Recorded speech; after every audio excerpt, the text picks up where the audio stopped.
critical as you look at some of the national races and the results in the House races right now. The GOP has gained one seat. They already had the majority.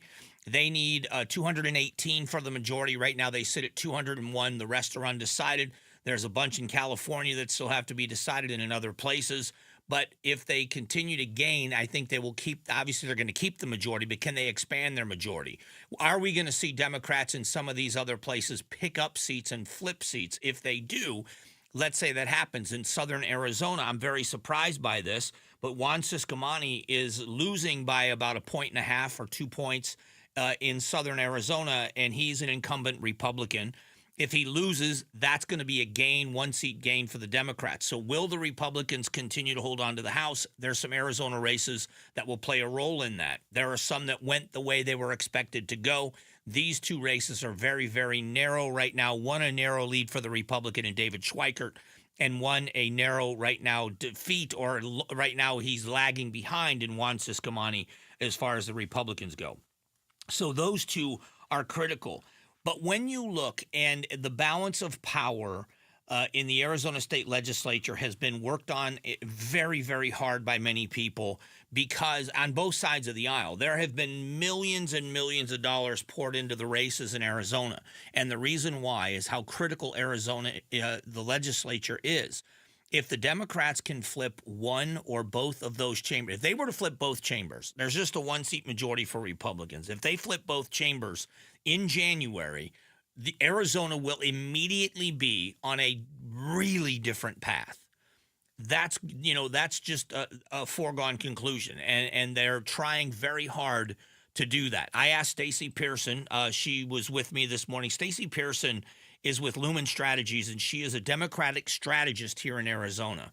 I asked her what she thinks is going to happen in the legislature.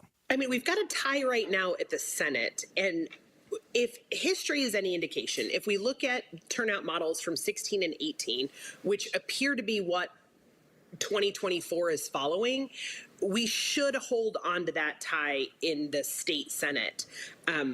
Democrats turn in their homework late. These are my people. I turn in my homework late. And so the late earlies, so once we have the actual earlies, people got their homework in on time, then you've got the day of voters. Those late earlies typically start to turn blue again. And so I think for the state chambers, the Senate could remain tied. So the issue here is a couple of things when she says late earlies. A late early is somebody who gets a ballot in the mail but doesn't mail it back. They drop it off on Election Day. It's an early ballot, but it's dropped off late. It's called a late early. That won't be counted for days. But there's also Election Day turnout. Now, in the Arizona primary this year, the late earlies swung pretty heavy Republican. And the reason why I say that is you watched races where the Republicans gained ground and took over races based on late earlies. Now, she's the expert, and she said classically that's not the way it goes, so it may not. But that's what happened in the primary. Also on Election Day, there was a big Republican majority of Election Day in-person voting. Now, if it's enough to swing things, we don't know. But looking at the trends, what's happened is the initial drop favored Democrats. And then everything since then has kind of gone the way of the Republicans in some races significantly. Starting out the night, Juan Ciscomani was down by 10 points after the initial drops in southern Arizona. He's now within 2. The initial race I saw, the county superintendent's race, which is a local race, the Democrat in the first drop was up by about 1.5 or almost 2 points. Now the Republican, Shelley Boggs, is winning by 2. We've seen races in the county board of supervisors and other races. The initial drop in District 2 in the state legislature for the Senate race, Shauna Bollock was losing in the initial drop. She's now ahead by a very small margin. My point is we've seen that trend. Will that trend continue by the time all votes are counted? And that will determine the majority in our state legislature, which I think, with all due respect to Washington, D.C., is far more important to your wallet and to the rules you will live by than what we're going to see in Washington, D.C. So keep your eye on it. It's going to be something very significant. In a moment, we are going to talk about the agenda, and you're going to hear from President Trump, President-elect Trump, whatever you want to call him, what do you want to call him now? Donald Trump is going to, as he talked last night about a golden age and what he had to say to the American people. We'll get to it in just a moment. An amazing time to talk about Trajan wealth. This is the time. If you don't have a plan in place for your retirement, you should have done it yesterday. But today's the next best day. I'm not being goofy. I mean it sincerely. Make the call. The only money you really make is the money you get to keep, and that money should be working toward your future. If you don't have a plan, there is only one place to call, and it's Trajan Wealth. This is an independent local company. What I mean by independent is they don't represent products that they have to sell you. They have got options because they're not representing just a bunch of products. They're not commission-based. They're laser-focused on you. If you have a plan going toward your retirement and you're not sure if it's the right plan for you, do yourself a favor and contact the people at Trajan Wealth. 480-990-3300. 480-990-3300 or TrajanWealth.com. TRAJAN Wealth.com. Advisory services offered through Trajan Wealth, LLC, an SEC registered investment advisor. This is a paid advertisement. KTAR News shines our community spotlight on Trajan Wealth and their support of the Sojourner Center. This year marks the 8th annual Trajan Wealth Charity Drive benefiting the Sojourner Center, a safe haven for survivors of domestic violence in Arizona since 1977. Since its founding, the Sojourner Center has helped more than 60,000 adults and children in the Valley. During the charity drive, you're encouraged to donate a new unwrapped toy or a clothing item. A wish list can be found at TrajanWealth.com/blog. KTAR News is proud to shine our community spotlight on Trajan Wealth and the Sojourner Center this November. Gleason Roofing, there's a reason people choose Gleason.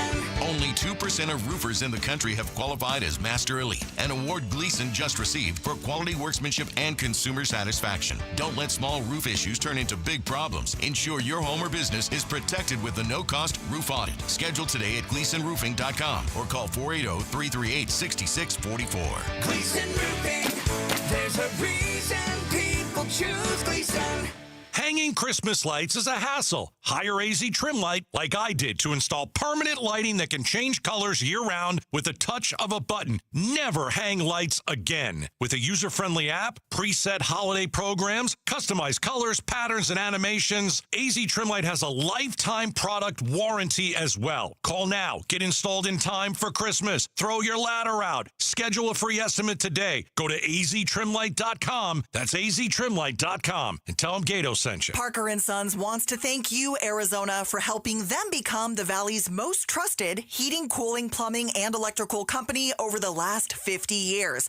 50 years. It's Parker's 50th anniversary. They are celebrating by giving right back to Arizona with 50 acts of kindness. If anyone you know is in need of Parker's services, visit Parker50.com and nominate them for a free service or repair today. Parker50.com or call 602-2REPAIR. Hey, this is Jim Sharp, and I wanted to take a moment to talk to you about the Ak-Chin Indian community and the impact that they have not only on Maricopa and the Valley, but on the entire state of Arizona, where I grew up.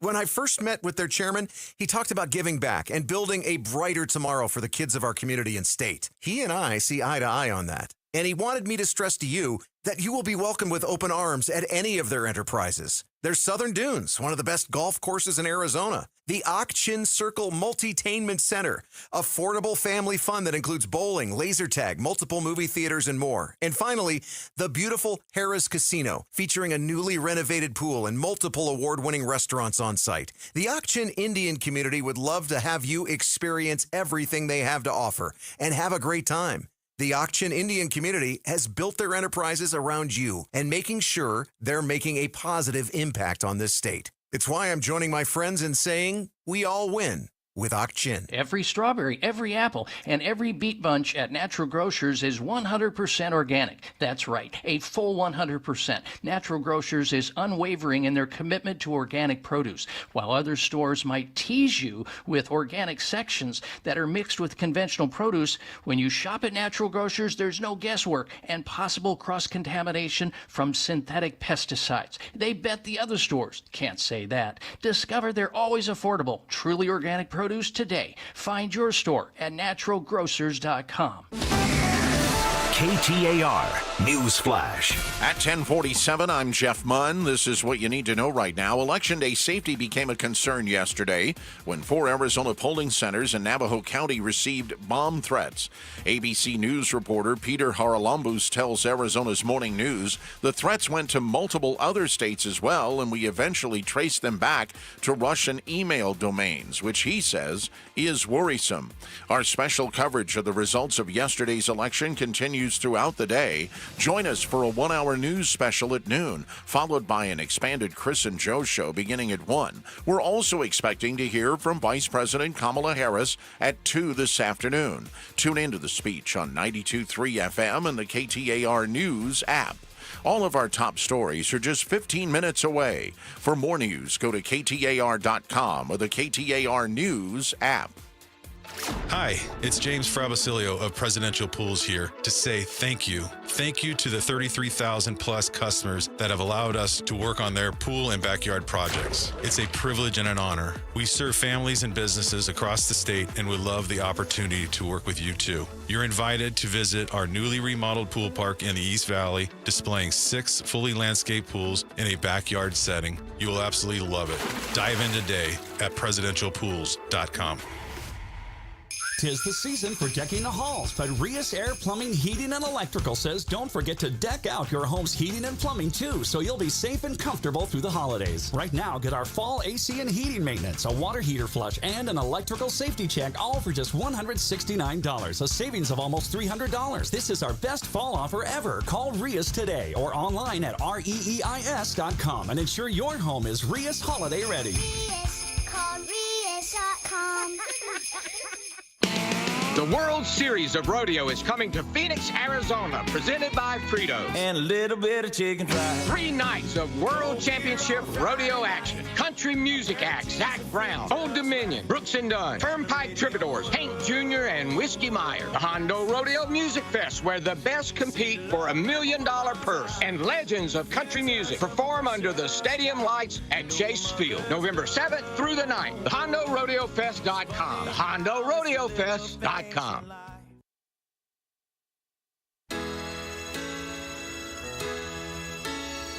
Hey, it's Joe from the Chris and Joe Show. We know Trump is our president-elect, but how long until we can call all these other races? We'll go down the ballot right after KTAR's election special today at 1.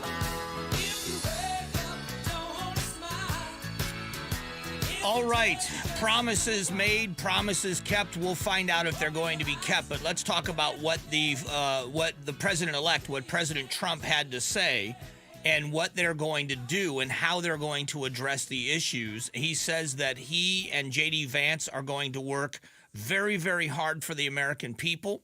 He made a promise to enter us into, take us into a golden age. To me, it was an inspiring moment. It's mixed reviews, and I'm going to get to the what happens next part of this, because world leaders react to this and what happened. Hamas, let's start there. We know that there's wars, the war in Israel between Israel and Hamas in Gaza. We know that Hezbollah to the north, the Iranians are making threats. There has been another Iraqi-backed group that is attacking the Houthis in the Red Sea and what they've done. The Palestinian terrorist group Hamas said today that the incoming administration of President election winner Donald Trump must work seriously to stop the war in the Gaza Strip. Hamas said in light of the initial results showing Donald Trump winning the U.S. presidential election, they believe he is required to listen to the voices that have been raised by the U.S. public for more than a year regarding Israel's aggression in the Gaza Strip. The incoming Trump administration must work seriously to stop the war of genocide and aggression against our Palestinian people. I want you to remember something about Donald Trump. Donald Trump was the one who moved the U.S. Embassy. Donald Trump was heralded, even in the midst of every negative thing that was being said about him in the 2020 election cycle, that he eventually lost that election to Joe Biden. The Israeli people loved Donald Trump. And Donald Trump was very adamant about his support for Israel. Now, he has also been vocal about ending that war. But what does that mean? if the people of Hamas, if they believe that Donald Trump is going to cave and tell Israel to knock it off, and that's going to be the end of it, I don't believe that to be true. But other world leaders are weighing in. The Hungarian prime minister claims that the result was a much-needed victory for the world. The world seems to be responding to this in a hopeful way, if not a positive way completely. It is a hopeful way that we live in a small world. And I know that there are some isolationists among us. I'm not a neocon. I'm not someone that believes we should be spreading freedom, so to speak, around the world or be the world's police force. But what President Trump was able to do in his first term, talk about NATO, he was able to renegotiate NATO and get it to a place where it had never been before. What he did on foreign policy with NAFTA, getting rid of NAFTA, the North American Free Trade Agreement, and renegotiating to the USMCA, which was a better deal for all three countries. So there are some positives there that I think he can act on.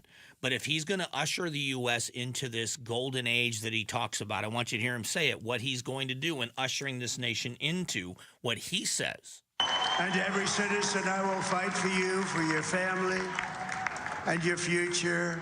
Every single day, I will be fighting for you, and with every breath in my body, I will not rest until we have delivered the strong, safe, and prosperous America that our children deserve and that you deserve. This will truly be the golden age of America. That's what we have to have. He promises to make the American people proud. We're going to make you very happy. We're going to make you very proud of your vote. I hope that you're going to be looking back someday and say that was one of the truly important moments of my life when I voted for this group of people beyond the president, this group of great people. J.D. Vance took the stage and talked about the economy. And under President Trump's leadership, we're never going to stop fighting for you, for your dreams, for the future of your children. And after the greatest political comeback in American history, we're going to lead the greatest economic comeback in American history under Donald Trump's leadership. The idea that we are going to lower prices is not going to happen. I don't think that we're going to see a significant. It might be in fuel prices because that we see that fluctuate a lot, and we did see it drop significantly under the presidency of Donald Trump. I don't know that it's going to happen, but other than that, food prices are not going to drop significantly. I don't think we're going to see deflation. But what they can accomplish is if they are now able to, if they control the Senate, and they are going to control the Senate just by how many. But if the Republicans retain the hold on the House, there's a couple of things they can do. They had, the House bill, was it HB 2 was the one that went to the Senate. It was an immigration border security bill. That can be something the Senate can take up, or the House can revise under Republican control. That's going to play a big role in the economy, and I'll tell you why. Because if they are able to control the border, if they are able to significantly reduce the number of people crossing into the U.S. and applying for asylum illegitimately, if they are able to control the border, they can then focus their law enforcement assets on the criminals, on the drug infestation, on the terrorists, and on the criminals that cross our border. But what they can also do is find a way. First of all, let's do something about the Dreamers. Let's do something significant and get the Dreamers settled in the U.S. with something legislatively. But they also can do something with work permits and visas to ensure a workforce. That's all economic. That's all a part of how we shore up our economy. Coming up just after 11 o'clock, we are going to talk with the former executive director of the AZ GOP, Matt Kenney. We're going to have a conversation of what this means for Republicans next. Fall is finally here, and Bunker to Bunker is celebrating with their Turkey Gobbler two-person scramble golf tournament presented by Shady Rays Sunglasses on Saturday, November 23rd at the Founders Course at the Verado Golf Club. Mulligan proceeds benefit the Society of St. Vincent de Paul of Arizona. Open to the public, it's good fun and a great value with breakfast, golf, competition holes, team prizes, their big raffle, and a bounce-back golf coupon, all for just $144. Space is limited, so sign up today at bunkergolf.com. KTAR-FM, Glendale, Phoenix. Hey, it's Bruce, and Life Changer Loan has a question for you. Are you in control of your finances, or is the bank in control? All right, well, if you think you're in control, take a look at your monthly mortgage statement and see how much goes to principal. All right, now tell me who's in control. You could go to lifechangerloan.com right now and take back control of your life. You can pay down, pay off, borrow back whenever you wish. Go to lifechangerloan.com. That's lifechangerloan.com, where it's not magic, it's just math. If you're living with dry age-related macular degeneration or dry AMD, you may be at risk for developing geographic atrophy or GA. GA can be unpredictable and progress rapidly, leading to irreversible vision loss. Now there's something you can do to slow it down and get it going slower. Izervay is proven to slow GA progression. Izervay gets GA going slower. Izervay or avacincaptad pagel is a prescription eye injection used to treat GA. Don't take it if you have an infection or active swelling in or around your eye. Izervay can cause eye infection, retinal detachment, or increased risk of wet AMD. Izervay may temporarily increase eye pressure. Your vision may be impaired after an eye injection or exam. Don't delay. Ask your doctor about Izervay today. Izervay gets GA going slower. Visit Izervay.com. That's IZERVAY.com. You're never more than 15 minutes away from today's top news stories on KTAR News, 92.3 FM, and the KTAR News app. Tune in to Nuggets of Knowledge with Chris and John. It's important to know what you're spending, right? Because if you don't know what you're spending, it's a little hard to get a handle on what you're going to save. Speaking to the modern retiree. You know, the bottom line is you wouldn't start a business without a business plan. Don't go through retirement without a retirement plan. Tune in to Nuggets of Knowledge with Chris and John. Sundays at 1 p.m. right here on KTAR News. Seeing top-notch quality vitamins and supplements at always affordable prices? Look no further than Natural Grocers brand supplements. Amidst the online haze of quality, they shine through with potent ingredients and the best manufacturing standards.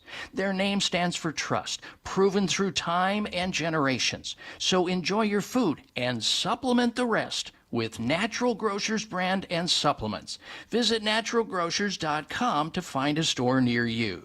KTAR News now. It's 11 a.m. I'm Jeff Munn. Vice President Kamala Harris is due to speak to the nation at around 2 p.m. Arizona time. It is expected that during that time, she will concede the presidential race to former President Donald Trump. The speech to take place at Howard University. KTAR News will bring you live coverage of that speech this afternoon, again due to begin at 2 p.m. Arizona votes 2024. It appears likely that Donald Trump will capture Arizona while the Senate candidate that he endorsed will not. Valley political expert Stan Barnes told Arizona's Morning News Republican Kerry Lake just can't close the deal with the so-called McCain Republicans. Donald Trump makes his own political weather. He creates his own political universe, and that does not translate as voters move down the ballot, and I think that's what we're seeing with Kerry. No, it was back in 2022 during a run at the governor's office. Lake made several controversial comments about McCain on the campaign trail, even referring to him as a loser. McCain passed away in 2018. Jim Cross, KTAR News. Former President Trump will soon be President-elect Donald Trump, so what went wrong for the Harris campaign? One Valley political expert gives his take. Not only has President Trump won the electoral vote, he'll likely complete a full sweep of key swing states. Political strategist Chuck Coughlin with High Ground tells the Mike Broomhead Show the Harris team failed to capitalize on some big opportunities they created during the Democratic National Convention. They had talked about the Constitution. They talked about the Bill of Rights. They talked about celebrating individual freedom. And that narrative, to me, just disappeared. It didn't reappear until her speech on the ellipse like 2 nights ago. He says the party turned away from this messaging that was bringing people together and instead began focusing on what he calls grievance politics. Colton Krolak, KTAR News. The Dow jumped 1,200 points at the opening on Wednesday. ABC's Sherry Preston with more on what the president-elect could mean for the stock market. The S&P and the NASDAQ were both up 2% as traders anticipated another 4 years of Donald Trump in the White House. Elon Musk's Tesla saw 14% 10% jump at one point. Bitcoin and the dollar both jumped in value as well. Stocks that were down included anything tied to clean energy, vaccine stocks, and the Mexican peso due to fears of a possible trade barrier under a Trump presidency. It's looking more and more like Phoenix Mayor Kate Gallego will win her race for re-election. I am really excited to continue serving the people of Phoenix as your mayor. Thank you for those who voted for me, and I'll work hard for those who didn't. That's the current mayor at the Democrats' election night watch party. Kate Gallego claiming victory over Matt Evans with a fairly significant election night lead. Gallego, a Democrat, has held the Phoenix mayor role since 2019. She campaigned on transportation and economic development, water protection, and addressing climate change. Kate Orta, KTAR News. Likely the most watched proposition on Arizona's ballot this year, 139. The prop has been approved, which guarantees abortion rights in Arizona's Constitution. Cindy Dahlgren with the It Goes Too Far campaign fought to oppose the measure. Well, I definitely think people that were against Prop 139 and saw how extreme it was and know exactly now what's going to happen, that girls and women are going to be in danger. Arizona for Abortion Access, the political committee running the campaign for the amendment, says the measure removes government interference and says this is a win for freedom. Our coverage of the results of yesterday's election continues throughout the day. Join us for a 1-hour news special 1 hour from now, followed by an expanded Chris and Joe show beginning at 1. Again, we're expecting to hear from Vice President Kamala Harris at 2 this afternoon, so tune into the speech on 92.3 FM and the KTAR News app. Let's get a look at traffic now as we go live to the Valley Chevy Dealers Traffic Center. Here's John Roller. Thank you, Jeff. One crash in the downtown area, and it's in the clearing stages. Happened just inside the tunnel eastbound to I-10. This crash has been moved off right at 16th Street, and there is a tow truck on the scene, so this crash will be out of there momentarily. Also working a new crash coming in over in Goodyear, Saraval just south of Lower Buckeye Road. 7th Street and Bell Road have a crash there, as well as a crash in Mesa, Pecos, and Lindsay. Scottsdale Road and Mountain View Road, this was a crash with extrication. That crash in the clearing stages. And Greenfield Road still closed near Falcon. It is closed between McDowell and McKellips due to yesterday's plane crash. Traffic is brought to you by Dolphin Pools. Dolphin Pools wants you to create your outdoor oasis, no matter the budget. Visit us today at dolphinpools.us. John Roller, KTAR News. Mostly sunny today with a high of 72. Tonight clear, the low 49. Right now in Phoenix, partly cloudy skies, 62 degrees. Weather's brought to you by Howard Air. Whether replace or repair, call Howard Air. I'm Jeff Munn on Arizona's news station, KTAR News. Arizona Votes 2024. Continuing coverage of the general election on the Mike Broomhead Show. All right, thanks for being here. A big night last night for Republicans, and as we look things, I was just looking at some of the election results nationally and some of the big things you need to know. The AP now recently just called another state, Michigan, for Donald Trump. Right now, the unofficial numbers are 292 to 224, with only outstanding still electoral votes, Nevada, Arizona, and Alaska, all three leaning toward Donald Trump, which means if he wins all three of those, the final electoral count will be 312 to 224. That's a big win on paper. He is also winning by about 4.8 million votes. He is winning the popular vote. So that's a big night. We've also seen a fairly big swing in the United States Senate for Republicans. Arizona, a bit closer in some of the statewides. So to discuss this from a point of view of somebody that's been doing this for a long time, Echo Canyon Consulting, Matt Kenny, one of the partners there, one of the founding members of that, also connected to the Arizona Republican Party. He is a combat veteran. He joins us now. Matt, it's great to talk to you again. Mike, thanks for having me back on. I know I want to talk from your perspective, a party perspective of what's ahead. But first, I want to look at how we got here. From a Republican perspective, you being involved in consulting work, but also being involved in party politics for a time. How did we get to where we are? How was President Trump able to pull off this massive victory? And how did he win the popular vote when many people didn't think he could do that? You know, we saw especially here in Arizona with the connections between the McCain family and the Biden family, the Democrats really try to court that relationship after the last presidential election. But I think that part of the problem for Democrats going forward is that Biden wasn't a moderate president, right? I think that the policies that we saw out of that administration made it difficult for moderates to trust Democrats with their votes going forward. But I think on top of that, the record that that Biden and Harris set, especially when it came down to the border and the economy, I think they let a lot of people down, and there was no confidence that they could lead the country going forward. So looking forward, let's look ahead, because I think that's an important piece of this. Donald Trump, President Trump last night said he wants to lead America into a golden age, and he's talked about the border, but he's also talked about the economy.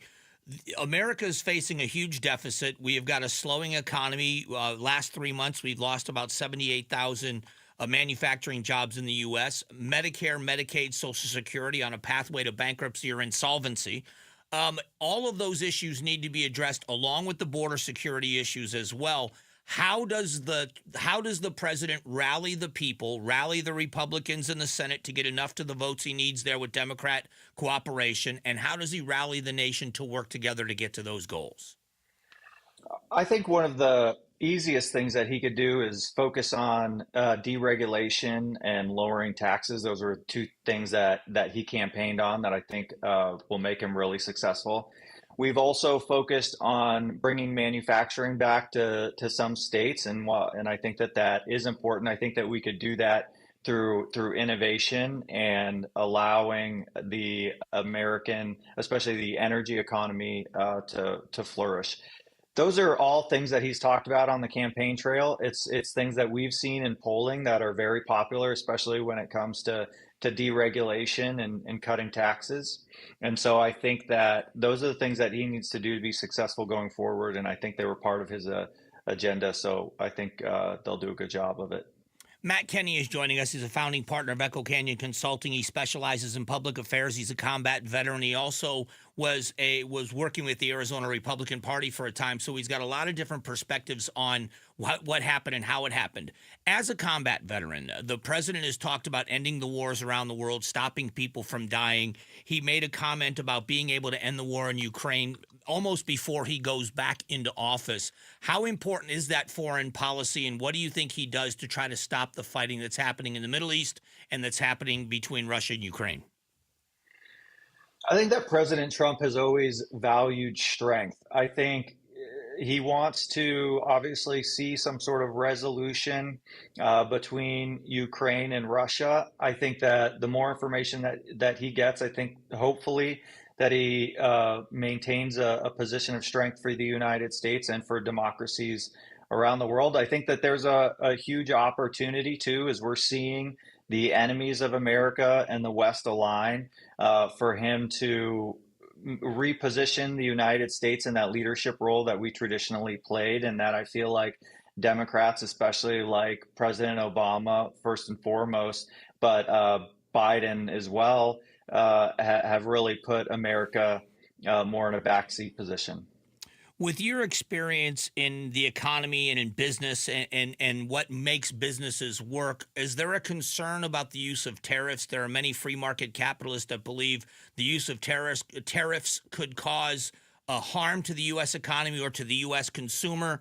What do you think the president's going to do when it comes to tariffs, and what effect do you think it's going to have?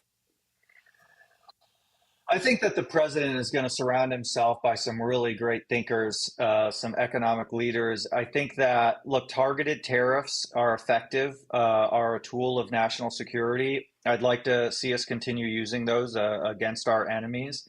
I think that President Trump also, practices in the art of hyperbole and exaggeration in order to bring attention to certain issues too. And so I hope that we have more of a restrained approach to those tariffs, because, I think that economists on both sides of the aisle would agree that blanket tariffs hurt the economy, increase prices for U.S. small and medium-sized business owners. But I do think that they have like a tactical use, and I think that when it comes down to it, that's what we're going to see from this administration. Looking at Arizona, I've been watching very closely because the big concern for me is the makeup of the County Board of Supervisors and what agenda and what their philosophy will be moving forward, and the state legislature, that there is a one-seat majority. Is that majority going to hold for the Republicans in the House and the Senate? And if not, what will we look? What is our government going to look like come January? I think the results that we've seen so far, the increases we saw in voter registration, and kudos to the several efforts out there from Citizens for Free Enterprise and the Arizona Republican Party that focused on voter registration over the past year, and I think just did a tremendous job. I think we're going to hold on to the majorities in the legislature, and I think that they're going to be the necessary check that we need on the Hobbs administration. You could see potentially us grow maybe our majorities a little bit in the House. The Senate is going to be much tighter. It's going to be exciting to watch as the results come in, because there are some races that are going to be really close. But I'm hoping that people like Corrine Warner and Vince Leach can make it across the finish line and increase those majorities a little bit more. I do think that like Shauna Bullock's got it in the bag. So happy to see my senator return. Yep, me too. And so yeah, I think that we're going to hold on to the majorities, and hopefully it's just a preface to what's to come in 2026. What's your last question, Matt? And I certainly appreciate this conversation. What's your opinion on? You've got a Republican majority in the voters. They outpace the Democrats in registration by a pretty big margin. But they don't. These majorities keep shrinking and shrinking, and they lose statewide races. What is it that you think they need to do differently? Is it messaging? Is it candidates? What has to happen for Republicans to get that edge back on these wins? Yeah, I think that we need stronger candidates. We need to focus on the fundamentals of voter registration, growing the party through our coalitions, and doing positive things that increases the voter base in the Republican Party. I think that there are a lot of opportunities for us, though. I think that we just saw a rejection of Democrats' inflation-causing economic policies. I think voters were frustrated with the gaslighting on border issues and crime. And I think if we focus on those issues, we could grow the party, but we could also ensure that Arizona is a Republican state, and we elect some really good leaders in those statewide positions in 2026. Matt, it's always great to talk to you, and I hope you'll come back soon. Thank you so much, Mike. I really appreciate it, and I hope you're having a great day. Yeah, we are. I'm tired, but it's a good day. I'm sure it's the same for you. Of course. All right, that's Matt Kenney spending a few moments with us. Did you hear this happens in just one moment? Coming up in a couple of days, my good friends at Tombstone Tactical have another great event where they are featuring one of the most well-known, well-respected manufacturers in the entire firearms industry, Smith & Wesson. On the 8th, it is the Smith & Wesson sales event that's going on, with even bigger and more incredible deals on Smith & Wesson products. They're going to have a factory rep there to answer all of your questions so that you can choose the perfect firearm for you. You're going to learn more about them if you'd like to, but you're going to learn more about Tombstone Tactical as well. The great selection they have in firearms, accessories, ammunition, their great and helpful staff, how good they are, this beautiful store that they have. They've got instructors there. If you are looking to take some kind of a course to be a more proficient firearms owner, they've got some of the best instructors in the industry. Now, Tombstone Tactical, make sure you put it in your calendar. It's just 2 days away. November 8th is the event. They are located on the southbound frontage road of the I-17, just north of Dunlap Road. You can't miss them. Their full inventory is online right now if you'd like to see it at tombstonetactical.com. Donald Trump will likely become the second president ever to hold office in non-consecutive terms. We overcame obstacles that nobody thought possible, and it is now clear that we've achieved the most incredible political thing. Look what happened. Is this crazy? The news team you can count on for election results as the races are called. KTAR News on 92.3, on the app, and online. The World Series of Rodeo is coming to Phoenix, Arizona, presented by Fritos. And a little bit of chicken fried. 3 nights of World Championship rodeo action. Country music acts Zach Brown, Old Dominion, Brooks and Dunn, Turnpike Troubadours, Hank Jr., and Whiskey Meyer. The Hondo Rodeo Music Fest, where the best compete for $1 million purse. And legends of country music perform under the stadium lights at Chase Field. November 7th through the 9th. TheHondoRodeoFest.com. TheHondoRodeoFest.com. Such a blow to investors. Whether you're a big trader or whether you have a 401k. Life can be complicated. Planning for retirement doesn't have to be. So what we're looking at here is a plan and a strategy that guarantees the retirement income, but it doesn't give up that growth for safety. Learn tips and tricks to help you move forward. Debt's not always debt, and when you have the money to pay it all, it's called leveraging. Tune in to The Parker Holland Show, Sundays at 9 a.m., right here on KTAR News. KTAR News Flash. At 11:18, I'm Jeff Munn. This is what you need to know right now. Former President Donald Trump will soon be President-elect Donald Trump. So what went wrong for the Harris campaign? Valley political strategist Chuck Coughlin with High Ground tells the Mike Broomhead Show the Harris team had delivered a strong message of unity during the Democratic National Convention, but says they failed to capitalize on the opportunity this created. Our special coverage of the results of yesterday's election continues all day today. Join us for a 1-hour news special at noon, followed by an expanded Chris and Joe show beginning at 1. We're also expecting to hear from Vice President Kamala Harris at 2 this afternoon. Tune into the speech on 92.3 FM and the KTAR News app. All of today's top stories are just 15 minutes away. For more news, go to KTAR.com or the KTAR News app. Markets are responding very favorably to the news of Donald Trump's election. Dow Jones Industrials up 1,439 points. S&P 500 up 133. The NASDAQ up 491 points.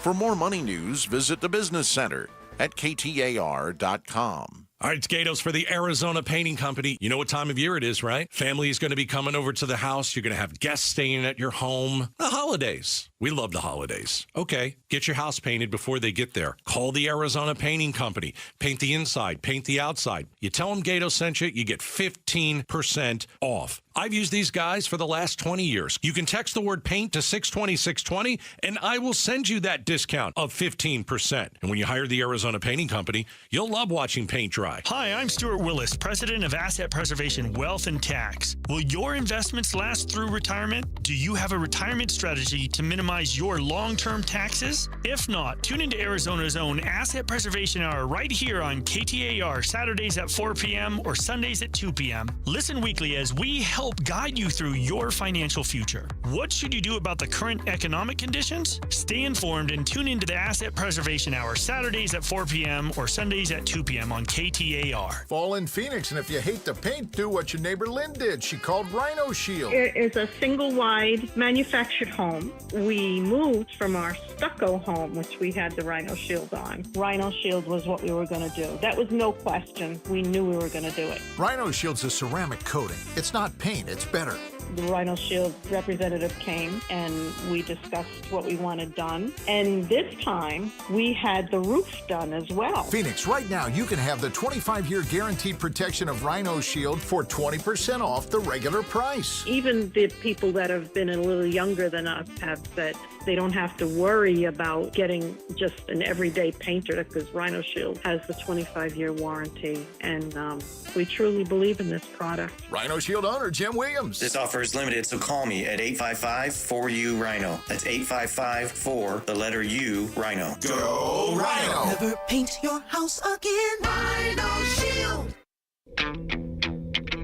Strong values and strong opinions. The Mike Broomhead Show. KTAR News, 92.3 FM, and the KTAR News app. All right, let's find out what the biggest news stories of the day are. Did you hear this? Did you hear this? Broomhead's reaction to the hottest news stories. Former President Donald Trump is now the new president-elect, as Mr. Trump won the White House in a decisive win last night.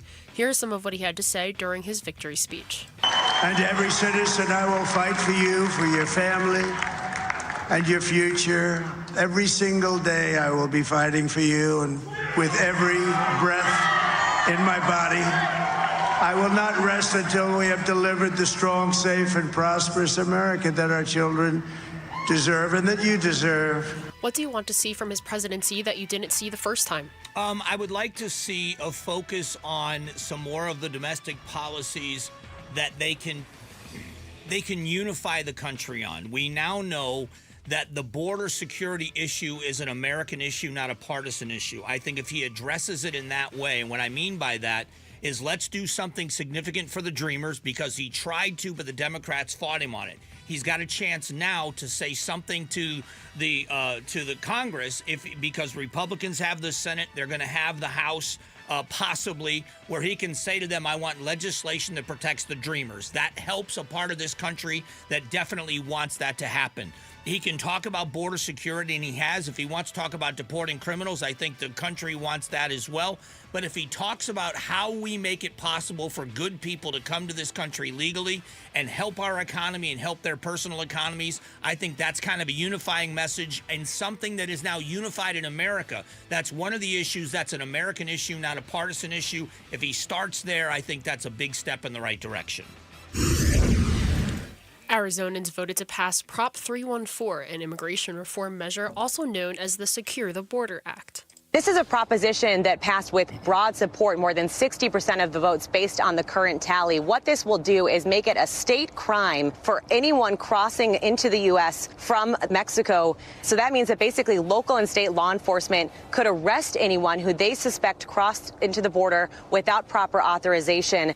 Will local law enforcement agencies have the funding to enforce this law? I don't know that they will. I don't know that they will use it much unless it's absolutely necessary. I think the scare tactic of it not being funded, it may be a misnomer. If it's a tool they are able to use when necessary but not required to use, if that's how it's delivered, I think it can be a useful tool. But I think you're right in your concerns. If it's something that people are going to hold them to as kind of a mandatory thing, funding's going to be a big issue, and it's going to be a mess.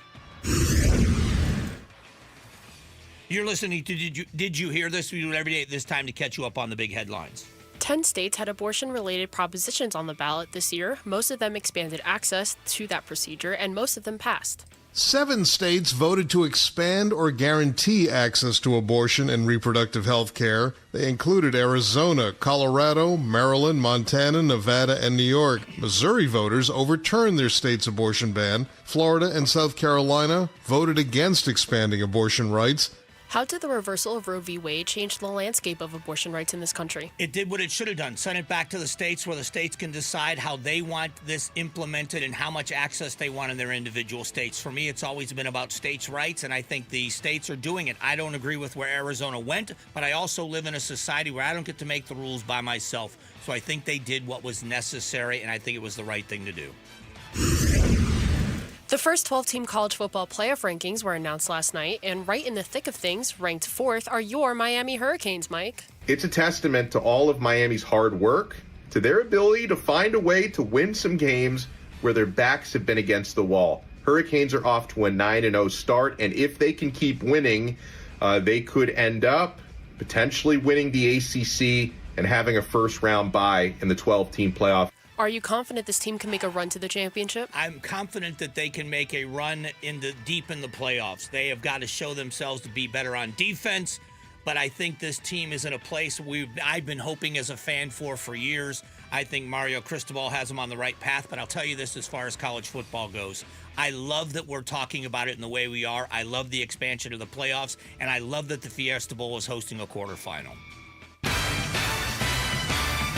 Great job, Julia. Coming up in a moment, what does a Trump victory mean for the U.S. economy? That is what we're talking about next.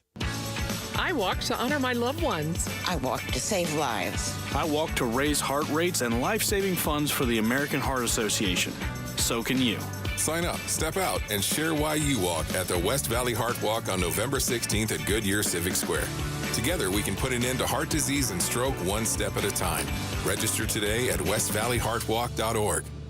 Hey, it's Bruce, and Life Changer Loan has a question for you. Are you in control of your finances, or is the bank in control? All right, well, if you think you're in control, take a look at your monthly mortgage statement and see how much goes to principal. All right, now tell me who's in control. You could go to lifechangerloan.com right now and take back control of your life. You can pay down, pay off, borrow back whenever you wish. Go to lifechangerloan.com. That's lifechangerloan.com, where it's not magic, it's just math. O'Reilly Auto Parts is honored to recognize the service of our military personnel with a 10% military discount on many items for our service members. Offer valid in-store only. See your O'Reilly Auto Parts store for details. Tell us about an outstanding teacher worthy of a $2,500 check by texting teacher to 620-620. Pay tribute to a teacher from KTAR News. Presented by Your Valley Toyota dealers. Message and data rates may apply. Hey, it's Dom with Venezia's Pizzeria. You know us for delicious family dinners and huge party pizzas. But did you know we are great at feeding a large group too? Our full catering menu has a ton of variety, so everyone will find something they love. And the best part? We don't charge per head. Just tell us how many people you need to feed, and we'll handle the rest. Check out our catering menu at venezias.com. That's venezias.com. Venezias, a family and catering tradition. We just want to have enough money for retirement. And travel to visit our grandchildren. I understand. That's why at Fisher Investments, we start by getting to know each other, so I can learn about your family, lifestyle, goals and needs, allowing us to tailor your portfolio. What about commission-based products? We don't sell those. We're a fiduciary, obligated to act in your best interest. So how do your management fees work? We have a simple management fee based on the value of your portfolio, so we do better when you do better. We appreciate that kind of transparency. We also check in with you regularly to keep you up to date on the markets and your portfolio. Well, what other services do you offer? As a client, you have access to resources on investing, financial planning, estate planning, Social Security, Medicare, and more. Wow, sounds like Fisher Investments has everything we need. At Fisher Investments, we're clearly different. Learn more at fisherinvestments.com. Investing in securities involves the risk of loss. Breaking news, traffic, weather. KTAR News, Arizona's news station. If you own a home or business that needs the best team of cleaning professionals, Special Ops Clean Team gets the job done. Construction remodels, contractor work, move-ins and move-outs, window and carpet cleaning, tile and pressure washing. No job is too big for Special Ops Clean Team. Every new customer receives 10% off. Text CLEAN to 620-620 to receive 10% off. That's CLEAN to 620-620. Fast, efficient, reliable, and honoring our veterans. Special Ops Clean Team. Message and data rates may apply. KTAR News now. It's 11:30. I'm Jeff Munn. Arizona votes 2024. Reaction continues to the election of Donald Trump as president-elect after last night's election results, and the focus now turns to Vice President Kamala Harris, who is due to make remarks later this afternoon at about 2 p.m. Arizona time, during which she is expected to concede the presidential race. More details now from our partners at ABC News. This is a special report from ABC News, Your Voice, Your Vote. I'm Michelle Franzen. Donald Trump taking a victory lap after his historic win against Vice President Kamala Harris. ABC's John Santucci says the former president's team now working on the transfer of power. This is a team that now knows how to do this. They have gone through a transition before. So one of the things that we will be watching out for is how much of the federal government apparatus do they work through. There is an agency that is set up to deal with transitions called the GSA, General Services Administration, and it's our understanding that Team Trump has not had those conversations yet, but could begin in the coming days and certainly weeks to come. Republicans also gained control in the Senate. House races still being tallied. Vice President Kamala Harris expected to deliver a speech this afternoon. A Biden administration official says President Biden will speak to the former president today to offer congratulations and address the nation tomorrow. This is ABC News. ABC's Selena Wang reports on what she's hearing the vice president will say this afternoon when she speaks at 2 p.m. Arizona time. I have been talking to Democratic operatives, and they say she's going to graciously accept the results of this election. They expect that she's going to wish the former president the best because she loves this country. She wants what's best for this country, and she's also going to thank her supporters. Results from last night's propositions are starting to get more clear. Proposition 139, which establishes a fundamental right to abortion in Arizona while limiting the state's power to interfere with before fetal viability, has passed. Athena Salmon with Reproductive Freedom for All was at a watch party last night. It really means that Arizonans have a strong foundation of believing in freedom.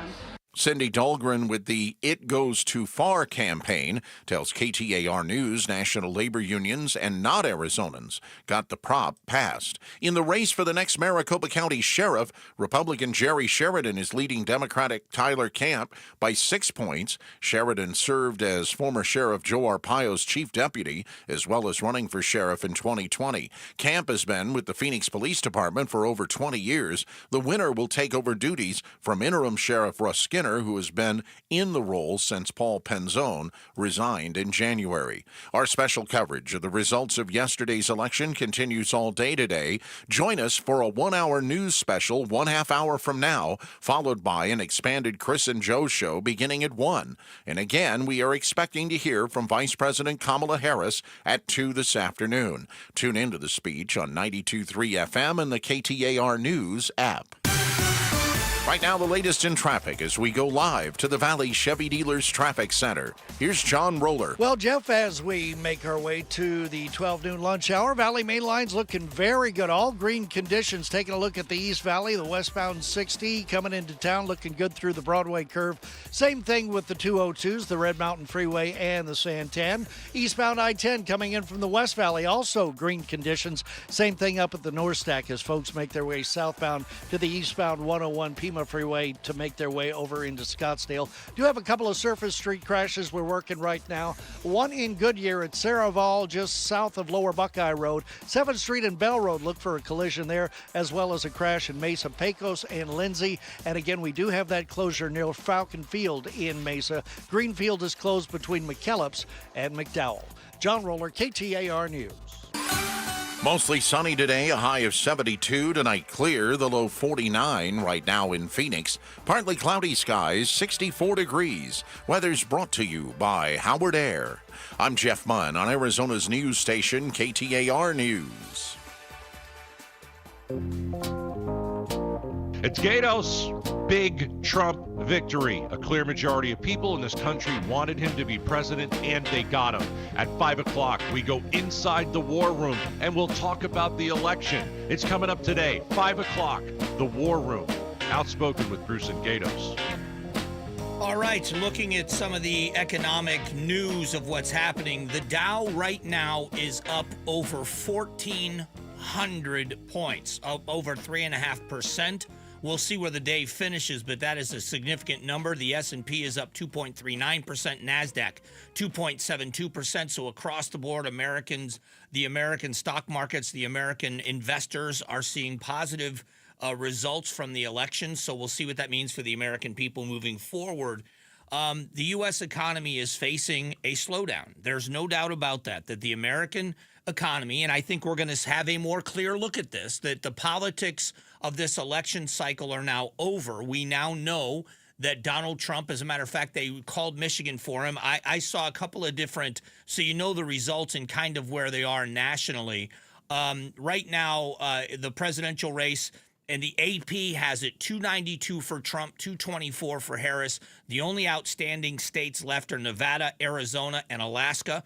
All three of them with a total of 20 electoral votes between the three of them are leaning Republican. So if that were to happen, it would mean that Donald Trump would finish with 312 electoral votes. When it comes to the Senate, the Republicans have gained 3 seats with a couple of states still outstanding. Both of those, Nevada and Pennsylvania, have Republicans leading, which means there could be a majority of 54. They would have that majority of 54 senators in the United States Senate. The House is still too close to call. although the Republicans already with the majority have gained 1 seat. That's important because moving forward, this government is going to have to address what I think is the elephant in the room that has not been addressed, and it certainly hasn't been addressed accurately, and that is the fact that we have created, not the Republicans, not the Democrats, we have created immense debt in this country. Immense debt in this country. And unless we do something to bring down the debt, in my opinion, it's going to have to shrink the government. I think we've got to demand efficiency. We've got to demand accountability. If we just did those two things, if we forced the people in charge of our tax dollars in Washington, D.C. to be as efficient with our money as we would with the person we invest our retirement money with, I want you to think about just that. Whatever you do for your retirement, who you invest with, imagine if at the end of the year you got a report about your investments. And first of all, you were losing money and not making money. But second of all, there was money that was missing that they couldn't account for. You would immediately move your money and call the cops. Demanding, as taxpayers, demanding efficiency, that would be a step in the right direction. But the economy of the U.S. has to be addressed. We have to address the fact that Social Security has got less than 10 years before it's insolvent, before there are mandatory cuts to distributions of 20%. Medicare and Medicaid, what we do about health care costs.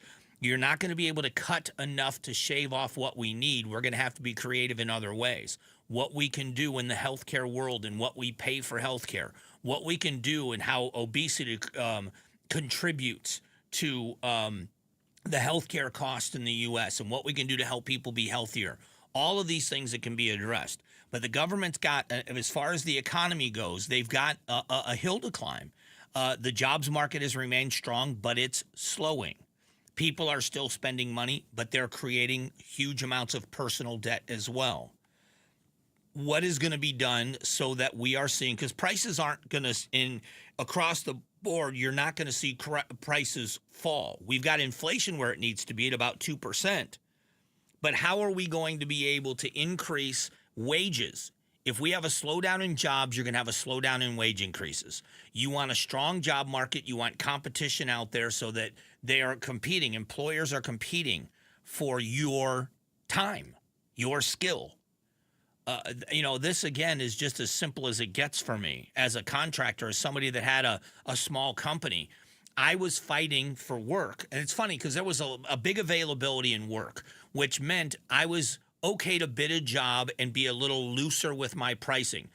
They say sharpen your pencil. It didn't have to sharpen my pencil as much as far as bidding a job and getting work. There was a lot of work out there.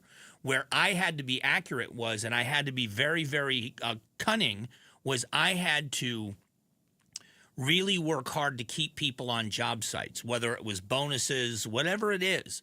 Because when there's competition, if you have an unhappy employee, that employee can find work somewhere else. They can make a better deal for themselves, and they would and they should.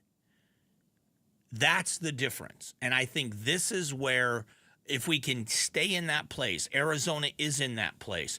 One of the things we did in Arizona when it comes to the economy, and I know it sounds like it's weird that this has to do with the economy, is Maricopa County is funding the increase in spending in the community college district.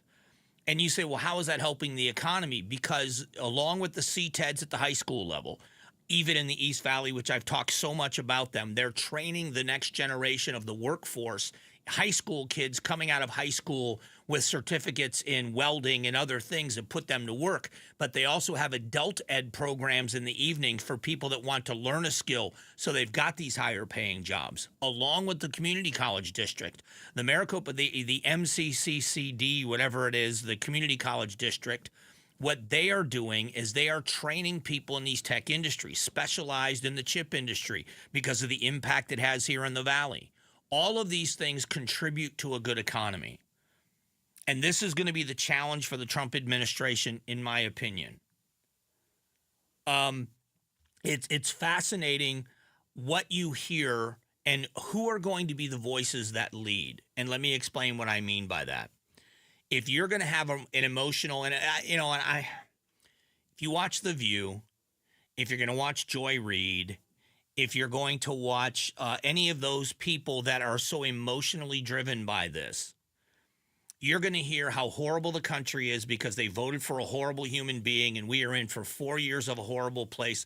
Of all people, you know, I don't always agree. I didn't agree many, many times with Oprah Winfrey. But for her to say this, we may never have another election after this, is an irresponsible, childish, immature thing to say. It's ridiculous to say. You're talking about more than half the country. At the last count on the presidential race, on the last count, and I'm going to see if it's changed any. I don't think that it has. If it has, yeah, it has. It has changed a little bit. President Trump is winning by just under 5 million votes in the popular vote. The majority of the electorate voted for Donald Trump. In the Electoral College, it is a dark red map with the exception of the two coasts and a couple of states in the middle. That this country voted for Donald Trump. So unless you're saying all of these people are racist, all of these people are sexist, all of these people are trans and homophobic, you have to look at why they voted for him. So I think that's what I'm going to do in a moment, is let's take a listen to some of the other voices on the other side that are taking a more pragmatic and practical look at why they voted for him.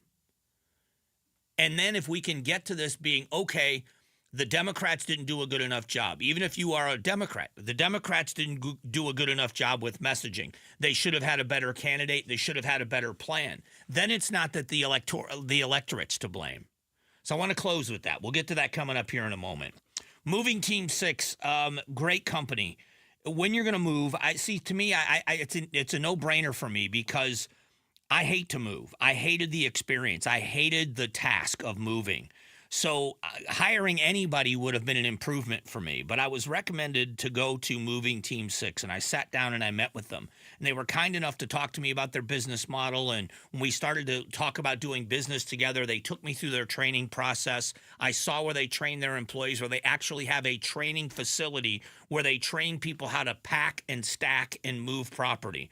I've seen their trucks and how well equipped they are. And then I experienced it. A crew of people showing up, motivated to do the job, friendly, courteous, making it an excellent experience. They were honest from the very beginning when they showed up. It was just a great experience. Whether you're moving across town, they will even move you across the country if you're relocating. If you're here considering a move to Arizona, they'll move you here. MovingTeam6.com. Spell out the word 6. MovingTeam6.com. The KTAR News app. It's your portal to a world of Arizona news and information from Arizona's news station. Listen to podcasts, stream KTAR News live, read breaking news stories on the KTAR News app. Presented by Rias Air Conditioning. Gleason Roofing. There's a reason people choose Gleason. Small roof leaks can lead to big problems. Protect your home from extreme heat and monsoons with Gleason Roofing. Nationally recognized for outstanding workmanship, reliability, and service, a locally owned Valley roofer you can trust. Call 480-338-6644 today for a no-cost roof audit or visit GleasonRoofing.com. Gleason Roofing. There's a reason people choose Gleason. As temperatures start to drop in the fall, many homeowners begin home improvement projects. Those plans should include Connecticut Water. Connecticut protects your plumbing, appliances, and fixtures, removes chlorine, and helps your water heater last longer. Whether you want to upgrade your old electric softener or are considering water treatment for the first time, Connecticut can help. Plus, if you don't know what you need, they offer a free water analysis if you mention Gatos. Call Connecticut today, 602-910-6570, or visit aquazona.com.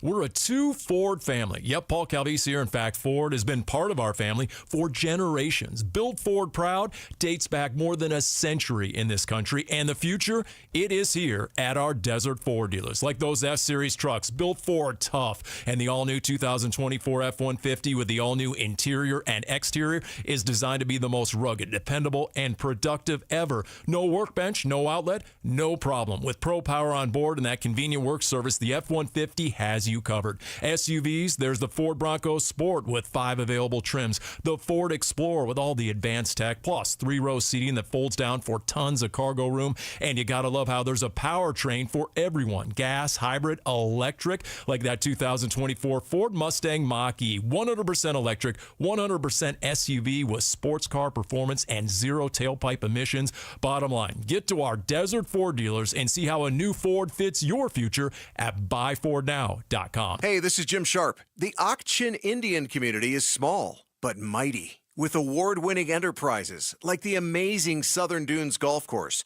all of the family fun that can be had at the Ak-Chin Circle Multitainment Center, and of course, the beautiful staycation spot that is Harrah's, with its newly renovated pool and multiple award-winning restaurants on site. The Ak-Chin Indian community built all of this to give back to this great state. When I first met Ak-Chin Chairman Robert Miguel, he talked about his experiences growing up in Maricopa, growing up to want to give back, and stresses to me that the Ak-Chin community will continue to do whatever they can to have a positive impact on the state of Arizona and the kids of Maricopa. Go experience all of their enterprises, Harrah's Resort, the Ak-Chin Circle Multitainment Center, and Southern Dunes Golf Course, because through them, Ak-Chin gives back to all of us. That's why we say, we all win with Ak-Chin. KTAR News Flash. At 11:47, I'm Jeff Munn. Here's what you need to know right now. Former President Donald Trump will soon be President-elect Donald Trump. So what went wrong for the Harris campaign?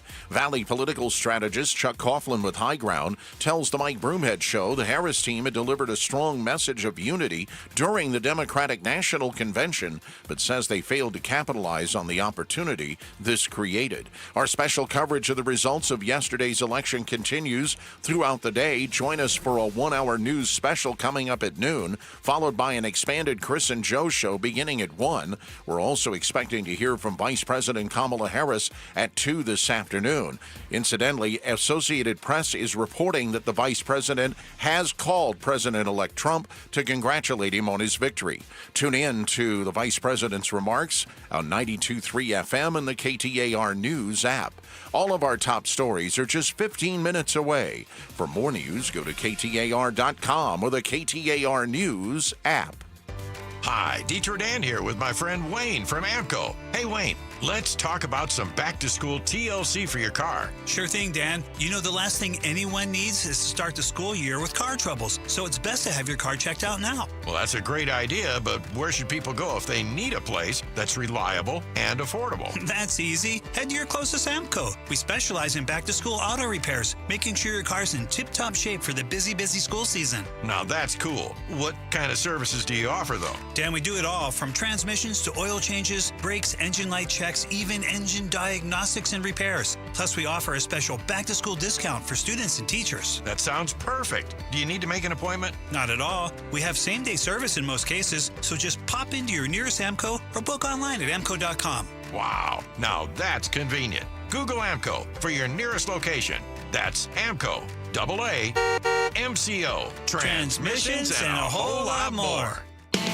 The World Series of Rodeo is coming to Phoenix, Arizona, presented by Fritos. And a little bit of chicken fried. 3 nights of World Championship rodeo action. Country music acts Zach Brown, Old Dominion, Brooks and Dunn, Turnpike Troubadours, Hank Jr., and Whiskey Meyer. The Hondo Rodeo Music Fest, where the best compete for $1 million purse. And legends of country music perform under the stadium lights at Chase Field. November 7th through the 9th. TheHondoRodeoFest.com. TheHondoRodeoFest.com. Strong values and strong opinions. The Mike Broomhead Show. KTAR News, 92.3 FM, and the KTAR News app. All right, very quickly, I want you to hear a couple of things. This is from the New York Times.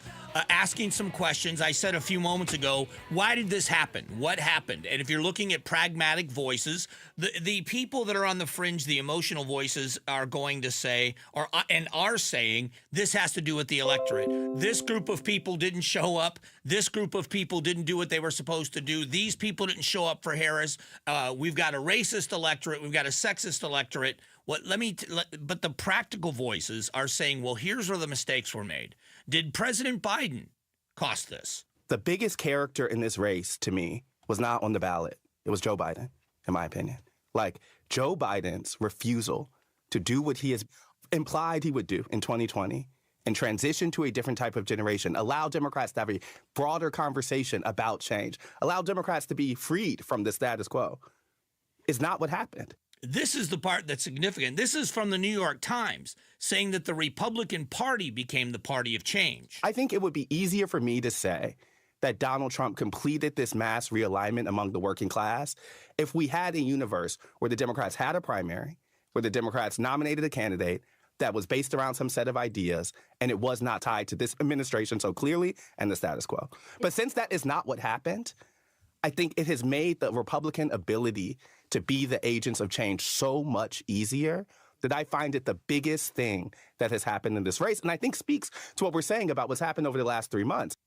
So there you have it. You've got that's what the practical minds are saying, and we'll see moving forward and the opportunities are. Now, coming up, we know that the vice president is going to speak. We've heard that she has made a concession phone call. She will make a concession speech this afternoon. But coming up here in just a few moments, we have got an election special going, hosted by none other than the Jeff Munn. The Jeff Munn, because nobody else wants the title. Everybody else is too tired. Yeah. How about it? We're going to have, as a matter of fact, we're going to have a couple of guests coming up in this hour. We will focus in on the passage of the proposition concerning abortion access in Arizona. 139. 139. We'll focus in on that. We will be joined by Chris Love with Arizonans for Abortion Access. Then in our second half hour, the newly elected Congresswoman Yasamin Ansari will join us.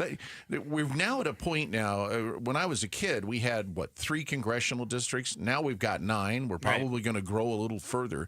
So it's a little bit challenging to keep up with all of these races. And her race was interesting because she is in the vacated seat that was vacated by Ruben Gallego when he ran for the Senate. Right. And she had a very, very difficult primary in which she entered that primary the underdog. That had to go to a recount. I remember that. So she was, she had a very tough primary, but in a blue district. So the primary was in effect the general, but she did a really amazing job of winning that primary. And that is quite the political leap to go from a Phoenix City Council member, vice mayor, to the United States Congress.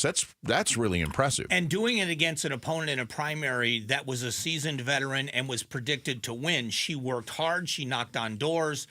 She did a lot of things knowing that was going to be the race if she could pull the upset, and she did. And to her credit, I met her. She's a nice woman, and she earned it. She certainly earned that seat. The other thing regarding the congressional races, I don't think we're due for another vote drop from Maricopa County at 5 o'clock, and we should hear more about David Schweikert's district.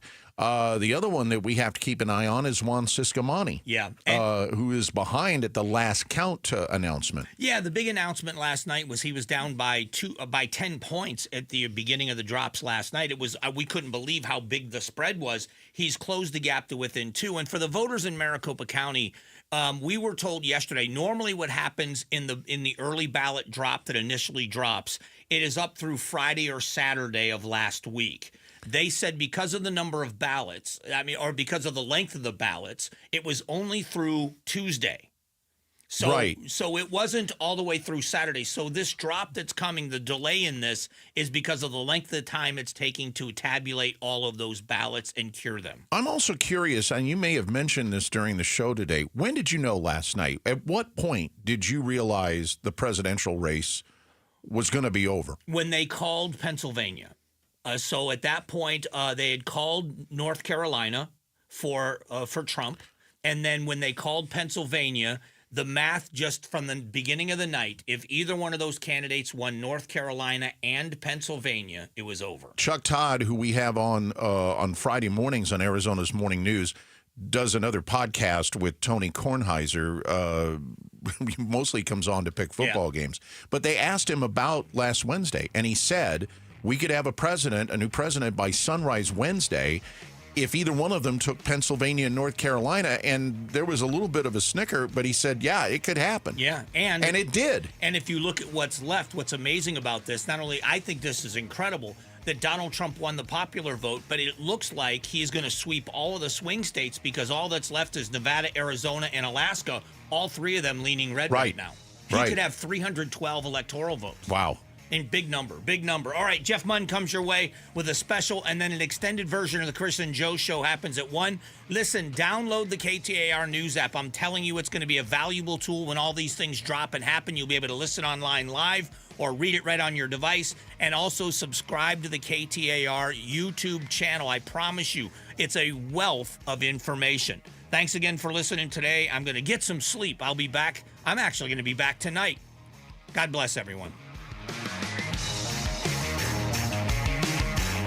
Is thinning hair or a receding hairline making you self-conscious? Try Hair Grow from New Nordic. Stop feeling embarrassed about thinning hair and start feeling your best with Hair Grow. Available online at Amazon, Walmart.com, and NewNordicUSA.com. It's a brand new school year, and Outspoken with Bruce and Gatos, we are ready to pay tribute to a teacher. Teachers unlock the doors to possibility. They transform lives with patience and a passion that knows no boundaries. So join us by texting the word teacher to 620-620. Nominate a deserving teacher for a $2,500 bonus. Pay tribute to a teacher is brought to you by your Valley Toyota dealers. Toyota, let's go places. Message and data rates may apply.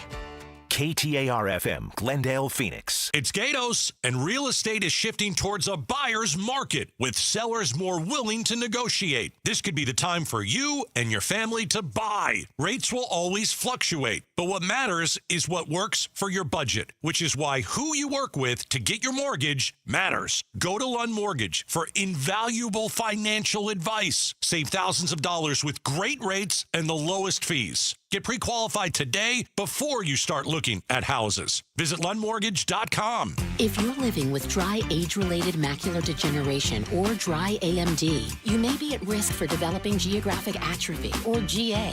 GA can be unpredictable and progress rapidly, leading to irreversible vision loss. Now there's something you can do to slow it down and get it going slower. Izervay is proven to slow GA progression. Izervay gets GA going slower. Izervay or avacincaptad pagel is a prescription eye injection used to treat GA. Don't take it if you have an infection or active swelling in or around your eye. Izervay can cause eye infection, retinal detachment, or increased risk of wet AMD. Izervay may temporarily increase eye pressure. Your vision may be impaired after an eye injection or exam. Don't delay. Ask your doctor about Izervay today. Izervay gets GA going slower.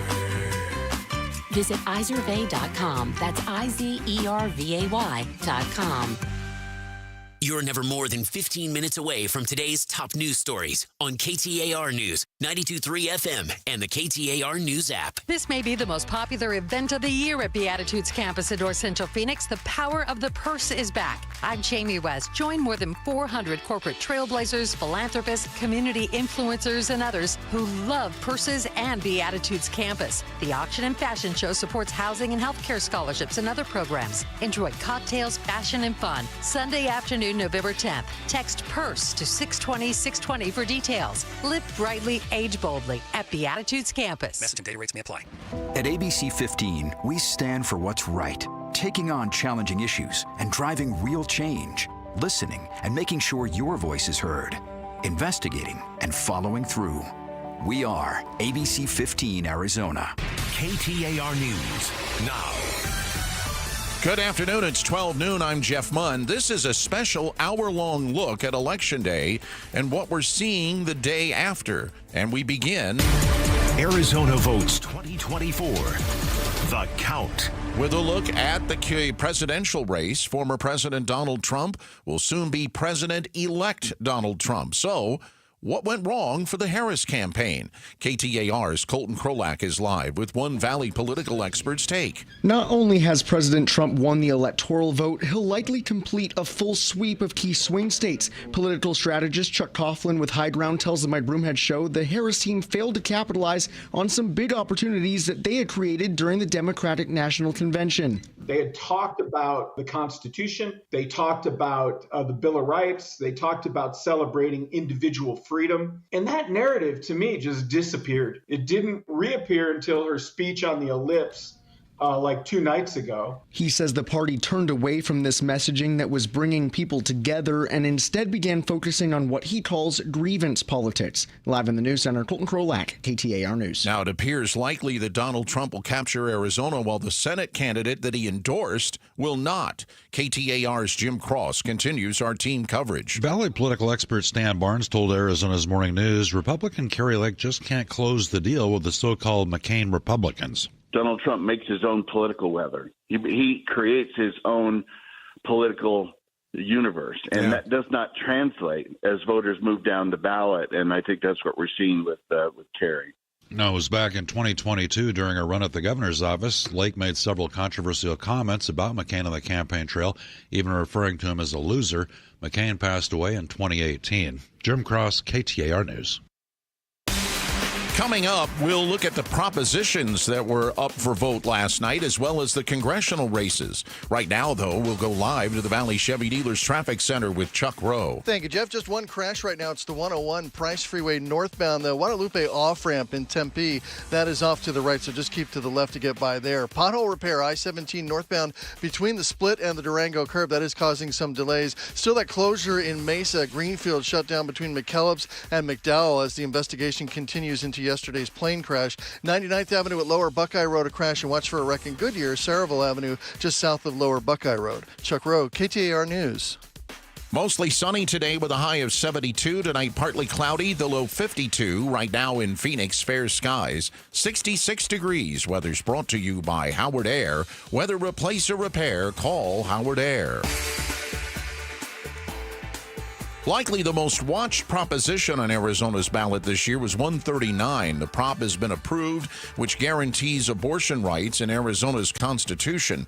Cindy Dahlgren with the It Goes Too Far campaign fought to oppose the measure. Well, I definitely think people that were against Prop 139 and saw how extreme it was and know exactly now what's going to happen, that girls and women are going to be in danger. Arizona for Abortion Access, the political committee running the campaign for the amendment, says the measure removes government interference and says this is a win for freedom. And we'll hear much more from them coming up at 12:15. Propositions 133 and 140 have both failed, 60 to 40%. Proposition 140 would have replaced our current system of partisan primaries with open primaries, and Prop 133 would have amended the state constitution to only allow partisan primaries. Chuck Coughlin with the political consulting firm High Ground, who ran the campaign for Prop 140, says he'll keep trying to fight for independent voters. We don't treat all voters and all candidates equally, which is guaranteed under the Constitution of the United States. And we're going to continue to try to fix that over time and continue to try and create change. But change is hard. With both propositions failing, there will be no changes to the primary voting process. Troy Barrett, KTAR News. As election results get finalized over the next few days and possibly weeks, we'll see who wins and loses, which has some local Republican voters worried. Others, not so much. KTAR's Balin Overstolz continues our expanded coverage. While the Arizona Republican Party didn't hold an election night celebration, local group Assyrians for Trump gathered in Glendale to see the initial results. That included Nikki Zai, who says she's worried Donald Trump will lose. I'm worried right now. I have anxiety. I have knots in my stomach. I'm nervous. I didn't sleep all night. Just praying for him. It's all we can do. Another Republican voter named Benjamin Nino says whoever wins, the country will move on. My life is going to go on. I might be a little bit happier if Trump does win. So, I don't think there'll be a lot of anxiety there. Balin Overstolz, KTAR News. The GOP candidate for the Maricopa County Board of Supervisors, Debbie Lesko, claimed victory last night in her race. She says she's feeling confident because of Republican turnout, saying Donald Trump is a better fit than Kamala Harris for Arizona. I'm optimistic I'm going to win for county supervisor, and I think we're going to have a great night. Despite being quick to claim victory, that race has not been called yet, and Lesko herself adds the next few days will still be stressful. The Democratic Party is trying to figure out what went wrong in the presidential election. KTAR's Susan Monday is live in the news center with an explanation. Democrat strategist Stacey Pearson tells the Mike Broomhead Show that Vice President Kamala Harris was caught between a rock and a hard place. She was either going to have to be disloyal and toss him under the bus. She would have had to criticize his age long before that disastrous debate, or she would have had to toe the line. She chose the latter, and it likely cost her the presidency. Pearson also says the lack of effective messaging on the economy was a big factor in the loss. Reporting live from the news center, I'm Susan Monday. A few Democrats have claimed victory in Arizona's races for the U.S. House. Arizonans don't expect Washington to solve all of their problems, but they do expect Washington to work for them, not for lobbyists or special interests. That's Greg Stanton declaring victory in District 4 with a 23,000 vote lead last night, telling voters who didn't support him, "My door is always open." Also winning big was former Phoenix Vice Mayor Yasemin Ansari with 72% of the vote. Ansari will be the youngest member of the 119th Congress, saying of the responsibility, she's deeply honored and grateful. We're scheduled to have Yasemin Ansari join us at 12:45 this afternoon. Some races are still too close to call concerning the congressional districts. Republican David Schweikert is narrowly leading Democrat Amish Shaw.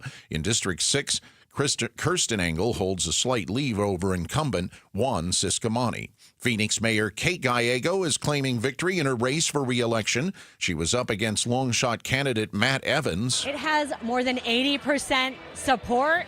That's as close as you come to consensus these days, and so I'm really gratified we have a shared long-term vision. Gallego celebrating the expected passage of the 10-year plan for Phoenix, which was on the ballot.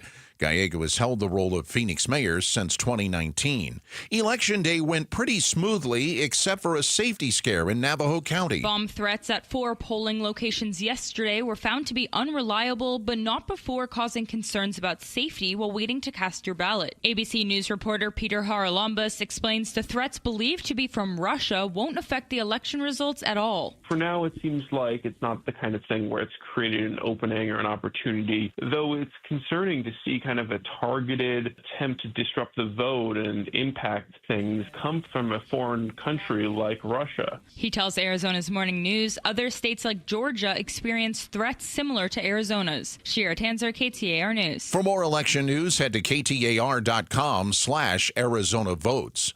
Coming up, we'll have a look at the national election scene, including the latest developments concerning last night's presidential results. That's all on the way. KTAR News Time, 12:08. Former President Donald Trump is projected to win the race for president. With a win in Wisconsin, Decision Desk and Fox News calling the race in the Republicans' favor. It's a political victory that our country has never seen before, nothing like this. I want to thank the American people for the extraordinary honor of being elected your 47th president and your 45th president. How your votes count up to the minute, all day. KTAR News on 92.3, on the app, and online. ABC 15 Arizona. Here when it matters most. We listen when you need answers. She reached out to let ABC 15 know for help. When you demand solutions. The ABC 15 investigators went directly to those in power. And every story we tell. She asked the right questions. That made a difference. And every investigation we uncover. We've investigated the case extensively. We stand with you. We stand for what's right. Weeknights on ABC 15 News at 6. Is your better half moving on to greener pastures? Is brown just not your favorite color? Then join us Sunday mornings from 7 to 9 a.m. for the Whitfield Nursery Garden Show. Good tips, great smiles, and fun colors. Yes, that's you. Hi, this is Brian from Whitfield Nursery. That's me. Join me Sunday mornings from 7 to 9 a.m. We'll green up your garden, save your trees, chase off those pests, and save some water, and just have fun. That's the Whitfield Nursery Garden Show, Sundays from 7 to 9 a.m. on KTAR. Hey, folks, Dave Ramsey here with some good news from my friends at Window World. You see, unlike most window companies, Window World has offered just one low upfront price all year long without any crazy sale of the month gimmicks. In a world full of empty promises, it's nice to know that Window World has honored their low pricing all year long. Plus, their industry-leading transferable lifetime lifetime warranty even includes accidental glass breakage. So call today to lock in your 2024 pricing for 5 large premium sliding windows, all with Solar Zone Sunshield glass installed and tax included for only $39.63. The low price from last January is your same price today. Call or schedule online at windowworldphoenix.com. Window World, simply the best for definitely less. 12:11 on this special noon news hour. I'm Jeff Munn. This is part of our expanded election coverage, and it includes an expanded edition of the Chris and Joe Show beginning at 1. From the KTAR Business Center. From ABC News, Wall Street now. Donald Trump's win is expected to send the electric vehicle industry into limbo. Republicans have largely condemned EVs, saying consumers are being forced to buy them. But Trump has found a new ally in Tesla chief Elon Musk. Holiday shopping might not be so merry this year. Reuters says several retailers, including Walmart, have been importing less inventory for the shopping season. Companies tracking imports say they're roughly 20% below 2022. But among all the holiday packages will be new themed candies. Mars Wrigley says Snickers bars shaped like Christmas trees will be back. Will be joined on shelves by what the company is calling toasty holiday peanut M&Ms. Jim Ryan, ABC News. The election of Donald Trump as president has sparked the markets. Dow Jones Industrials are up 1,426 points. The S&P 500 up 134. The NASDAQ up 497 points. For more money news, visit the Business Center at KTAR.com. KTAR News Flash. This is what you need to know right now. Kate Gallego is claiming victory in her campaign for re-election as mayor of Phoenix. She's held the role since 2019. She was up against Matt Evans, who was a long shot to win. Gallego at last night's Arizona Democrats election night watch party, thanking those that voted for her and promising to work hard for those that didn't. However, in the Northeast Valley, 2 of the incumbent mayors are behind in the race. In Fountain Hills, incumbent Ginny Dickey was trailing Jerry Friedel, and in neighboring Scottsdale, incumbent David Ortega was trailing Lisa Borowski. And 3 new mayors will take up the roles across the rest of the valley. Currently leading in Mesa, City Councilman Mark Freeman. In Paradise Valley, Mark Stanton is in the lead. And in Wickenburg, Bobby Bratcher is ahead by more than 15% of the vote. All of our top stories are just 15 minutes away. For more news, go to KTAR.com or the KTAR News app. This is also a massive victory for democracy and for freedom.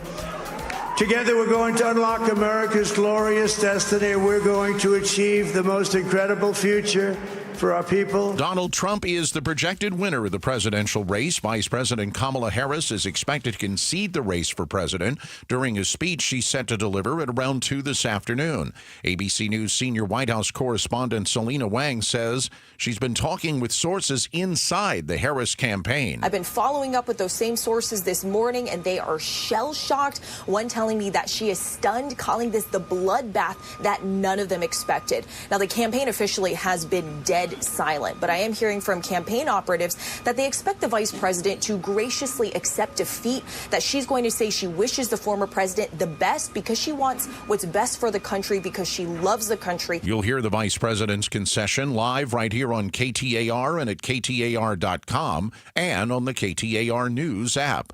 Donald Trump will have to appoint thousands of federal employees, even though he ran on a campaign pledge to cut or completely eliminate some government agencies. He's got 4,000 political appointees. 1,200 of them have to have Senate confirmation. So, I think he's laid out some big picture ideas, but in terms of the details behind them and even the personnel that would be used to carry such ideas out, it's still really early. ABC's Alex Preche reporting.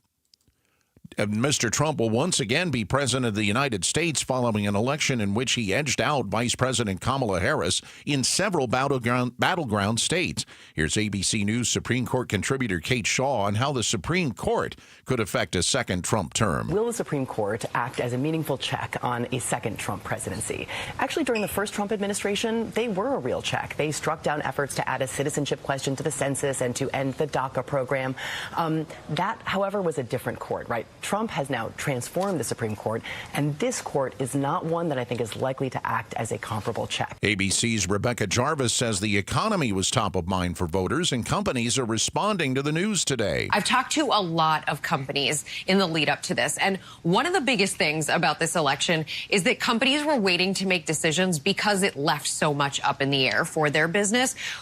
They told me no matter who won, they felt like finally they could start to make decisions about hiring, about spending. So I do expect businesses in the next couple of months here to be able to make some of the decisions that were held up by this election. Ukraine's President Volodymyr Zelensky was one of the first world leaders to congratulate President-elect Donald Trump. Zelensky on X calling Trump's victory impressive and expressing hope for continued U.S. support for Ukraine. Arizona Votes 2024, continuing coverage of the general election. It seems Arizonans have made their choice very clearly when it comes to abortion access.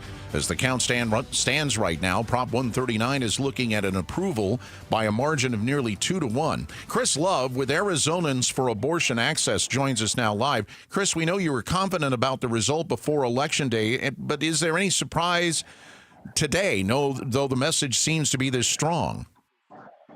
Absolutely not. I think that from the beginning of our campaign, Arizonans have really gotten together to make sure that, number one, we got onto the ballot with a record number of signatures, but also have sustained that energy throughout our campaign. And so we are excited that, Arizona voters really showed up and showed out for us and for abortion access in our state.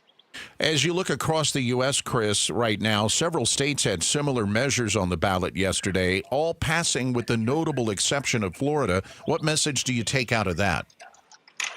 Well, I think Florida had some other odds. They had a 60% threshold, which is something that we didn't have in the state of Arizona. They ran an excellent campaign, and unfortunately, the odds just weren't in their favor.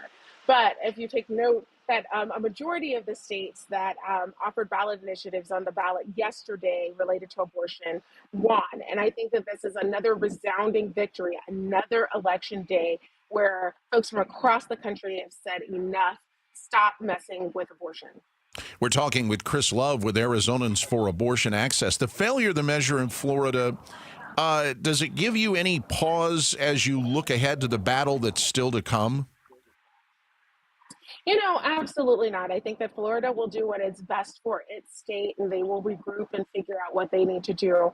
But I think that any other state with a direct democracy process that allows a ballot initiative, they should really take the opportunity to make sure that they are enshrining these rights in their state constitutions. Moving forward here in Arizona, we have a number of things that we need to look forward to, but unfortunately, our campaign will be sunsetting. So all of the reproductive rights stakeholders, in addition to folks who are interested in protecting democracy, will take up the mantle. And when we talk about the battle ahead, are you expecting legal challenges, and are you concerned about what that could potentially mean?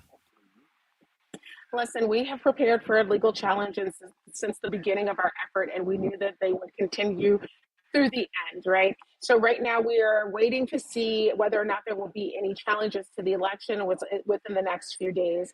And thereafter, we expect that, the governor will certify our election results and that the Arizona Abortion Access Act will be the law of the land. Thereafter, any challenges, again, will need to be taken up by the reproductive rights stakeholders and democracy protection stakeholders to really move forward.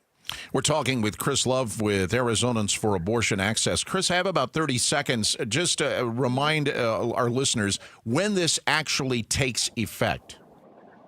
Right. So with the sign of the Governor Hobbs's pen, the Arizona Abortion Access Act will become part of the law here in Arizona. We anticipate that will happen at the end of November. Chris Love with Arizonans for Abortion Access. We appreciate you being with us here on this KTAR Noon News Special. Coming up, we'll take a look at other news on this afternoon, including a hotel key card flaw. Have you ever stayed at a hotel and you use a key card? They don't always work. KTAR News Time, 1220. KTAR News shines our community spotlight on Trajan Wealth and their support of the Sojourner Center. This year marks the 8th annual Trajan Wealth Charity Drive benefiting the Sojourner Center, a safe haven for survivors of domestic violence in Arizona since 1977. Since its founding, the Sojourner Center has helped more than 60,000 adults and children in the valley. During the charity drive, you're encouraged to donate a new unwrapped toy or a clothing item. A wish list can be found at TrajanWealth.com/blog. KTAR News is proud to shine our community spotlight on Trajan Wealth and the Sojourner Center this November.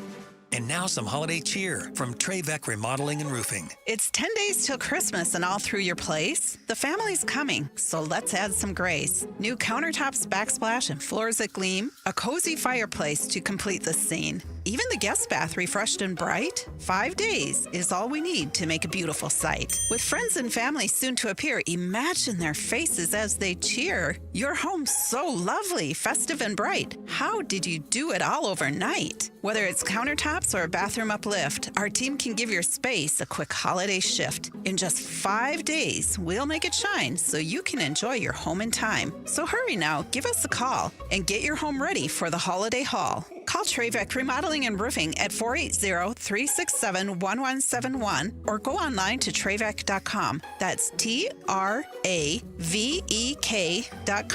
Trevec. Together, building dreams for more than 20 years. It's Black Friday all month long at Howard Air. Save up to $6,495 in total rebates on select new systems. Plus, get no interest and make no payments for 12 months on approved credit. And enhance your home's energy efficiency and comfort during these cold winter months with Howard Air Insulation. Call today, get 20% off any insulation job. It's Black Friday all month long at Howard Air. Call 602-953-2766 or schedule a free estimate online today at howardair.com. Some restrictions apply. Hi, I'm Stuart Willis, president of Asset Preservation Wealth and Tax. Will your investments last through retirement? Do you have a retirement strategy to minimize your long-term taxes? If not, tune into Arizona's own Asset Preservation Hour right here on KTAR, Saturdays at 4 p.m. or Sundays at 2 p.m. Listen weekly as we help guide you through your financial future. What should you do about the current economic conditions? Stay informed and tune into the Asset Preservation Hour, Saturdays at 4 p.m. or Sundays at 2 p.m. on KTAR. Hi, I'm Sherry Harris, owner of Life Source Water. Has your water been letting you down? Does the water from your tap taste, well, lousy? Is your skin and hair looking dull and lifeless? With the Life Source Whole House System, we help your water reach its full potential. Clean, tasty, and ready to pamper you from head to toe. So let your water shine. For factory direct pricing, call 1-800-WATER-99 or visit lifesourcewater.com. Life Source. Taste and feel the difference. Warranty limitations apply. Hey, it's Jim Sharp. We all know Donald Trump's unique, right? But did you know he's not unique for winning the presidency, losing it, and winning it again? Join Jamie West and me for an historical look at Trump's time in the White House, ×2, on the next Arizona's Morning News. 12:23 on this KTAR Noon News Special. I'm Jeff Munn. This is part of our expanded election coverage, which continues with a special edition of the Chris and Joe Show at 1 and another election special tonight at 7. Your heart health not being helped by a stressful workplace. Even people without any known heart disease can see a negative impact on their heart health in a stressful workplace.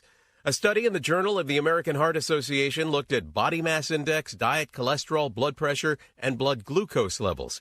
It found that men and women between 45 and 84 who have not experienced heart issues will nevertheless have up to a 27% less favorable health profile when they're subjected to consistent work-related stress. Dave Packer, ABC News. It's used by millions of school students around the world, but it wasn't always so. More on the inventor of the modern-day backpack. Backpacks used to be big, heavy, and used mostly just by outdoorsmen and campers. In the 1960s, Murray McQuarrie came along, winning a contest in the Pacific Northwest to design a lighter-weight aluminum pack. After that, he and his then-wife Jan further tweaked the product to carry their books at the University of Washington. They named their new company Jan Sport and eventually became popular with students all over the country.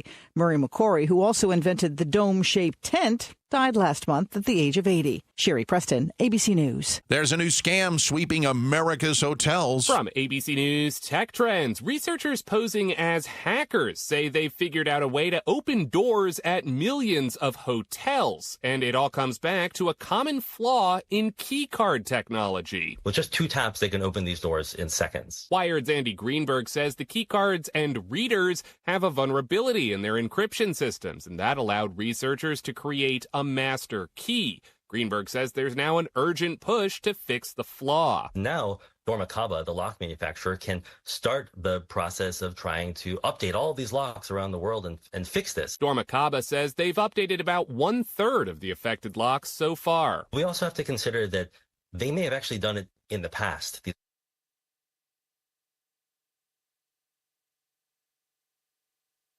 The count continues for election 2024, and we'll have the very latest numbers on what are turning out to be some very close races. I'm Mike DeBusti. I'm Jamie ABC West. News. Join me and Jim Sharp tomorrow on Arizona's Morning News.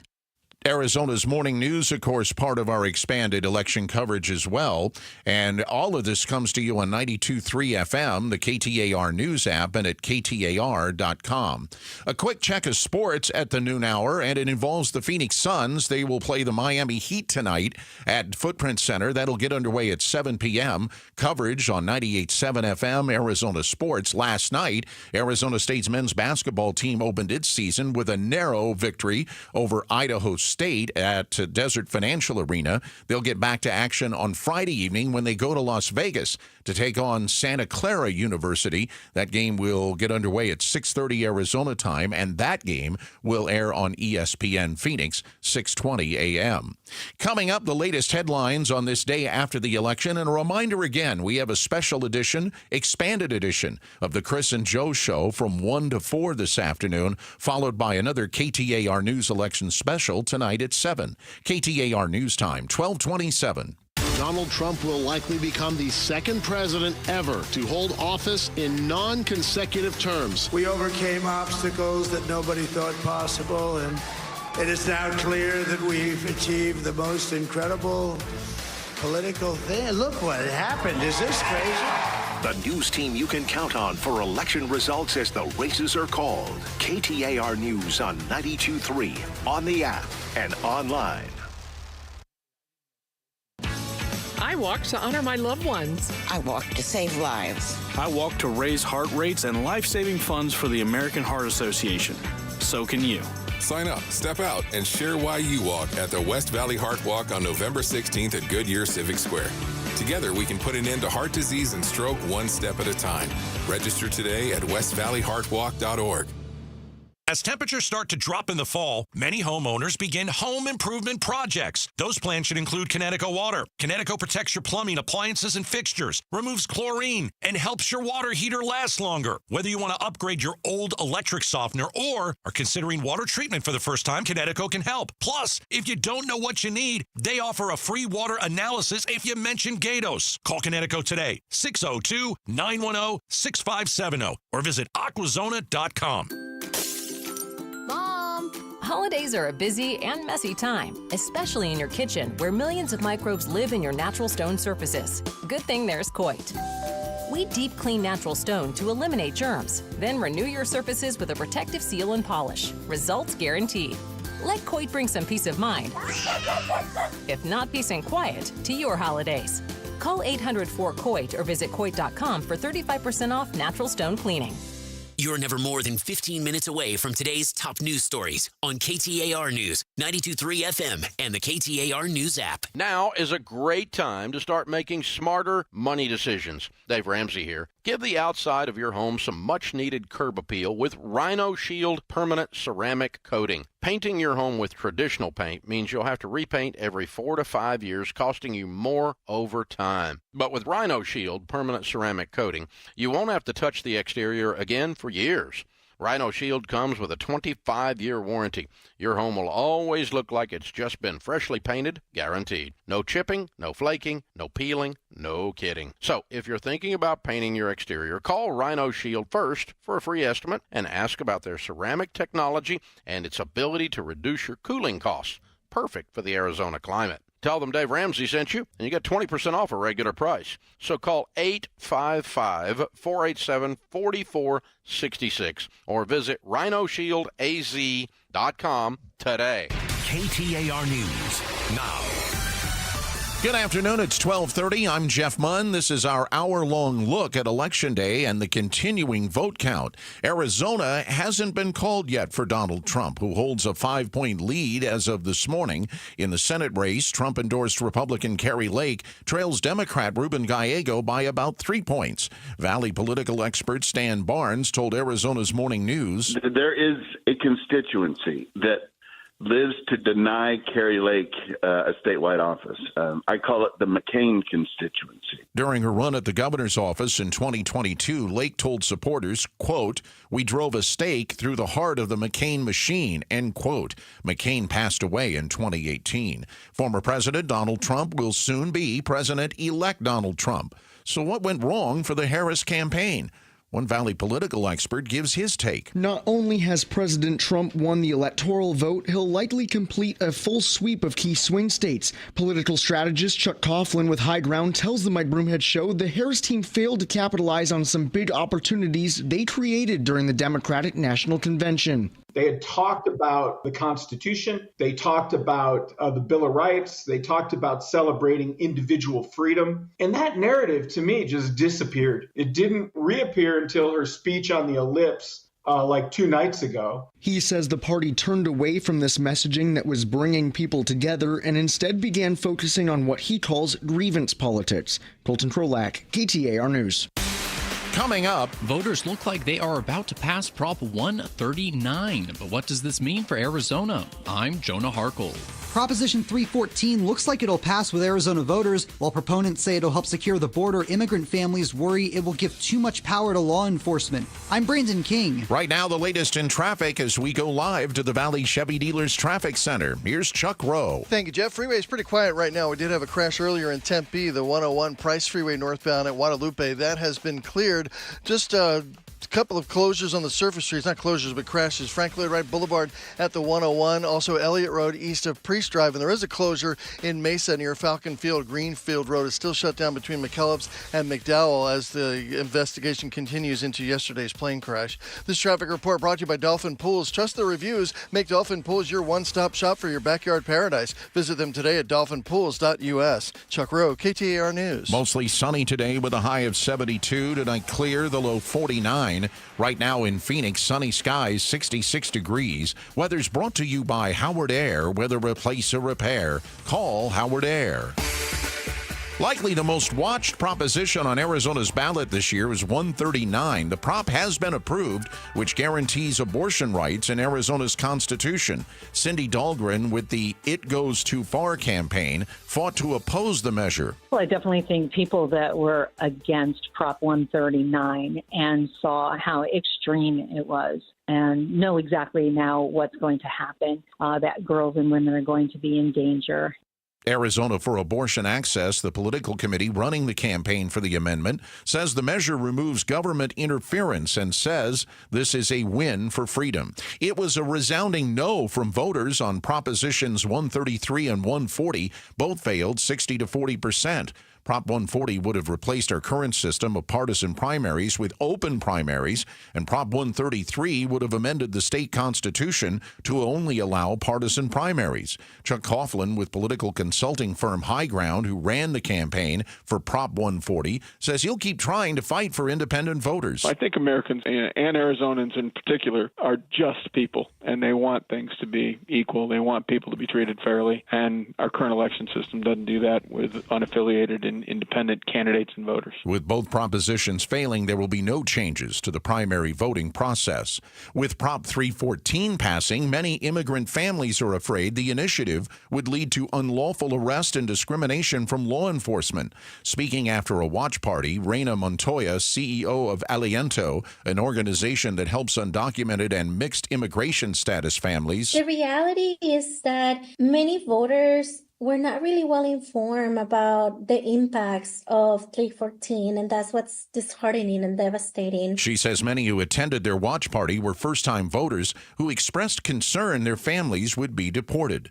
Democrats have won their share of races for Arizona seats in the U.S. House of Representatives. In Arizona's 4th Congressional District, Democrat Greg Stanton declaring victory over Republican Kelly Cooper with 55% of the vote. My door will always be open.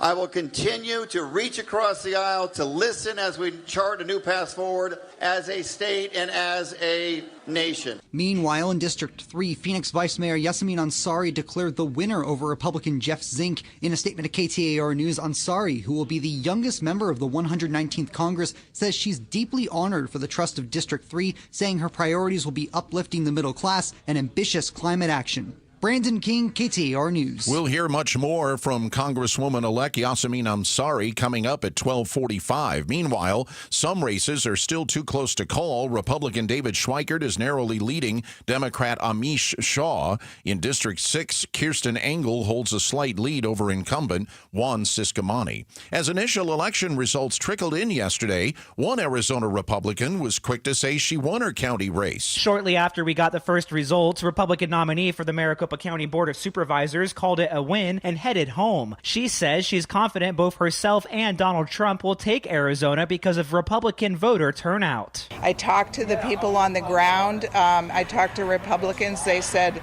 mostly Republicans were coming to the polling places. And she believes Trump is a good fit for Arizona, citing the economy. Well, I think he has proven that he does great things for America and for Arizona. And so I think we just keep moving forward, go back to great economy, better jobs. Ballin Overstoles, KTAR News. While the Arizona Republican Party didn't hold an election night celebration, local group Assyrians for Trump gathered in Glendale to see the initial results.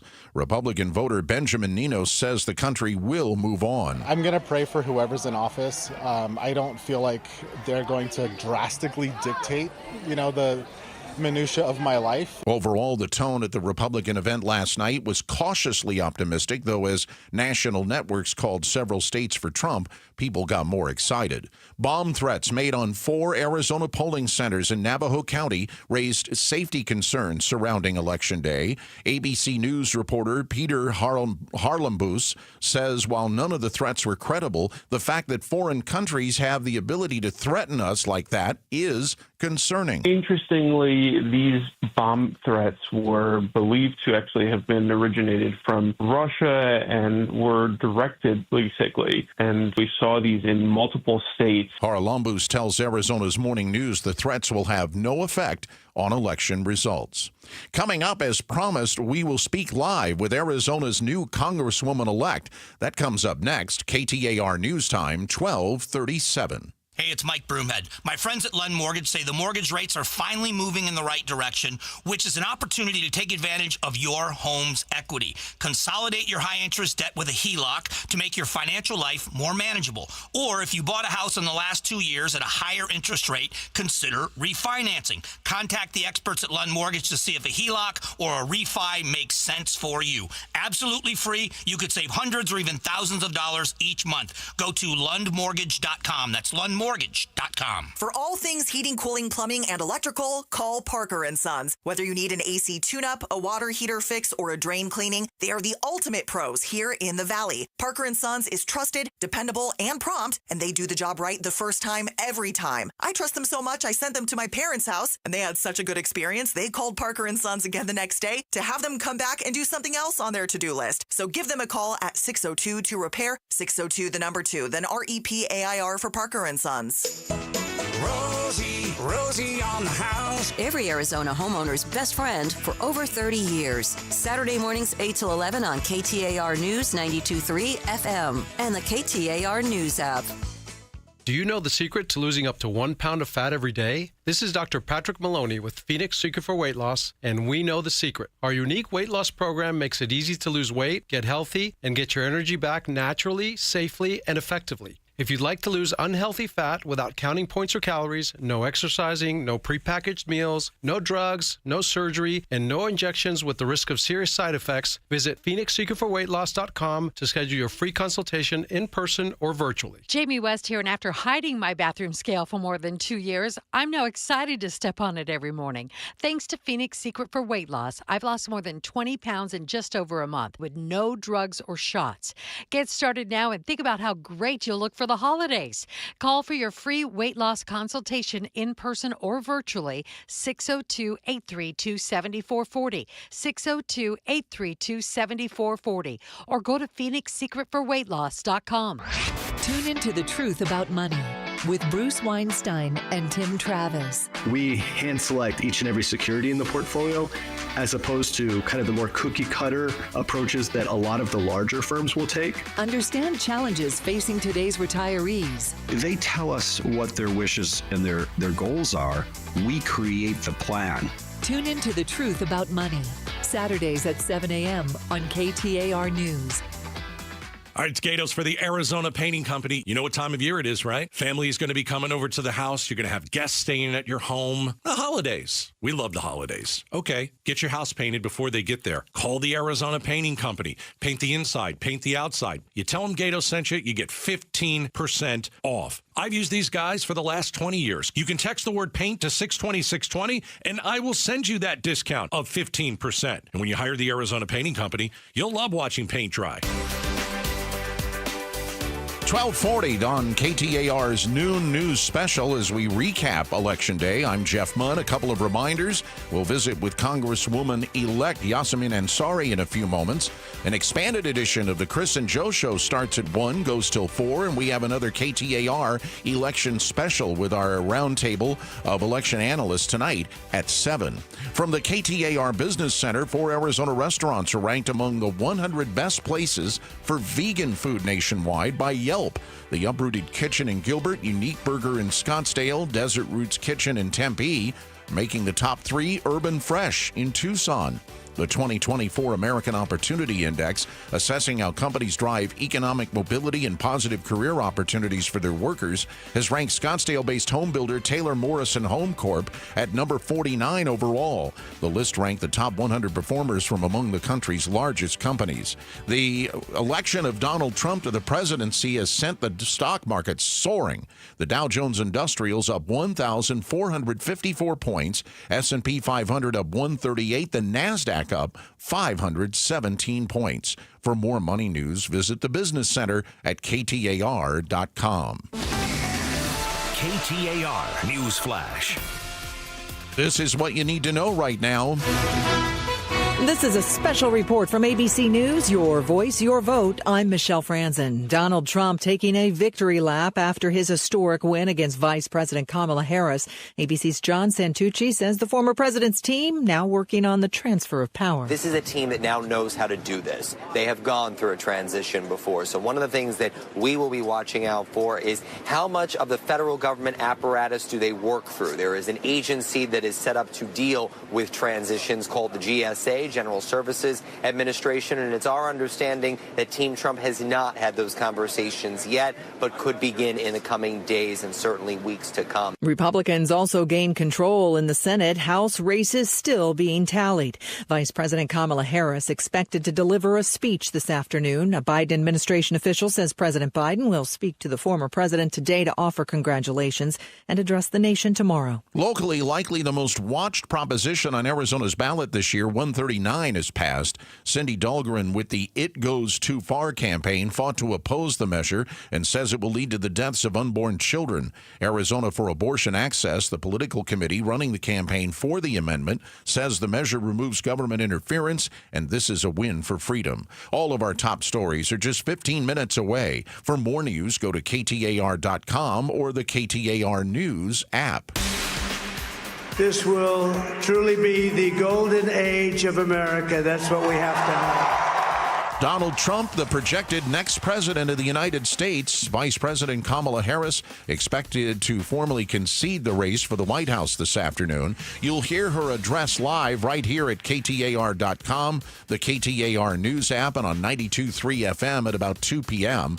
The big question, exactly what will she say? I'm going to be watching to see how she weaves together that message she had, that very dark and grave message she had in these final days, and how she tries to also present a vision of unity and turning the page. She wasn't able to turn the page herself, but I'm curious to say how she talks about the future as well of the Democratic Party. That's ABC's Selena Wang. President-elect Trump's victory will be studied and debated for many years to come. He's only the second president in American history to win another term after losing a first attempt at re-election. Donald Trump clearly waged a movement which captured the imagination of a majority of Americans. We have to remember, too, that since 1988, Republicans have, with the exception of this, have only won one popular vote, and that was in 2004 when George W. Bush beat John Kerry. So it's very significant that Donald Trump not only won the election through the Electoral College, but won the popular vote as well. ABC News contributor and presidential historian Mark Updegrove. There are 4 ongoing criminal cases against Donald Trump involving dozens of charges.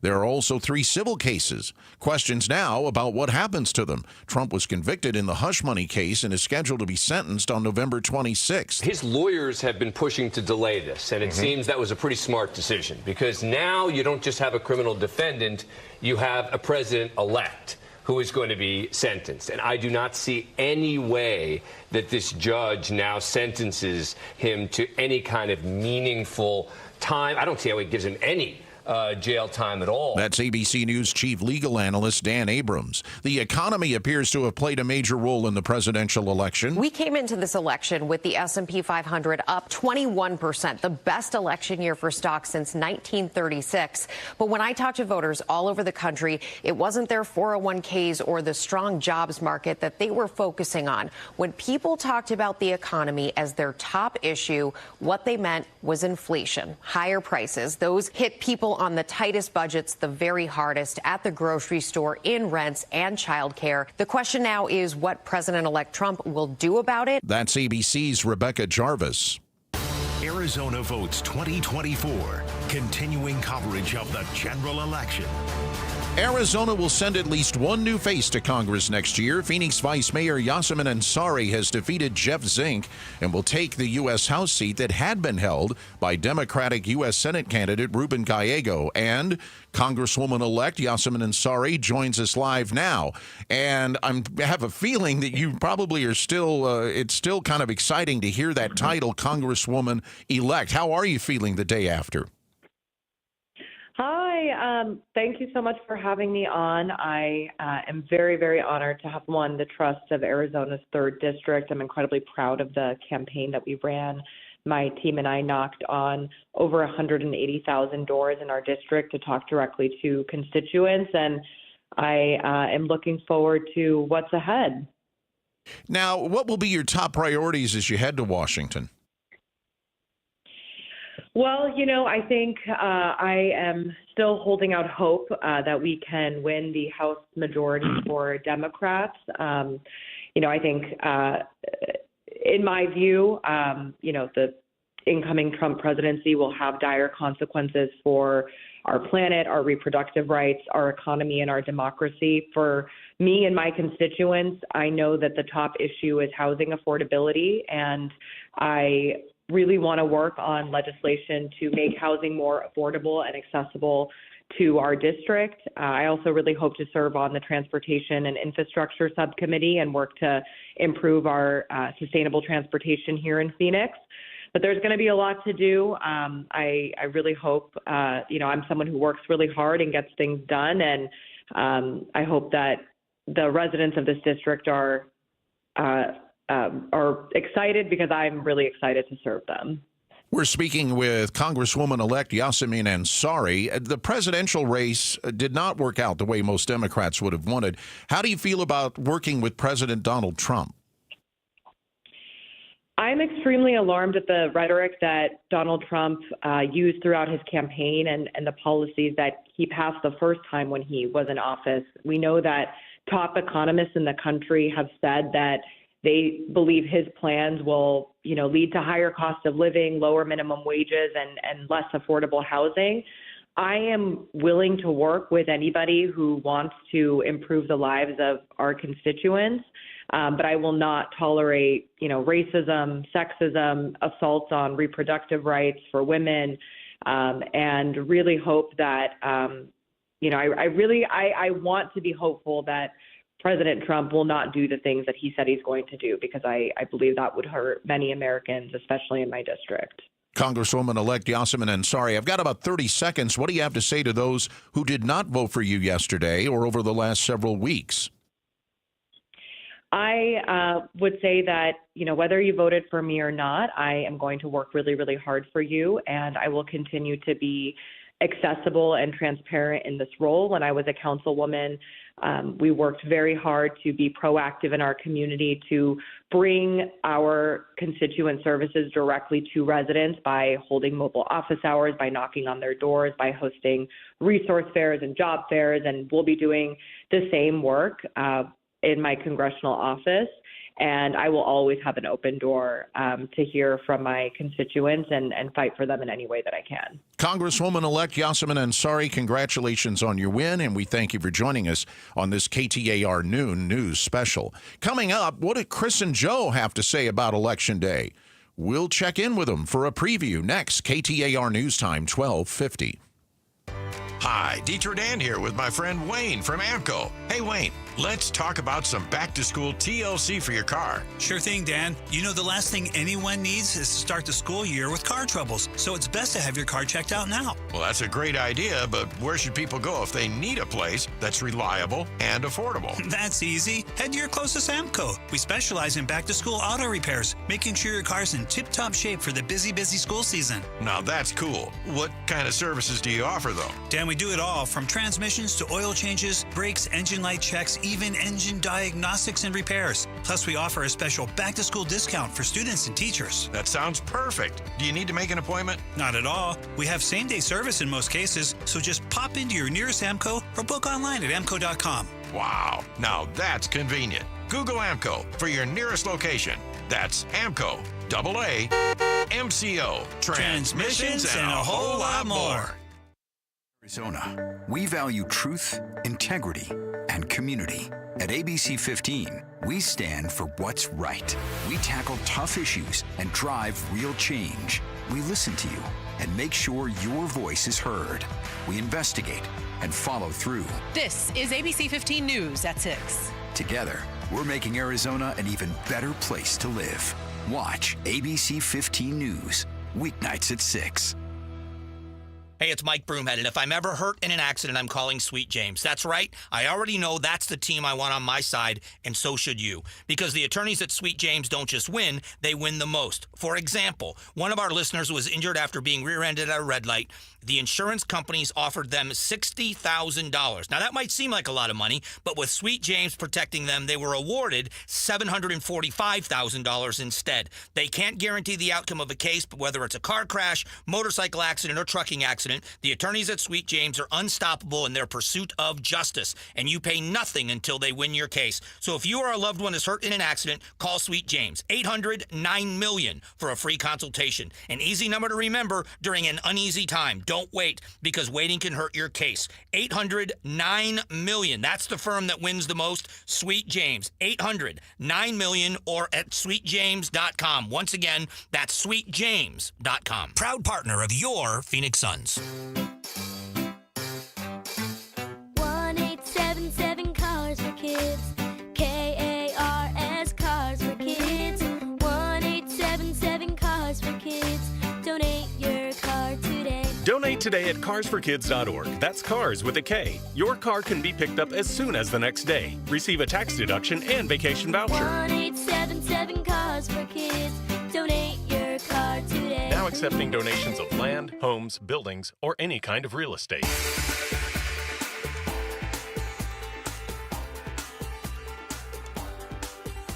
It's Gatos. Big Trump victory. A clear majority of people in this country wanted him to be president, and they got him. At 5 o'clock, we go inside the war room, and we'll talk about the election. It's coming up today, 5 o'clock, the war room. Outspoken with Bruce and Gatos. Oh, excuse me. I do get a loss of pay for interrupting Gatos. That will come up later this afternoon. And also, we have expanded coverage throughout the day on this day after the election, and that includes an expanded edition of the Chris and Joe Show, which starts right after the news at 1. And Joe Huizenga is here to preview. Gee, will you talk about the election? I thought we were going to talk college football playoff. We're talking the election? Sounds like a good plan. Okay, we'll change gears and talk the election. Let's do it. I asked Mike Broomhead this. Where was the moment where you realized Donald Trump was going to win this? What did Broomhead say? He said it was when he won Pennsylvania, and for me, it was earlier. I thought there was when the polls closed, the ones that closed at 8 o'clock Eastern or 6 o'clock here, there was an avalanche of projections. You know how these networks do it as soon as the polls close. Trump wins, Trump wins, Trump wins. And I realized that the battleground states had not been decided yet, but there was a part of me that thought, I don't know if battleground states are going to be enough. You want a good one? Yeah. October 8th. You knew October 8th. She sat down with The View. And a lot of people are citing that. And she said she wouldn't do anything differently than how President Joe Biden had handled the last 4 years. And I've been telling Chris and all of those around me who would listen, when they say, who do you think's going to win? I said, I think it'll be close. Turns out it wasn't even close. And that is the moment when she lost this election. She never defined who she was. Kamala Harris, the she here. She never defined who she was. She tried to run on the politics of joy, and then she pivoted and got down in the mud, calling him a fascist and trying to play the name game, which nobody can do better than Trump, and nobody can keep up with him. And she never convinced the American public that she could do anything about gas prices, grocery prices, and deviate from the path we've been going down. There are two things related to that. It's difficult on a sitting vice president who is running for president to kind of pivot away from whoever is in the Oval Office. And I think back to George H.W. Bush when he ran for president in 88 after 2 terms as Reagan's vice president. He managed to do it, but it's not the easiest thing in the world to do. Well, Reagan set him up a little better, too, than what Biden Well, that's has. part of it, but Reagan had his issues coming in, especially in the second term.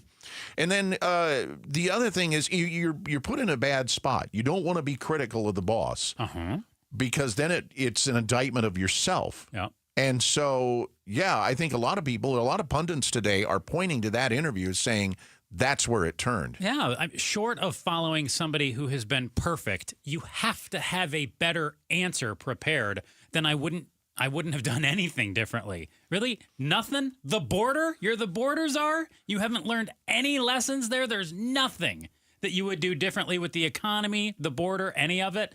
I think the American public just called BS on that. Normally, I don't try to tie the stock market to other things that are going on, but the way the stock market responded today... Tesla and Bitcoin looking mighty good. Wow, 1,400 points to the plus side, and that's amazing. So, there might be one or two things, but if you want to save like 15 minutes at the end to see the playoff with Chris, that probably wouldn't be a bad idea. I'll see what I can do. We'll make sure to get you on the horn. All right, thank you. I appreciate that. Now, a reminder again.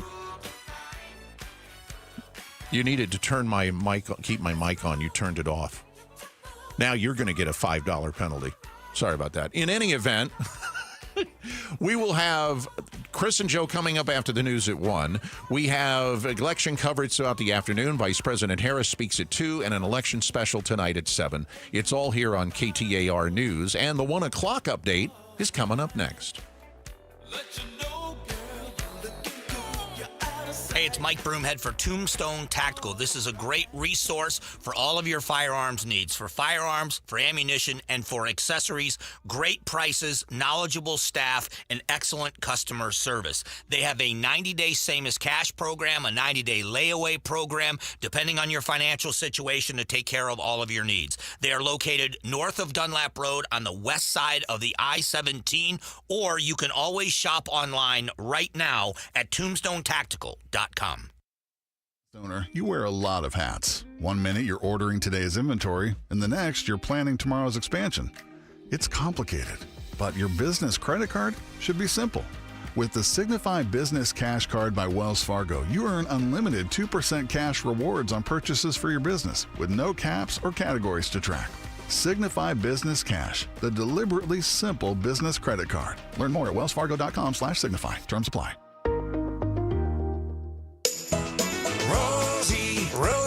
on the house, every Arizona homeowner's best friend. This Saturday, 8 o'clock, Rosie on the House kicks off the Outdoor Living Hour with the Ultimate Garden Hour, talking about raised bed gardening. Then we'll be talking about the largest architectural feature probably on the front of your house, the overhead garage door. And what can we do to jazz that thing up? With the holidays coming, we'll be talking family traditions. Saturday mornings, 8 to 11 on 92.3 KTAR. Donald Trump will likely become the second president ever to hold office in non-consecutive terms. We overcame obstacles that nobody thought possible, and it is now clear that we've achieved the most incredible political thing. Look what happened. Is this crazy? The news team you can count on for election results as the races are called. KTAR News on 92.3, on the app, and online. KTAR-FM, Glendale, Phoenix, Arizona's news station. KTAR News, 92.3 FM. KTAR News, now. It's 1 o'clock. I'm Jeff Munn. Arizona votes 2024. It appears likely that Donald Trump will capture Arizona while the Senate candidate that he endorsed will not. Valley political expert Stan Barnes told Arizona's Morning News Republican Kerry Lake just can't close the deal with the so-called McCain Republicans. Donald Trump makes his own political weather. He creates his own political universe, and that does not translate as voters move down the ballot, and I think that's what we're seeing with Kerry. No, it was back in 2022 during a run at the governor's office. Lake made several controversial comments about McCain on the campaign trail, even referring to him as a loser. McCain passed away in 2018. Jim Cross, KTAR News. It's often hard to pin down how Arizonans are going to vote because they're known for picking and choosing among different parties and partisan initiatives. And this year's election is no different.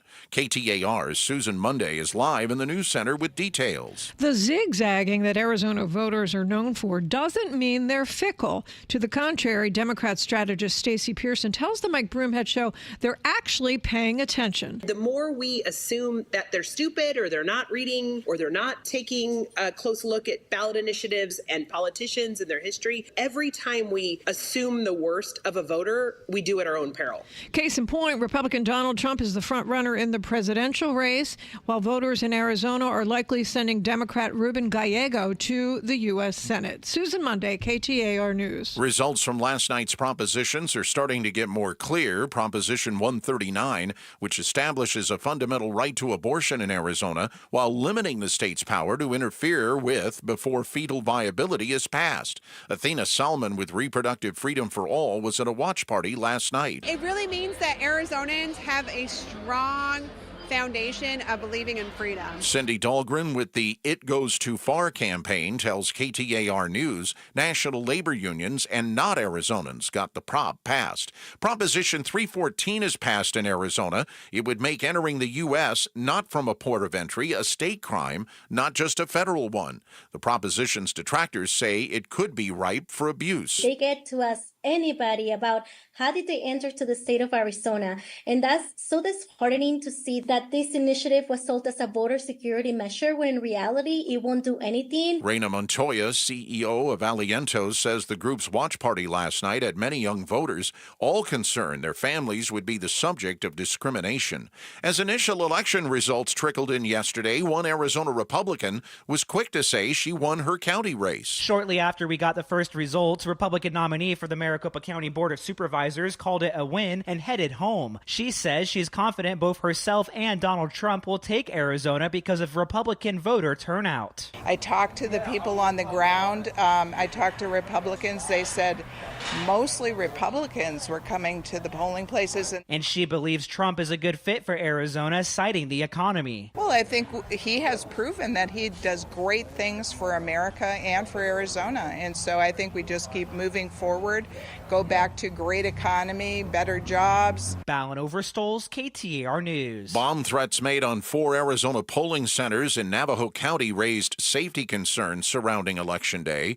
ABC News reporter Peter Harlambus says while none of the threats were credible, the fact that foreign countries have the ability to threaten us like that is concerning. Interestingly, these bomb threats were believed to actually have been originated from Russia and were directed basically. And we saw these in multiple states. He tells Arizona's Morning News the threats will have no effect on election results. The future of our state elections looks unchanged after competing propositions 140 and 133 failed 60 to 40%.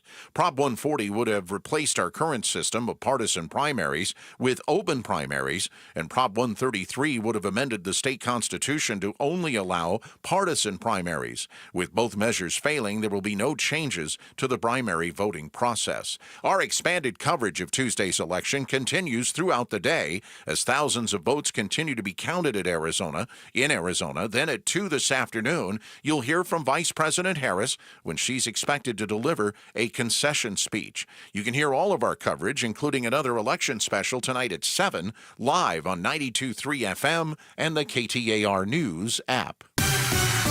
Let's get an update on traffic as we go live to the Valley Chevy Dealers Traffic Center. Here's Chuck Rowe. Thank you, Jeff. The freeway's moving pretty well around the valley right now. There is some ADOT maintenance work going on the I-17 northbound, right on the Durango curve. They have the right lane blocked, so that's bunching up traffic starting back at about 7th Street. Stay to the left to get through there. Surface streets have been busy. 16th Street north of Buckeye Road, a crash. Another collision, McDowell Road, just east of the 51. Had a motorcyclist go down Broadway east of 16th Street and a crash in Scottsdale. Frank Lloyd Wright Boulevard at the 101. Chuck Rowe, KTAR News. Mostly sunny today, a high of 72. Tonight clear, the low 49. Right now in Phoenix, sunny skies, 68 degrees. Weather's brought to you by Howard Air. Whether replace or repair, call Howard Air. I'm Jeff Munn on Arizona's news station, KTAR News. Arizona Votes 2024. Continuing coverage of the general election on the Chris and Joe Show. It is a pleasure to be back with you once again. I'm Chris Merrill. He's Joe Huizinga. So we got to do election coverage last night. Let me take you behind the scenes just a little bit here at KTAR. So I've been with the station full-time here since the show started February. Right? Okay. Yep.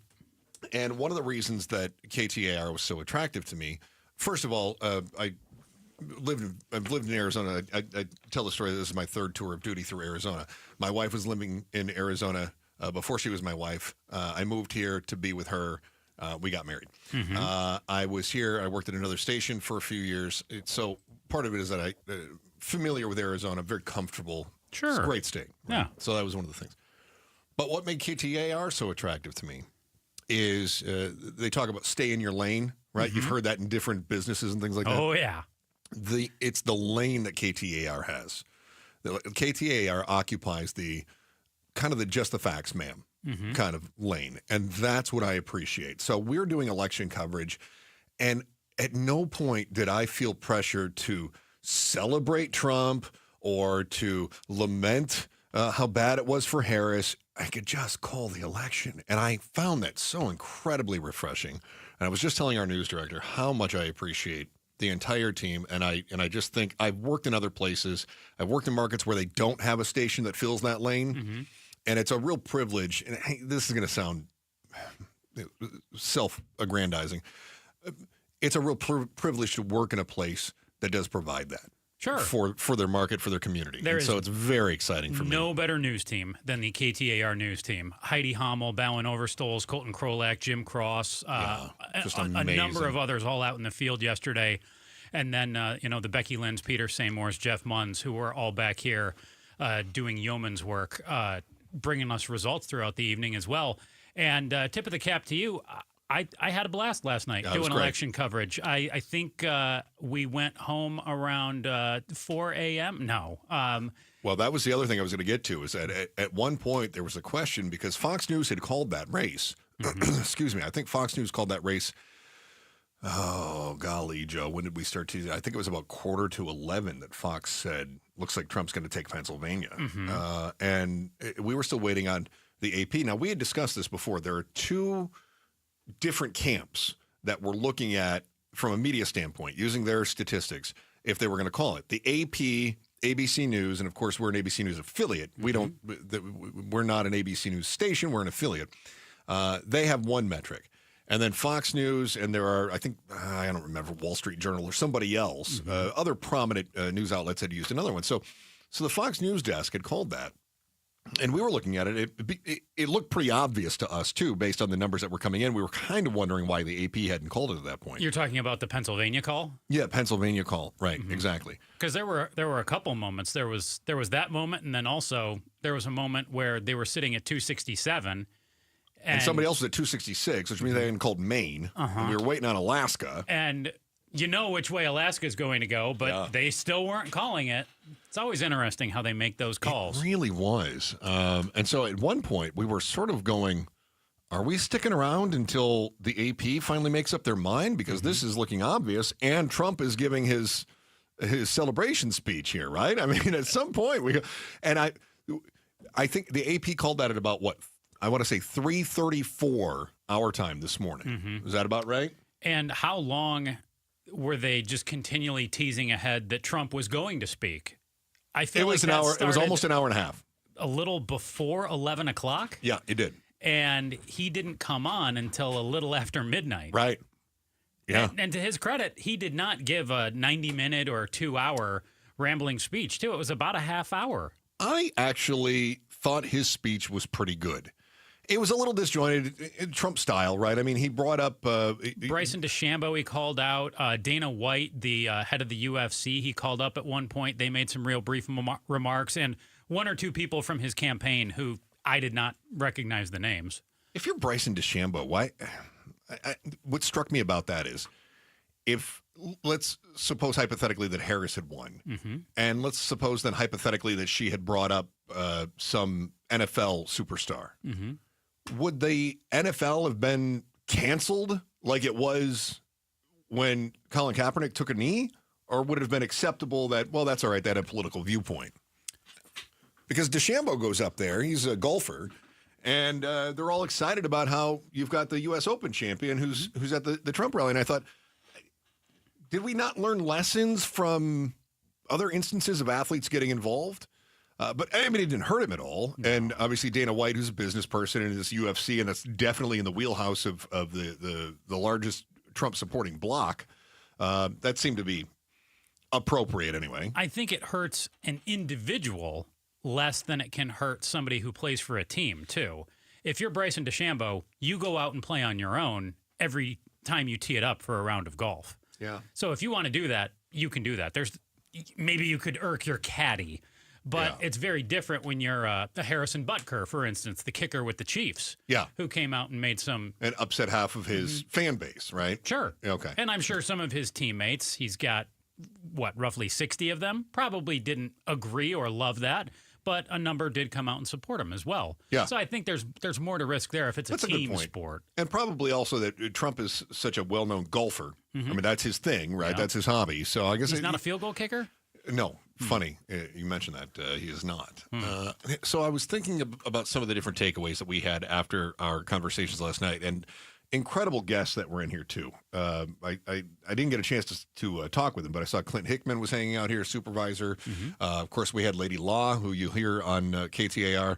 Oftentimes she's in when one of us are gone. Lady Law is fantastic. Steve Goldstein was amazing. I loved his take. He had great energy. Dr. Mike O'Neill, our political analyst, so smart. And Mike Noble was here too, Noble Predictive Insights, the pollster, who we had on our show yesterday as well. He was here last night helping to kind of break down some of, how close is this to what we were expecting. And it sure seemed like everything was within the margin of error.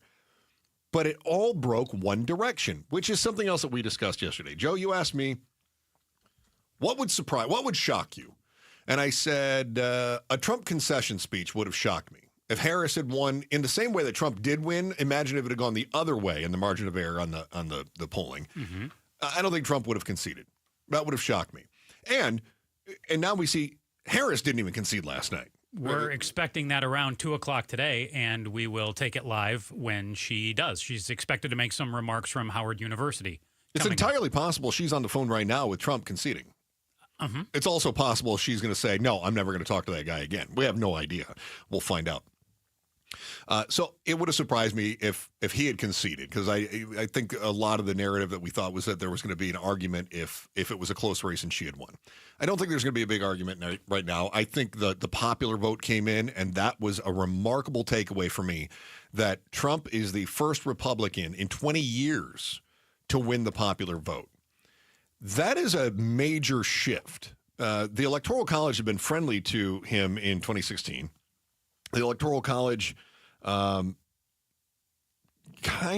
we thought it might come into play in 2020, but it didn't, because Biden it was close, and it did, of course, come into play as far as some of the mathematics, but Biden won the popular vote as well in 2020. Trump winning that popular vote is a statement.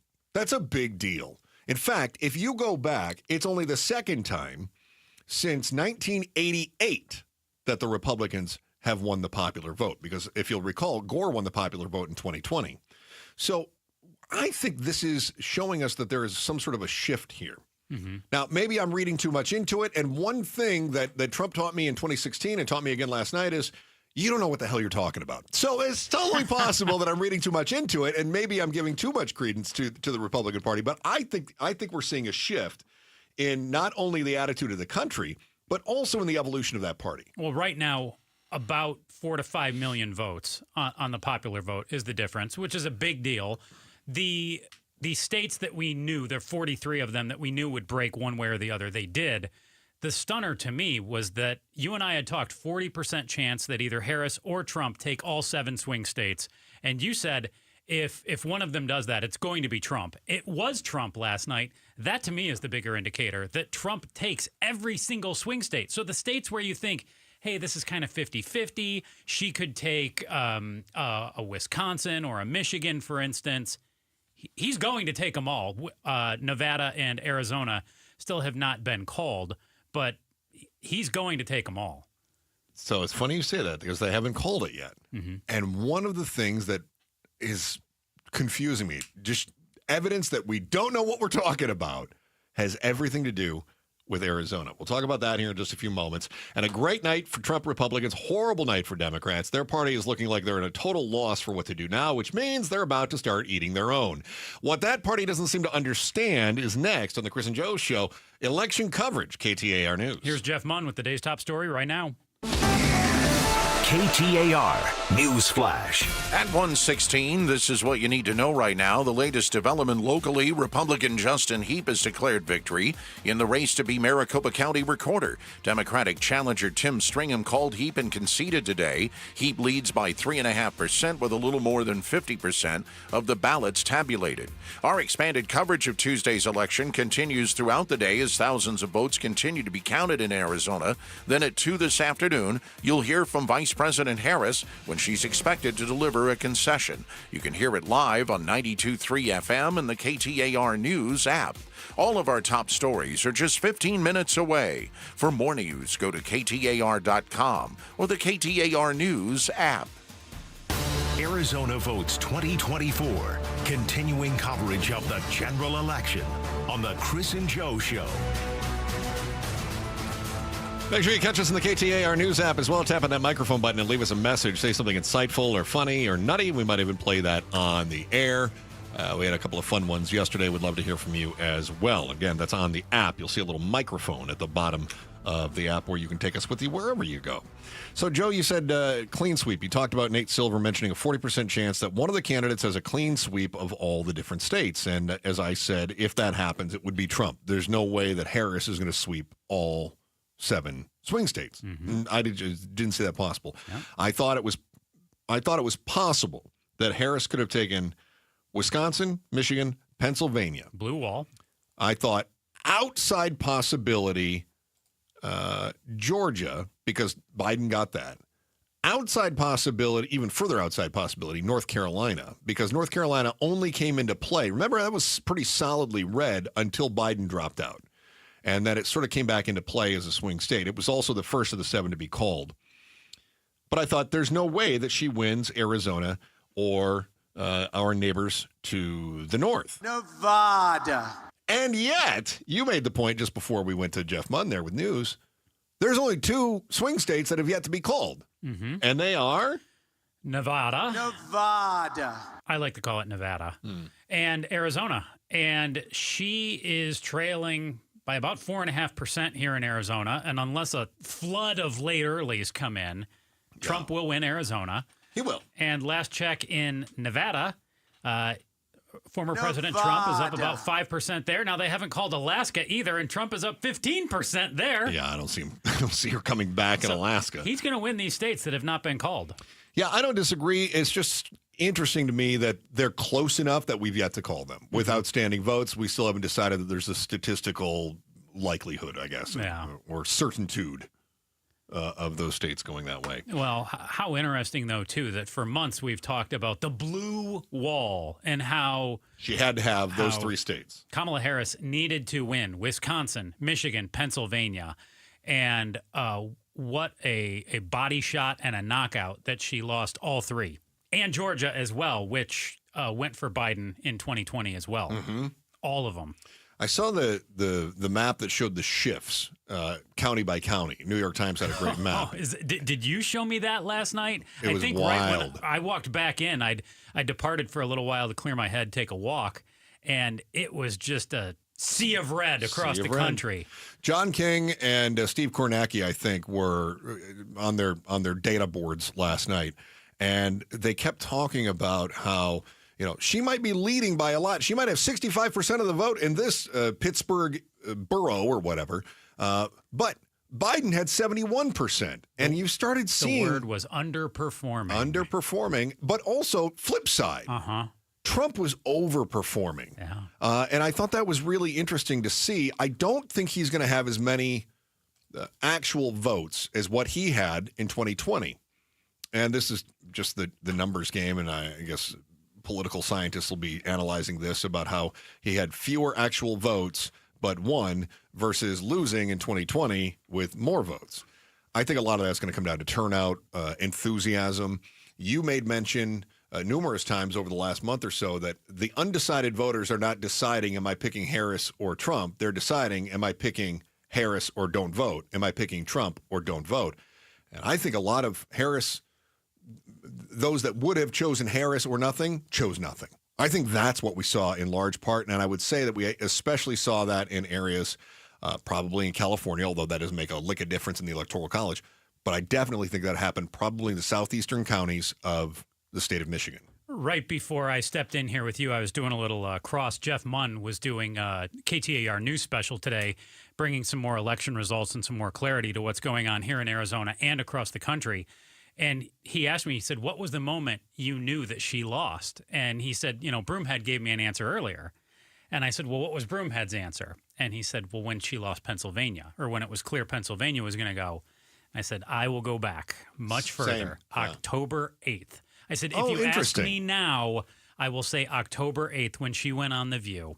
I said, if you ask me a moment. You put a lot of stock in that. I just don't see it that way. Lost it. If you could have asked me then, and I wasn't telling you then, hey, she lost it. Yeah. But knowing what I know now, that is the moment she lost it. When she said she wouldn't do anything different than how Biden had handled the last 4 years, that just was nails on a chalkboard. Yeah. And see, I don't think that Joe Sixpack paid attention to that. What do you think the moment was?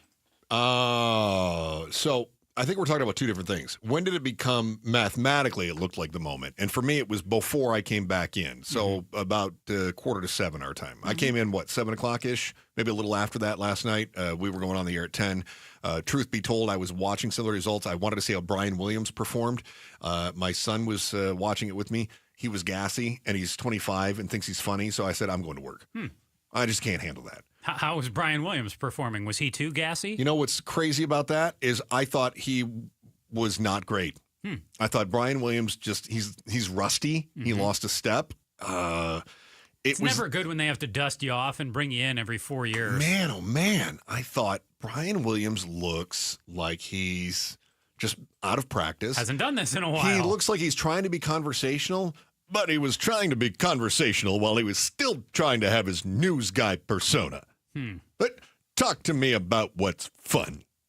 And it just didn't work for me. And then I read something this morning about how great he was and how he deserves to be back on network TV. I just didn't see it that way.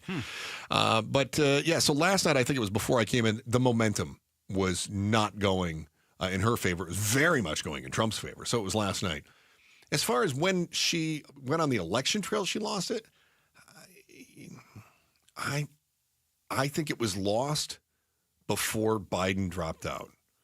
I think that if the Democrats really would have stood a chance, again, hindsight is 20/20. He needed to get out and not run for re-election. So you're going back to July, June? No, I'm going to go back to the primaries. Oh. He should not have run for re-election. Okay. I think that's when the Democrats lost it.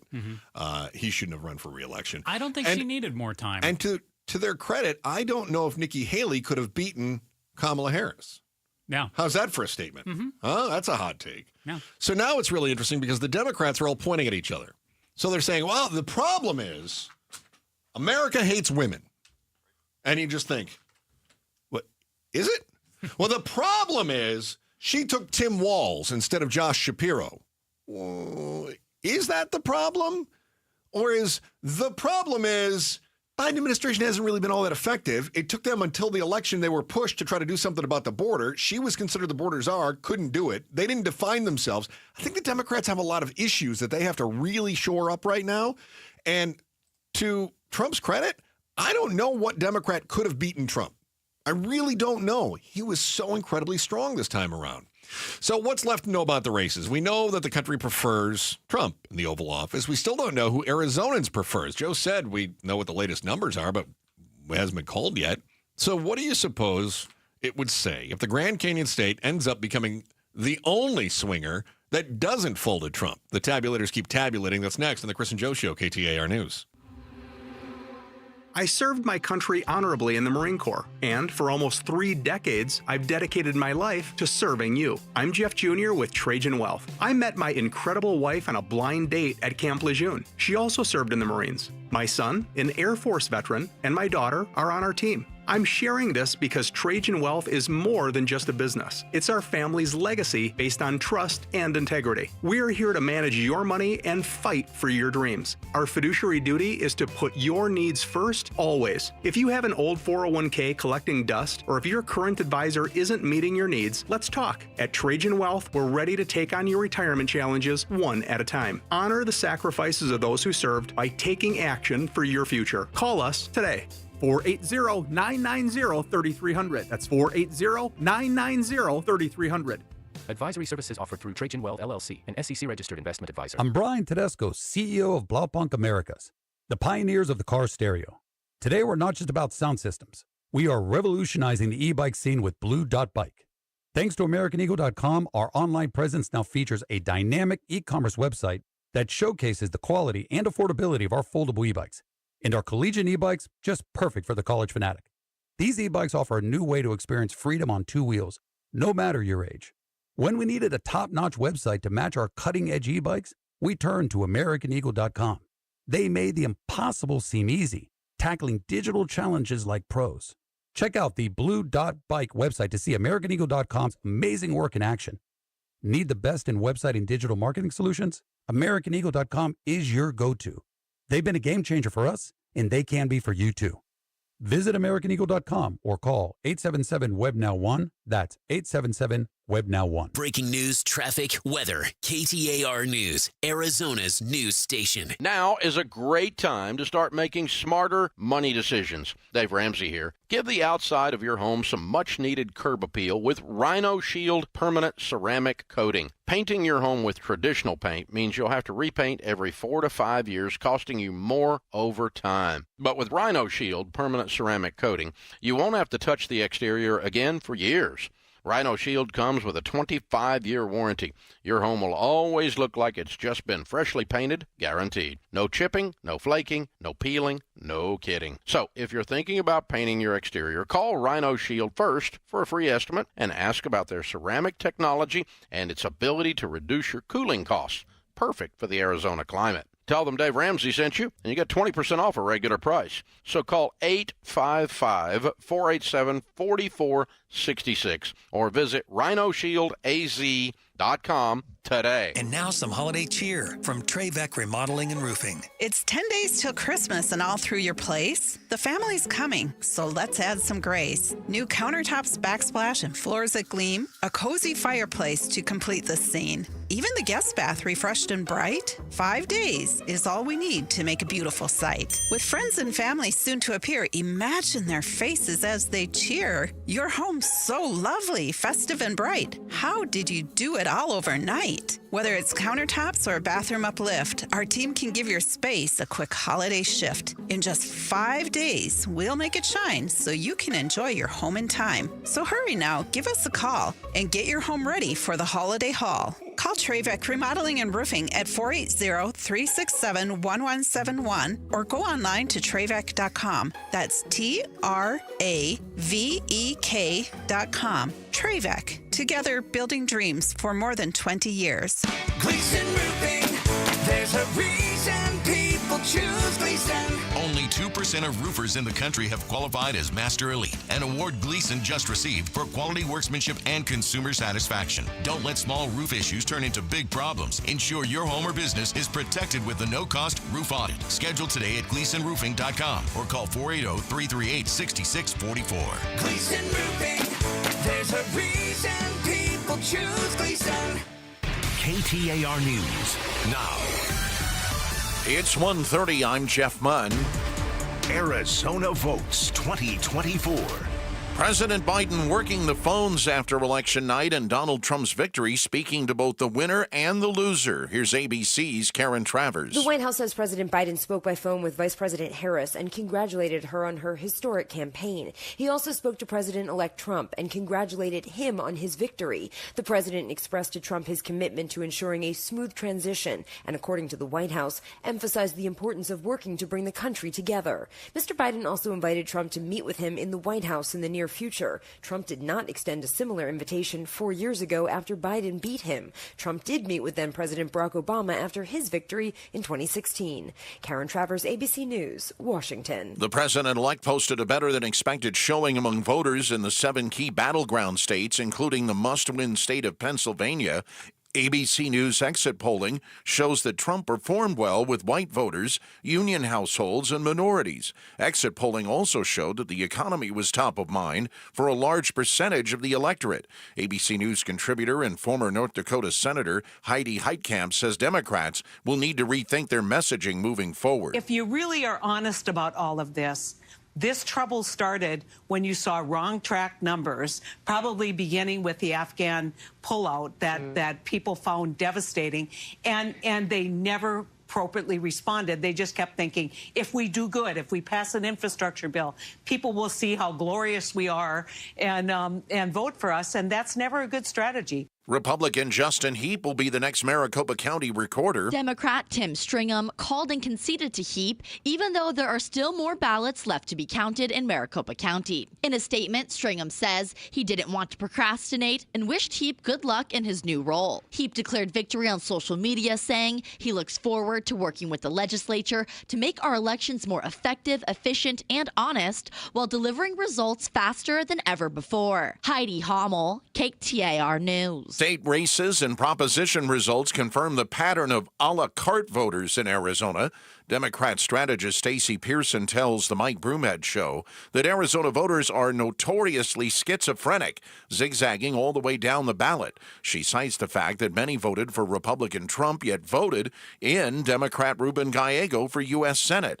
Pearson also says the support for the abortion measure, along with the immigration proposition, is yet another example of zigzagging.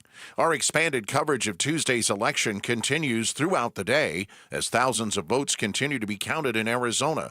At 2 this afternoon, that's 1/2 hour from now, you'll hear from Vice President Harris when she's expected to deliver a concession. Also tonight, another election special at 7 with a roundtable of KTAR election analysts. You can hear all this coverage on 92.3 FM, the KTAR News app, and at KTAR.com. Right now, the latest in traffic, live from the Valley Chevy Dealers Traffic Center. Here's Chuck Rowe. Thank you, Jeff. Let's go to the East Valley where there's a crash in Chandler. The 101 Price Freeway southbound, the ramp to the 202 Santan Freeway eastbound. Both lanes of that connector ramp are blocked. You can just use the HOV ramp, but it will slow you down starting back at about Chandler Boulevard. The road work continues at the Durango curve. I-17 northbound, the right lane is closed there, slowing from 7th Avenue. Surface Street wreck Thunderbird at 51st Avenue, and watch for a collision at 16th Street just north of Buckeye Road. This traffic report brought to you by Day and Night Air Conditioning, Heating, and Plumbing, offering a free furnace with the purchase of a new AC unit. Replace your AC after the brutal summer and get ready for winter. Visit dayandnightair.com. Chuck Rowe, KTAR News. Mostly sunny today with a high of 72. Tonight clear, the low 49. Sunny into the weekend. Thursday's high 69. Friday 72. 77 on Sunday. Right now in Phoenix, sunny skies, 68 degrees. Weather's brought to you by Howard Air. A reminder again, we're standing by for live coverage of Vice President Harris's speech at Howard University when she's expected to concede the presidential election to Donald Trump. And a reminder again that we'll have another KTAR election special this evening at 7. Barry Markson will be our host with a roundtable of KTAR election analysts. Up next, Chris and Joe visit with Arizona Secretary of State Adrian Fontes. I'm Jeff Munn on Arizona's news station, KTAR News. Arizona Votes 2024. Continuing coverage of the general election on the Chris and Joe Show. On occasion, we get a nice drop in. Today, Secretary of State AF drops in. Adrian Fontes in with us. It's great to see you there, my Secretary friend. AF. I'm going to tattoo that on my arm. Careful with giving him ideas. Once in a while, we have to hit the dump button with him. That was a fun play. Thanks for coming in. Yesterday, obviously, a very busy day for you professionally and also politically. It was a big day. You're not on the ballot, but I mean, let's face it, you're one of the big wigs within the party, though. Yep, absolutely. And the most fun I have is separating my duty from my opinion. Yeah. Some people can't separate the two. Well, you're a judicious person, though. You're able to do that. Well, I was in the Marine Corps, and I didn't always agree with some of the stuff that my higher-ups asked me to do, but I did it because that was the right way to do it. And, and then sometimes I'd talk crap about them behind their backs with the rest of the troops. That's just the way it works, right? So, Secretary Fontes, let's do a brief recap of some of the things that we saw yesterday. You gave us an update, actually, in the moment. I was driving back in to do the late shift, and I happened to hear you on some of our coverage yesterday talking about the bomb threats that were called, and it sounded like those came from Russia. Is there any update on what we know as far as those? Well, we don't have any absolute attribution that they did come from Russia. They all seem to come from the same source, and they all seem to come from .ru email addresses, which are Russian email addresses. So that was kind of the most logical deduction that we could come up with at the time. So again, we haven't confirmed the attribution on those emails, but they were all over the state, a variety of counties. I can't remember if at that time it was only the original 4 from Navajo County or not, but they popped up all over the state. And so we were looking at whether or not we thought it was politically motivated or otherwise. And because of where the threats were happening, we decided that it was not.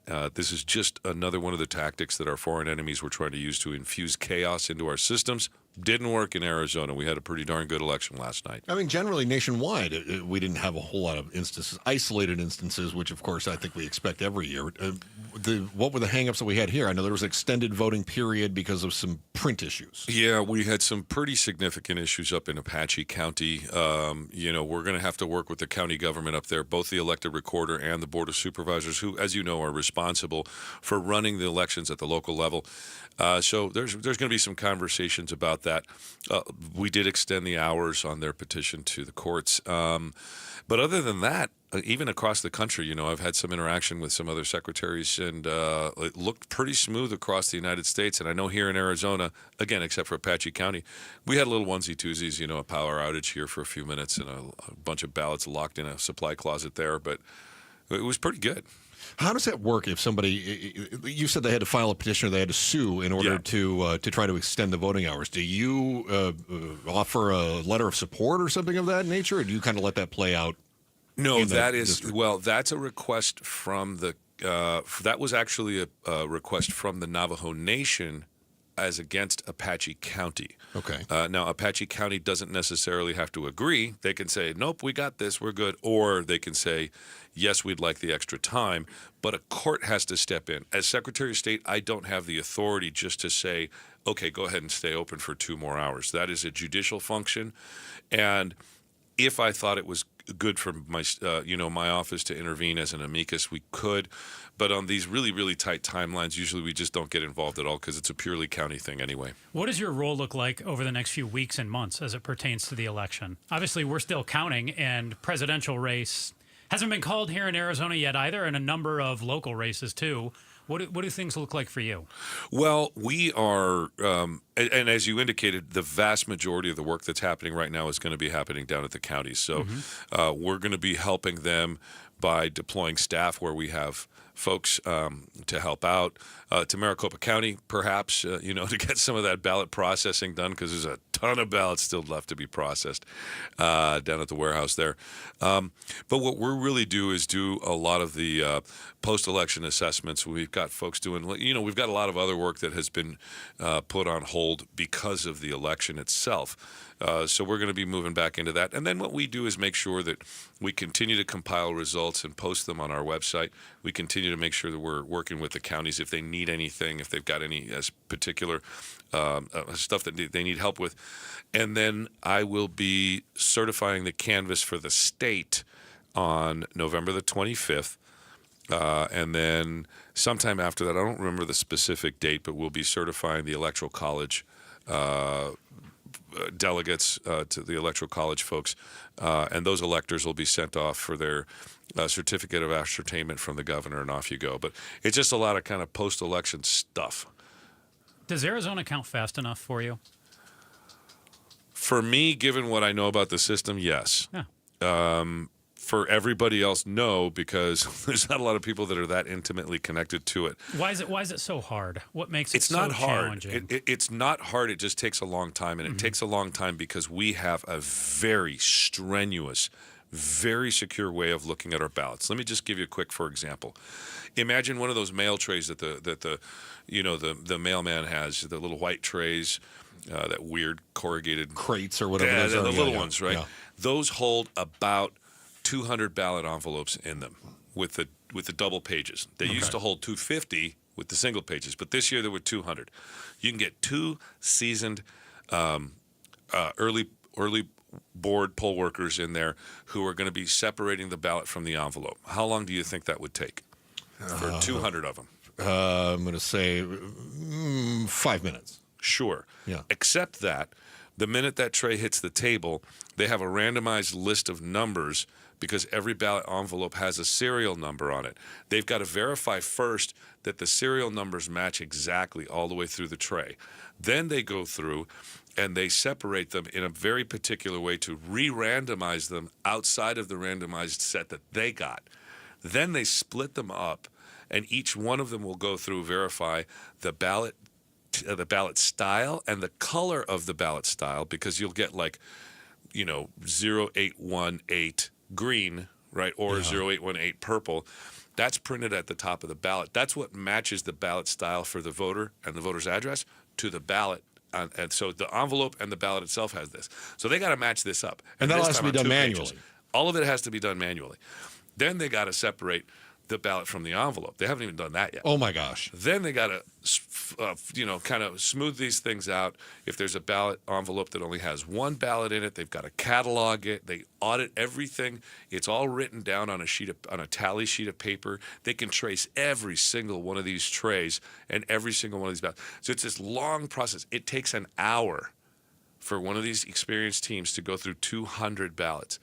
How many ballots has Maricopa County got? Well, I know you had early returns. We're over 1 million. What do we have total here? 4 million? We're going to be a couple million. 3 million? 2, 3? It's going to be 2+ million in Maricopa County. Holy with cow. 2 pages on a ballot. So divide that 2 million. Let's just say it's 2 million for fun. 200 ballots, 1 hour each tray. We don't do math on the radio. It's bad when we do that. It's a long freaking time. How about that? There's my math. Yeah, and so look, time. But that's one of the reasons why I've been so frustrated with a lot of these people that are out there with these conspiracy theories about fraud and mules and bamboo, because I know these systems down to the boring details that I just explained to you, and I know how freaking secure Arizona's elections are. And now with that little taste, we can appreciate why it takes so long to process these ballots and why it's such a ridiculous idea for folks not to mail them in earlier so we can do the work earlier. You know? Yeah. And it's okay for me. I say it's okay that we take a while to do this because we want to get it right. Yeah. And that's part of how we get it right. So you want faster results? We're going to have to take some of these little safeties out of the system. Secretary of State Adrian Fontes joining us in the studio. I'm curious about, we had a debate about it earlier. I want to ask you about this. You mentioned Maricopa County.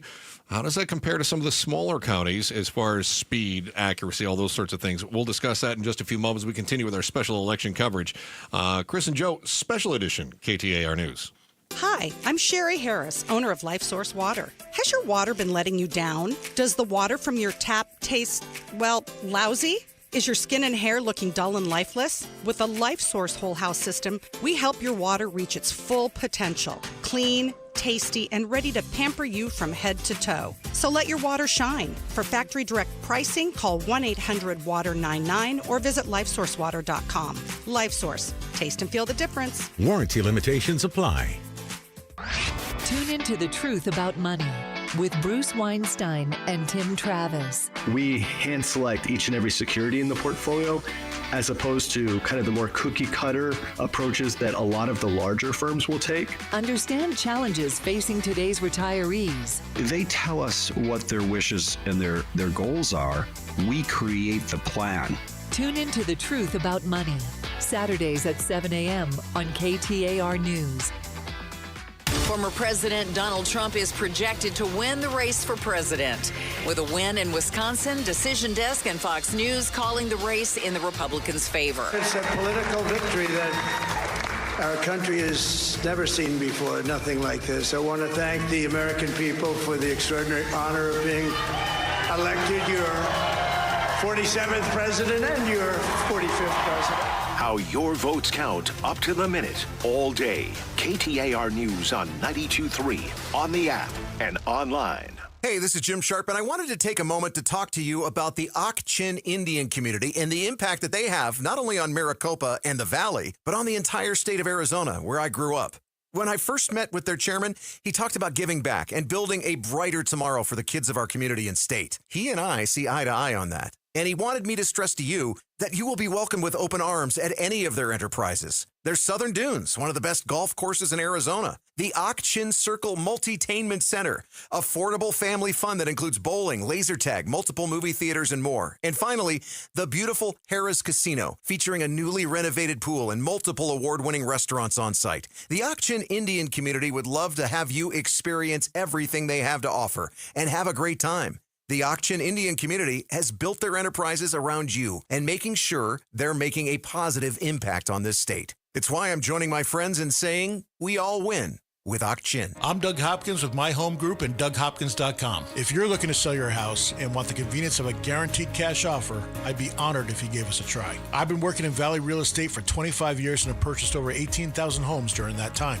DougHopkins.com offers you peace of mind while selling your house. Since I'm paying you cash, there are no banks involved, no closing costs, no expensive real estate commissions, and you can sell your house in as-is condition with no repairs. I take care of everything. DougHopkins.com will give you an honest cash offer for your house. We'll put it in writing and we'll guarantee it. We're not going to bait and switch you by offering a high amount contingent upon inspections. Then down the road, come back and try to renegotiate to a lower price. The price I offer the first time is the price I'll pay, and I'll guarantee it with a $5,000 non-refundable security deposit. It's as simple as that. Just go to DougHopkins.com for your free no-obligation cash offer 24 hours a day, or call 1-800-SELL-NOW. That's 1-800-SELL-NOW. KTAR News Flash. At 1:47, I'm Jeff Munn. This is what you need to know right now. Good evening, Arizona. Arizona Congressman Ruben Gallego is likely heading to the U.S. Senate. He gave a celebratory speech at last night's Arizona Democratic Watch Party. He promised to work to bring down costs and fight for a better future where everyone can achieve the American dream, just like he did. Our expanded coverage of Tuesday's election continues throughout the day as thousands of votes continue to be counted in Arizona. Coming up in about 15 minutes, we're scheduled to hear from Vice President Harris when she's expected to deliver a concession. You can hear it live on 92.3 FM and the KTAR News app. The finger pointing on why the Democrats lost the presidential race is just beginning. Lumen Strategies' Stacey Pearson tells the Mike Broomhead Show the Democratic Party is behind the curve on the economy, adding that Vice President Kamala Harris didn't speak out against President Biden and his policies, and that likely cost her the election. All of our top stories are less than 15 minutes away. For more news, go to KTAR.com or the KTAR News app. Moving Team 6 proudly supports and hires veterans. So here at Moving Team 6, obviously we're a big proponent on military. So every time we have a veteran that comes in for an interview, we automatically get them into training and see if it's going to be a good option for them. We don't turn them away. It's always an option to try them out. If they've served our country, the best thing that we can do now is serve them and get them going. We're trying to work for our company. And if it works, it works. If it doesn't work for them, that's fine. At least we know that we tried and we wanted to serve them back. We're big proponents on self-discipline, showing up, having a great attitude, working hard. If you work hard, we're going to take good care of you. Here at Moving Team 6, another thing that we love to do is serving our community. That is huge. Serving charities, communities, especially where we 100 Club, that is big for us. But we want to serve our vets and we want to give back as much as we can. But community is so key for us. We only hire the best at Moving Team 6. Visit us online at movingteam6.com. Your move is our mission. With tens of thousands of satisfied patients across America, it's no surprise QC Kinetics gets 5-star reviews. I'm feeling on top of the world because of QC Kinetics. I'm able to do the things that I wasn't able to do for a long time. I can recommend them highly. I would recommend QC to anybody. QC Kinetics has changed my life. I couldn't believe it. I honestly was skeptical, but the pain went from a 10 to a 0. Real people with real lasting relief from joint pain. QC Kinetics Regenerative Medicine is regenerating me. Super successful, and I recommend everyone seek out QC Kinetics as an alternative to surgery. This non-surgical approach is definitely the future. I tell as many people as possible. I am an ambassador. I love QC Kinetics. QC Kinetics, the nation's leader in advanced regenerative medicine. No drugs, no surgery. Call QC Kinetics now for your free consultation. Call QC Kinetics, 602-837-PAIN. That's 602-837-PAIN. 602-837-PAIN. Arizona Votes 2024. Continuing coverage of the general election on the Chris and Joe Show. Joined in studio by Secretary of State Adrian Fontes is with us. We're waiting for Kamala Harris. She is set to speak at 2 o'clock. We'll take those statements live when she takes the dais outside of her alma mater, Howard University. Secretary Fontes, we had a debate, I think last night. We were talking about the efficiency of getting those ballots in. Speed has obviously been a big topic. Probably the question you've been asked the most this election cycle is, sure, how long is it going to take? So we said, look, some of these smaller counties, they don't have as many to count.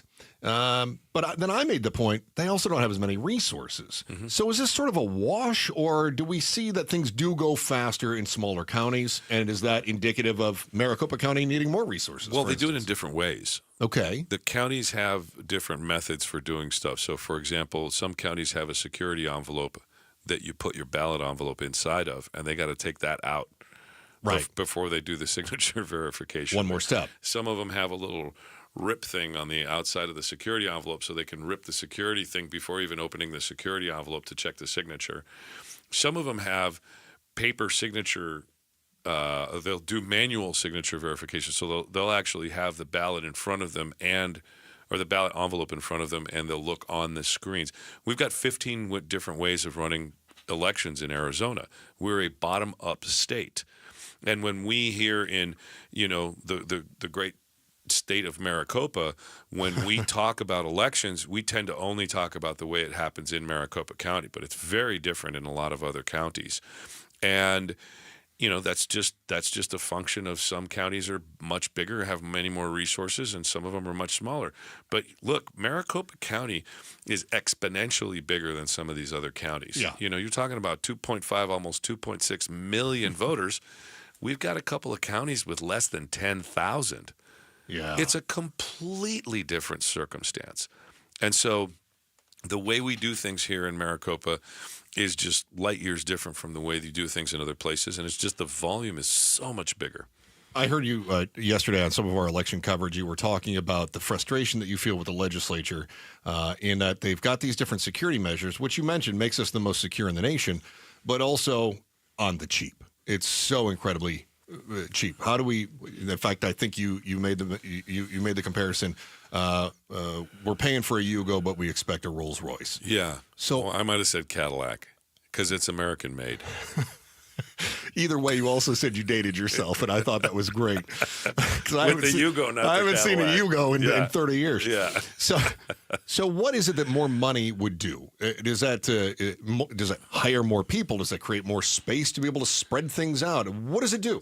Yes, and yes. We can, bolster a lot of the technological systems that we use right now. Particularly, for example, I can tell you specifically at the, Secretary of State's office, we've got a voter registration system that was hobbled together back in 2017, 2018 timeframe. I was the Maricopa County recorder at the time, and boy, this thing has needed just so much maintenance and we just don't have the people to do what the counties need us to do to maintain this system because it's their voter registration system. I see. Like we hold it in trust for the counties. 13 of the counties use the system in my office for their day-to-day. So when I'm asking for them. I'm not asking for me, but I'm the one with the technicians. I'm the one with the maintenance and operation budget for it. And we actually charge the counties, but they never pay the full amount. But then we're charging these counties who can't pay for, their own basic infrastructure in a lot of cases. And think about Apache County.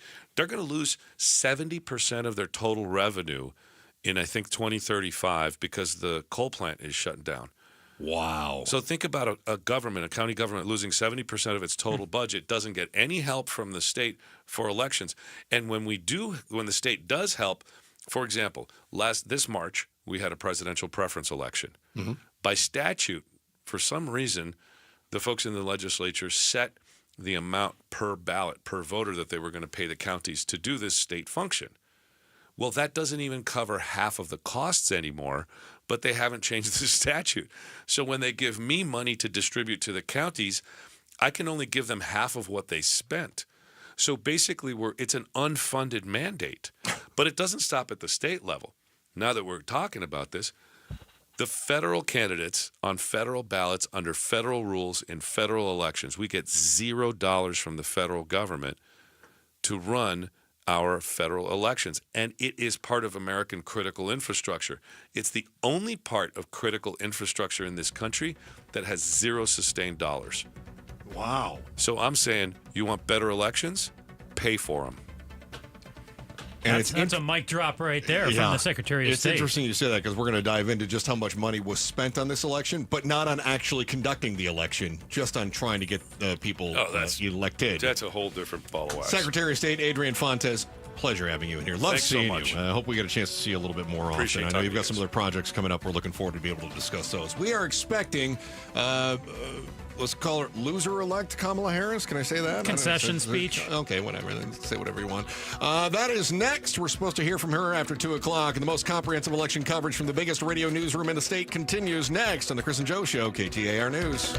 If you're suffering from stabbing pain, numbness, tingling, or burning in your arms, legs, hands, or feet, you may be experiencing peripheral neuropathy. If you or a loved one is suffering from neuropathy and has been prescribed a medication like Lyrica, Neurontin, or Cymbalta, there is an alternative. Amazing research has now shown that neuropathy symptoms can be reversed in as little as 1 week. At Restore Wellness, highly trained doctors are using a cutting-edge treatment and successfully slowing and often reversing the disease without addictive medications. If you're tired of living in pain, then call 480-447-9555. That's 480-447-9555. There's no surgery or prescription drugs. Don't wait to get relief. Call 480-447-9555. The first 25 callers will receive a full exam and in-depth consultation, absolutely free. Hey, it's Jim Sharp along with Stuart Willis, the president of Asset Preservation, Wealth, and Tax. And Stuart, when you talk to me about taxes, you say it's when you pay your taxes on your investments that really matters, right? Absolutely. A lot of people think that when they're retired, their tax bill is going to go down. Oftentimes what we see is people have built up a huge tax time bomb in their thrift savings plan, their IRAs, their 401ks. Just remember this. We are in one of the most efficient tax windows in American history right now. It's the perfect time to consider taking advantage of the Tax Cut and Jobs Act, because if Congress doesn't act, taxes are going up in 2 years, and that'll be a mistake. Once again, it's a perfect time to find out if a Roth conversion makes sense for you. Remember, it's not about what you make, it's about what you keep. So contact Asset Preservation, Wealth, and Tax and get a free portfolio review. Go online at assetpreservationwealth.com. That's assetpreservationwealth.com. Investment advisory services offered through Foundations Investment Advisors, LLC, and SEC Registered Investment Advisor. If you own a home or business that needs the best team of cleaning professionals, Special Ops Clean Team gets the job done. Construction remodels, contractor work, move-ins and move-outs, window and carpet cleaning, tile and pressure washing. No job is too big for Special Ops Clean Team. Every new customer receives 10% off. Text CLEAN to 620-620 to receive 10% off. That's CLEAN to 620-620. Fast, efficient, reliable, and honoring our veterans. Special Ops Clean Team. Message and data rates may apply. Hey, can you blow up some balloons for Jack's party? I can't. I'm so congested. You need Sinex Saline from Vicks. Sinex Saline Nasal Spray? Yeah, just Sinex. Breathe. Sinex Saline instantly clears everyday congestion associated with colds and year-round allergies with a gentle, ultra-fine mist that's no mess and easy to control. Daddy, we need more balloons. On it. Enjoy life's important moments without congestion. Try Sinex Saline from Vicks. Just Sinex. Breathe. Use as directed. Febreze. As a rideshare driver, I love keeping my car smelling fresh and clean. So when I'm driving, I only trust Febreze car vent clips, featuring 3 distinct intensity settings, because it's that little touch that sets me apart. I can turn the intensity down for subtle freshness, or I can turn it up for when I want lots of scent. So whether it's set to low, medium, or high, with Febreze car, I know my car's going to smell amazing. Which keeps my driver rating right where it belongs. Picking up Oscar! KTAR-FM, Glendale, Phoenix. KTAR News, now. Good afternoon. It's 2 o'clock. I'm Becky Lynn. Arizona votes 2024. President Biden working the phones after election night and Donald Trump's victory, speaking to both the winner and the loser. The White House says President Biden spoke by phone with Vice President Harris and congratulated her on her historic campaign. He also spoke to President-elect Trump and congratulated him on his victory. The president expressed to Trump his commitment to ensuring a smooth transition and, according to the White House, emphasized the importance of working to bring the country together. Mr. Biden also invited Trump to meet with him in the White House in the near future. Trump did not extend a similar invitation 4 years ago after Biden beat him. Trump did meet with then President Barack Obama after his victory in 2016. Karen Travers, ABC News, Washington. Arizona has not yet been called for Donald Trump, who holds a 5-point lead this morning. In the Senate race, Trump-endorsed Republican Carrie Lake trails Democrat Ruben Gallego by about 3. Valley political expert Stan Barnes tells Arizona's Morning News. There is a constituency that lives to deny Carrie Lake a statewide office. I call it the McCain constituency. During her run at the governor's office in 2022, Lake told supporters, "We drove a stake through the heart of the McCain machine." McCain passed away in 2018. Republican Justin Heap will be the next Maricopa County recorder. KTAR's Heidi Hummel is live in the News Center to tell us about his win. Democrat Tim Stringham called and conceded to Heap, even though there are still more ballots left to be counted in Maricopa Maricopa County. In a statement, Stringham says he didn't want to procrastinate and wished Heap good luck in his new role. Heap declared victory on social media, saying he looks forward to working with the legislature to make our elections more effective, efficient, and honest while delivering results faster than ever before. Reporting live in the News Center, Heidi Hommel, KTAR News. And it looks like the ballot proposition extending Maricopa County's half-cent sales tax for transportation projects will pass by a wide margin. KTAR's Colton Krolak joins us now live to tell us more.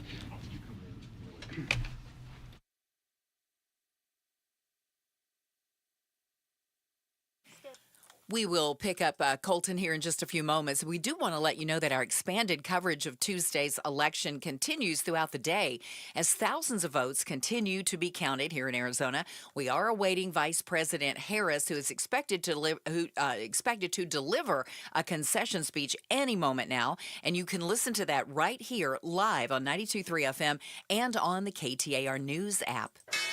Turning to Wall Street today, the Dow sailed up by 1,482 points today, closing out at 43,703. The S&P was up 143 points, and the NASDAQ jumped 529. If you need more money news, visit the Business Center at KTAR.com. Time now to check on traffic. Let's go to Chuck Rowe in the Valley Chevy Dealers Traffic Center. Thank you, Becky. Then we'll start in the East Valley, where there are a couple of crashes on the 101 southbound at Chandler Boulevard. That is off to the right, but the fire department has the right lane blocked there. And then once you get beyond that, the 101 Price Freeway southbound ramp to the 202 Santan Freeway eastbound. Both lanes of that connector ramp are blocked. You can use the HOV ramp instead, but watch for delays back toward the Ray Road. I-17 northbound, looks like ADOT's picked up the cones there at the Durango curve. Still a little bit of back up there, starting at about 7th Avenue. Thunderbird Road at 51st Avenue, a crash in the clearing stages. This traffic report brought to you by Arizona Painting Company, the #1 painting company in Arizona. They do it all, residential and commercial, inside and out. Chuck Rowe, KTAR News. Looking for a high today of 72, and then tonight 49 for our low, 69 the high on Thursday. Right now it's 68 degrees in Glendale. Weather brought to you by Howard Air. With a replace or repair, call Howard Air. I'm Becky Lynn on Arizona's news station, KTAR News. Arizona Votes 2024. Continuing coverage of the general election on the Chris and Joe Show. And we are keeping an eye on the dais outside of Howard University in D.C., where Vice President Harris is set to address the nation. Our understanding is that she did give a conciliatory phone call to former president, now president-elect. 47. Trump. Mm-hmm. She evidently called him about 90 minutes ago and said congratulations on the victory. So Joe Biden has reached out to him as well, to both Harris and Trump. So what is this going to look like then, Joe? Because, and I ask this because in 2020, things were contentious. Obviously, we don't need to relitigate what happened in 2020, but Trump didn't show up to the inauguration of Joe Biden. We didn't have that nice handoff that we've seen in the past, even amongst adversaries. You know, Bush was there for Obama, and they didn't get along real swell at the time. Of course, they've bonded since, and we know that George W. Bush and Michelle Obama actually get along really well. We've seen the transition between Clinton and Bush, for instance, which was a bit tenuous with the victory over Al Gore and the questions about what happened in 2000. Coincidentally, Bill Clinton and W's father, H.W. Bush, ended up becoming very close friends. Are we going to see Biden attend the Trump inauguration? Well, from the White House pool today, President Biden expressed his commitment to ensuring a smooth transition, emphasized the importance of working together, working to bring the country together. He also invited President-elect Trump to meet with him in the White House, and their staffs are going to coordinate a specific date in the near future. Biden's going to address the nation to discuss the election results and transition tomorrow. So will Biden attend? I don't think so. Oh, you don't think he's going to go? No. I think he does. Now, listen, I could be totally wrong on this. And one thing that we learned is that we're very bad at predictions. Although,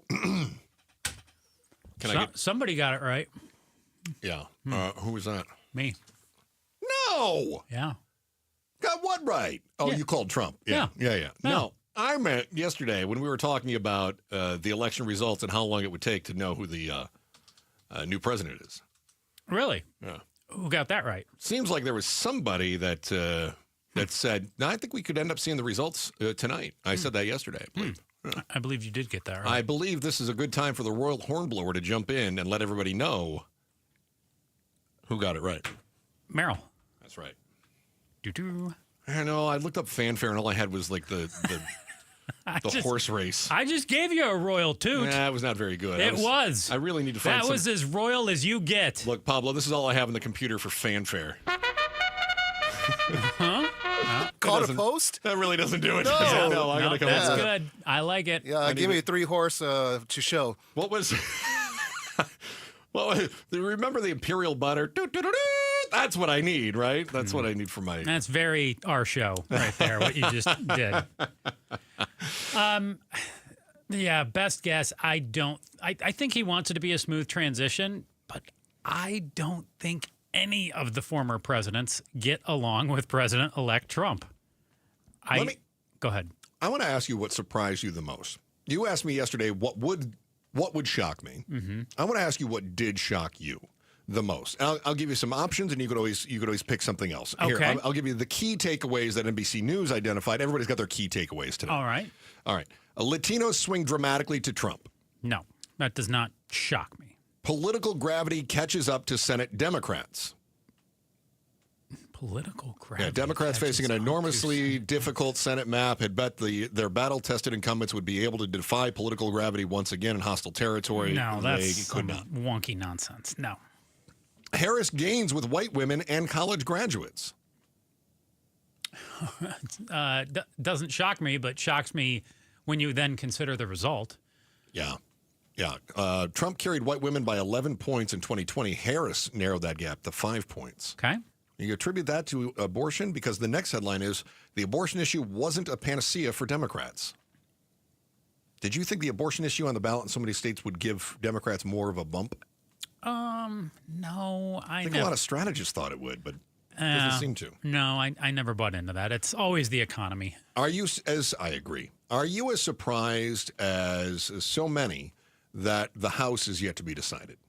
Is that the big surprise right now? Well, if that goes red, that will be very interesting. That we would have Senate Republicans, President Republicans, House Republicans, and when you start talking about a mandate, that's kind of looking like a mandate. It does start to look like a mandate. Uh-huh. It is interesting because I've got some thoughts on that. We'll talk about. You were sharing with me some social media posts from people that are friends of yours on both sides of the aisle. Wrote them down right here. You want me to read a couple of them? Yeah, would you? Yeah, I've got 4 quotes. First one I saw from a friend of mine. We're entering the darkest period in American history. That was when I logged onto Facebook today. I don't think that's true because we didn't even have electricity in homes until the 20th century. Second one I saw. I took a ton of receipts for the last 4 years. They're all being cashed out today. So what does that mean? That means that they are a Trump supporter and they are going to throw down big now. Okay. Yep. All right. So then 2 more. I saw this on Instagram, back to back, friends of mine. The algorithm has you figured out. I'm truly scared for what's coming. Okay. Followed up by America is back. Huh. Talk about a split. Total split. I would say this. Trump was speaking last night, and it was the most optimistic I have maybe ever heard him. I mean, he was really talking about, this is great. We're going to do so many great things. It's going to be fantastic. At no point last night did he talk about how crappy America was. Mm-hmm. He never referred to garbage cans. He never referred to us as a garbage can. Mm-hmm. He said, there's work to be done. I'm going to get to work. It was more of what I would have expected from a conventional candidate. Can I say that? I don't mean it to sound diminutive. I mean it to sound complimentary that Trump is kind of an non-conventional candidate. Mm-hmm. Okay. So I was, I thought it was a really nice speech, but I also thought there was a lot of weird excitement going on, which is acceptable on the night that you win the election. In the same way, I often compare politics to sports. it's a team sport. You're either on Team Red or Team Blue. If your team wins, you're very excited. You celebrate. You go into the street and you set cars on fire. Thanks, Dodgers. If you are on the other team and your team loses, then you're very upset and you drink a 12-pack of Keystone Light and you go and you set cars on fire. Thanks, Philadelphia. So I think in both cases, people are at their emotional highs and their emotional lows. So we've got a why today, and I'll tell you this, we're kind of doing a little bit of a dance right now because our schedule is, this is where we always do our question of why. And our why today is, why do the emotional sides both need to take a deep breath? Whether it's people cashing in their receipts, again, I guess I'm not Gen Z enough to understand that, or they believe that we're entering the darkest period in American history. Somebody who doesn't really own a history book. Why do we need to kind of walk that back a notch? Yeah, the receipt casher, by the way, is a Gen Xer like you. But is that right? Yeah. Okay. All right. I guess I'm just not listening to the right music or something. I don't know. That said, we're also waiting for Vice President Harris to speak after her loss to President-elect Trump. So as soon as she takes the stage, then we'll break and we'll talk about that. But I think today is a great day to take inventory, take a deep breath, winner or loser, and breathe in the atmosphere today because it all changes in the next couple of months. I'll tell you why next. Chris and Joe Show, KTAR News. Here's Becky Lynn with the top story right now. KTAR News Flash. It's 2:13. I'm Becky Lynn, and here's what you need to know right now. It looks like Prop 479, which would extend Maricopa County's half-cent sales tax for transportation projects for another 20 years, will win by a comfortable margin. Diane Brown, the executive director of the Arizona Public Interest Research Group, says this ballot proposition will help the Valley prepare for the future and all the population growth that will come with it. We'll be able to ensure more bus service, make sure our roads are in good condition, and emergency services have a quicker way to help anyone in need. It's the third 20-year extension of the half-cent sales tax, dating back to 1985. We are awaiting Vice President Kamala Harris, who's expected to deliver a concession speech any moment now. You can listen to that right here live on 92.3 FM and on the KTAR News app. Checking the forecast for today, we're expecting to hit about 72 degrees for a high temp, and then 49 overnight, 69 for the high on Thursday, 67 in Gilbert. Weather brought to you by Howard Air. Arizona votes 2024. Arizona votes 2024. I thought it was good the first time. Continuing coverage of the general election on Outspoken with Bruce and Gatos. Which one are we playing now? All right, Outspoken with Bruce and Gatos set to start at 4 o'clock. This is the Chris and Joe Show, KTAR News.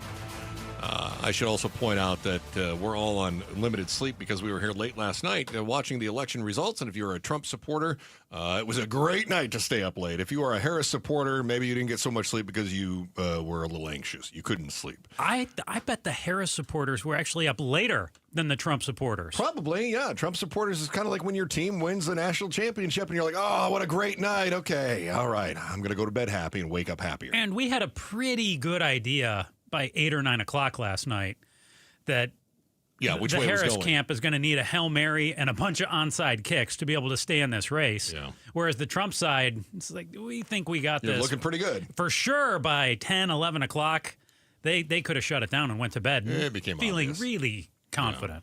Hey, shout out to our friends in Cave Creek. Appreciate you listening to KTAR in Cave Creek. And, of course, you can always listen anywhere in the world on the KTAR News app. Tap on that microphone button that you'll see on the app, and that'll give you a chance to leave us a message. And we might even play that on the air. Say something nice, insightful, whatever it is. Tell Joe how much you like his jackets, which you can see when you watch us at KTAR.com. That said, our question, why do the emotional sides need to take a deep breath today? I think that there are emotional similarities between what's going on now today, because I think some of us get, what's the phrase you like to use? We weed up. Some sides get we weed up going into an election about how important it is The most important election of our lifetimes. We keep hearing this rhetoric that keeps reinforcing this notion that if it doesn't go your way, the entire country is over. And we've been hearing this for decades, and it goes on. Well, the next most important election is coming up in 2 years. Then it'll be the most important election that we've ever seen, right? And then we got another one in 28. I feel like we need to dial this down, and I feel like the aftermath of every election features pundits that are claiming that the end of the party, or this is it for our party, this is it, they're totally done, or maybe they say, well, that party's invincible. My party can't ever be stopped, and their party is screwed. Whatever it is, and you probably remember some of these previous elections. I remember when Bush won the second time around. I was listening to Rush Limbaugh at the time, and Rush said the Democrat Party, which is kind of an insult, by the way. I don't know if you knew that. It's kind of a dog whistle. It's Democratic Party. Mm-hmm. Yeah. But he says the Democrat Party is over. They don't know what they're going to do. They're never going to be what they were, and it looks like it's going to be Republicans from here on out. Of course, 4 years later, Obama wins. Mm-hmm. And then was in charge for 8 years. So, listen, take a deep breath here, right? Because think about this. You're sitting down to a nice meal. If the toss-up polling is the appetizer and the election is the main course, then what we have right now is the overreaction, the tiramisu that we're all ordering for dessert. So you open your feed today like Joe did, and you're going to see it littered. You've got apoplectic reactions. My God, it's over. The darkest period in American history. You've got trash talking, football spiking from the winning team. Like I've got receipts and I'm cashing out. I still don't really understand that. It's okay. It's got to be a thing. So as my Midwestern friends are prone to say, whoa, whoa, whoa, whoa, whoa. Slow down. Whoa, whoa, whoa. Time out. Couple of things to point out here. First of all, if you're a Trump supporter, you had a great night. Congratulations. Really swell. If you're a Harris supporter, bad news for you. It does not look great. But everybody just take a... The House still not settled.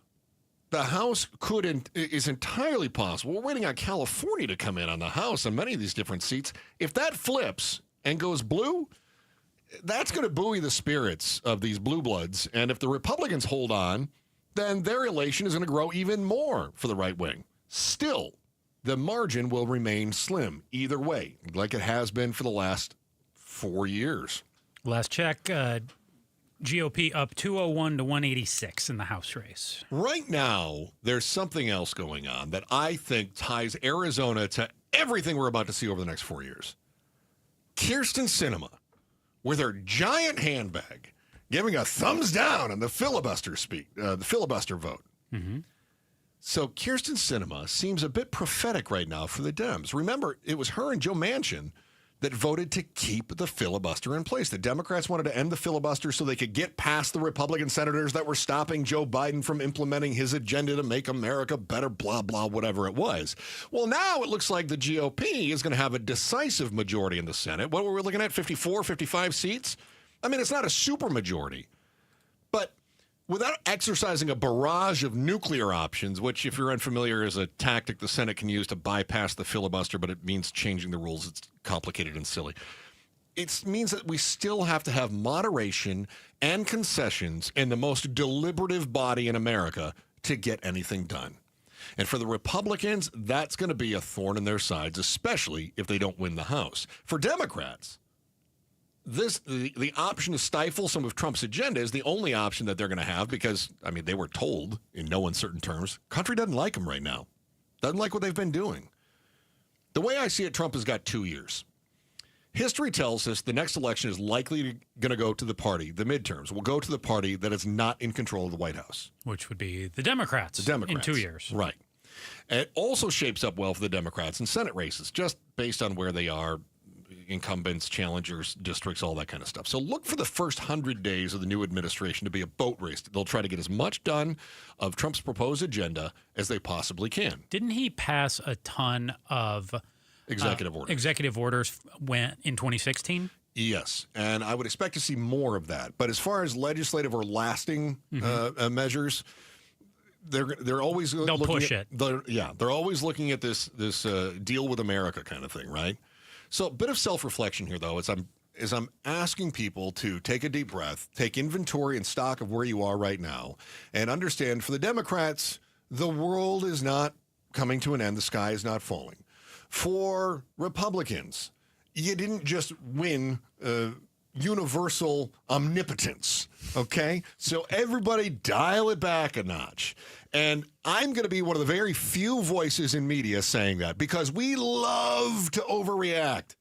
Remember, media is a business. Level-headed reporting is as much as we all claim that we want level-headed report. I want to just give me the facts, that kind of thing. It's not good for ratings. It's just not. Even this segment where I'm trying to be pragmatic doesn't play into the more ratings-friendly narratives of the sky is falling. You haven't thrown nearly enough bombs. How about, we're saved? No, you're not exulting enough, and you definitely haven't lobbed enough grenades. I don't hear enough screaming and yelling. Your voice, way too level-headed. It's got to stop. Yeah. In media, we will continue to overreact as long as that's what people are buying. As long as you are tuning into Fox News to get your confirmation bias from people that are going to tell you how terrible the Democrats are, or MSNBC to get your confirmation bias to tell you how bad the Republicans are. And as long as you're staying away from more moderate news outlets, and there are a few of them springing up right now, and I'm kind of excited about that. I thought News Nation did a nice job last night. I'm kind of excited about some of these more moderate outlets. I like that stuff, but it's not sexy. And as long as it's not sexy, that means the ratings aren't high enough. And if the ratings aren't high enough, they're not making enough money. And if they're not making enough money, they don't stick around too much longer. So we have to try to dial it back and not buy in to the media narratives of overreaction. Again, if the tight polling was the appetizer and the election was the main course, overreaction is that frosting-covered, sprinkled dessert. Vice President Harris about to speak now at her alma mater at Howard University. So Tim Walz and his wife just walked out into the crowd, received a nice round of applause. Looks like they've taken their spot in the crowd, and you obviously hear the crowd getting more and more animated. They just announced Vice President Harris, and we expect her to hit the stage here in, I guess, the next 30 seconds or so, so we're going to keep it right here. Chris, about what you were saying just a moment ago, too, I'm with you. The president doesn't change our lives every single day, too. But if you would look at social media today, we're going to throw it right now to Vice President Harris at Howard University. Good.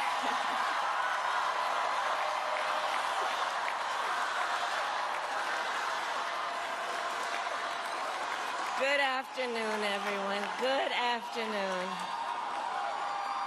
Good afternoon. Good afternoon. Thank you all. Thank you, thank you. Thank you, thank you. So let me say, and I love you back. And I love you back. So let me say, my heart is full today. My heart is full today, full of gratitude for the trust you have placed in me, full of love for our country, and full of resolve. The outcome of this election is not what we wanted, not what we fought for, not what we voted for, but hear me when I say, the light of America's promise will always burn bright. As long as we never give up, and as long as we keep fighting.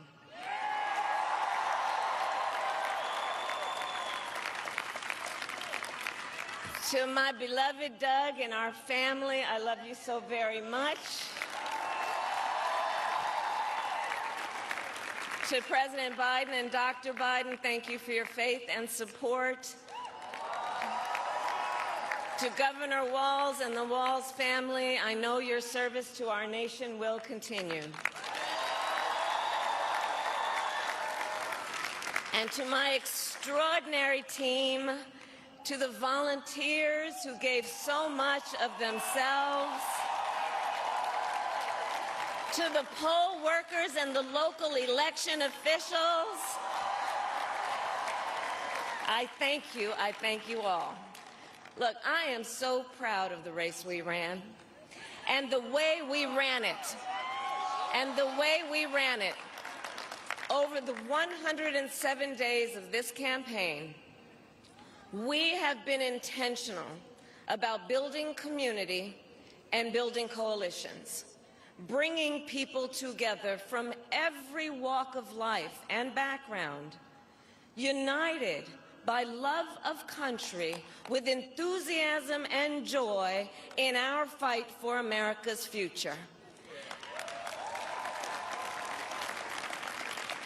And we did it with the knowledge that we all have so much more in common than what separates us. Now, I know folks are feeling and experiencing a range of emotions right now. I get it. But we must accept the results of this election. Earlier today, I spoke with President-elect Trump and congratulated him on his victory.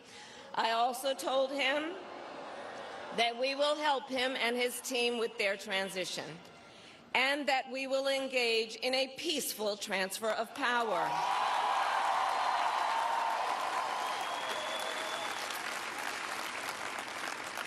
A fundamental principle of American democracy is that when we lose an election, we accept the results. That principle, as much as any other, distinguishes democracy from monarchy or tyranny. And anyone who seeks the public trust must honor it. At the same time, in our nation, we owe loyalty not to a president or a party, but to the Constitution of the United States.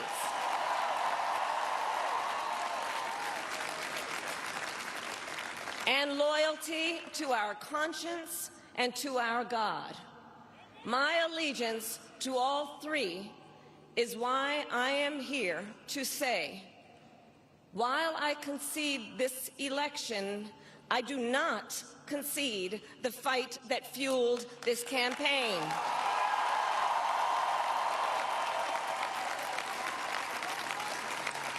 The fight for freedom, for opportunity, for fairness, and the dignity of all people. A fight for the ideals at the heart of our nation, the ideals that reflect America at our best. That is a fight I will never give up.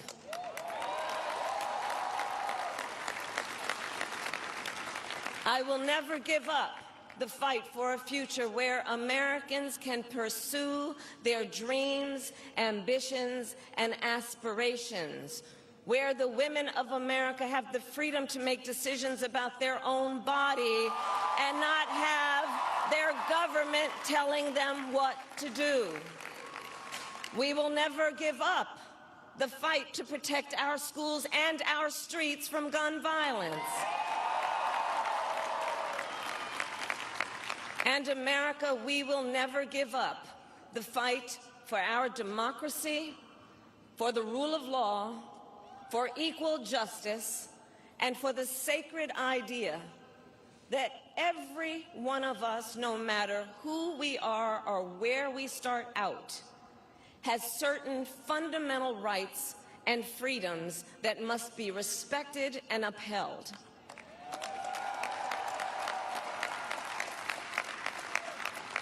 And we will continue to wage this fight in the voting booth, in the courts, and in the public square.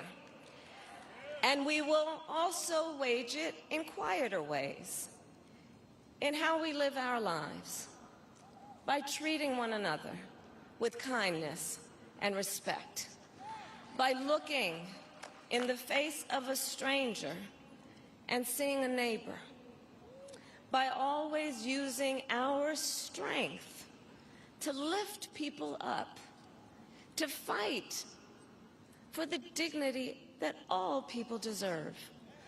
The fight for our freedom will take hard work, but like I always say, we like hard work. Hard work is good work. Hard work can be joyful work. And the fight for our country is always worth it. It is always worth it.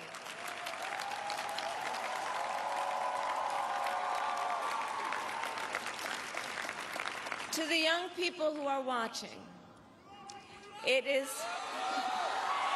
I love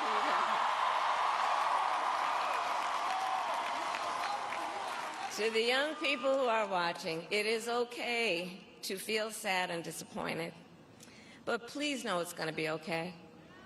On the campaign, I would often say, when we fight, we win. But here's the thing. Sometimes the fight takes a while. That doesn't mean we won't win. That doesn't mean we won't win. The important thing is don't ever give up.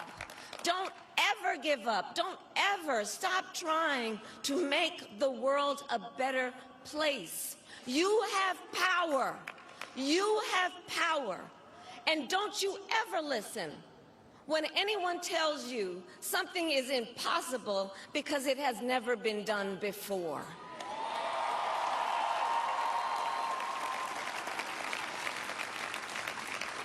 You have the capacity to do extraordinary good in the world.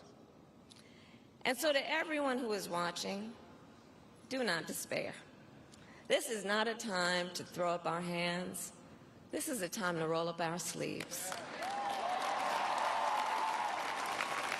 This is a time to organize, to mobilize, and to stay engaged for the sake of freedom and justice and the future that we all know we can build together. Look, many of you know I started out as a prosecutor, and throughout my career, I saw people at some of the worst times in their lives. People who had suffered great harm and great pain, and yet found within themselves the strength and the courage and the resolve to take the stand, to take a stand, to fight for justice, to fight for themselves, to fight for others. So let their courage be our inspiration. Let their determination be our charge. And I'll close with this. There's an adage an historian once called a law of history, true of every society across the ages. The adage is, only when it is dark enough can you see the stars. I know many people feel like we are entering a dark time, but for the benefit of us all, I hope that is not the case. But here's the thing, America, if it is, let us fill the sky with the light of a brilliant, brilliant billion of stars. The light of optimism, of faith, of truth, and service.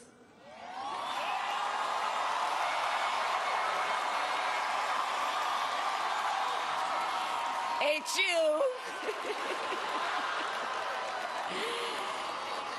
And may that work guide us, even in the face of setbacks, toward the extraordinary promise of the United States of America. I thank you all. May God bless you, and may God bless the United States of America. I thank you all.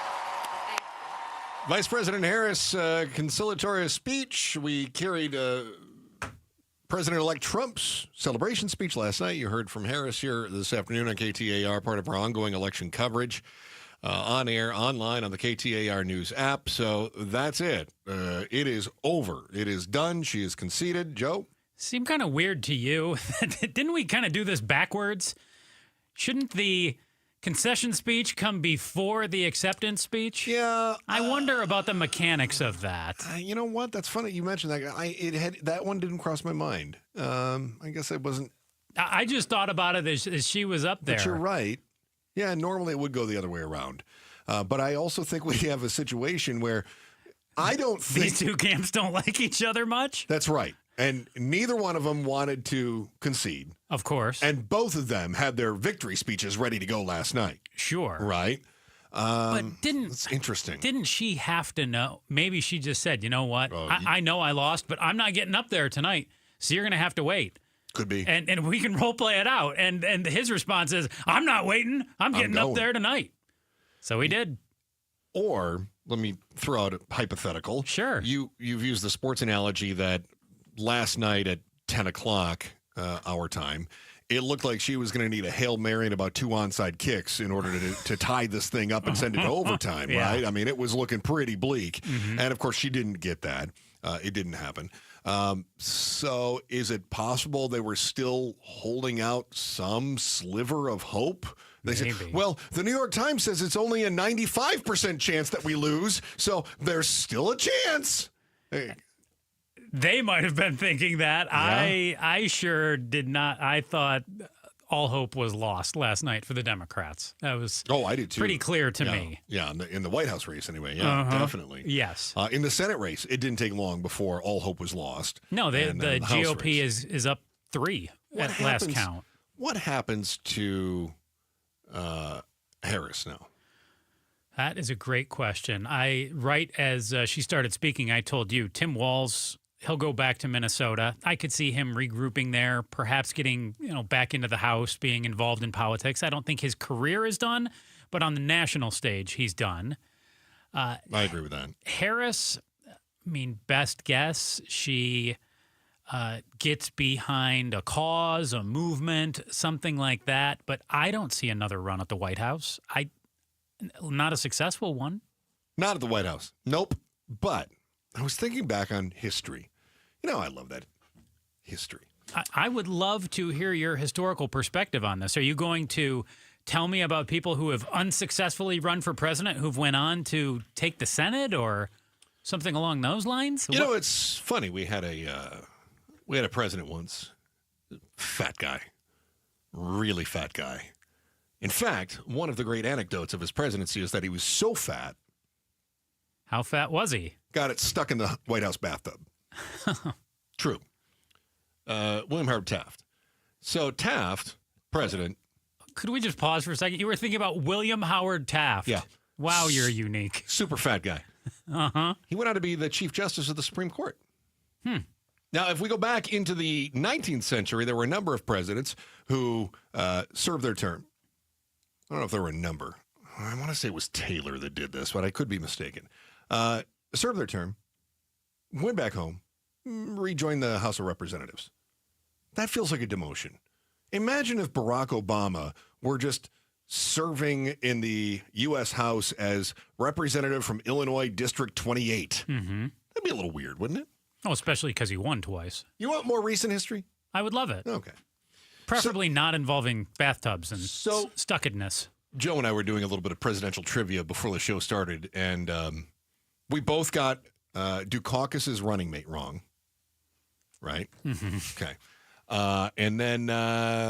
You're being generous saying I even got it wrong. I was nowhere close. But I was trying to think of some other running mates, and it came about because Saturday Night Live had a bit where nobody could remember Hillary Clinton's running mate. Pablo, do you remember Hillary Clinton's running mate? No. Oh, Julia got it. You got it? Yeah, very good. Tim Kaine. Yeah. I thought he came out on stage and nobody recognized him. He said, "My name's Tim," and they still couldn't come up with it. He looks just like Tim Walz, by the way. So we were doing some presidential, vice presidential trivia. Julia, who is normally Mike Broomhead's producer, has stuck around a little longer for our election coverage. Do you recall? You're whip smart, though. Tim Kaine. Do you recall who the vice presidential nominee for the losing party was in 2004? Tim Kaine. No, that's just going to be your question, your answer to all of them? In 2004. Oh, in 2004. Yeah. No, I was 5 years old. Oh, come on. Sorry. Buy a book. Is that Pablo? Bush won that election, right? Yep, And he very was good. facing Mitt? Nope. Swift boat.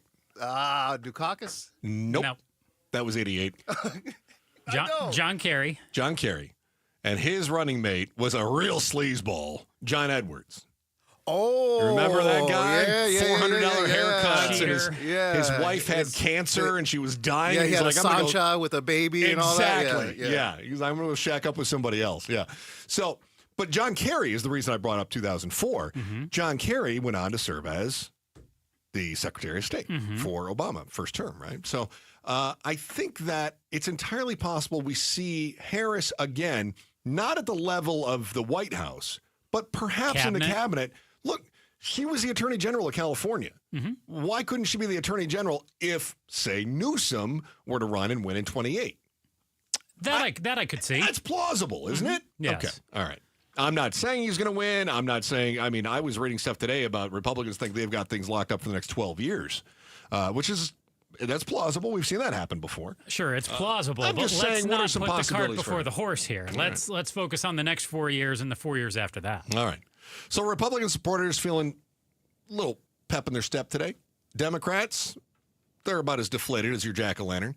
Most of us probably agreeing, though, it's been a very long summer and fall. The emotional toll has a name, and chances are you've never heard this before. Impress your friends with your Cliff Clavin level of intellect after you hear it. That's next on the Chris and Joe Show, KTAR News. It's Black Friday all month long at Howard Air. Save up to $6,495 in total rebates on select new systems. Plus, get no interest and make no payments for 12 months on approved credit. And enhance your home's energy efficiency and comfort during these cold winter months with Howard Air Insulation. Call today, get 20% off any insulation job. It's Black Friday all month long at Howard Air. Call 602-953-2766 or schedule a free estimate online today at howardair.com. Some restrictions apply. Fall is finally here, and Bunker to Bunker is celebrating with their Turkey Gobbler two-person scramble golf tournament presented by Shady Rays Sunglasses on Saturday, November 23rd at the Founders Course at the Verado Golf Club. Mulligan proceeds benefit the Society of St. Vincent de Paul of Arizona. Open to the public, it's good fun and a great value with breakfast, golf, competition holes, team prizes, their big raffle, and a bounce-back golf coupon, all for just $144. Space is limited, so sign up today at bunkergolf.com. Hey, it's Mike Broomhead. While you're enjoying the evenings out, vacations, when you're out of town for the weekend, burglars are working overtime knowing that no one is home. They have been breaking into houses using Wi-Fi jammers. They bypass alarms and cameras, and that's why I recommend Bulldog security screens. They are all of your windows, all of your doors, custom measured, and they build these security screens that look amazing on the exterior of your home. Now listen, here's the great thing about it. They don't obstruct your views, and they look terrific, but they protect like a fortress. I was at their factory in Tucson, and they challenged me to try to break through these screens. I used a sledgehammer. I broke a baseball bat trying to break in, a 2x4. I even threw a bowling ball and wasn't able to break in. What I'm saying is they protect like a fortress from French doors to windows to your front and back door. Go to BulldogSecurityScreens.com. That's BulldogSecurityScreens.com. Always demand the Bulldog, because Bulldog Security Screens, they're tough. The good old days, they weren't that long ago. They were back when your PR was just a number that you were going to destroy the next week anyway. Now, forget gains. You're lucky to maintain. And it doesn't have to be that way. Vital for Men, Arizona's preferred TRT clinic and complete men's wellness center, has 3 locations where you can schedule your free testosterone level test now at vital4men.com. Now offering semaglutide for weight loss. Hi, I'm Stuart Willis, president of Asset Preservation Wealth and Tax. Will your investments last through retirement? Do you have a retirement strategy to minimize your long-term taxes? If not, tune into Arizona's own Asset Preservation Hour right here on KTAR, Saturdays at 4 p.m. or Sundays at 2 p.m. Listen weekly as we help guide you through your financial future. What should you do about the current economic conditions? Stay informed and tune into the Asset Preservation Hour, Saturdays at 4 p.m. or Sundays at 2 p.m. on KTAR. KTAR News Flash. It's 2:47. I'm Becky Lynn, and here's what you need to know right now.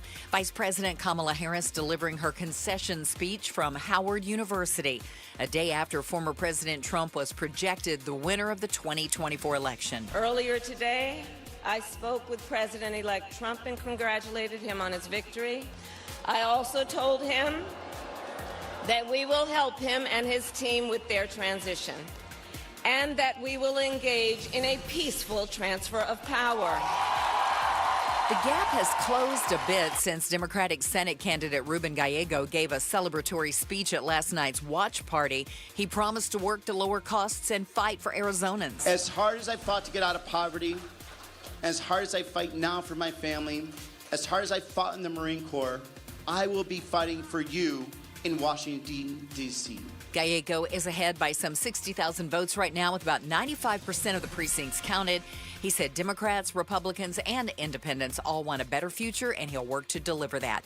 All of our top stories are just 15 minutes away. For more news, go to KTAR.com or the KTAR News app. We are looking for an overnight low of 49 degrees. Tomorrow's high should be around 69, and right now in Phoenix, it is 69 degrees. Weather brought to you by Howard Air. Dolphin pools were more than we could have ever expected. Their prices were great, their engineer and construction crews were professional and prompt. Highly recommend them and most certainly appreciate their work. The entire process was much faster than anticipated. We were not pressured to upgrade. All the trades were very skilled and efficient. We love our pool. After working with many pool companies and designers, we ultimately signed with Dolphin Pools. They're amazing to work with. Real reviews make it easy to choose Dolphin Pools, Arizona's #1 pool company. Visit dolphinpools.us. We're a two-Ford family. Yep, Paul Calvisi here. In fact, Ford has been part of our family for generations. Build Ford proud dates back more than a century in this country, and the future, it is here at our Desert Ford dealers. Like those F-Series trucks, built Ford tough, and the all-new 2024 F-150 with the all-new interior and exterior is designed to be the most rugged, dependable, and productive ever. No workbench, no outlet, no problem. With Pro Power on board and that convenient work service, the F-150 has you covered. SUVs, there's the Ford Bronco Sport with 5 available trims, the Ford Explorer with all the advanced tech, plus 3-row seating that folds down for tons of cargo room, and you gotta love how there's a powertrain for everyone. Gas, hybrid, electric, like that 2024 Ford Mustang Mach-E, 100% electric, 100% SUV with sports car performance and 0 tailpipe emissions. Bottom line, get to our Desert Ford dealers and see how a new Ford fits your future at buyfordnow.com. 'Tis the season for decking the halls, but Rias Air Plumbing, Heating, and Electrical says don't forget to deck out your home's heating and plumbing too, so you'll be safe and comfortable through the holidays. Right now, get our fall AC and heating maintenance, a water heater flush, and an electrical safety check, all for just $169, a savings of almost $300. This is our best fall offer ever. Call Rias today or online at reeis.com and ensure your home is Rias holiday ready. Call Rias.com. Arizona Votes 2024. Continuing coverage of the general election on the Chris and Joe Show. Pleasure having you with us. It is an honor as well that you would choose to join us here at KTAR, the Chris and Joe Show. I'm Chris Merrill. He is Joe Huizenga. Joe, one of the things that struck me was the emotional reaction. We've discussed this a little bit this hour, the emotional reaction that people have. We saw high emotions fatigue, this sort of thing going into the election. In fact, yesterday we had a story about a woman who scheduled a colonoscopy yesterday so that she would not have to pay attention to the news. She just wanted to be done with it. And it's pretty... I kind of feel like election days are colonoscopies. So I appreciate the parallel that you drew there, but is there something we could actually read into that and think people would rather have a colonoscopy than pay attention to the election results. And I should backtrack. I actually think it's more like the prep. The procedure itself, Okay. Nice nap. So, fair to say there was some anxiety going into it. Oh, yes. Have you ever heard the term sosobra? Sosobra. Sosobra. No. Okay. What are you trying to say? Sosobra. Are you like a bro right now? So, brah. It's Spanish, and here's the problem. I asked Pablo about this earlier, and he didn't even know what it meant. Uh-huh. So, evidently. Sobra? Oh, that sounded really good. Thank you. Good. Hey, Pablo, listen, he says it gooder. Sobra. Yeah, you should learn Spanish from Joe, Pablo. Hola, Pablo. He could probably teach you something. ¿Cómo estás? So, Me llamo Joe. The reason I bring this up is that I was reading an interesting article in The Conversation about sosobra. And it's spelled with Z's, but kind of pronounced that S sound. Mm-hmm. And it talked about not just anxiety, but the feeling like you have not only anxiety, but you're on a ship that is adrift at sea and you can't get your footing. And I thought that was a wonderful vantage point. It comes from the constant disruption that Mexico has seen since the conquest and colonization, or as I like to say, introduction of modern technology. Oh, I thought you were going to just say the white man coming in. No, Pablo keeps saying colonized. I'd like to say educated. Mm-hmm. So he says, according to The Conversation, Mexicans have had to cope with with wave after wave of profound social and spiritual disruption, wars, rebellion, revolution, corruption, dictatorship, and now the threat of becoming a narco state. Mexican philosophers have had more than 500 years of uncertainty to reflect on, and they have important lessons to share. Sosobra is a... Sosobra. That's much better. It's a Spanish term for anxiety, but with connotations that call to mind the wobbling of a ship about to capsize. No, you're not a swimmer. So that's an understatement. Pablo, you ever been on a ship that tips over? Like I grew up in canoes and kayaks, right? So I've same thing. John boats, nothing big. Just they ever flip? Yeah, okay. Absolutely. Probably as you were messing around with your friends, you tip each other over, right? So there's this they call it the tipping point, right? You get to this point where your balance is so far over, you're not coming back, and that moment is the sosobra. Very good. I was afraid he was going to say wee weed up because sometimes I point at Joe and he just says wee weed up, but I was afraid, but he got it right. Sosobra. Now I got to have that one in my head too. Yeah, a couple of them, right? Gosh. So that's that feeling, and I thought, wow, what an incredibly descriptive term. There's no English word for that moment when you are literally in the tipping point and about to go over. You know, I would equate it. You ever see that, Joe? Again, you're not a swimmer. Mm-hmm. You ever see the movie Titanic? Yeah. Okay. So you know at the end, just before, don't hold me up like DiCaprio did. Well, just before she drowns DiCaprio by kicking him off the door. Uh-huh. Okay, they're on the ship and it's going down, and he's telling her you're going to jump at the last second and kick up as hard as you can. Right? He's telling her this. Right. So as the ship is going down, it's that moment of I have to jump right now. Sosobra. So, there you go. You got it. And I thought, what an incredibly descriptive term. And I think for some people going into the election on both the left and the right, they had that feeling of, my God, we're at this tipping point and we're not coming back. And then for the people on the right, there was incredible relief because they, like Rose, found a floating door that was big enough for her booty. But for the people on the left, they kept kicking and they kept coming up, and they, like Jack, blub, blub, blub. Blub, blub, blub. I thought it was beautifully descriptive. Throughout the year, we've tried to analyze political issues in a very simple countdown style. We call our list of issues Lissues. Behind the scenes, Joe and I can't agree on whether or not Lissues is spelled with a T or not. It is. See if you agree with our top 3 winners and losers of the election Lissues next on the Chris and Joe Show, KTAR News. At Fisher Investments, we may seem like other money managers, but we're different. What makes you so different than the rest of us? We ensure clients receive unparalleled service at every step of the relationship. Tell me more. Our investment counselors focus on service over sales, prioritizing clients' needs. How do you make money? We don't sell any commission-based products. We have a simple management fee. based on the value of our client's portfolio. So we do better when our clients do better. What about client portfolios? We get to know each client, their finances, family, health, lifestyle, and more, and then we tailor a portfolio based on their specific goals and needs. Your clients really come first then, huh? Yes, we make them a top priority. Our goal is helping them achieve a comfortable retirement. Wow, maybe we are different. At Fisher Investments, we're clearly different. Learn more at FisherInvestments.com. Investing in securities involves the risk of loss.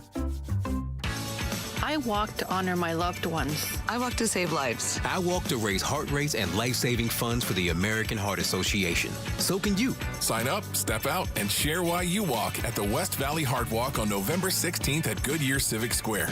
Together we can put an end to heart disease and stroke one step at a time. Register today at westvalleyheartwalk.org.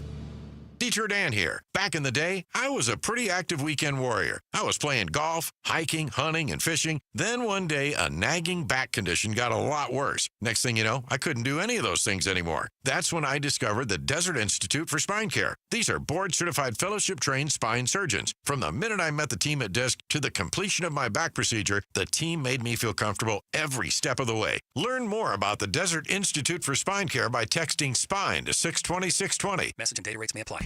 Copper Star Home Medical, we bring wellness home. If you're looking for medical supplies, Google Copper Star Home Medical. We have over 1,000 5-star reviews from customers in Arizona. Remember, Copper Star Home Medical the next time you need medical supplies. We are locally owned, 5 locations, and can help with anything from CPAP to power scooters and everything in between. CopperStarHomeMedical.com. Copper Star Home Medical, we bring wellness home.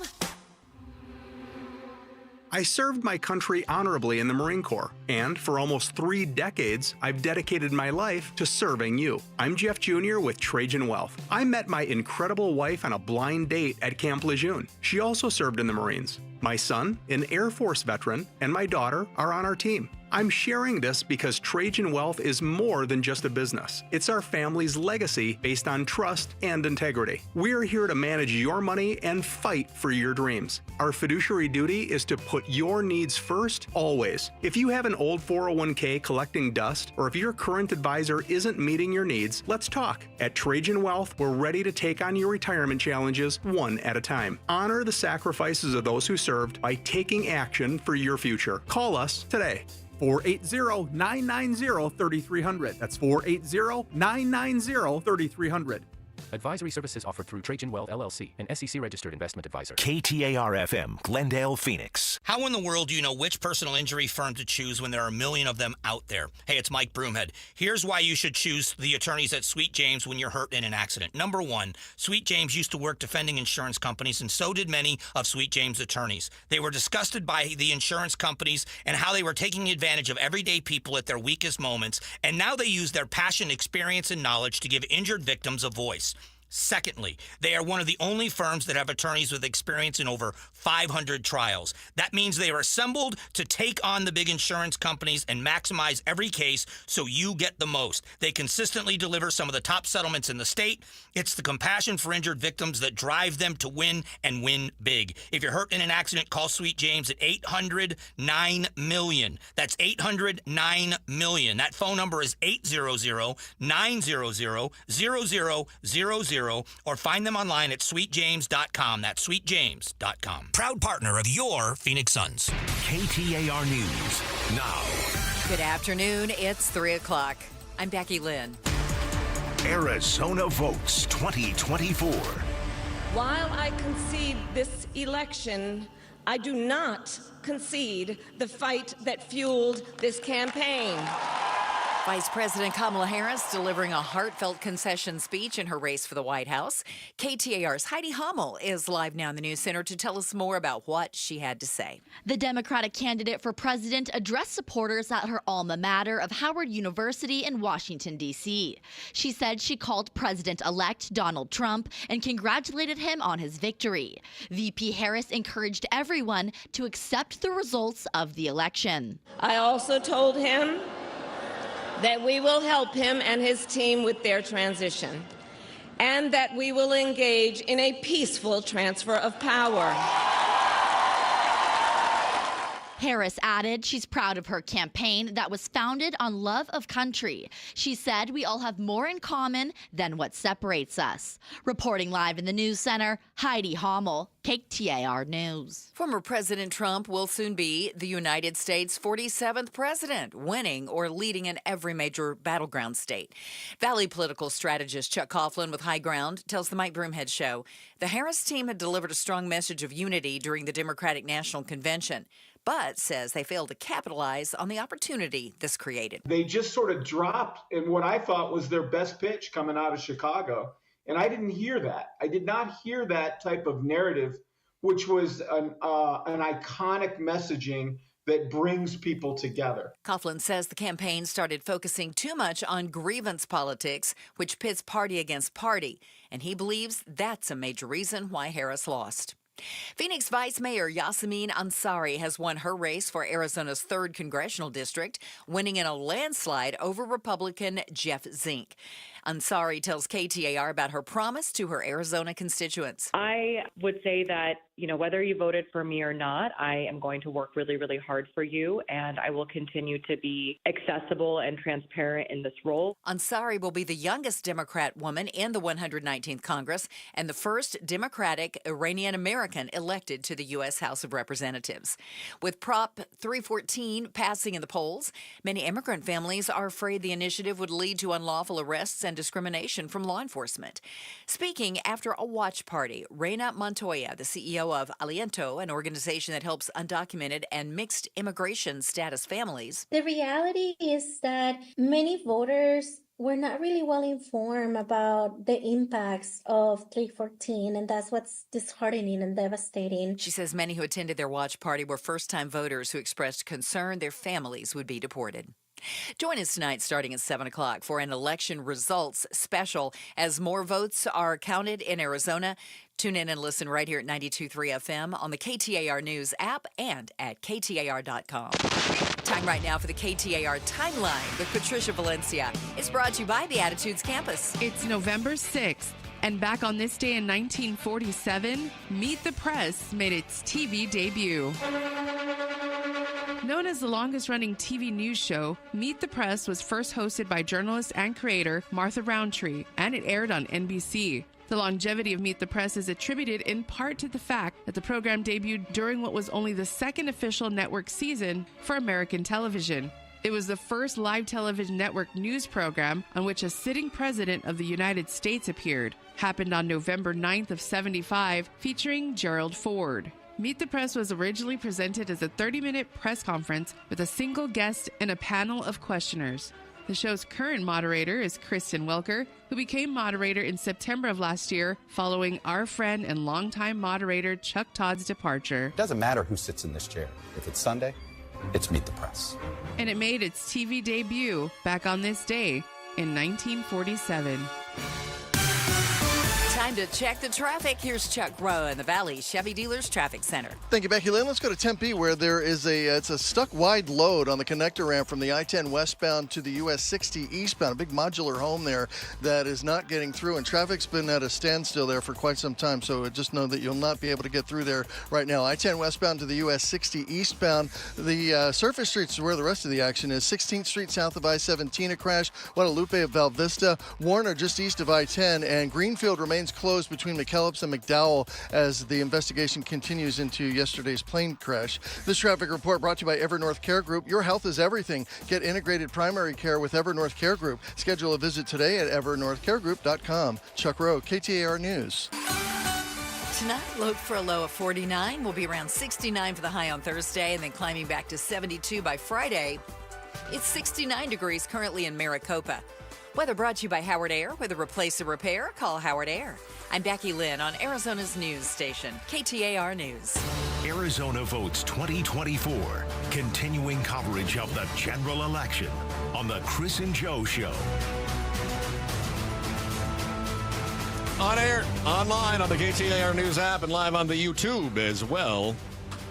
Joe, we like to put together a list of issues, a convenient list of the political issues. Today's topic, 3 winners and losers of the elections. That is our Lissue. Chris and Joe have Lissues. All right, winners and losers. We always count these down 3, 2, 1, but we didn't discuss if we were going to start with winners or losers first. So which one do you want to do? I think we should start with the losers. Losers. And end on an optimistic note. All right, you start this and I start the winners, or do you want me to? I will start the losers. Losers. The Biden legacy. He was counting on Kamala to preserve his 4 years in office and carry out what he didn't get a chance to do. The clock simply ran out on Joe. If he'd been 4 years younger and been able to somehow win in 2016, 2020 would have been his second term. We'll never know how things would have ended, but I have a feeling they might have looked a little different than last night. Yeah, that's true. I've got, for the losers, obviously, the Democratic machine. I love that you went with the legacy. That's great. That's a good call. I like that a lot. Loser. Yeah, I'm going to go Democratic machine on this one. I've had it number 3, though, because there is an opportunity for the Dems to move beyond the octogenarian baggage of Biden. But in the meantime, it is absolutely all about his baggage. What's his? How do you say his name, Julia? Asted Herndon? Asted Herndon from the New York Times. And he's got a podcast. Is that where you grab this? The run-up. Okay, very good. Appreciate that. So Julia was kind enough to pull some of the audio here, and his analysis is spot on. The biggest character in this race, to me, was not on the ballot. It was Joe Biden, in my opinion. Like, Joe Biden's refusal to do what he has implied he would do in 2020 and transition to a different type of generation, allow Democrats to have a broader conversation about change, allow Democrats to be freed from the status quo. Is not what happened. Yeah, it is not what happened. And the Democratic machine, the big loser, number 3 loser on my list anyway. Go ahead, Joe. Old school establishment GOPers. Help fill in some names for me here, Chris. Okay. I went with Mitt Romney, Jeff Flake, Liz Cheney. That's definitely the 2010s GOPers, yeah. Any others, though, that stood out in this race and got behind Harris but were Republicans? Oh, I see, yeah. But them and the like, if they had any hope of a political future, they don't today. I'd argue they're in a worse spot than the Democrats who lost last night. At least those Democrats have something of a party to go back to. Who do those GOPers who loudly spoke out against Trump have? They'll be heading to run some board of directors or fade off into the sunset. Yeah, I'm going to say my number 2 biggest loser, and it might surprise you that I've got at number 2, I've got Harris. Harris is the second biggest loser.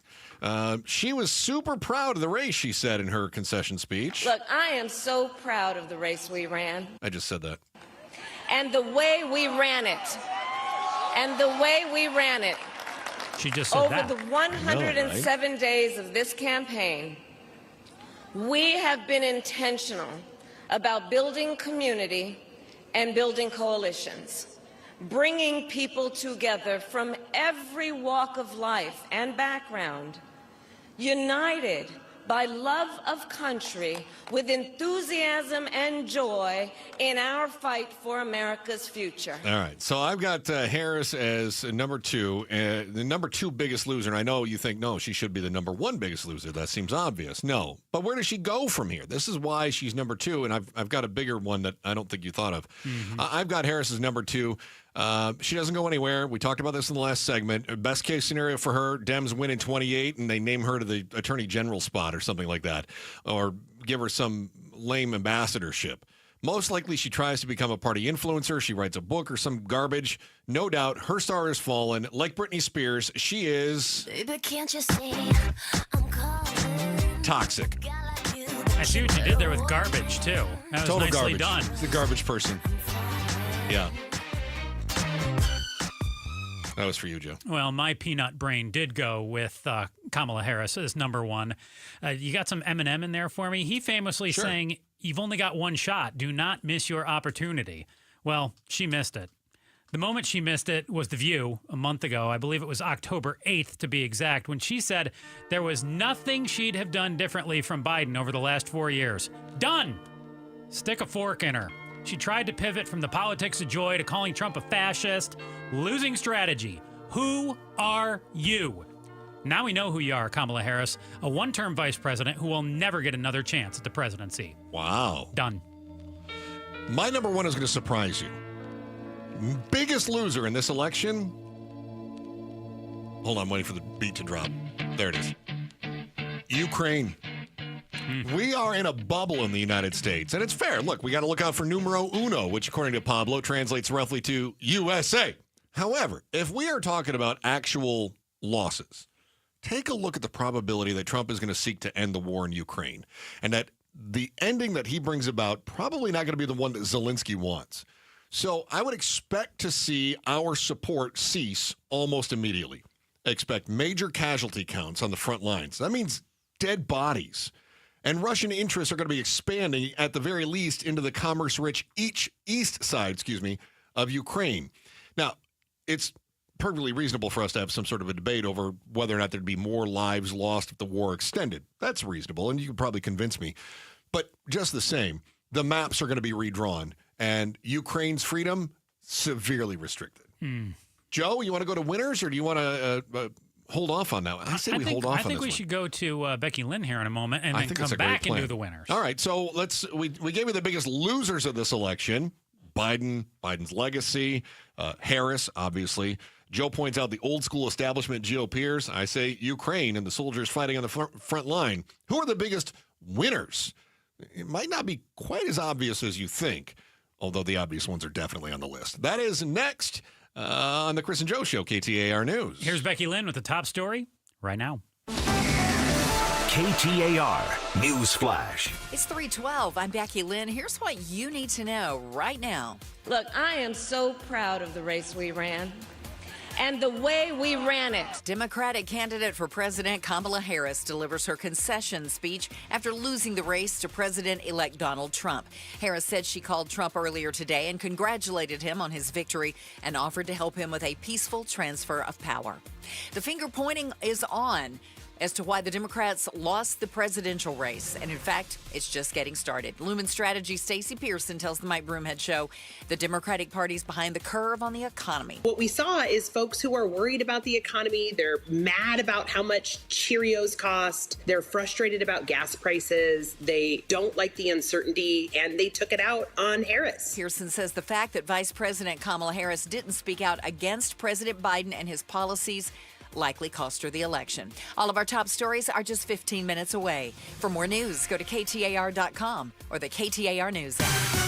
And now checking those roads for you. It's Chuck Rowe in the Valley Chevy Dealers Traffic Center. Thank you, Becky Lynn. The I-10 westbound ramp to the US 60 eastbound, it is blocked with a stuck wide load there. It's a modular home that couldn't quite get through. They have it narrowed down due to construction there, so that is stuck. The connector ramp is shut down, and it's backed up through that CD road there, so just best to avoid that entire area if you can, and that connector will be shut down until further notice. West of there, the I-10 westbound, pretty normal delays starting back on the 202 Red Mountain Freeway from before 32nd Street. It will be a slow-go stop-and-go ride as you make your way out past the 202, the South Mountain Freeway. 16th Street south of I-17, crashed in the clearing stages there. Had a wreck at Guadalupe at Val Vista. Also, Warner Road just east of I-10. A motorcyclist involved in a wreck. Alma School Road just north of Broadway. And watch for a collision in Peoria, Grand Avenue at 87th Avenue. This traffic report brought to you by Amco Transmissions and Total Car Care. Most people know Amco as transmission specialists, but same as the dealership, Amco is your total car care expert. Find your fix at one of over 20 Valley Amco locations today. Chuck Rowe, KTAR News. Overnight, 49 for the low. Tomorrow's high, only 69 degrees, but we should climb to the low 70s by Friday, mid 70s by Saturday. It's 66 in Fountain Hills. Weather brought to you by Howard Air. Arizona Votes 2024. Continuing coverage of the general election on the Chris and Joe Show. Our issues continue, our convenient list of political issues. Today's topic, 3 winners and losers of the election. We gave you our losers in the last segment. My number 3 was the Democratic machine. Joe, your number 3 was? The Biden legacy. Number 2 for me was Kamala Harris. You'd think that'd be higher, but I'll tell you why it's not. Joe, your number 2? Old school establishment GOPers. And the biggest loser, I thought, was Ukraine. I think that the Ukrainians are going to suffer as a result of this. For some, you might say, well, listen, that's just the way, that's exactly why we voted that way. But I think it's going to hurt them. Joe, your number 1 biggest loser was? I played it pretty straight, went with Kamala Harris. Fair enough. All right, biggest winners in this election. And a big shout out to our friends in Tolleson as well. Appreciate you listening to KTAR in Tolleson and on the KTAR News app, as well as those watching on our YouTube channel, which is streaming right now. Biggest winners. Number 3 for me is Gavin Newsom, Josh Shapiro, Gretchen Whitmer, and any other Democrat on the rise. I think they were actually winners last night. Biden and Harris are out of the way. And I've said that Biden not only brought baggage, he is baggage to the Democratic Party. Had Harris won, she would have been the presumptive candidate in 28. Fair? 100%. We would have thought so. I mean, unless a medical emergency or some other goofy thing, right? It would have been her. And I have long said that Governor Gavin Newsom, who I refer to as Governor Batman because he looks like Bruce Wayne. Fair? Mm-hmm. So Governor Batman says, I've long said that he has got a plan, and his plan was get elected in 2018. I'm Batman. Thank you. That was timely. Get elected in 2018, get reelected in 2022. You're out of office in 26. That gives you a 2-year run-up for the presidency in 28. I think that was part of his charted timeline all along. And I think it's big for him. Michigan's Governor Gretchen Whitmer may be on a similar timeline. Pennsylvania Governor Josh Shapiro probably going to start fielding calls from the party to run because of the importance of Pennsylvania. I would expect a crowded field of governors, perhaps some Democratic senators, but I think we've got a lot of Democratic governors on the rise. And I think Harris losing was the best thing for them. All right, Joe? For those specific individuals. Those specific individuals, right. I went number 3 winner, Trump-associated stocks. Tesla, Elon Musk's company, rose nearly 12%. And Trump Media and Technology up 37% in pre-market trading. Bitcoin topped out at $75,000, eased back a little bit since then. Shares in Coinbase, the crypto exchange that was one of the biggest corporate donors this election cycle, soared. Yeah. So if you were in some way associated with Trump in this election cycle and had a tie to stocks or anything in a market today, way up today. I was big into crypto in 2018. You're a crypto bro? I was. Crypto bro? I was into it. And my wife was like, this is dumb. Get out. Did you make money or lose? I was mining, so I bought a lot of equipment, and then it just depreciated so quickly. Huh. And that was one of the times that the things, took a big dip. So, what do they say? Buy low, sell high? Uh-huh. Yeah, I did the opposite. Yeah, my roommate bought a little when it was low, but I have no idea what he's done since then, and I don't think he has any idea what he's done since then. No, I think I've got fluctuates. It's like $500 somewhere in a crypto wallet. Hey, Huizenga, I have got a coin. I got the coin. Great. I'm glad you have a coin. All right, your number 2 winner. Biggest winner last night. Number 2 biggest winner is the Election Industrial Complex. It's a $10 billion election cycle. So I'm going to say you got the Postal Service, you've got the printers, you've got the TV commercial producers, you've got the actors, you've got the VO talent, you've got podcasters. They are all having a moment. Real life podcasters? A real life podcaster, indeed. Not only that, the $10 billion I mentioned, that was only on video production. That doesn't include all the mailers. That doesn't include the postage paid for that stuff.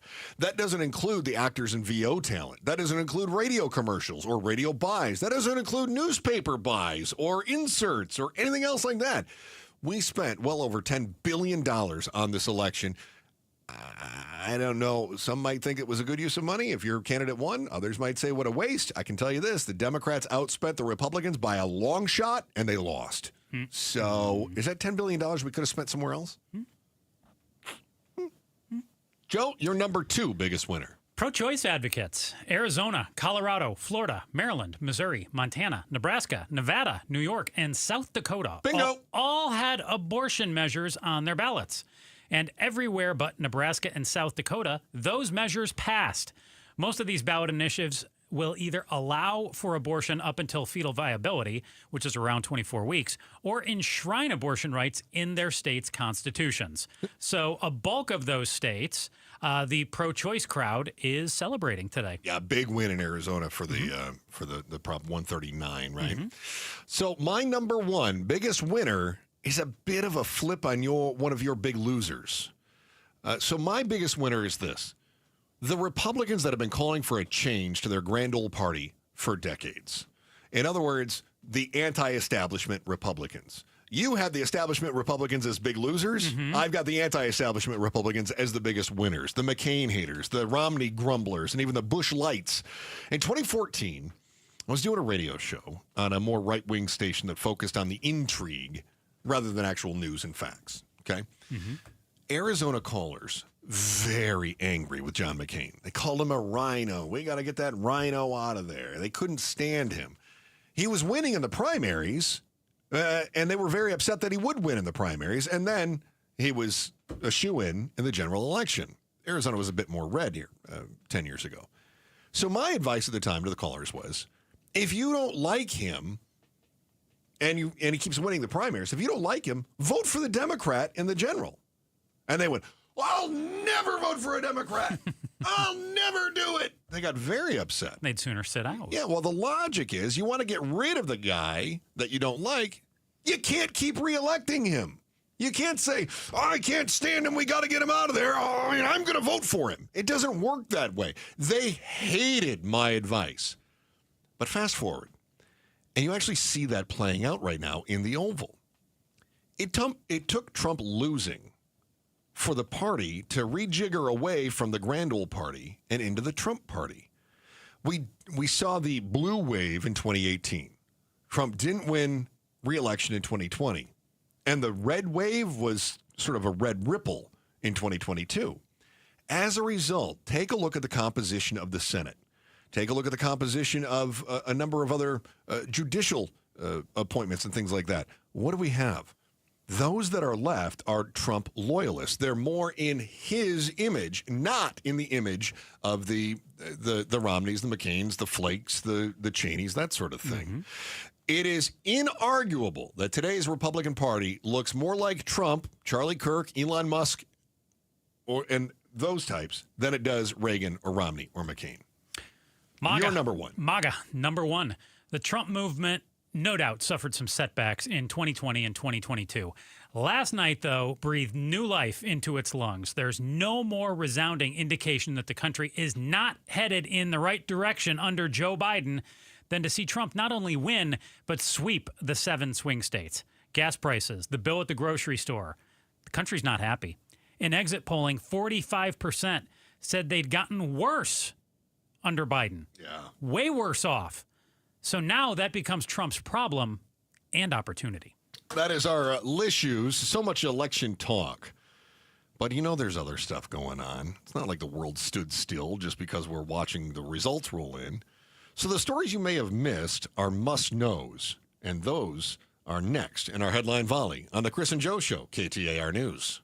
Get up to a 30% upfront bonus to use for your retirement income, or up to 12% per year to help grow your retirement income. Whether you're in retirement or will be retiring within 10 years, Trajan Wealth can offer some of the highest guarantees in the business. I'm Jeff Jr. with Trajan Wealth, and I know no one wants to work forever. We all need to retire someday, and I know you've worked hard for your money, so now is the time to guarantee it. Take advantage of up to a 30% upfront bonus for your retirement income, or up to 12% per year for retirement income. Don't woulda, shoulda, coulda. Get up to a 30% bonus just for opening an account, or up to 12% per year for retirement income. Don't leave your retirement to chance. Retire the right way, the Trajan way, with Trajan Wealth. Call Trajan today at 480-990-3300. That's 480-990-3300. Annuity guarantees are based on the claims paying ability of the issuing insurance company. DBA in most states says Trajan Wealth Insurance Solutions. Are your wiper blades streaking, skipping, or squeaking? Purchase new wiper blades from O'Reilly Auto Parts and they'll install them for free. See better and drive safer with O'Reilly Auto Parts. Stop by today or learn more at O'ReillyAuto.com. I'm Brian Tedesco, CEO of Blaupunk Americas, the pioneers of the car stereo. Today, we're not just about sound systems. We are revolutionizing the e-bike scene with Blue Dot Bike. Thanks to AmericanEagle.com, our online presence now features a dynamic e-commerce website that showcases the quality and affordability of our foldable e-bikes. And our collegiate e-bikes, just perfect for the college fanatic. These e-bikes offer a new way to experience freedom on 2 wheels, no matter your age. When we needed a top-notch website to match our cutting-edge e-bikes, we turned to AmericanEagle.com. They made the impossible seem easy, tackling digital challenges like pros. Check out the blue.bike website to see AmericanEagle.com's amazing work in action.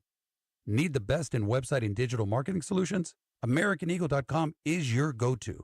They've been a game changer for us, and they can be for you too.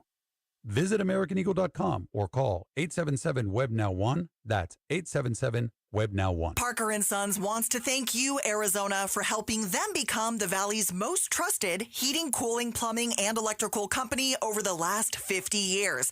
50 years. It's Parker's 50th anniversary. They are celebrating by giving right back to Arizona with 50 acts of kindness. If anyone you know is in need of Parker services, visit parker50.com and nominate them for a free service or repair today. Parker50.com or call 602-2REPAIR. And now some holiday cheer from Trevec Remodeling and Roofing. It's 10 days till Christmas and all through your place. The family's coming, so let's add some grace. New countertops, backsplash, and floors that gleam. A cozy fireplace to complete the scene. Even the guest bath refreshed and bright. 5 days is all we need to make a beautiful sight. With friends and family soon to appear, imagine their faces as they cheer. Your home's so lovely, festive and bright. How did you do it all overnight? Whether it's countertops or a bathroom uplift, our team can give your space a quick holiday shift. In just 5 days, we'll make it shine so you can enjoy your home in time. So hurry now, give us a call and get your home ready for the holiday haul. Call Trevec Remodeling and Roofing at 480-367-1171 or go online to Trevec.com. That's TRAVEK.com. Trevec, together building dreams for more than 20 years. With tens of thousands of satisfied patients across America, it's no surprise QC Kinetics gets 5-star reviews. I'm feeling on top of the world because of QC Kinetics. I'm able to do the things that I wasn't able to do for a long time. I can recommend them highly. I would recommend QC to anybody. QC Kinetics has changed my life. I couldn't believe it. I honestly was skeptical, but the pain went from a 10 to a 0. Real people with real lasting relief from joint pain. QC Kinetics Regenerative Medicine is regenerating me. It was super successful, and I recommend everyone seek out QC Kinetics as an alternative to surgery. This non-surgical approach is definitely the future. I tell as many people as possible. I am an ambassador. I love QC Kinetics. QC Kinetics, the nation's leader in advanced regenerative medicine. No drugs, no surgery. Call QC Kinetics now for your free consultation. Call QC Kinetics, 602-837-PAIN. That's 602-837-PAIN. 602-837-PAIN. I walk to honor my loved ones. I walk to save lives. I walk to raise heart rates and life-saving funds for the American Heart Association. So can you. Sign up, step out, and share why you walk at the West Valley Heart Walk on November 16th at Goodyear Civic Square. Together, we can put an end to heart disease and stroke one step at a time. Register today at westvalleyheartwalk.org. 1877 Cars for Kids. KARS Cars for Kids. 1877 Cars for Kids. Donate your car today. Donate today at carsforkids.org. That's cars with a K. Your car can be picked up as soon as the next day. Receive a tax deduction and vacation voucher. 1877 Cars for Kids. Donate your car today. Now accepting donations of land, homes, buildings, or any kind of real estate. KTAR News now. We're coming up on 3:30. Good afternoon. I'm Becky Lynn. KTAR Breaking News Alert. This just into the KTAR decision desk. AP is projecting Republican Andy Biggs to win the race for Congressional District 5. Incumbent Biggs is currently beating Democrat Katrina Schaefer by about 55,000 votes and will keep the seat in the U.S. House of Representatives he originally won in 2016. A staunch supporter of Donald Trump and former chair of the House Freedom Caucus, Biggs campaigned on a border security, expanding school choice, and pro-life platform. Again, Andy Biggs is projected to win the race for Congressional District 5. Concede and unite, but don't give up the fight. That's the message Vice President Kamala Harris delivered from her alma mater, Howard University, after losing the 2024 presidential election to former President Trump. ABC's Karen Travers in Washington says Harris was setting an example and setting herself apart from how former President Trump handled his loss 4 years ago. I also thought it was interesting that, her tagline at the end of her events of "When we fight, we win." And she said, obviously that didn't happen here. She did not win this race, but she said that doesn't mean you give up the fight. And sometimes the fight takes a while. It doesn't mean you won't win. The important thing is don't ever give up. And she talked about the ways that she would stay engaged in the political or policy process, fighting for reproductive rights and other issues that she was pushing on the campaign trail. But she said Americans have to do that too. Although it's looking like Proposition 139, which enshrines abortion access in Arizona's Constitution, is sailing toward approval, legal challenges could get in the way. KTAR's Susan Monday joins us now live to explain. Arizona's voters checked yes to Prop 139 with a margin of 2-1, but Chris Love with Arizonans for Abortion Access is waiting to see if there will be any obstacles. After any challenges, again, will need to be taken up by the reproductive rights stakeholders and democracy protection stakeholders to really move forward. After Governor Katie Hobbs certifies election results, Love tells KTAR News she expects the Arizona Abortion Access Act to take effect by the end of November. Susan Monday, KTAR News. And we're hearing from the Arizona Secretary of State as counties across Arizona are currently processing the ballots still. KTAR's Ballin Overstoles is live now in the News Center with more. AZ Secretary of State Adrian Fontes says our state's reputation of being slow to count election results comes from strict rules regarding the overall process. He tells the Chris and Joe Show election workers are hard at work right now. It's all written down on a tally sheet of paper. They can trace every single one of these trays and every single one of these ballots. So it's this long process. It takes an hour for one of these experienced teams to go through 200 ballots. And he also says election systems are underfunded. It's the only part of critical infrastructure in this country that has zero sustained dollars. So I'm saying, you want better elections? Pay for them. Live in the News Center, Ballin Overstoles, KTAR News. Join us tonight starting at 7 for an election results special as more votes are counted here in Arizona. You can listen in right here at 92.3 FM on the KTAR News app and at KTAR.com. Time now for a look at traffic. Chuck Rowe is live in the Valley Chevy Dealers Traffic Center. Thank you, Becky Lynn. Let's check those ride times for you. The I-10 westbound, about 33 minutes now from the mini stack out to 75th Avenue. I-17 northbound, 23 minutes from the I-10 split to Northern Avenue. If you're on the 51 northbound, it'll only take you about 11 minutes to get from the mini stack to Shea Boulevard. 202 Santan Freeway eastbound, again, 11 minutes from the 101 over to Gilbert Road. Now, we do have this blockage still, the connector ramp from the I-10 westbound to the US 60 eastbound in Tempe. It was a wide load. They couldn't make it through the construction barriers there, so they're trying to back down and get that out of the ramp area. And watch for a crash Bell Road at Cave Creek Road. That just came in. This traffic report brought to you by AZ Trimlight. Customizable permanent exterior lighting to make every day a holiday. Buy now and have them before Christmas. Get your free quote at aztrimlight.com. Chuck Rowe, KTAR News. Tonight, clear skies, 49 for our low temp, 69 for the high on Thursday. Right now in Paradise Valley, it's 68 degrees. Weather brought to you by Howard Air. I'm Becky Lynn on Arizona's news station, KTAR News. Arizona Votes 2024, continuing coverage of the general election on the Chris and Joe Show. You know, every day after Becky Lynn's 3:30 news, we touch on the other big headlines, and then we ask life's most important questions. Let's tickle your brain bone. Chris and Joe, this is The Volley. Brought to you by Parker & Sons, AC Plumbing and Electrical. Celebrating 50 years of helping our customers and community. Call Parker. Ready over there? It is you, my friend. All right, noted loser. We just did our list shoes of winners and losers, but noted loser Alan Lichtman, the historian who predicted 9 of the last 10 elections, failed to accurately predict who voters would choose to become the 47th president of the United States. Call it 9 out of 11. He said, quote, "Right now, after a very long night, I am taking some time off to assess why I was wrong and what the future holds for America." Chris, what's the last prediction you'll admit to fantastically getting wrong? Oh, that is... we can defer to Pablo as well.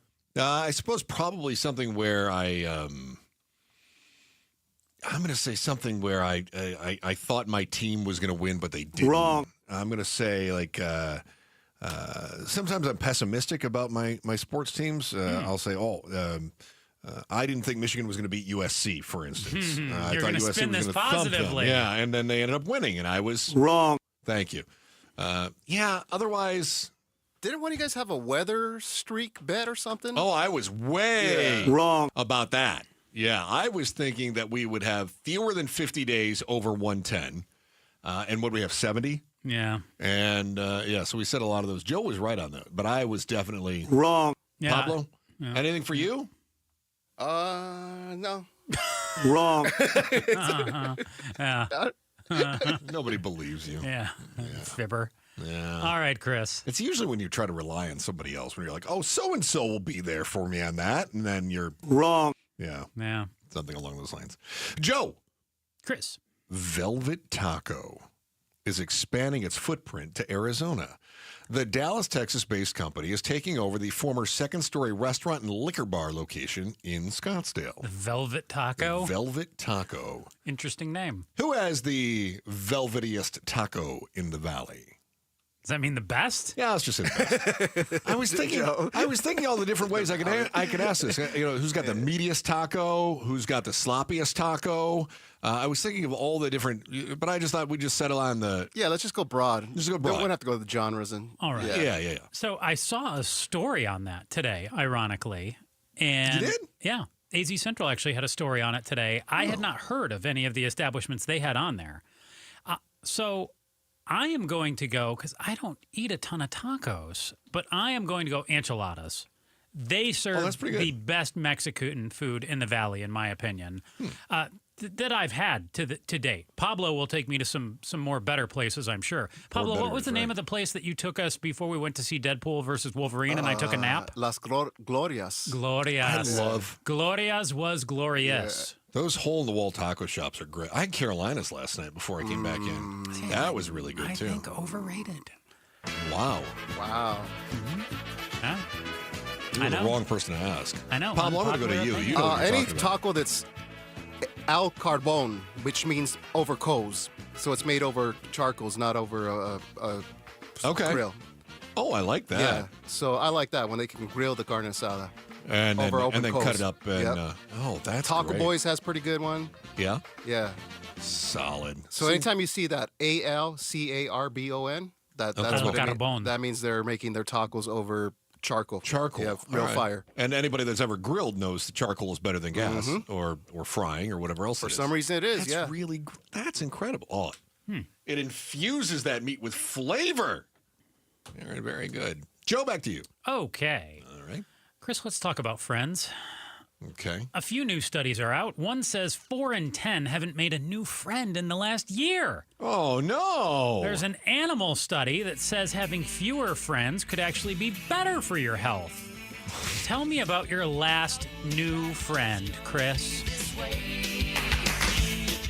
You know what? I'm very fortunate that in the last year here, I started working at KTAR, and you always make new friends when you start a new gig, right? So I've made a lot. This is really gonna sound bad. It's gonna sound like I'm pandering. Oh boy. Who's Meryl going to kiss up to now? Everybody in the newsroom is my friend. No, I would have to say the market manager, Ryan Hatch, is probably my closest friend. You are so pandering. Definitely, yeah. Oh, I have my goodness. huge respect for Officer Maurer, KTAR-PD. Oh, you didn't want to go further up the chain? Scott Sutherland. That's what do you mine. No, think that's of him? mine. That's my boy right there. That's not your new Yes, friend. yes, we are. This is where it's going to sound like I'm pandering. It's Pablo. And I'm dead serious about that. That's good. I told a friend the other day, I go, the best part of my day is coming in here, and if I make Pablo laugh, I've had a good day. Good. That's it. Good. And obviously, I would have thrown you in there, but you and I were acquaintances beforehand. Pablo was absolutely. I'd never met the guy before. I'm not your friend. Like you say all the time. I just told you we're acquaintances. You and I are like brothers. Yeah, we just do you know pick the on difference? each other. Do you know the difference between a friend? That's very good. You know the difference between a friend and an acquaintance? A friend will help you move. Yep. Or a friend will ask you to help him move. That's Did I ask you to help me move? Nope. I've offered. That's right. Yeah. Pablo? Oh, it's definitely, I don't know his title, but the corporate guy down in the office, Scott Sutherland. Good call. Yeah. Yeah, that's a good one, yeah. You know, I was going to go with Tanya Love Vea making new myself, friends. the president of She's our the whole president. company. Okay, that's very good. Higher than all of those people. Have you even met the president of the Yes, company? I Did have you? a number of occasions. I used to be Shine higher her up in shoes, management before I came down and graced you with my presence, Chris. We're fortunate in this building to have the royal hornblower over here. I know, Like, right? Oh, yes, we're very close. Goodness gracious. You know, when reporters, they come in and out, rotation, Yeah, they come go on and with they their go. careers and stuff like that. So I love that I've made some good friends with the reporters here at the newsroom over the last couple of years. Good ones. Yeah. We've also had a fortunate occasion to get to know some of the ABC 15 people as well, and I really liked meeting them. But it's it's a little weird too, because you want to get outside that circle. You don't want to just have media friends and things like that. So as far as any new friends that I've made outside, probably not in a while. Okay. Yeah. Do you think there's an age restriction on that, or some sort of? Because after No. Look, I'm in my mid 40s, and my circle of friends is my circle of friends. I don't necessarily. I probably would. If I had to get a new friend, there would be value in it, but I find the value in Pablo, my friends you can right now. consider a lady your friend. It's okay. So I stop. So I left my hometown 20 some years ago, right? And I got into radio, and of course, radio drags you all over the country as you get fired from various places.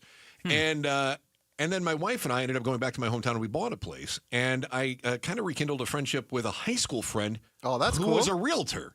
And I said, hey, the guy's name is Random, obviously, oddly You're enough. like, Random, I'm in Lightington today. Can you give me something? Right. Yeah, Wait, you're where? Lightington. No, Is that's that fine. your hometown? No, just That's good. That's good. I love that. What is Stay it? with- No, you're close. That's why it's fun. I love this.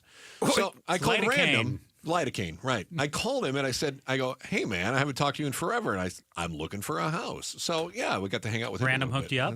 Random hooked me up. There And you then he go. introduced me to some of his friends, too. So that was good. Yeah. How about you? Have you made friends? Oh, come on, Chris. Oh. Oh, Chris.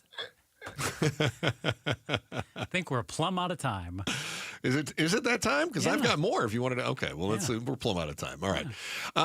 They were the troopers who gave you the first results of the election last night. Super and, troopers? And sat with you while you celebrated or cried while results poured in. How the boys of our afternoon drive show Outspoken are feeling about the election 24 hours later is next on the Chris and Joe Show, KTAR News. Hey, it's Bruce, and Life Changer Loan has a question for you. Are you in control of your finances, or is the bank in control? All right, well, if you think you're in control, take a look at your monthly mortgage statement and see how much goes to principal. All right, now tell me who's in control. You could go to lifechangerloan.com right now and take back control of your life. You can pay down, pay off, borrow back whenever you wish. Go to lifechangerloan.com. That's lifechangerloan.com, where it's not magic, it's just math. Dolphin Pools has been building paradise for Arizonans since 1984. Let us help you expand your outdoor space. Whether a pool or patio, fire pit, or outdoor kitchen, Dolphin Pools wants to create your outdoor oasis, no matter the budget. From simple to luxurious, Dolphin Pools has an affordable plan to make your backyard dream a reality.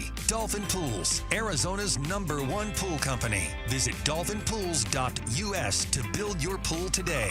Imagine what Dolphin Pools can do for you. Do you know the secret to losing up to 1 pound of fat every day? This is Dr. Patrick Maloney with Phoenix Secret for Weight Loss, and we know the secret. Our unique weight loss program makes it easy to lose weight, get healthy, and get your energy back naturally, safely, and effectively. If you'd like to lose unhealthy fat without counting points or calories, no exercising, no prepackaged meals, no drugs, no surgery, and no injections with the risk of serious side effects, visit PhoenixSecretForWeightLoss.com to schedule your free consultation in person or virtually. Jamie West here, and after hiding my bathroom scale for more than 2 years, I'm now excited to step on it every morning.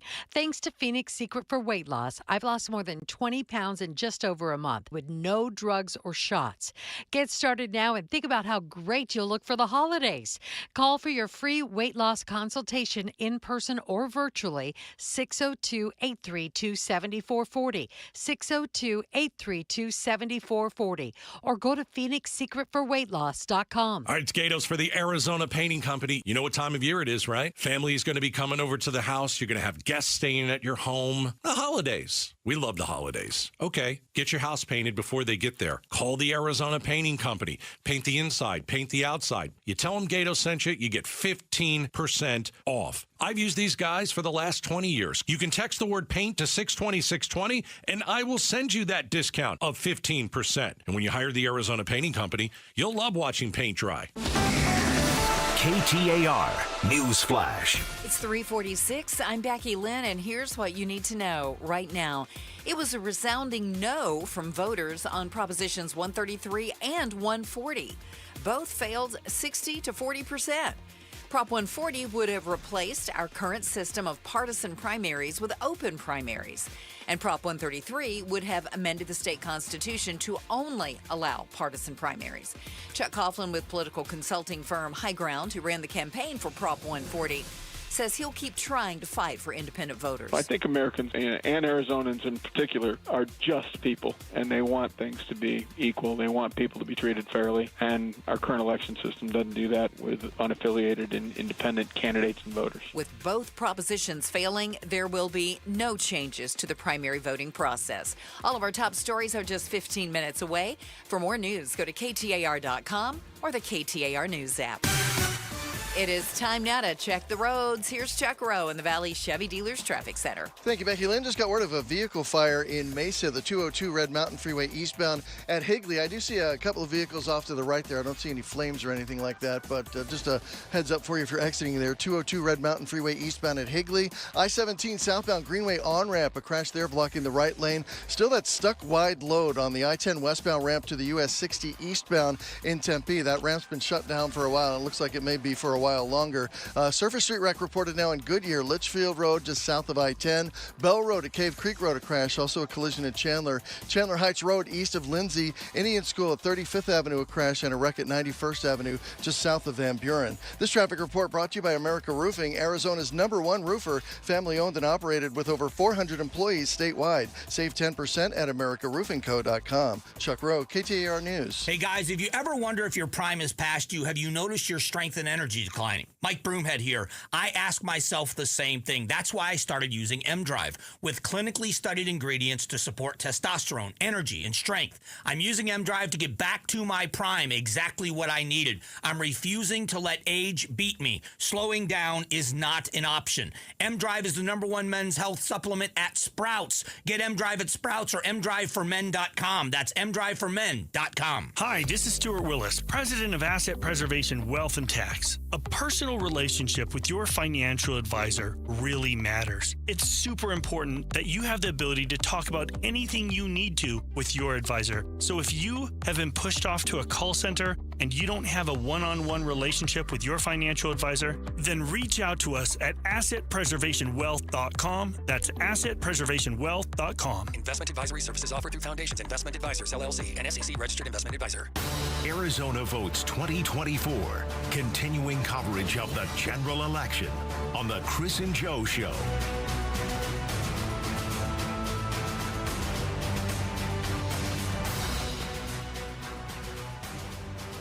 KTAR News on air, online, and on the KTAR News app. Our election coverage rolls on. Going to be handing off the baton to the outspoken crew here. Bruce St. James and Larry Gatos as Bruce makes his way in. And I was not told there'd be a baton. There will be a baton as you sit at your royal throne. We are live on YouTube as well, so make sure you make mention of that. You will be too. I would have dressed better had I. Would you like my coat? No, I probably wouldn't. No, you wouldn't have. Oh, okay. No, I will not be wearing a tuxedo at any point. Hey, listen, we had Secretary of State AF in here, Adrian Fontes. I was a little worried about where you were going with that. So he was in here on our program. He surprised us, and that was a nice drop in. That, by the way, we had the question about Friends.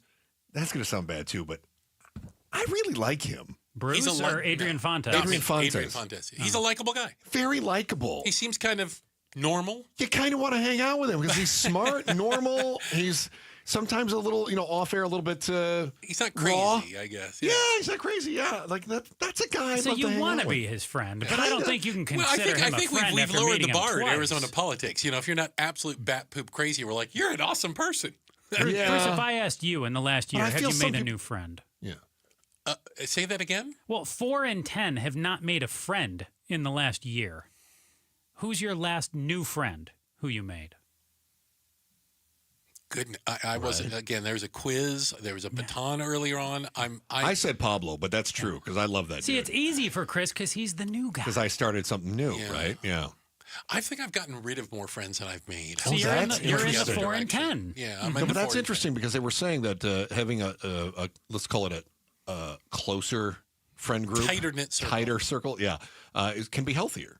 So I thought that was really interesting. Yeah, leaves me lots of free time as well. You guys did 2 hours of War Room yesterday. We did. We got 1 hour coming up today. Well, that's what I was going to ask you. Do our regular Wednesday War Room with a heck of a lot of retrospective, including having a Democratic strategist in here. We're going to have Stacey Pearson, who's going to help us understand kind of the, what do they call it, the autopsy when you go and take a look. The postmortem. Very good. The how we got here. What went wrong and, let the blame storming begin. Yeah. Let's dive into that for just a moment. I certainly have ideas. Is it possible America just like Trump? It certainly is. I do think that the economy, it was bigger than the Democrats acknowledged. Is that a messaging issue then? Well, it was something that or came they up. Sunk at that something point. that came up last night on one of our war rooms, and I thought it was a good point. Was she didn't she being Harris didn't distance herself from the Biden economy, and she was too afraid to offend or throw him under the bus or whatever, and say it's not what I would have done or here's what I would do differently. So she got painted with the same brush. 100%. Yeah. Could she? So was that loyalty cost her? Do you see what I'm saying? I do. I just wonder. Vice presidents rarely throw their president under the bus. Flip side of that. Suppose she comes out and says, and now, by the way, Dr. Mike O'Neill, our political analyst, gave a great. She said, "Listen, I am the number 2, and I follow. That doesn't mean I agree with smartly everything." And exactly. That's the job of the number 2. I thought his answer was brilliant. But had she said, "Well, I definitely would not have done A, B, C, D, E, F, G," or here's what I would have done differently. Administration in fractures. Yeah. There's all sorts of fissures that go on here. So how do you do it? This is the chaos. The only thing she could have done is say, I follow orders, I offer my input, and then I do what's best. Listen, there is something, and here's what the D's are going to have to answer. She didn't outperform Biden anywhere. Anywhere. Not even with women. Yeah. She didn't outperform Biden anywhere. Why? So one of the things that we've talked about is that the decision wasn't necessarily between Trump and Harris. There weren't a lot of undecideds. Ooh, am I going to go Trump? Am I going to go Harris? Certainly there were, but not very many. Okay. I just love them both. I could barely make up my mind. What is it you say all the time? The number was greater than 0. Greater than 0 right? number, okay. Yes. But in many cases, and Joe's pointed this out numerous times, and that is that the decision seemed to be, am I going to vote for Trump or not vote? Am I going to vote for Harris or sit this one out? And as we see, a lot more people sat this one out, and I think a lot more D's sat it out, without a doubt. And you're seeing that in the total vote numbers as well. And that's where I was going with it. That we're down. Is it effective to have the circular firing squad for the Democrats where they all just say it was his fault, it was her fault, it should have taken Shapiro, you should have gotten away from Biden, Biden should have quit sooner? I mean, maybe Trump just did a hell of a job associating with the American people and getting his message out and then branding her in a way that she couldn't get over. Well, and Trump, if nothing else, the message being, I'll make the price of eggs and gasoline cheaper. Yeah. Yeah. Whether it's true or not is irrelevant. And That's be what he business promised. friendly about it along the way. Right. Yeah. All right. Looking forward to the War Room tonight. Bruce St. James, Gatos, and Outspoken starting at 4 o'clock. Fellas, have a fantastic show. You did a great job yesterday, too. I know it was a long night, but you did a great job. Joe Izinga, anything to add? Nope. I'm Chris Merrill. We're back in the Chris and Joe Show tomorrow, 2 o'clock. KTAR News. Hey there, it's Mike Broomhead. You know, we're always talking about Sweet James accident attorneys for good reason. Here's a story that proves why you should never face an insurance company alone if you're hurt in an accident. So one of our listeners was seriously injured in a trucking accident. Guess what the insurance company offered him for his injuries? Zero. Nothing. Well, he called Sweet James. Not only did they have his medical bills taken care of, but they secured a whopping $10 million win. I mean, that's life-changing money, right? Listen, in the legal system, having the right attorney makes all the difference. That's why you call a firm known for consistently delivering the top results in the state. Call 800-9-MILLION. That's 800-9-MILLION. You won't pay a dime until they win your case. Every case is unique. They can't promise an outcome, but you need to have an experienced team by your side. Don't wait. Call, because waiting may hurt your case. 800-9-MILLION. That's 800-900-0000 or online at sweetjames.com. Proud partner of your Phoenix Suns. Tune in to Nuggets of Knowledge with Chris and John. It's important to know what you're spending, right? Because if you don't know what you're spending, it's a little hard to get a handle on what you're going to save. Speaking to the modern retiree. You know, the bottom line is you wouldn't start a business without a business plan. Don't go through retirement without a retirement plan. Tune in to Nuggets of Knowledge with Chris and John. Sundays at 1 p.m. right here on KTAR News. You love the fall in Phoenix, but you hate to paint, so do what your neighbor Michael did. He called Rhino Shield. Our home is basically a contemporary with stucco finish, and we just started noticing that the paint was just fading and the stucco just looked like garbage. We had received a postcard from Rhino Shield, and we decided to take a look at it. Rhino Shield's formulated for our specific climate. The process with Rhino Shield and their crew, they were just very conscientious. We had problems in the past with painters. They leave debris and everything. Well, we didn't have that with Rhino Shield. Way better than paint. Backed by a 25-year warranty. Right now, you can get the guaranteed protection of Rhino Shield for 20% off the regular price. The thing about Rhino Shield, the heat gain has been reduced, and we save $70 a month. You don't hear that about any type of paint. Rhino Shield owner Jim Williams. This offer is limited, so call me at 855-4U-RHINO. That's 855-4-U-RHINO. Go Rhino! Never paint your house again. Rhino Shield. It's Black Friday all month long at Howard Air. Save up to $6,495 in total rebates on select new systems. Plus, get no interest and make no payments for 12 months on approved credit, and enhance your home's energy efficiency and comfort during these cold winter months with Howard Air Insulation. Call today, get 20% off any insulation job. It's Black Friday all month long at Howard Air. Call 602-953-2766 or schedule a free estimate online today at howardair.com. Some restrictions apply. As a business owner, you wear a lot of hats. One minute you're ordering today's inventory, and the next you're planning tomorrow's expansion. It's complicated, but your business credit card should be simple.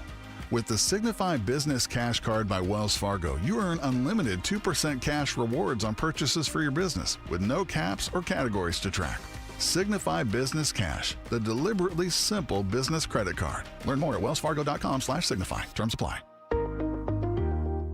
Hey folks, Dave Ramsey here with some good news from my friends at Window World. You see, unlike most window companies, Window World has offered just one low upfront price all year long without any crazy sale of the month gimmicks. In a world full of empty promises, it's nice to know that Window World has honored their low pricing all year long. Plus, their industry-leading transferable lifetime warranty even includes accidental glass breakage. So call today to lock in your 2024 pricing for 5 large premium sliding windows, all with Solar Zone Sunshield glass installed and tax included for only $39.63. The low price from last January is your same price today. Call or schedule online at windowworldphoenix.com. Window World, simply the best for definitely less. KTAR-FM, Glendale, Phoenix. Hi, I'm James Frabasilio, president of Presidential Pools. Since 1991, we've been transforming backyards into dream oasis with one of the longest warranties in the industry. Our unwavering commitment to quality and excellence has earned us the title of Arizona's #1 pool builder. We sell the most pools in the valley for a reason. It's our dedicated team and extensive experience that sets us apart. Visit us at presidentialpools.com today. KTAR News now. Good afternoon. It's 4 o'clock. I'm Becky Lynn. Arizona votes 2024. A humble Kamala Harris concedes in the presidential election. KTAR's Heidi Hummel is live in the news center to bring us more on her remarks. The vice president spoke at Howard University in Washington, D.C. She told her supporters she's proud of her campaign and will continue to fight for everyday Americans. We have been intentional about building community and building coalitions, bringing people together from every walk of life and background. VP Harris said she called President-elect Donald Trump and congratulated him and offered to assist his team with a peaceful transfer of power. Reporting live in the news center, Heidi Hummel, KTAR News. Donald Trump has been elected again, posting a better-than-expected showing among voters in the 7 key battleground states, including the must-win state of Pennsylvania. ABC News exit polling shows Trump performed well with white voters, union households, and minorities. Exit polling also showed the economy was top of mind for a large percentage of the electorate. ABC's Alexis Christophorous says the markets are responding to the results. This is because investors are betting that Trump's policies will benefit them. And he was always really seen as the more friendly candidate to corporate America. He wants to lower the corporate tax rate, we know, down to 15% from its current 21%. And so deregulation, tax cuts, this is music to the ears of banking companies. Secretary of State Adrian Fontes says Arizona's election results being slower than other states is because of strict rules when it comes to counting. He tells the Chris and Joe Show election workers are hard at work right now and reminds listeners each county does things differently. He also says election systems being underfunded slows things down, and his office is providing staffing support to counties all across the state. Arizona voters have sent a clear message regarding abortion access in the state. They overwhelmingly approved Prop 139 by a margin of 2-1. The Arizona Abortion Access Act amends the state constitution to add a fundamental right to an abortion. Chris Love with Arizonans for Abortion Access tells KTAR News she never doubted the support for the measure. We got onto the ballot with a record number of signatures, but also have sustained that energy throughout our campaign. A number of states had abortion access on the ballot, with Florida the only state where it didn't pass. Republican Justin Heap has declared victory in the race to be Maricopa County Recorder. Democratic challenger Tim Stringham called Heap and conceded today. Heap leads by 3.5%, with a little more than 50% of the ballots tabulated. And Kate Gallego is claiming victory in her campaign for re-election as mayor of Phoenix. She's held that role since 2019, and she was up against Matt Evans, who was a long shot to win. Gallego at last night's Arizona Democrats Election Night Watch Party, thanking those who voted for her and promising to work hard for those who didn't.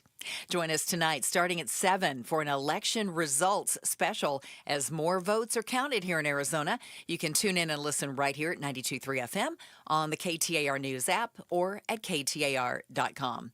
The annual Phoenix Veterans Day Parade is this coming Monday, and Officer David Hunt will serve as one of the 7 veteran Grand Marshals. He says being chosen to represent the Vietnam War is a way for him to honor his fallen comrades and other Arizona veterans. During his 22-year career, Hunt went on 2 deployments and was injured overseas before returning to Arizona and working with the reserves. It is time to check on the roads now. Let's go to Chuck Rowe in the Valley Chevy Dealers Traffic Center. Thank you, Becky Lynn. Let's update those ride times. The 101, Loop 101 westbound from Hayden Road out to 75th Avenue, about a 31-minute ride now. 20 minutes on the 101 Pima Price Freeway southbound from Shea Boulevard down to Broadway. That 202 South Mountain Freeway northbound from Southern, it'll take you about 16 minutes to merge onto the I-10. The 347 southbound, 25 minutes from the I-10 as you make your way down into Maricopa. Now, there's a crash on the I-10 eastbound before the Salt River Bridge. That's clearing off to the right. Still have that stuck wide load on the I-10 westbound ramp to the US 60 eastbound. That's shut down. I-17 southbound at Greenway. The on-ramp is shut down there due to a crash. You can follow the frontage road and enter the freeway at Thunderbird. And still that closure along Greenfield Road near Falcon Field. It's shut down between McKellips and McDowell. You can use Higley or Val Vista instead. This traffic report brought to you by Connecticut Water by Aquazona. Your fall home improvement plans should include Connecticut Water. Call 6 602-910-6570 or aquazona.com. Chuck Rowe, KTAR News. Clear skies tonight, low temp around 49 degrees. Tomorrow's high 69, 72 on Friday. And right now in Peoria, it is 69 degrees. Weather brought to you by Howard Air. Whether replace or repair, call Howard Air. I'm Becky Lynn on Arizona's news station, KTAR News. Arizona votes 2024. Continuing coverage of the general election on Outspoken with Bruce and Gatos. Oh, how professional is that, Bruce? That is super professional. Way right overproduced, I gotta tell you. That is something else. Hey, it's Outspoken Bruce and Gatos. It's the first hour of the show. A lot of people call it the best hour. I feel like we were just here. Yes. I was here till midnight. You got off. No, I was here till 10. You got off a little early, and I was a little bit ticked by that. I left at 10:30. I was here till 12:30. I was here till 11. Are we playing that game? We're playing that game? Yeah, I was. Yeah. Becky Lynn was here past everybody Becky Lynn else. wins. All right. Okay. Hey, we got the War Room coming up at 5 o'clock. We're going to break down what happened yesterday. Trump wins the election. He's the president-elect. We saw the vice president concede in a speech. You'll hear some of that. Just earlier today, yeah. We've got a panel on the way at 5 o'clock. The War Room. Can I start by saying this? Please. Last night was a beautiful thing. Really? Yeah. Do explain. Yeah. I think last night was a beautiful thing. Your candidate may have lost. Your candidate may have won. But I thought it was a beautiful thing because we got to vote. And we get to hire and fire our leaders. And it's up to us. And you know what? The American people have spoken. And for some of you, it's exactly what you wanted. And for others, it's exactly what you didn't want. And right now, you're in a nightmare. But a clear majority of people in this country wanted Trump to be president. And they got him. And so in watching this, take place last night, it was a beautiful thing. It was democracy in action. Yeah. And you're going to be able to do it in another 2 years. And then from then, you're going to go in 4 years, right? You're going to vote for another president. Can we go just a little bit without having to have ads and shit? Can we just, let's just go a little bit before we start. The ones in 2 years begin tomorrow, just so you know. But the numbers come in, right? And everybody's watching this like a sporting event. It's do or die. Mm-hmm. It's the Super Bowl. My team needs to win. Right. My team can't lose. This is the only game all year my team can't lose. But in all of it last night, it was a beautiful thing. It's what we do here in America. And I think that sometimes that gets lost. There's a ton of emotion.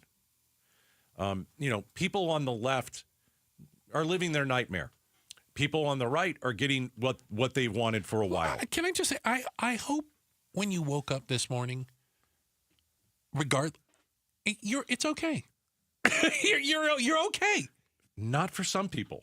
But they are. I'm just saying. I think you're they are okay. Too. Yes. And I think it's okay if you feel terrible. If you don't like this. I also think it's okay if you got a big smile on your face today. I think that's okay. Listen, I've said this before. I don't think Trump is very good for America. But my goodness, if you lose the Senate and probably the House, the Electoral College, the popular vote go to Trump, America has spoken. You don't have an argument. There's no argument there. The Democrats are going to have to change whatever they think they're doing, and we're going to really, really get into that. But I thought it was a beautiful thing last night.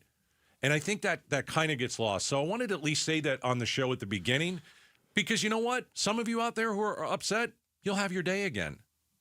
And some of you out there who are just thrilled, you're going to lose again.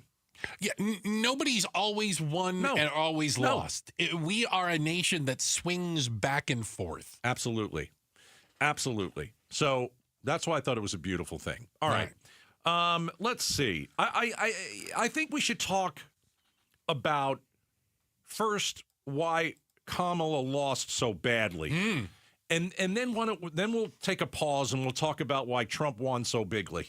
Okay, I'll use his word. I'm going to start with this right off the bat. And they're still counting votes, by the way. I mean, I don't even think Arizona hasn't even been called. For most of it, does it? But does it even, do you even care? I don't care anymore. Do you? No. Only for this point I'm trying to make. Yes. The statistics and the numbers, the postmortem, we don't have all of those numbers in.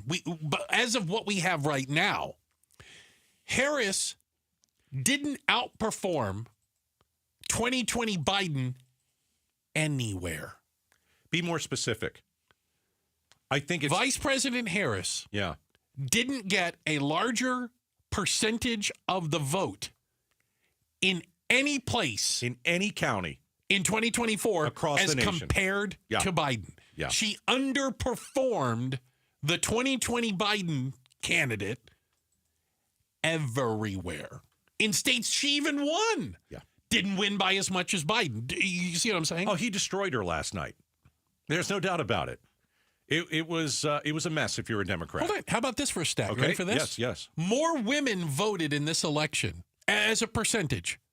It looks like fewer people voted overall than 2020, but more women voted as a percentage. It's going to come out around 53. Which you thought might be the case because female possible president and abortion. She performed exactly the same with women as Biden did. Not better. She did not. A female candidate didn't perform better with women. It was exactly at the same number. So when you're talking about why did Harris lose? Well, first off, couldn't even hit Biden numbers and couldn't outperform in key demographics. Was she a mediocre candidate? We're going to talk about that on the War Room.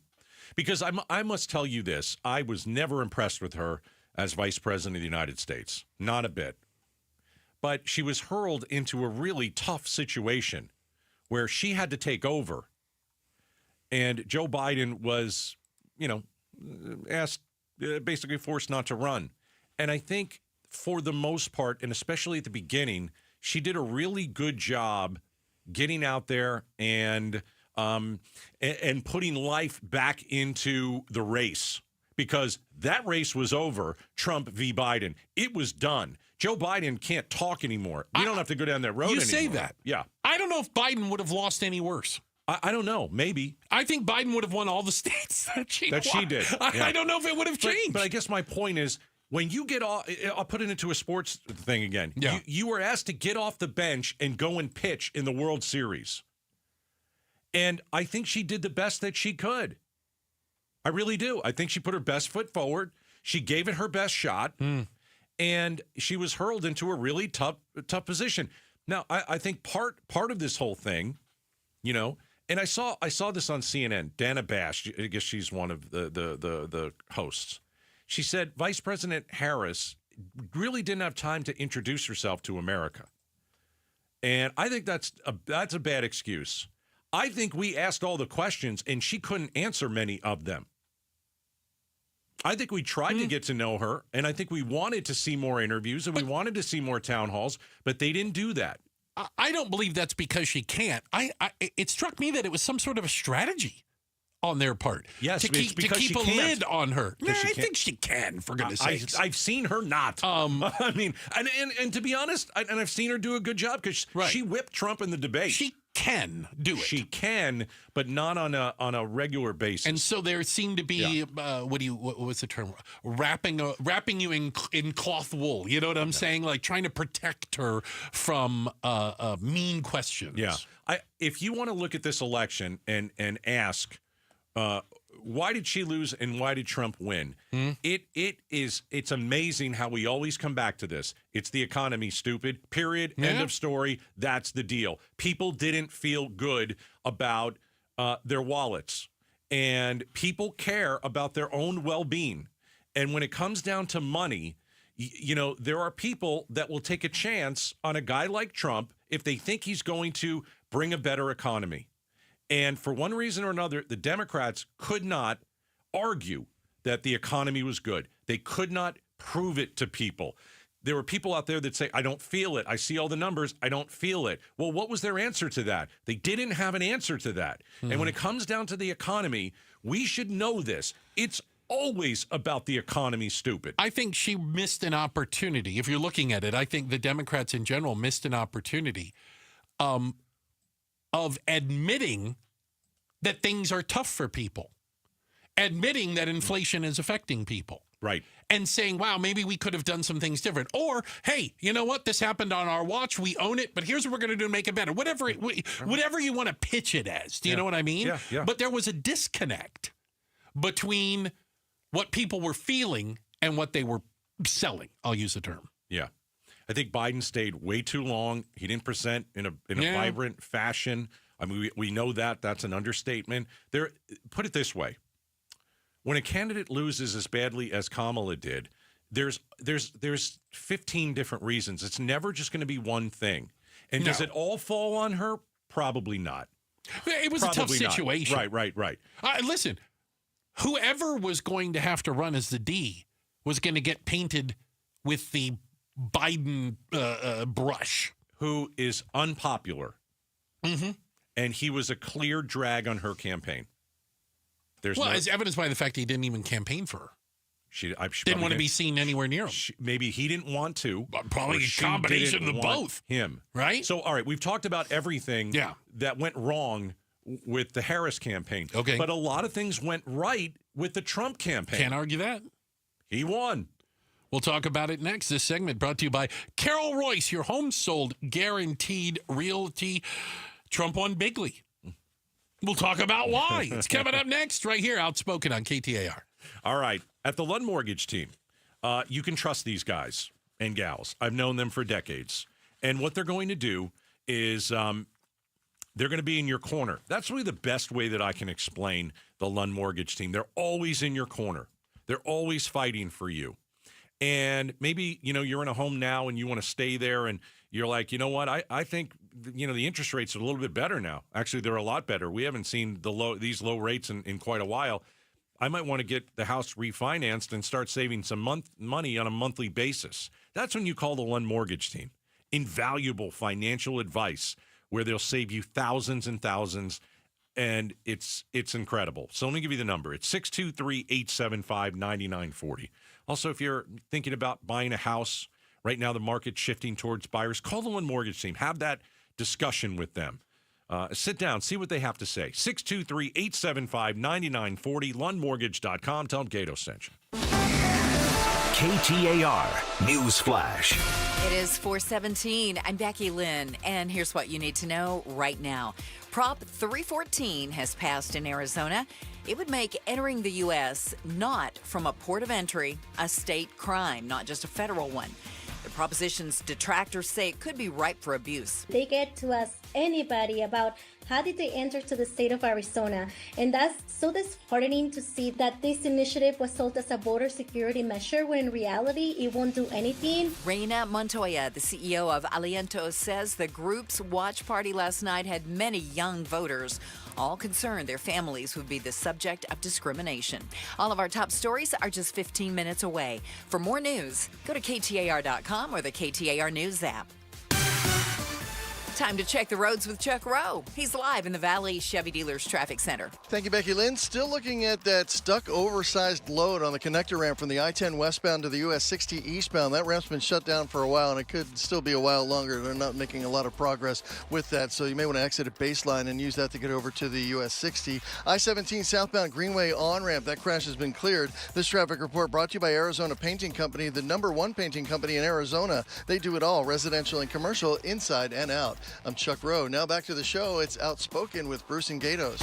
Arizona Votes 2024. Continuing coverage of the general election on Outspoken with Bruce and Gatos. Hey, quick shout out to everyone listening in Waddell out there in the West Valley, the Waddellians. We appreciate the time that you guys spend with us. Thank you in Waddell. All right, we did the post-mortem, I guess. We ran through and dragged Kamala Harris's campaign through the mud of why she lost, but it wasn't just the things she did wrong. There are things Trump and his campaign did right. Yeah, and it's interesting because if you look at the last 2 weeks, I don't think he could have done worse. Like, what are you doing with that microphone in Wisconsin? It's lewd. It's disgusting. What are you doing with that MSG rally? Listen, I have Republican friends who came to me and said anybody who was offended that was by racist and anybody awful. Who was offended by that wasn't voting for him anyway. I don't know. But you see what I'm saying? Yeah, there's just a lot that went wrong. Like, he went down a rabbit hole in the last 2 weeks, and you're thinking to yourself, this guy thinks he's going to lose. Because remember, he thought he was going to lose in 2016. Sure.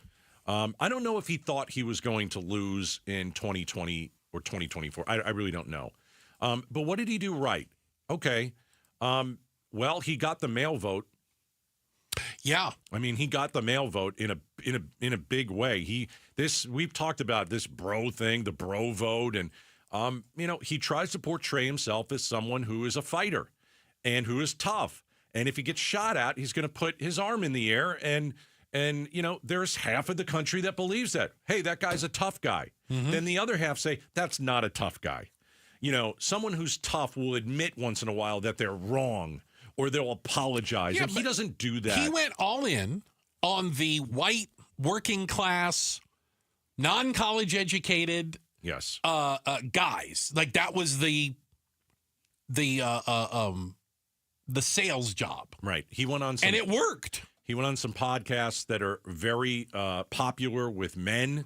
I think he got young men. Let's look at this. He improved with black men. Yeah. And I'll tell you how. In 2020, he got 12% of the black male vote. 12%. Mm-hmm. That improved to 20%. It's really good. Did better with black males than Biden. He also won the Latino men vote by 10. Yeah. We know all the white guys voted for him, right? Okay, most of the white guys. Not all the white guys, but we know. We like to joke about that. Percentage-wise, yeah. Sure. He ran a campaign for men, and it worked. And I'll tell you what, it ticks women off because he talked down to women, and so did his vice president. And that's where this misogyny thing comes in. You say that. Okay. And it's a point I made in the last one, Harris's problem. More women voted in this election as a percentage. It's close to 53 as opposed to about 52%. It was very, very close. It's close, but from 24 to from 2020 from 20 to 24. Yeah. As a percentage of voters, more women the voted. Same, right? More women voted. Yeah. They didn't vote for Democrats. Same number voted for Democrats. More women voted, and more voted for Trump this time. Yeah.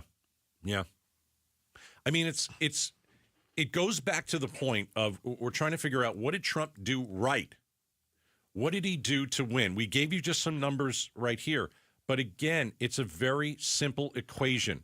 The economy, stupid. Yep. I know it sounds ridiculous. We talk about it every 4 years, but it is exactly that. There are people out there that feel that he's going to be better on the economy, that more money is going to be put into his pocket. You can argue it either way. I'm just saying what people around America were thinking. He's going to lower taxes. I'm going to be able to save money. He went around talking about how bad inflation is. Inflation isn't bad. No, it's not. Under 3%. Yeah. It's about as good as it's going to get. It was bad. And was it Biden's fault? Mostly, yes. But was it also a little bit of Trump's fault? Yes, it was, because he also handed out checks during COVID. So, but again, I think Biden probably mostly wrong on that. But Americans could not forgive that. That when they went to the grocery store for all these last few years, eggs are more expensive. This ticked them off every day or every week. Listen, and let me be clear. I'll never understand, honestly. I mean this with all, why people blame the President of the United States for the price of consumer goods. I just flat don't understand it. I'm a capitalist. Right. I absolutely am a for-profit industry. Yeah. And you know what? Whether it's Kellogg's or Exxon or Ford Motor Company, they're going to charge as much as they possibly can for their products because they have to deliver for shareholders, of which I'm one of. I want them to charge more, for God's sakes. And that's how you make more money. Yeah, but I don't blame the President of the United States because Coca-Cola raised the price of 2-liter sodas. How about the chips that I bought, and it was half of what it was in the bag and all that kind of stuff. Yeah. So, yeah. Well, how come people don't blame the companies and they blame the president? I mean, I'm saying it with respect in this sense. Normally, I have a ton of sarcasm, and I'm looking down at you. Don't understand that. Yeah. Well, Donald Trump's going to be the president again. Nothing that anybody can do about it. You either love it or you hate it. And for me, the way that I say it is, it's the same thing I said with Joe Biden. It's the same thing that I've said with Donald Trump in 2016. And Obama and everybody. I hope our next president, whoever that is, if it was going to be Harris or Trump, they're wildly successful. Now, there are going to be things that they do, well, in this case, Trump, I'm not going to like. But I think there are going to be some things that I am going to like. And it's never going to be perfect. Mm-hmm. And I think if you're an American, you want your president to succeed. But there are issues that you don't want him to succeed at because your beliefs are different. And I understand that. But as a whole, after 4 years, I would like to look back and say, hey, that was a pretty good presidency. That president, whoever he or she was, helped the United States. That's what I'm rooting for. I'm rooting for America.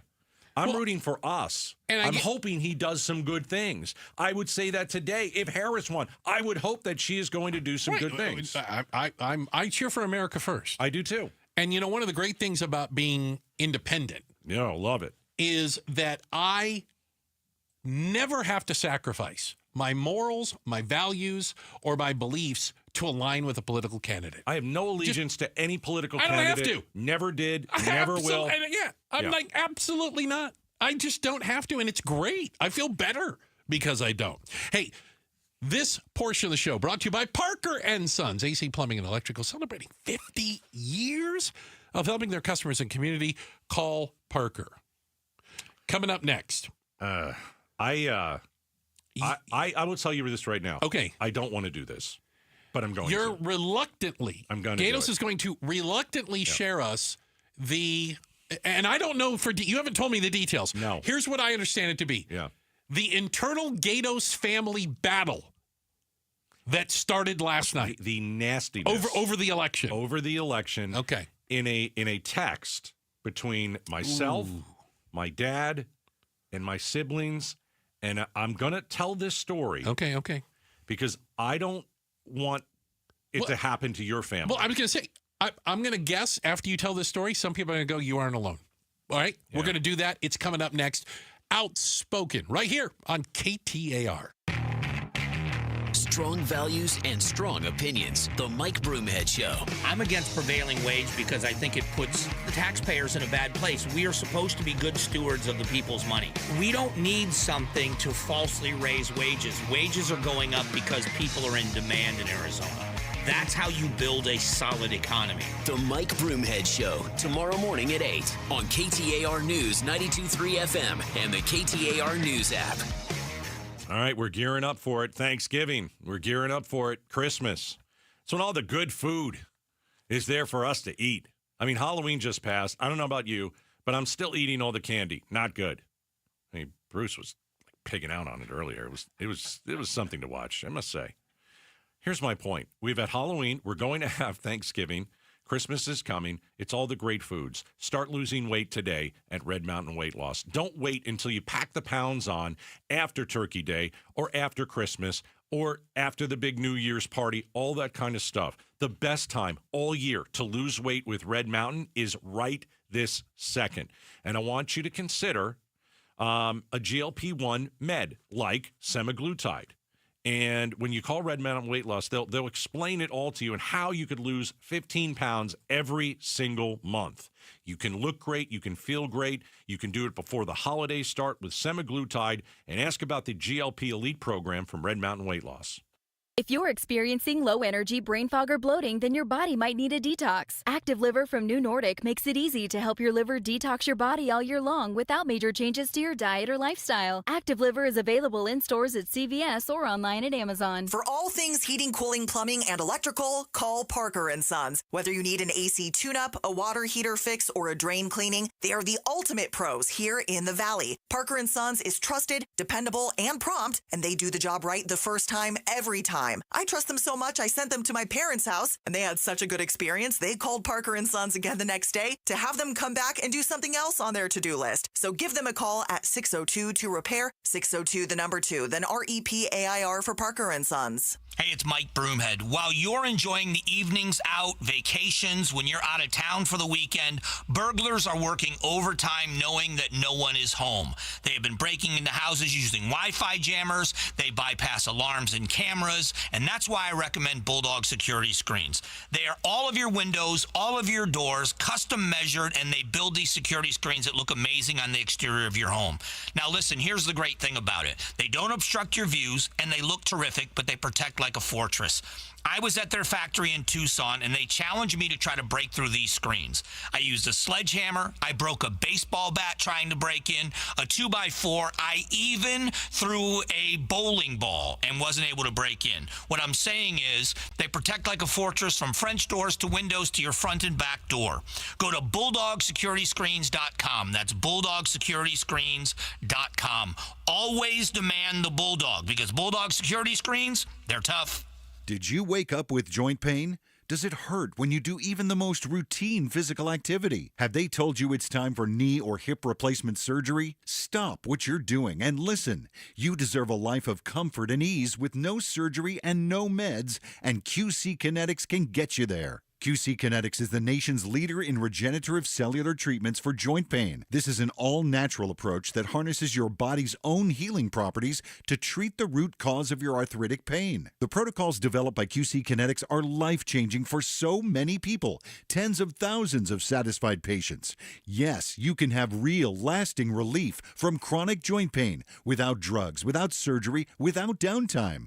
Discover your options at QC Kinetics. The consultation is absolutely free. Call QC Kinetics now with clinics in Phoenix, Scottsdale, Peoria, and Chandler. 602-837-PAIN. That's 602-837-PAIN. Look, I get it. Going back to school might seem unrealistic for your hectic life, but it's achievable when it's with WGU. WGU is an online accredited university that makes higher education accessible for real people with real lives. With tuition starting at around $8,000 per year and courses you can take 24/7, WGU provides the flexibility and personalized support that can help you go back to school successfully. So, what are you waiting for? Apply today at wgu.edu. KTAR News now. It's 4:31. Good afternoon. I'm Becky Lynn. Arizona votes 2024. Vice President Kamala Harris delivered her concession speech at Howard University today, where she committed to conduct a peaceful transfer of power. We must accept the results of this election. Earlier today, I spoke with President-elect Trump and congratulated him on his victory. I also told him that we will help him and his team with their transition. Although it's looking like Prop 139, which enshrines abortion access in Arizona's Constitution, is sailing toward approval, legal challenges could get in the way. KTAR Susan Monday joins us live from the News Center with more. Arizona's voters checked yes to Prop 139 with a margin of 2-1. But Chris Love with Arizonans for Abortion Access is waiting to see if there will be any obstacles. After any challenges, again, will need to be taken up by the reproductive rights stakeholders and democracy protection stakeholders to really move forward. After Governor Katie Hobbs certifies election results, Love tells KTAR News she expects the Arizona Abortion Access Act to take effect by the end of November. Susan Monday, KTAR News. And it was a resounding no from voters on Propositions 133 and 140. Both of those failed 60 to 40%. Prop 140 would have replaced our current system of partisan primaries with open primaries. And Prop 133 would have amended the state constitution to only allow partisan primaries. Chuck Coughlin with political consulting firm High Ground, who ran the campaign for Prop 140, says he'll keep trying to fight for independent voters. I think Americans and Arizonans in particular are just people, and they want things to be equal. They want people to be treated fairly, and our current election system doesn't do that with unaffiliated and independent candidates and voters. With both propositions failing, there will be no changes to the primary voting process. Arizona's Secretary of State says last night's election was mostly smooth, with just a few small issues. KTAR's Ballon Overstoles joins us live from the News Center with more. Yeah, Becky, a number of polling locations in Apache County had technical issues last night, which led to officials from the Navajo Nation asking a judge to extend voting hours, which that judge granted. Secretary of State Adrian Fontes says, we had some pretty significant issues up in Apache County. We're going to have to work with the county government up there, both the elected recorder and and the Board of Supervisors, who, as you know, are responsible for running the elections at the local level. By 6 p.m., all but one affected polling site was back on track. But overall, Fontes says Election Day went well, adding reported bomb threats in multiple locations in the state were found to not be credible and likely from Russia. Live in the news center, Ballinover Stoles, KTAR News. Be sure and join us tonight starting at 7 for an election results special as even more votes are counted in Arizona. You can listen right here at 92.3 FM, on the KTAR News app, and at KTAR.com. Checking on traffic now. Let's go to Chuck Rowe in the Valley Chevy Dealers Traffic Center. Thank you, Becky Lynn. We're updating those ride times for you. The I-10 westbound, 37 minutes now from the mini stack out to 75th Avenue. The 101, not much better, 36 minutes from Hayden Road to 75th Avenue. The 51 northbound, 14 minutes from the mini stack to Shea Boulevard. If you're on the 202 Red Mountain Freeway eastbound, 11-minute ride between the mini stack and the 101 Price Freeway. The I-10 westbound ramp to the US 60 eastbound still blocked with that stuck oversized load, a modular home that they're trying to get cleared away there. So you may want to exit at Baseline, head over to Priest or maybe Mill and head up to the US 60 from there. This traffic report brought to you by Carol Royce, your home sold guaranteed realty. Don't settle for one cash offer. Get multiple cash offers with Carol Royce. To get your home's best cash offers, call Carol today or visit carolhasthebuyers.com. Chuck Rowe, KTAR News.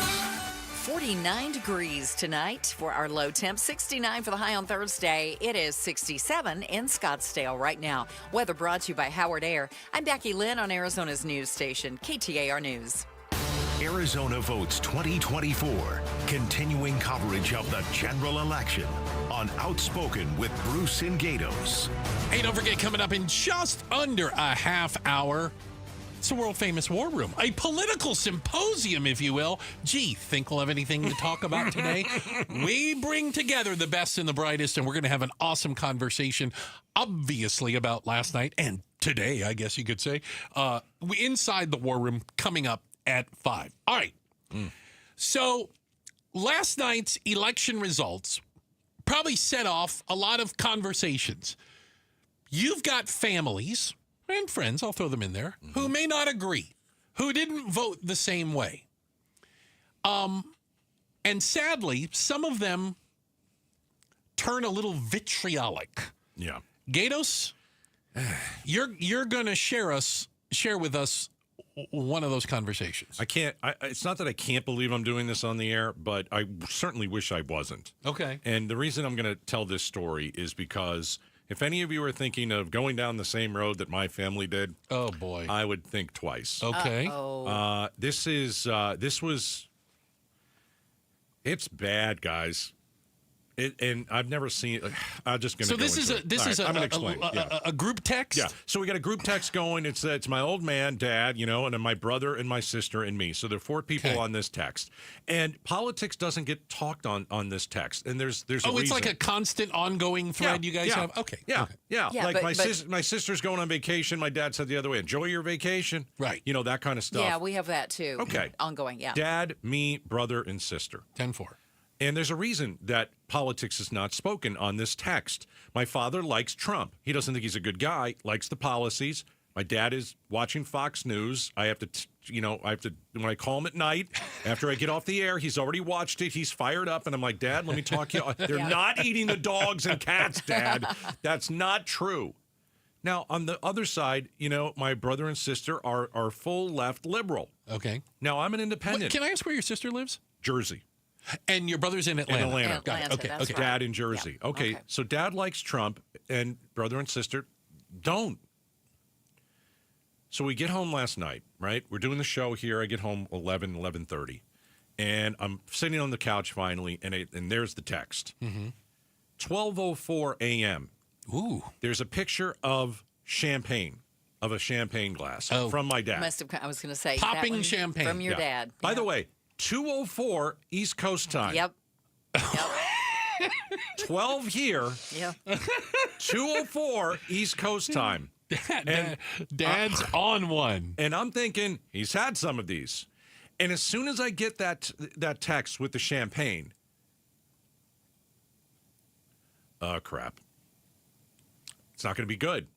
That's gloating. Oh, that's right, because that was a group text. It's a group text. Somebody else saw that too. Everybody saw it. I saw it. You, your brother, your sister. And my father sent a glass of champagne. And I'm just going to say this is one of my siblings. And I'm going to leave it at that. Okay. Here's the quote. This was at 7 in the morning now. Well, they were hopefully asleep at 2 a.m.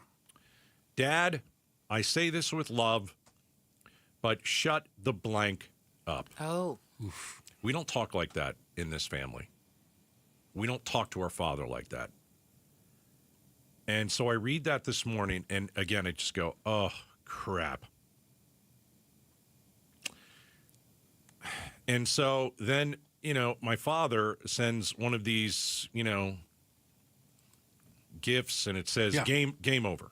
Oh, boy. Oh. They're going back and forth now. And then one of my siblings, just like a blanking Trumper, to show no empathy to those in pain or despair.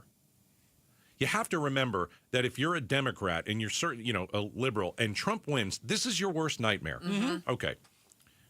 And it goes on and on. And so it was going on 726, 731, all this kind of stuff. And then I get the text when I read it, and I just say, we are emotional, but all this texting back and forth is completely unnecessary. We're a family. You're trying to be the voice of reason. No one should. I should never have to be the voice of reason. That's how far off the rails it went. Yeah. Gatos is the voice of reason in this family text. It sounded like your dad was kind of goading this on. You know what I mean? I agree. So I look at it from the very beginning. Dad, what are you doing? Honestly, it's all right. It's 2:00 in the morning your time. You're happy that Trump won. You got to know your audience. My brother and sister don't like that guy. They hate Trump. And they're not thinking this is funny at all. And he does, it seems like, just a little bit. And so I say, Dad, I'm thinking in my head, what in the world are you thinking? Why would you spike the ball? Well, to your own kids. Yeah. Right. And then... I mean, his drinking buddies, that might be something else. I'm assuming your dad drinks. Of course. But then, you cannot talk to your father like that. Ugh. That was probably more sickening than the champagne glass, which never should have been shared on text, ever. You got to know who your kids are. Put it this way, if Trump lost last night... Okay. You wouldn't have sent a champagne thing to your dad? I don't think so. No. Would your siblings? I don't think so. Okay. No. Just curious. So as horrified as I am... You're watching this play out. I watched it play out, and I'm sitting on the sidelines, and I saw this, and I'm like, it's 8:30, and I'm like, I watched this, and I'm thinking, why would you do why would you send that out? You can be happy. Like, if you're a Trump supporter today, you should be happy. Are you gloating, though? Oh, sure. I understand that, but how far are you going? Because there are a lot of people that aren't gloating. There are a lot of people that say, listen, I'm just so thrilled, but I'm not going to go out of my way to make someone else feel bad. And then the reaction from one of my siblings, you just don't say that word and tell your father to do that. And it's, it gives me a pit in my stomach. We need to be better than this. This is what we've talked about for weeks. You need to be the bigger person. If someone is going to send you a champagne glass and they know you're a liberal and they know that you're upset, I guess try and let it go. I have a question. Did you try to reach out off the text to any of the parties and tell them to back down? I told the sibling that said it. Okay. You need to apologize. Ooh. Okay. Privately, away from the group text. Yeah. Got it. Yeah, you need to apologize. You can't talk to him like that. As bad as that champagne glass and unnecessary as that was, you can't do that. And I don't see an apology coming right now. I'll deal with my father on the ride home tonight. I was going to say. Because I call him every night on the ride home, and I will deal with him tonight. Because I'm really sad about this. I'm not happy about this. Listen, an election should not your family. Tear a family apart. Yeah. All right? Yeah, this could end up like nobody speaking to each other if they're not careful. And that is not the way that families should act. So if you're out there and you're thinking of doing something like this, don't do that. Okay. Be the bigger person. If you're on either side, be the bigger person. I'm never the bigger person. I know. You know that. I know. You know that. Never. Never. It's sickening. All right, coming Sorry up to hear next. that. Honestly, sucks. Sorry to hear that, and I hope you can help mend some fences amongst Dad and the kids. Yeah. All right.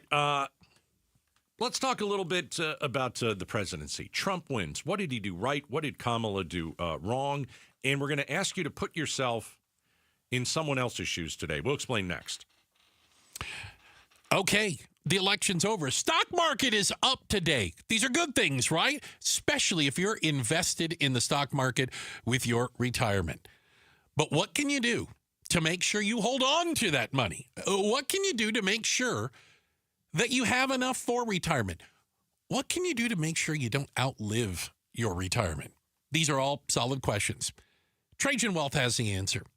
They have a team of fiduciary advisors with the hearts of teachers, okay? The hearts of teachers who can help guide you through the process of setting yourself up for retirement so that you can have the life you want, the life you deserve. You've been saving all along, right? It's time to be smart with your money. And it starts with a phone call. 480-990-3300. The consultation is free. There is no obligation to talk to the professionals at Trajan Wealth. 480-990-3300. Online, you'll find them, TrajanWealth.com. Advisory services offered through Trajan Wealth, LLC, an SEC-registered investment advisor. Paid advertisement.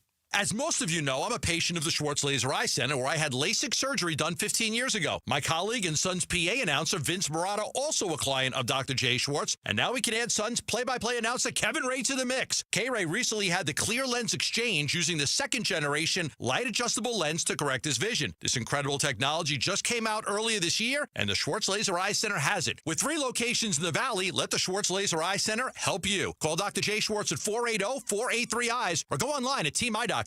If you're hurt in an accident and results matter to you, call the attorneys at Sweet James. An accident victim suffered neck and arm and back injuries after a car ran a red light and hit them. The insurance company offered them nothing for their injuries. Sweet James recovered $600,000 for their client and the medical care needed. They can't guarantee the outcome of your case, but if you're hurt in an accident, don't take it on alone. Call Sweet James. Pay nothing until they win. 800-9-MILLION. That's 800-9-MILLION. 800-900-0000 or sweetjames.com. Proud partner of your Phoenix Suns.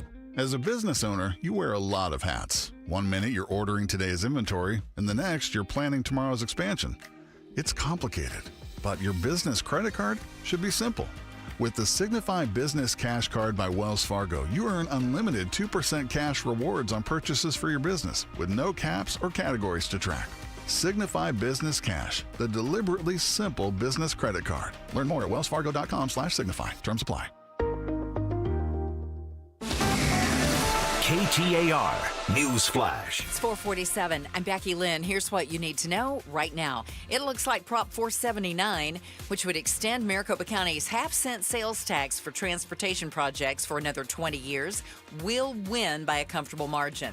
Diane Brown, the executive director of the Arizona Public Interest Research Group, says the ballot proposition will help the Valley prepare for the future and all the population growth that will come with it. We'll be able to ensure more bus service, make sure our roads are in good condition, and emergency services have a quicker way to help anyone in need. It's the third 20-year extension of this half-cent sales tax, dating back to 1985. All of our top stories are just 15 minutes away. For more news, go to KTAR.com or the KTAR News app.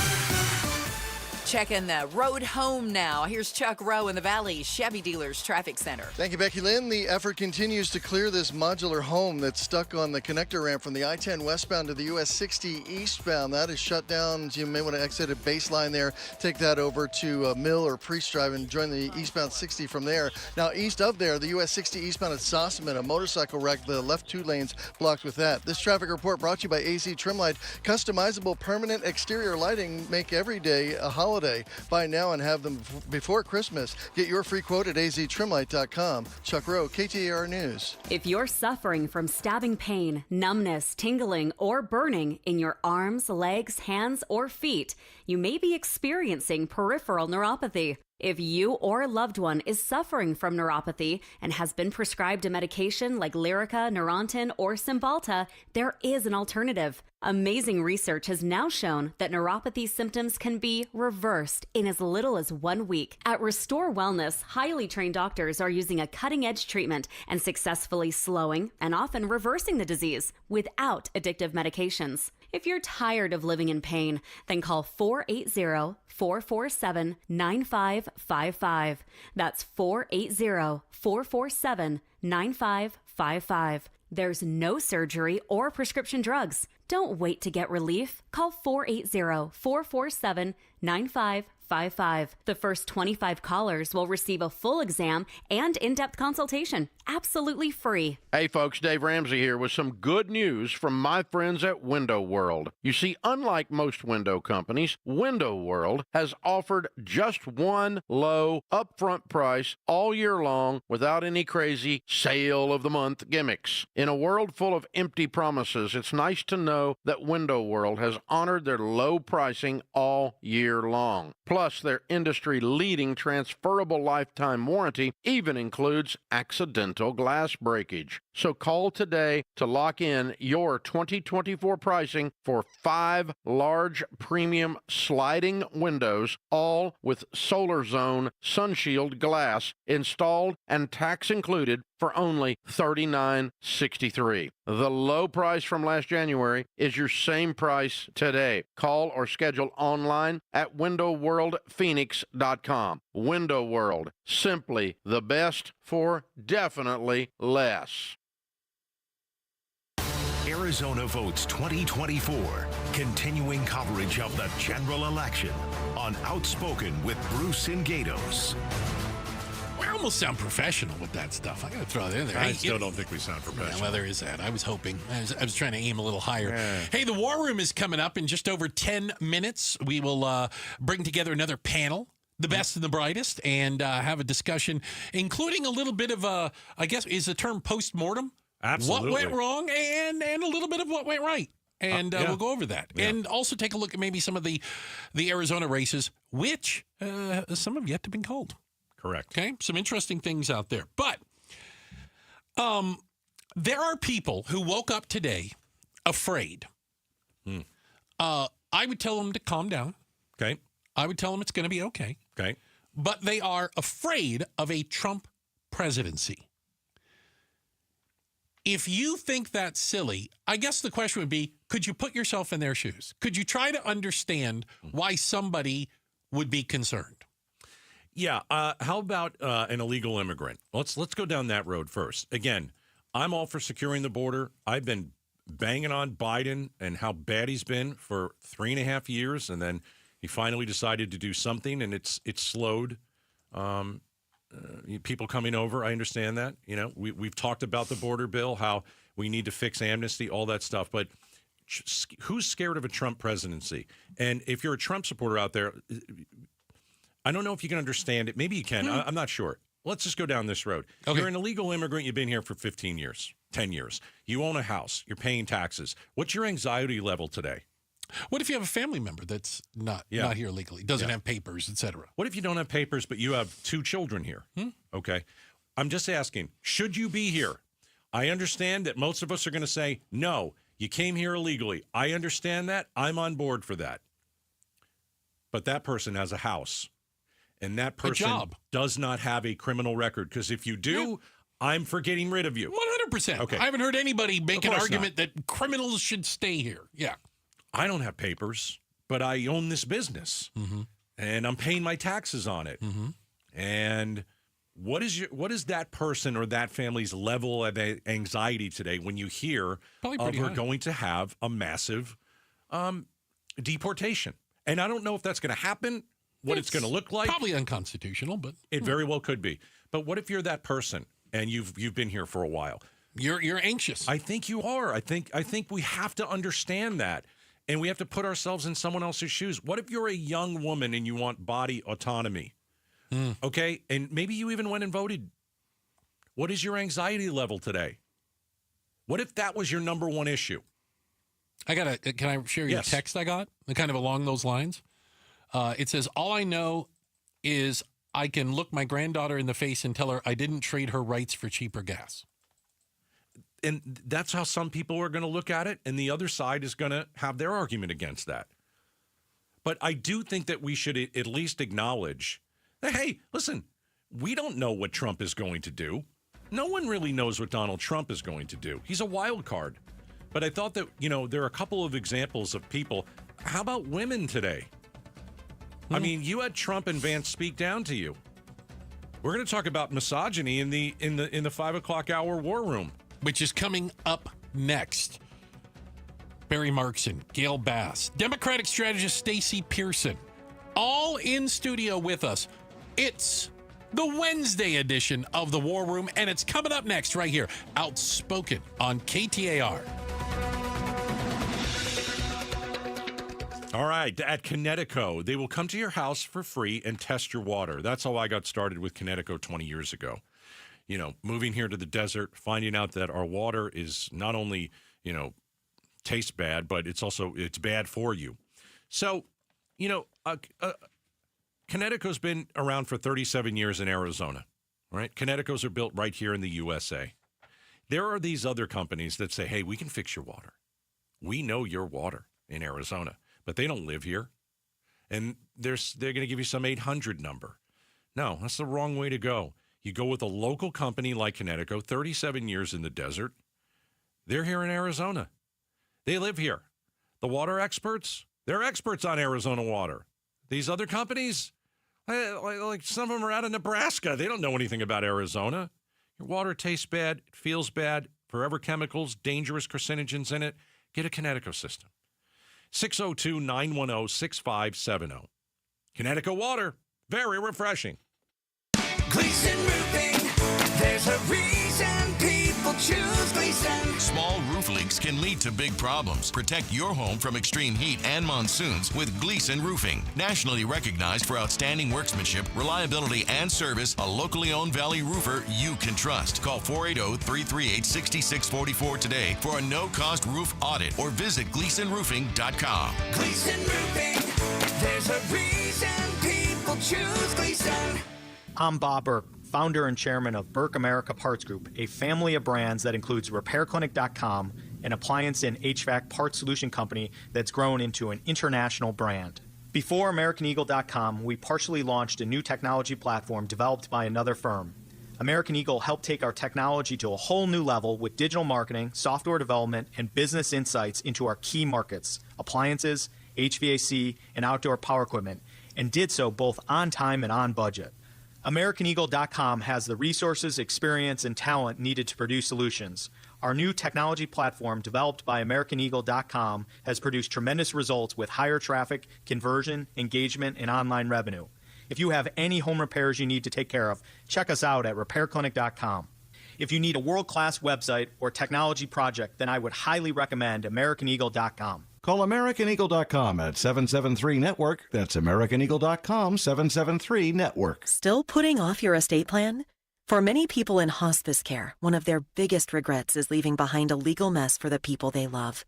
Whether you pass unexpectedly or spend your final moments in hospice, do you want your loved ones dealing with a complicated estate settlement that costs time and money in probate court and potentially wipes out their inheritance? You can put those worries aside because RJP Estate Planning can help you create a living trust, ensuring your assets bypass probate and are smoothly passed to your loved ones.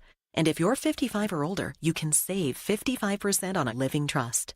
Since 1995, RJP Estate Planning has helped over 40,000 Arizona families. Protect yourself and the people you care about before it's too late. To save 55% on a living trust, call 480-896-9597 by November 7th. That's 480-896-9597. 480-896-9597. Hi, this is Jordan Beebe, owner of Rooter Ranger Plumbing. People are always asking, what is a rooter? Rooter is an old term used to clean out your drain when you have a backup. So next time you have a problem with your drain, Google Rooter Ranger online and click to call us for a $33 drain cleaning. Drains and toilets, we do it all. Rooter Ranger's always on call. 888-7-RANGER. Get you out of plumbing danger. I walk to honor my loved ones. I walk to save lives. I walk to raise heart rates and life-saving funds for the American Heart Association. So can you. Sign up, step out, and share why you walk at the West Valley Heart Walk on November 16th at Goodyear Civic Square. Together, we can put an end to heart disease and stroke one step at a time. Register today at westvalleyheartwalk.org. KTAR-FM, Glendale, Phoenix. The Berg Simpson Law Firm, located right here in Phoenix, Arizona, has a national reputation and a proven track record. If you've been injured, don't leave the important choice of legal representation to just anyone. The Berg Simpson Law Firm has proven results, and you can check for yourself at bergsimpson.com. That's BURG-Simpson.com. They're your fighters for justice when the game is on the line. Berg Simpson, good lawyers, changing lives. Call 602-777-7000. That's 777-7000. Berg Simpson is responsible for this advertising material. KTAR News now. We're coming up on 5 o'clock. Good afternoon. I'm Becky Lynn. Arizona votes 2024. While I concede this election, I do not concede the fight that fueled this campaign. Vice President Kamala Harris delivers a heartfelt concession speech in her race for the White House. KTAR's Heidi Hummel joins us live from the News Center to tell us more about what she had to say. The Democratic candidate for president addressed supporters at her alma mater of Howard University in Washington, D.C. She said she called President-elect Donald Trump and congratulated him on his victory.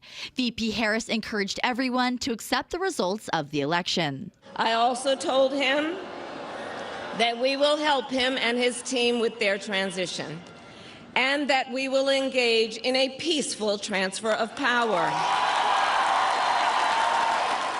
Harris added she's proud of her campaign that was founded on love of country. She said we all have more in common than what separates us. Reporting live in the News Center, Heidi Hummel, KTAR News. And the finger pointing on why the Democrats lost the presidential race is just beginning. Lumen Strategies' Stacey Pearson tells the Mike Broomhead Show the Democratic Party is behind the curve on the economy. What we saw is folks who are worried about the economy. They're mad about how much Cheerios cost. They're frustrated about gas prices. They don't like the uncertainty, and they took it out on Harris. Pearson says the fact that Vice President Kamala Harris didn't speak out against President Biden and his policies likely cost her the election.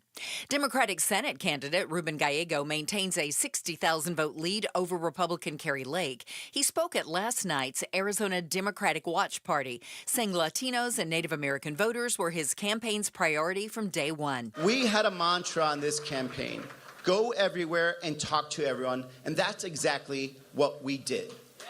We didn't take one vote for granted. Gallego said after talking to Arizonans, he learned we all want a better future for the younger generation, and he'd continue to fight for that in Congress. Phoenix Vice Mayor Yasmin Ansari is now Congresswoman-elect Ansari, beating out Republican Jeff Zink in Arizona's 3rd Congressional District, becoming the youngest Democratic woman in the 119th Congress and the first Democratic Iranian American to be elected to the U.S. House of Representatives. Ansari tells KTAR she's going to continue an open and transparent presence that she believes she fostered while on City Council. We worked very hard to be proactive in our community to bring our constituent services directly to residents by holding mobile office hours, by knocking on their doors, by hosting resource fairs and job fairs, and we'll be doing the same work in my congressional office. She vows to fight for her constituents in any way that she can, regardless of who they voted for. Join us tonight starting at 7 o'clock. We're going to bring you an election results special as more votes are counted here in Arizona. Just tune in and listen live right here at 92.3 FM, the KTAR News app, and at KTAR.com. Time now to check on those roads with Chuck Rowe in the Valley Chevy Dealers Traffic Center. Thank you, Becky Lynn. Let's start with some ride times. The I-17 northbound, about 29 minutes now from the split to Northern Avenue. 101 southbound, 25 minutes from Shea Boulevard to Broadway. The 51 southbound, 10 minutes from Glendale Avenue to the mini stack. Now, there is still that stuck oversized load blocking the connector ramp from the I-10 westbound to the US 60 eastbound in Tempe. It's a modular home that couldn't make it through the construction barriers there, so they're still working to get that clear. cleared. East of there, a crash US 60 eastbound at Sossaman. The HOV and left 2 lanes are blocked with that one, and the backup starts at about Power Road. Still that closure in Mesa. Greenfield Road is shut down near Falcon Field between McKellips and McDowell. You can use Higley or Val Vista instead there. 83rd Avenue south of Olive, a crash in Peoria, and a wreck in Gilbert, Ocotillo Road at Greenfield. This traffic report brought to you by Asset Preservation Wealth and Tax, helping you make the most important choices today to plan for your financial future tomorrow. Claim your free portfolio review at assetpreservationwealth.com. Chuck Rowe, KTAR News. Overnight, we're looking for a low temp around 49 degrees. Then tomorrow's high 69 and 72 by Friday. It's 69 degrees currently in Phoenix. Weather brought to you by Howard Air. Whether replace or repair, call Howard Air.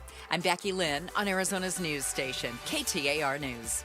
Outspoken with Bruce and Gatos presents The War Room, a political symposium cutting through the noise of the 2024 election.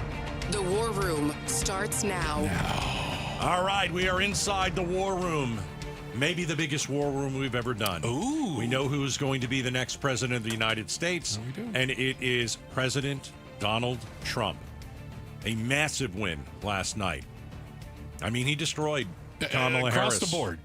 All right, let's find out what went wrong for the Harris campaign and what did Trump do right. So, inside the war room, of course, we've got Bruce and Gatos. Hello. Barry Markson, KTAR legal analyst. Barry, good to see you. Good to be here, gentlemen. Gail Bass, radio, TV, and film personality.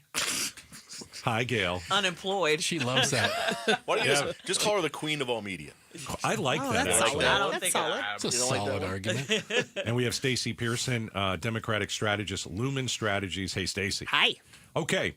Why did Kamala lose so badly? Where are we going to start? Wow. Who wants to start? And what are we pointing out? I have a big list. Why are everybody looking at me? Well, let's give me one, Barry. All right. So I think there's several reasons, but I think it's important to point out it isn't just that she lost all of the swing states, at least, and I'm projecting a little bit now, but I think that's going to happen. Right. But if you look at Illinois, she only lost. She won by 4, which is crazy. She won New Jersey by 5. These are small numbers. So Trump really had an incredible response across the board. He may very well, I think, going to win the popular vote, which he's never done in 16 or 20. So that part's interesting. Hold on. A Democrat has it. I mean, a Republican hasn't won the popular vote since 2004. Yeah, okay. Yep. W. 2004. Yeah. So I'm going to say something now and then guard myself so Stacey doesn't hit me. Okay. But I'm sitting close to her. I think I'm leaning towards you, Gail. I think the Democratic Party has to take a really strong look, just like I thought the Republican Party did with the far right before, at their far left. And it's Kamala Harris didn't run that kind of a race. She ran to the center. I want to hug you. I'm not going to hit you. Okay, good. I support this. But too many people look at the Democratic Party and what they see is defund the police. Even though we don't talk about that anymore, that's what they still see. They see the stuff that's going on campuses right now, the from the river to the sea stuff. And Democrats are either supportive of that or they're afraid to call it out. They're afraid to say, this is ridiculous. This is not what the United States is. And they're letting it go and they're letting it go and they're letting it go. And what happens is, and I have a lot of, this is anecdotal, I have a lot of Republican friends, people who really didn't want to vote for Trump. They don't like Trump. But they look at the alternative and they're like, I can't do it. I just can't do it. A bridge too far. Stacey? Well, look, she lost because Biden didn't get out early enough. Oh. And there was no primary. And you cannot pop up, or it is difficult, nearly impossible, and certainly impossible today, to pop up a presidential campaign in 100 days. Even against Trump. Even against Trump. She raised $1 billion, but she raised he had $1 billion. But I see the problem is billionaires jumping in, like billionaires jumping in. And the thing is what I see, it's the economy. Billionaires. Correct. Yeah, but that's my general problem with all of it. Okay. But I think the biggest issue I have is the economy. The economy is good. There was a headline that says Joe Biden has rescued this economy, and nobody's paying. Everybody still thinks it's his fault. She could have raised $3 billion. Yes. They still don't believe it. Wait, People are mad about how much Cheerios cost. But he never talked about it because they said, you know what, these are good statistics, and they did a poll. This was even before the election. This was over a year ago. They say Biden's not talking about the economy enough, and he admitted, I'm not talking about it enough. People voted for Trump because they don't like the direction of the country and they don't like the economy. Well, you know what hurt her? also is that video where she's saying, is there anything you would have done differently? And the one about the trans prisoner. From People do 2019. not like prisoners getting anything. The trans stuff is. I'm going to play this. I'm going to play this ad because I think you make a good point. You think this is the one? Okay. Yeah, this is the ad that Trump won, and I'm going to play it here, and then we're going to talk about it. Take a listen. Kamala supports taxpayer-funded sex changes for prisoners. Surgery. For prisoners. For prisoners. Every transgender inmate in the prison system would have access. It's hard to believe, but it's true. Even the liberal media was shocked Kamala supports taxpayer-funded sex changes for prisoners and illegal aliens. Every transgender inmate would have access. Kamala's for they, them. President Trump is for you. I'm Donald J. Trump, and I approve this message. That helped him win the election. Yeah, and that's what I'm talking about. It's there's too much of that. It's too much identity politics. It's too much stuff that's not the economy. It's not the border. Right. It's not the issues that people actually care about. You're nailing it, Barry. And that's really the problem. And I don't know if the Democratic Party can say that and can save itself from that. But here's the issue: it isn't that the vast majority of Americans, I truly believe, if your kid's trans and you have to deal with it, I know people who've gone through this. This is not liberals saying I want my kid to get a sex change and do all these things. They're faced with it. Their kid comes to them, and they're trying to figure out what to do. And I think this is a minuscule amount of people. But I think 0.001%. But 85% of people would say, "Hey, we support you. We want you to do what's right. Let's figure out what to do."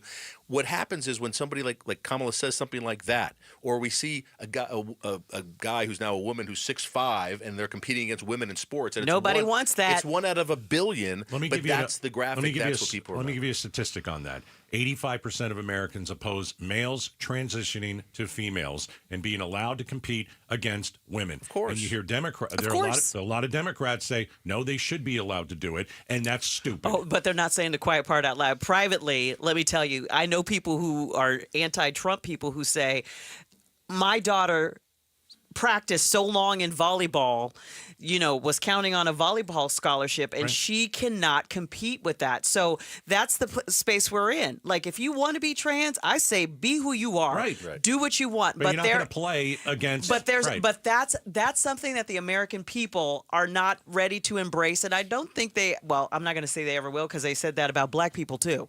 But the thing of it is that it's the economy, stupid, and that's how Clinton won. So let's kept saying the economy, stupid. Let's go there. All right, we're inside the war room. That's Gail Bass. We've got Barry Markson. We've got Stacey Pearson. We're talking about Trump's big victory. All right, the economy. It's always the economy, stupid.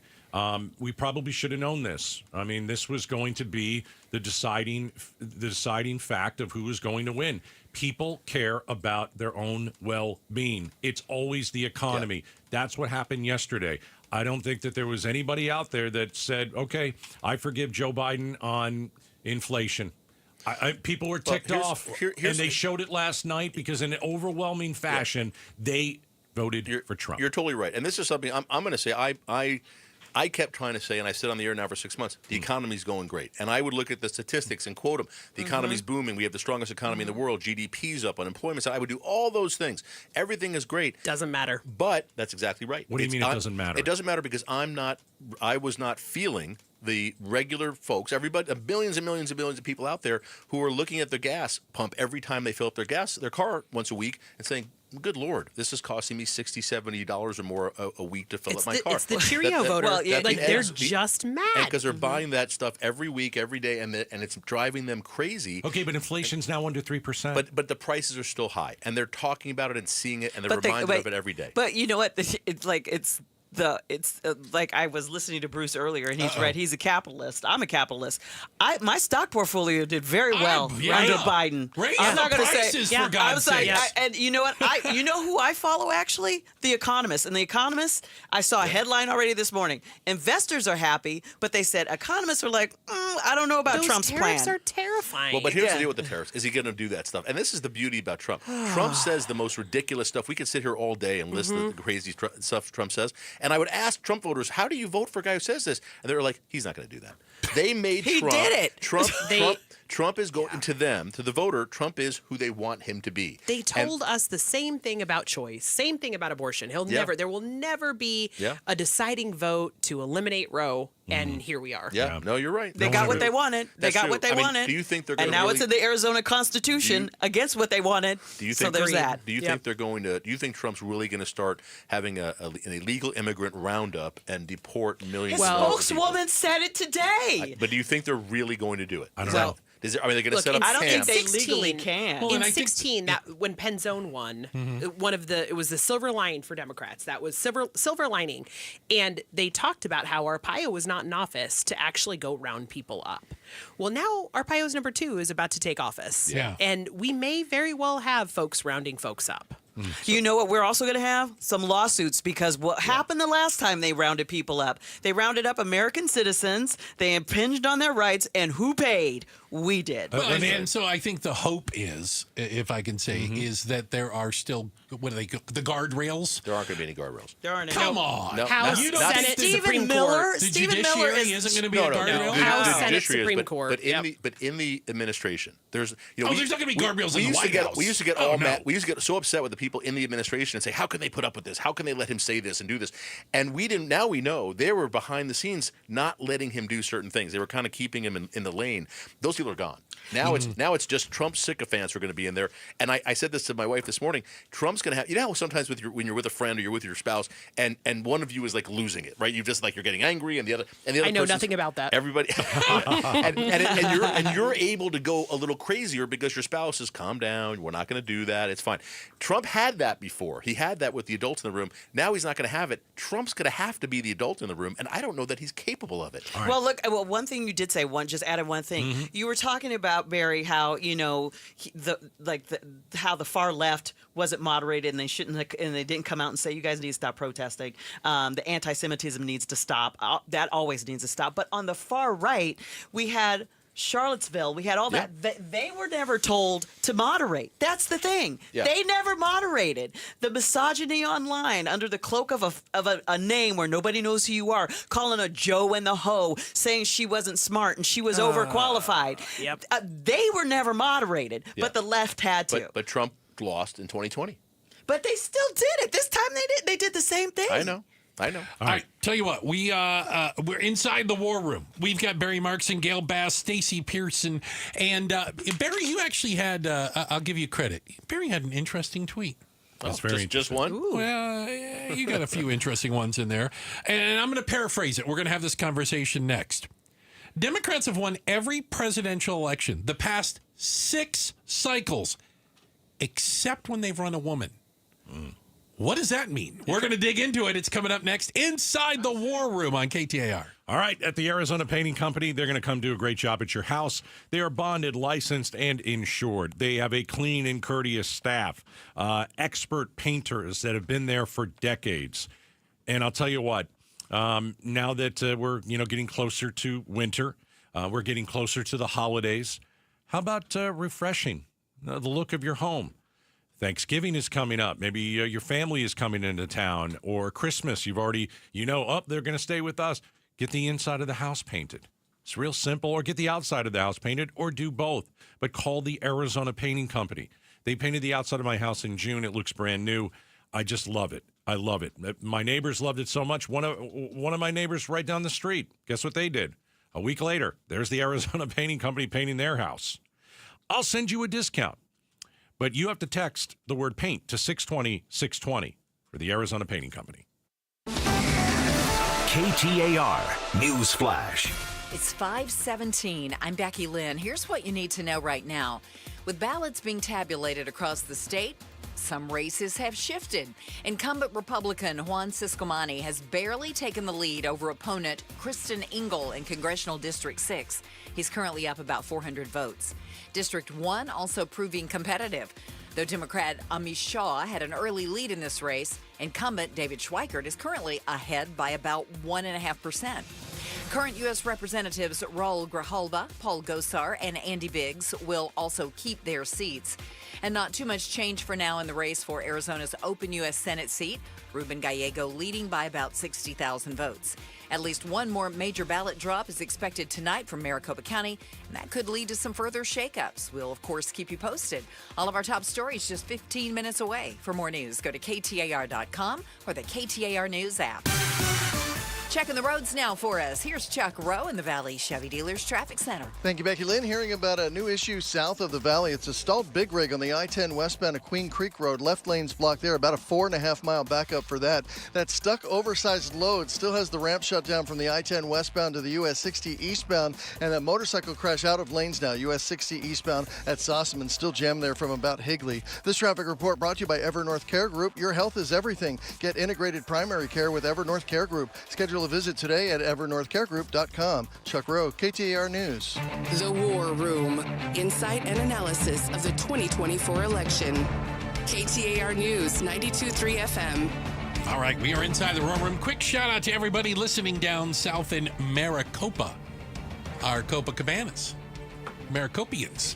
We appreciate you guys spending some time with us. Let it go. What would you call What it? is happening over Let there? it go. I think the Copacabanians is Copacabanians great. is better. Yes, Shout out to absolutely. I mean, I'm just waiting for somebody to come in with a big hook. Yeah. She's from Maricopa. So we are in the War Room. We've got Stacey Pearson. She's a Democratic strategist with Lumen Strategies. Of course, Gail Bass, radio, TV, film personality, and KTAR legal analyst Barry Markson inside the War Room. So, Barry, you had an interesting statistic, which I admit I did not know. You're going to read this while I'm sitting between two women. I'm going to read it right here. Democrats have won every presidential election the past 6 cycles, except when they've run a woman, Harris and Clinton. Yeah. What's up with that? Is America just not ready for a female president? We are so hard on female candidates. Yeah. It is. There's not been a woman at the top of the ticket that we haven't destroyed. I mean, we're talking about Hillary Clinton and, of course, Kamala But Harris. they destroyed Donald Trump, too.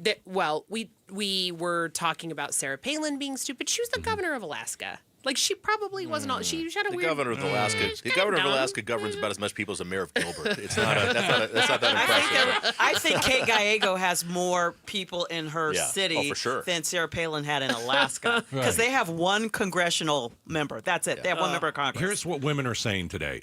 Women are saying that America chooses men, just men. Any man is better. I think a lot of women are saying that. Am I wrong? I think a lot of Americans are saying that. I am a woman. I've not heard a woman say that today. We still have exit polls. We're dealing with exit polls. We don't have hard numbers. It's going to take a while. But isn't that the truth? We don't elect women. But let we me just elect say men, this. right? The female vote was up from about 52 to 53% overall. A higher percentage of women voted in this election than did in 2020. Harris got the exact same percentage that Biden did. Yeah. So more women voted, but they voted for Trump. Well, and way less than the polls were showing she was going to get. It's and I said that in my next line on that tweet. By the way, this is I'm saying this tongue in cheek, but there's something to that. I do wonder about that. Are there people who are not ready to vote for a female president?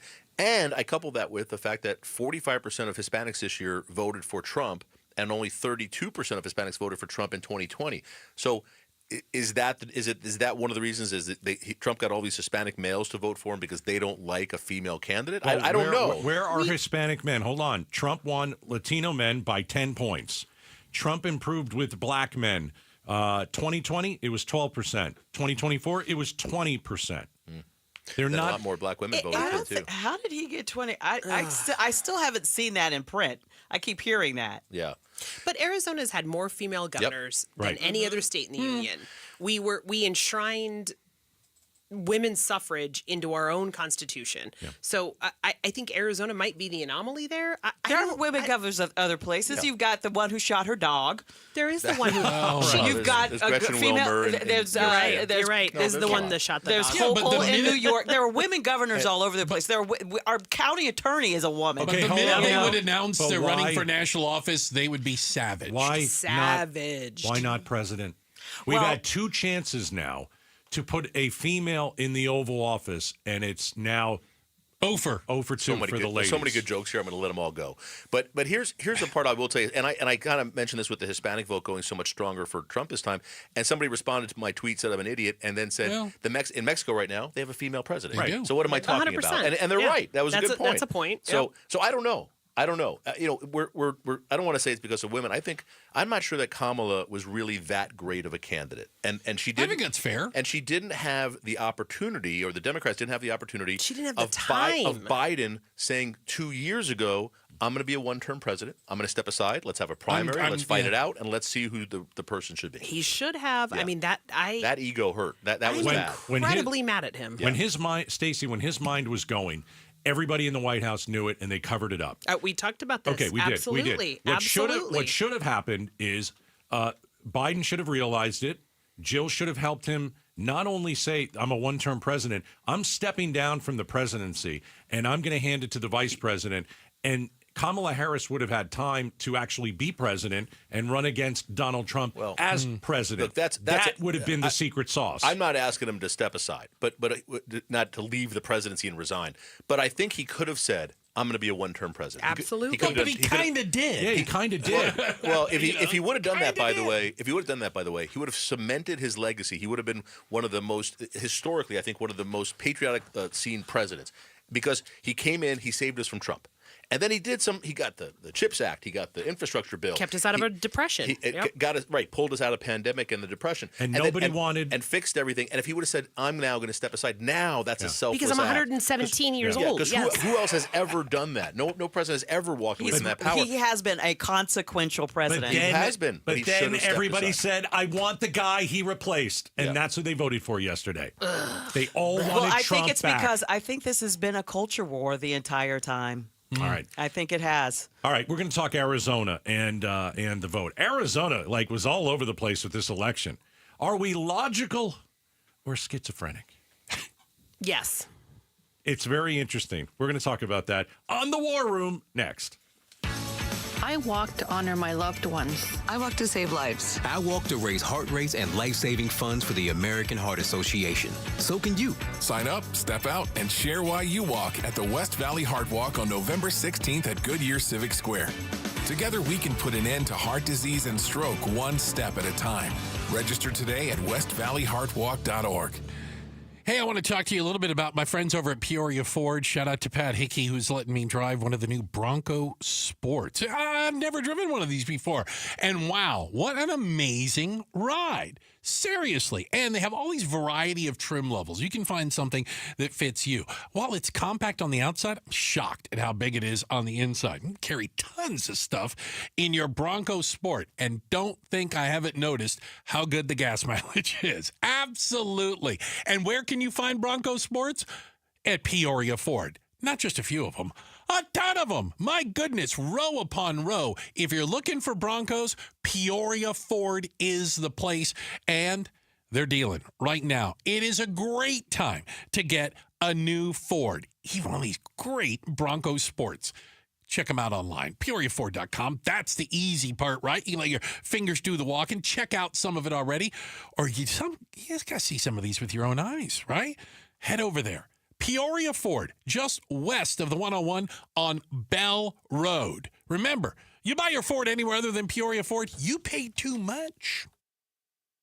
Parker & Sons wants to thank you, Arizona, for helping them become the Valley's most trusted heating, cooling, plumbing, and electrical company over the last 50 years.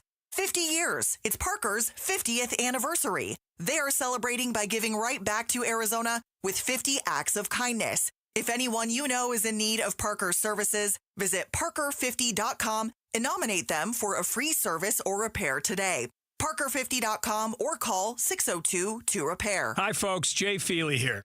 By now, you've heard a lot about Why Refi. I did as well. So I decided to investigate. What I found was that Why Refi really does offer a secure collateralized portfolio with a strong fixed rate of return of 10.25%. You heard that right. 10.25%. It's true. There's no attack on your principal if you ever need your money back. And yes, you're in control. You can let your investment compound daily or take income, whatever you choose, and there are absolutely no fees. So I decided to invest. I'm now one of the many investors all over the country earning a strong fixed rate of return with Why Refi. And we don't care what happens in the stock market or with the Fed. So do what I did. Just call 877-80-INVEST. That's 877-80-INVEST. Or log on to investwhyrefi.com. That's investwhyrefi.com. the letter Y, then refy.com, and make sure you tell them that Jay Feely sent you. Hi, this is David Kimmerly with Sanderson Ford. Black Friday sales are everywhere as it becomes one of the biggest sales periods of the year. With it being the day after Thanksgiving, it's fitting to say thank you. We're thankful to live and prosper for the past 70 years right here in Glendale, Arizona. I'm thankful for our 500 employees who take care of our customers, making us America's most awarded Ford dealership, and I'm very thankful to you, our customers, for without your support, we couldn't give back and support our community with events like Operation Santa Claus. So we're saying thank you with our Black Friday thank you sale the entire month of November. New 2024 F-150 trucks, 3.9% APR financing for 60 months with up to $4,000 cash back. Similar savings on over 900 new and pre-owned vehicles on the lot. So don't miss the Sanderson Ford Black Friday thank you sale. Thank you. OAC through Ford Credit. Up to $4,000 cash back requires trade-in of 95 or newer vehicle. Offers expire November 30th. 1877 Cars for Kids. KARS Cars for Kids. 1877 Cars for Kids.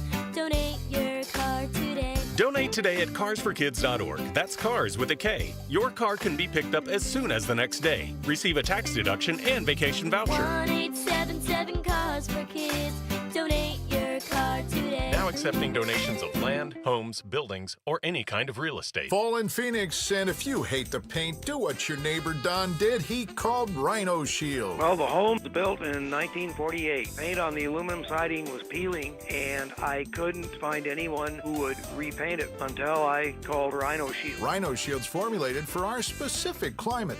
And the crew? Painted all my aluminum siding, and I've got a front porch that runs the whole length of the house, and all the pillars and everything. And once they were gone, I couldn't even tell that they were there. With Rhino Shield's 25-year warranty, you'll never have to paint your home again. And right now, get Rhino Shield for 20% off the regular price. Well, I've told a lot of people, do the Rhino Shield. It's really a great product, and if you don't want to paint the house, that would be the way to go. Here's owner Jim Williams. This offer is limited, so call me at 855-4U-RHINO. That's 855-4, the letter U, RHINO. Go Rhino! Never paint your house again. Rhino Shield. KTAR News now. It's 5:30. Good afternoon. I'm Becky Lynn. Arizona Votes 2024. Vice President Kamala Harris encouraging everyone to accept the results of the election in today's concession speech. She said she's proud of her campaign and vowed to keep fighting for those ideals. Where the women of America have the freedom to make decisions about their own body and not have their government telling them what to do. VP Harris says that she called President-elect Donald Trump to congratulate him and offered to assist his transition team, promising to engage in a peaceful transfer of power. Former President Trump will soon be the United States' 47th president, winning or leading in every major battleground state. Valley political strategist Chuck Coughlin with High Ground tells the Mike Broomhead Show the Harris team had delivered a strong message of unity during the Democratic National Convention, but says they failed to capitalize on the opportunity this created. They just sort of dropped in what I thought was their best pitch coming out of Chicago. And I didn't hear that. I did not hear that type of narrative, which was an iconic messaging that brings people together. Coughlin says the campaign started focusing too much on grievance politics, which pits party against party, and he thinks that's a major reason why Harris lost. We're hearing from the Arizona Secretary of State as counties across Arizona are currently still processing ballots. KTAR's Ballot Overstoles is live in the news center with more. Yeah, Becky, Secretary of State Adrian Fontes says our state's reputation of being slow to count election results comes from strict rules regarding the overall process. He tells the Chris and Joe Show election workers are hard at work right now. It's all written down on a tally sheet of paper. They can trace every single one of these trays and every single one of these ballots. So it's this long process. It takes an hour for one of these experienced teams to go through 200 ballots. And he also says election systems are underfunded. It's the only part of critical infrastructure in this country that has zero sustained dollars. So I'm saying, you want better elections? Pay for them. Live in the news center, Ballin Overstoles, KTAR News. Democrat Tim Stringham has conceded to Republican Justin Heap in the race for Maricopa County Recorder. Stringham said in a statement they're both aware there are a lot of ballots left to be counted, with Stringham adding he just didn't want to procrastinate. Join us tonight at 7 for an election results special as more votes are being counted in Arizona. You can listen right here at 92.3 FM, the KTAR News app, and at KTAR.com. Engaged in combat, Kim Jong-un's fighters in Ukraine. ABC's Louis Martinez has more. The U.S. official confirms that North Korean troops engaged in combat with Ukrainian forces in Kursk on Monday. It marks the first time that some of the 10,000 North Korean troops sent there have engaged in combat with Ukrainian forces. The official did not have a casualty report or a sense of the number of North Korean forces engaged in the fighting. North Korean troops have been issued Russian uniforms and weapons, moves that had led U.S. officials to speculate that they would soon be seeing combat. Louis Martinez, ABC News, The Pentagon. Let's check the road home with Chuck Rowe in the Valley Chevy Dealers Traffic Center. Thank you, Becky Lynn. The I-10 westbound at Queen Creek Road, stuck Big Rig there blocking the left lane. It's about a 5-mile backup that will begin now well before Riggs Road. The I-10 westbound ramp to the US 60 eastbound, we had that stuck oversized load. That's been cleared away. They're still resetting some of the construction barriers there, so it should be just momentarily before that reopens. Some ride times for you. I-10 westbound, 37 minutes from the mini stack to 83rd Avenue. The Loop 101 westbound, it's a 37-minute ride there as well from Hayden out to 75th Avenue. And on the 51 northbound, it's a 15-minute ride between the mini stack and Shea Boulevard. This traffic report brought to you by AZ Trimlight, customizable permanent exterior lighting to make every day a holiday. Buy now and have them before Christmas. Get your free quote at aztrimlight.com. Chuck Rowe, KTAR News. Overnight low, right around 49 degrees, 69 the high on Thursday. It's 67 in Levine. Weather brought to you by Howard Air. I'm Becky Lynn on Arizona's news station, KTAR News. The War Room, insight and analysis of the 2024 election. KTAR News, 92.3 FM. All right, welcome back to the second half of the War Room. All right, Donald Trump is the next president of the United States. Kamala Harris gave her concession speech earlier today. You're going to hear some of that in the 6 o'clock hour. We've got Barry Markson, KTAR legal analyst. You working late tonight, Bear? Yep, I'll be here 7 to 10. We're doing a little post-election show, breaking it down. Stacey's going to be here and a whole bunch of other... there's still races to be decided. There are. Indeed. In fact, we're waiting for Maricopa County to drop another tranche of ballots here in the next hour or so. We'll have that for you at 7. Okay. And then also another one tonight. So we're gonna talk about, for example, can Kerry Lake still win that Senate race? We're going to talk about that tonight. Stacey Pearson is here, Democratic strategist from Lumen Strategies. We got Gail Bass. You got your hand up, Gail. What do you got? I just want to know, did they find out, did they stop the vote in Philadelphia? Because Trump was worried about that last night. And I want to know if he's contesting any of that. Does he still want to recount? I think when you win... Is there any concerns that he has? I think when you win almost every state, probably you don't care. Okay, just checking. I'm just saying. Okay, let's talk Arizona. Let's do it. All right. So let me just go down a list here for a moment. All right. So what did we do last night, most likely? As a state. Yeah. What did we do? Arizona enshrines abortion access. Yes. In a landslide in this day and age, right? State constitution. Over 60%. Hold on, let me keep going. All right, okay. that's one. We criminalized immigration. Yeah. I don't know what that does. Double criminalized? It was already against the law. Looks like Arizona's rejected Kerry Lake again. Yeah. But voted for Trump. Yeah. Maybe he should make her ambassador to Tonga. Just think about what I said there. We like it's not that we like abortion. Abortion's part of our state constitution. We want abortion access. Yeah. We want the border and immigration local solved. cops to arrest people. We don't like that Republican in Kerry Lake, but we like that Republican in Donald Trump. That is really schizophrenic. Go ahead. Well, you guys said something really important that I hadn't realized, and I learned this in the War Room. You said that only Donald Trump could do Donald Trump. Totally true. And back in 2020, he lost, but all the people who tried to be Donald Trump didn't do well. No, that's why we have Democrats all over the place in the higher state offices, except Kimberly Yee. Yeah. So there's only one Donald. Right. And everybody who tries to be him, like Kerry Lake, nobody likes. But what does it say about Arizona that we voted for this and then that, and it's like a la carte, and it's like we don't like that Republican. I think what it tells me is that the people, I trust the people. The people read the stuff; they understand what's on there. You you had people obviously who voted for abortion rights and Mm-hmm. voted for that ridiculous border security thing. Okay. So they voted for what they wanted to do. They rejected almost all of the ballot initiatives that the legislature put on there. Yeah. Things they rejected. And they rejected 140. And they rejected open primaries. Mm-hmm. They rejected everything where the legislature tried to limit the ability to put ballot initiatives on the ballot. They completely said no to getting rid of judicial retention elections. I mean, I think But you have retain judges. and then they retain the Supreme Court judges. So I think you have people who read the ballot, they understood the issues, and the people who voted did what they thought was right. Go ahead. Go ahead.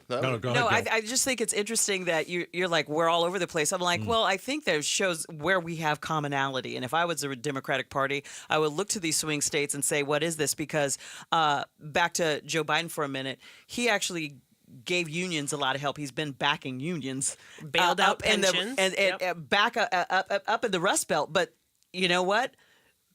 Donald always wins the talking war. Period, full stop. And I think what you see in Arizona is where most of the country aligns. Well, but is this also an example of kind of the independent / maverick nature of Arizona? Our politicians have always been, dare I say, difficult to categorize. Well, Kirsten McCain. Sinema, John McCain, Barry Goldwater, you know. In 2016, we had a Trump, McCain, anti-Arpaio voter. I mean, Mm. that's how that ticket went. So we are independent thinking, I guess, in that way. Yeah, I think people look at it and they make their decisions. I think everybody thinks their common sense and what they think is right, and they're able to look at this. Trump, for some reason, has this cast this spell over the people, and it always amazes me. So somebody like Carrie Lake, who really should, if you vote for Trump, you should vote for Carrie Lake. And they don't. There's 7 or 8% of people who vote for Trump and will not vote for Carrie Lake. She's much more popular outside of Arizona. That's a no-brainer. Well, because they don't know They even her. know who she is. Yeah. I was asked about her on the BBC. Oh, and Really? what? And Well, it was before the interview, but they're like, we're even paying attention to Carrie Lake. But Right.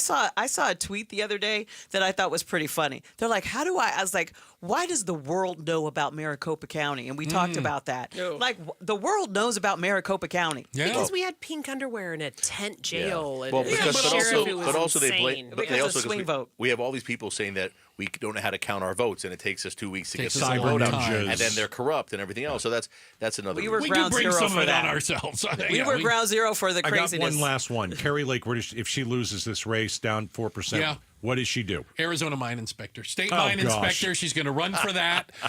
She'll be I'm okay with announcing that. it. She'll be announcing okay. it probably within the couple Do we hours. seal her into a mine? I would like Listen, to if see it her happens, she answer. falls down into the mine, she falls All into the right. mine. That's a okay? Republican I vote for all the time because that's the only one who runs. Yeah. So I'm like, well, I don't want to not vote. I was like, I want a mine inspector because I hike out Yeah. I That's bushwhack my- all the hang time and on, come hang across on. mines I all need the that. time. I need State that guy. mine inspector. Hold on. I want a serious answer, though. Where does she go? I've heard some people say that she may run for to lead the Arizona Republican Party. Okay. Please. which is a pretty big step down and kind of embarrassing. Look, she could get a job on Newsmax or one of these crazy news quote stations, and do that if she wants to make money. But I have to tell you, I think she's making her living doing the grift and Yeah, it making works well speeches, for her. and this is Totally. where Yeah. and she'll keep doing it. Can she This- sell Carrie Lake Bibles next? I This think that's is, what we this, need. this Come is her worst case scenario ever. Is Trump wins Arizona and Carrie Lake loses? How does she claim fraud? How is it possible? Well, How do you stop that steal? Hold on. She's going to be in court next week. Yep. And she'll be governor. It's fine. Oh, that's true. Well, I It'll thought be she okay. was still governor. I still didn't understand how she was going to have to I give up think the she's- governorship I to think she's become gonna a be governor. senator. I got to tell you, the one thing she's going to really have to figure out is this defamation lawsuit from Stephen Richard. This is real. And sorry, And but he has damages. He lost. Oh yeah. Well, she's lied. She's admitted Yeah. it now. Yep. So it's just a matter of how much. And Rudy Giuliani right now is turning over his apartment and his cars And his Rolexes. And it's the same lawyers who represented All right. the plaintiffs there represent. We're inside the war room. That's Barry Markson, Gail Bass, Stacey Pearson. Hey, we're going to finish it up with this conversation. What does a second Trump term look like? We'll go to our panel. It's coming up next, Outspoken here on KTAR. At the Midwestern University Comprehensive Care Clinic, we take the time to get to know you. Our resident physicians, student, and faculty providers offer affordable, unrushed, and thorough health care. Experience the Midwestern difference for primary care, pediatrics, obstetrics, geriatrics, behavioral health, and so much more. Located in Central Phoenix, just off the I-17 near Bethany Home and 21st Avenue, visit MWUclinics.com today to learn more. Midwestern University Clinics, your family's home for health care. Are you behind on your retirement savings? Do you know the number one thing holding you back? Your traditional mortgage is to blame. It's hard to make headway on retirement when you're saddled with 30 years of mortgage debt. Take back control with a Life Changer loan, where you can do your banking inside your mortgage, pay off in just a few years, and keep 24/7 access to your equity. It's not magic, it's just math. So check us out at lifechangerloan.com. That's lifechangerloan.com. Arizona Mortgage Broker number MB1002031, NMLS number 1863775. Life Changer Loan Corp is an equal housing lender. At Fisher Investments, we may seem like other money managers, but we're different. Are you really that different than the rest of us? We are. As a fiduciary, we always focus on what's best for our clients. What services do you offer besides investing? We have a team of specialists in financial planning, estate planning, and more. Your clients rely on you for all that? Yes, we ensure clients receive unparalleled service at every step of the relationship. Okay, but you still sell commission-based products, right? No, because we believe that's a conflict of interest. We prioritize service over sales goals. So, then how do your fees work? We have a simple and transparent fee that's a percentage of our clients' portfolios. So we do better when our clients do better. Wow, we're more different than I thought. At Fisher Investments, we're clearly different. Learn more at fisherinvestments.com. Investing in securities involves the risk of loss. Hey, it's Mike Broomhead. While you're enjoying the evenings out, vacations, when you're out of town for the weekend, burglars are working overtime knowing that no one is home. They have been breaking into houses using Wi-Fi jammers. They bypass alarms and cameras, and that's why I recommend Bulldog security screens. They are all of your windows, all of your doors, custom measured, and they build these security screens that look amazing on the exterior of your home. Now listen, here's the great thing about it. They don't obstruct your views, and they look terrific, but they protect like a fortress. I was at their factory in Tucson, and they challenged me to try to break through these screens. I used a sledgehammer. I broke a baseball bat trying to break in, a 2x4. I even threw a bowling ball and wasn't able to break in. What I'm saying is they protect like a fortress from French doors to windows to your front and back door. Go to BulldogSecurityScreens.com. That's BulldogSecurityScreens.com. Always demand the Bulldog, because Bulldog Security Screens, they're tough. KTAR News Flash. It's 5:45. I'm Becky Lynn. Here's what you need to know right now. With ballots being tabulated across the state, some races have actually shifted. Incumbent Republican Juan Ciscomani has barely taken the lead over his opponent, Kirsten Engel, in Congressional District 6. Currently, he's up about 400 votes. District 1 also proving competitive. Although Democrat Amish Shaw had an early lead in this race, incumbent David Schweikert is currently ahead by about 1.5%. Current U.S. Representatives Raul Grijalva, Paul Gosar, and Andy Biggs will keep their seats. And not too much change for now in the race for Arizona's open U.S. Senate seat. Ruben Gallego leading by about 60,000 votes. There's at least one more major ballot drop expected tonight from Maricopa County, which could lead to some further shakeups. We'll have all the info for you tonight. All of our top stories are just 15 minutes away. For more news, go to KTAR.com or the KTAR News app. Time for traffic now with Chuck Rowe in the Valley Chevy Dealers Traffic Center. Thank you, Becky Lynn. New crash in the West Valley. It's the 101 Hour Freer Freeway southbound at Peoria Avenue. Everything is off to the right there, but I am seeing pockets of slowing that will begin at about Bell Road. I-10 westbound at Queen Creek Road south of the valley. It's a stuck big rig that's blocking the left lane. The backup starts before Riggs Road, about a 5-mile backup there. This traffic report brought to you by the Beatitudes Campus. Join Beatitudes Campus November 10th for the Power of the Purse auction and fashion show. For more info and to get your ticket, text PURSE to 620-620. Chuck Rowe, KTAR News. You know, Carol Royce with your home sold guaranteed realty will guarantee in writing that she can sell your home for 100% of market value or she'll pay you the difference. Yeah, that's my realtor. That's who we're talking about. Carol Royce, the person that I trusted to sell my home. That's right. How would you like that kind of certainty? A realtor who, in writing, will guarantee the price of your home. You'll know exactly how much you're going to get. It's amazing. Kind of certainty, what's that worth in this market, right? Listen, if you're even thinking about selling your home, and a lot of folks now taking a look at this saying now might be the time, you need to reach out to Carol Royce, just like I did. Give her a call, 480-776-5231.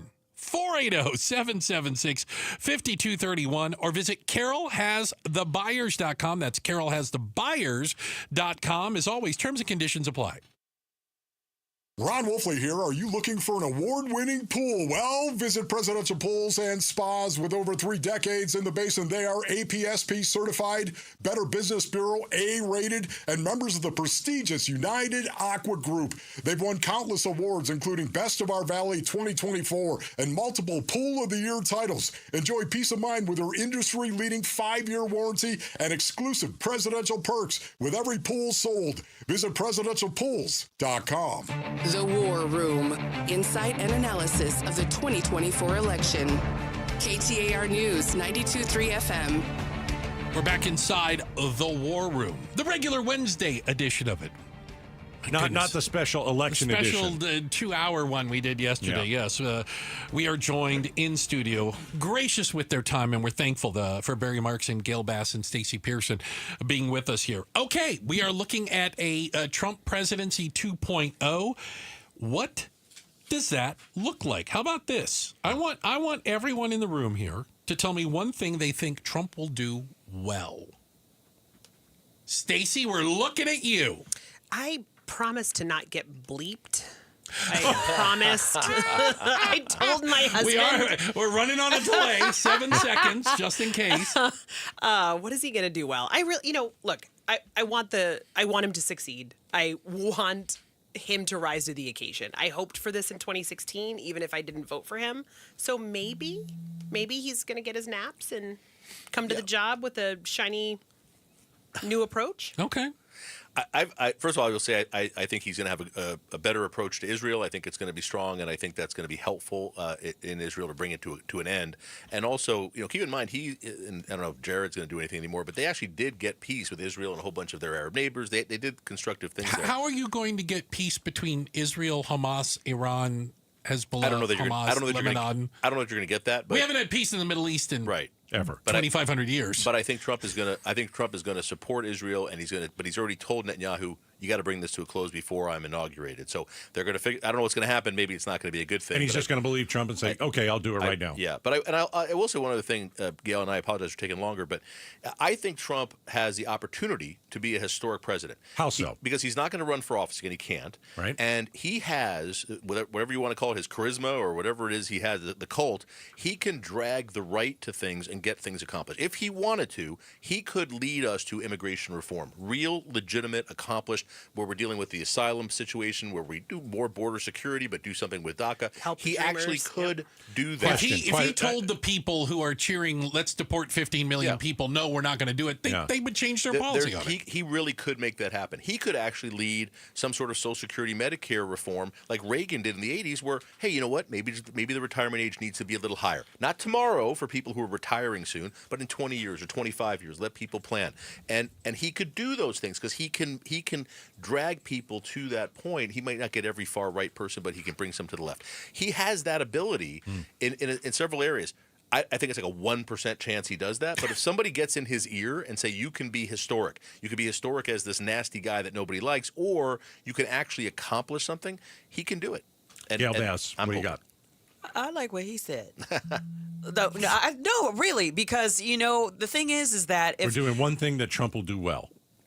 Yeah. I think, well, geez, Dance? you know what? I think the Israel relationship right now is the thing. I think that because Bibi Netanyahu and his wife sent like personal letters to Trump and Melania, not fake Melania, but real Melania. I think the fact that they wrote a letter and that he fired his chief general yesterday, the day of the election. Was it the day of the election that he fired his general? I think, and he said, because Trump said, he needs to do what he wants to do. But the thing is that I think the significant thing that he will do well is being, the Israel relationship. Okay. But I don't know about the economy yet. Because, even Elon Musk said, what we plan on doing is going to hurt for 6 months and then it'll be better. And I'm like, I don't think it should hurt for 6 months at all. What about a deal of goodwill where Biden pardons Trump and Trump pardons Hunter? A show of goodwill. Well, what's there to pardon him from? Because you don't need to pardon Trump. He's not going to face anything. And he's a state crime. It's a state crime that he's going to be adjudicated for, and he can't pardon himself from state crimes. And Hunter but there are other sent ones. Pictures of his junk. Yeah. I don't think anyone needs a pardon for that. The Epstein 2024. I predict those Epstein tapes are going to come out, and if they're really, really damaging, it's going to be President Vance. If you want to hear something really bad, Steve Bannon just came out a little bit ago. Oh, boy. And he said that Project 2025, that's real, and they're doing it. Oh, of course. Of course they are. Yeah, so Barry, give me something from 2025 that scares you. Well, they're going to the end of the Department of Education. Yeah, they're going to get rid of the Department of Education. They basically are going to get rid of all federal employees who don't swear an allegiance to Trump and drop more of his people in office. That's literally what they want to do. But will they do that?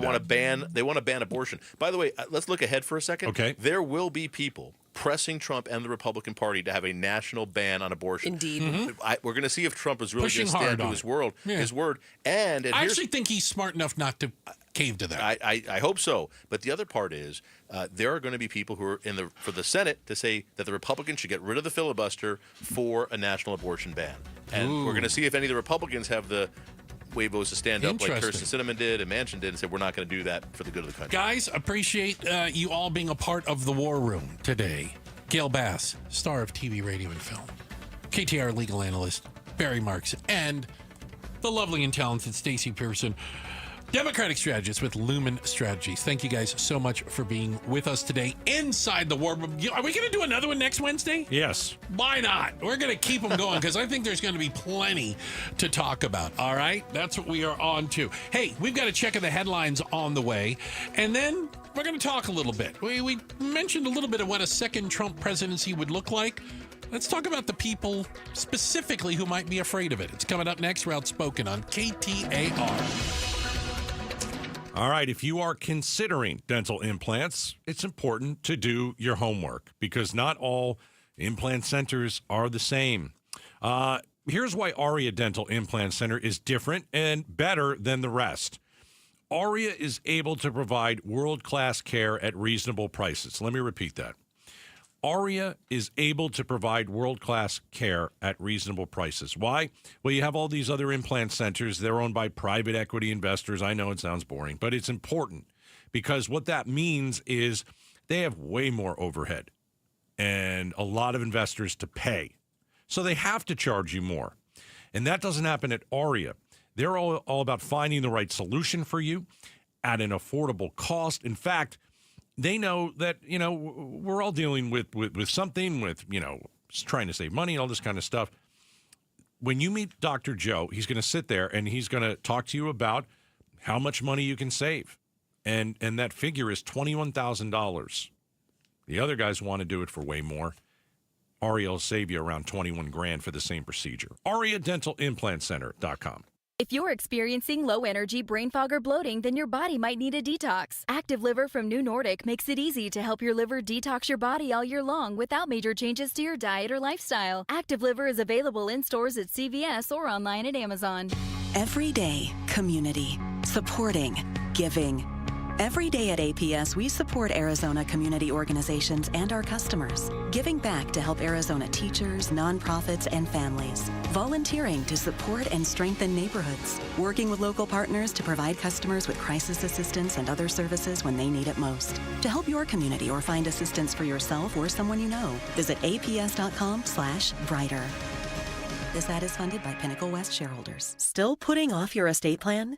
For many people in hospice care, one of their biggest regrets is leaving behind a legal mess for the people they love.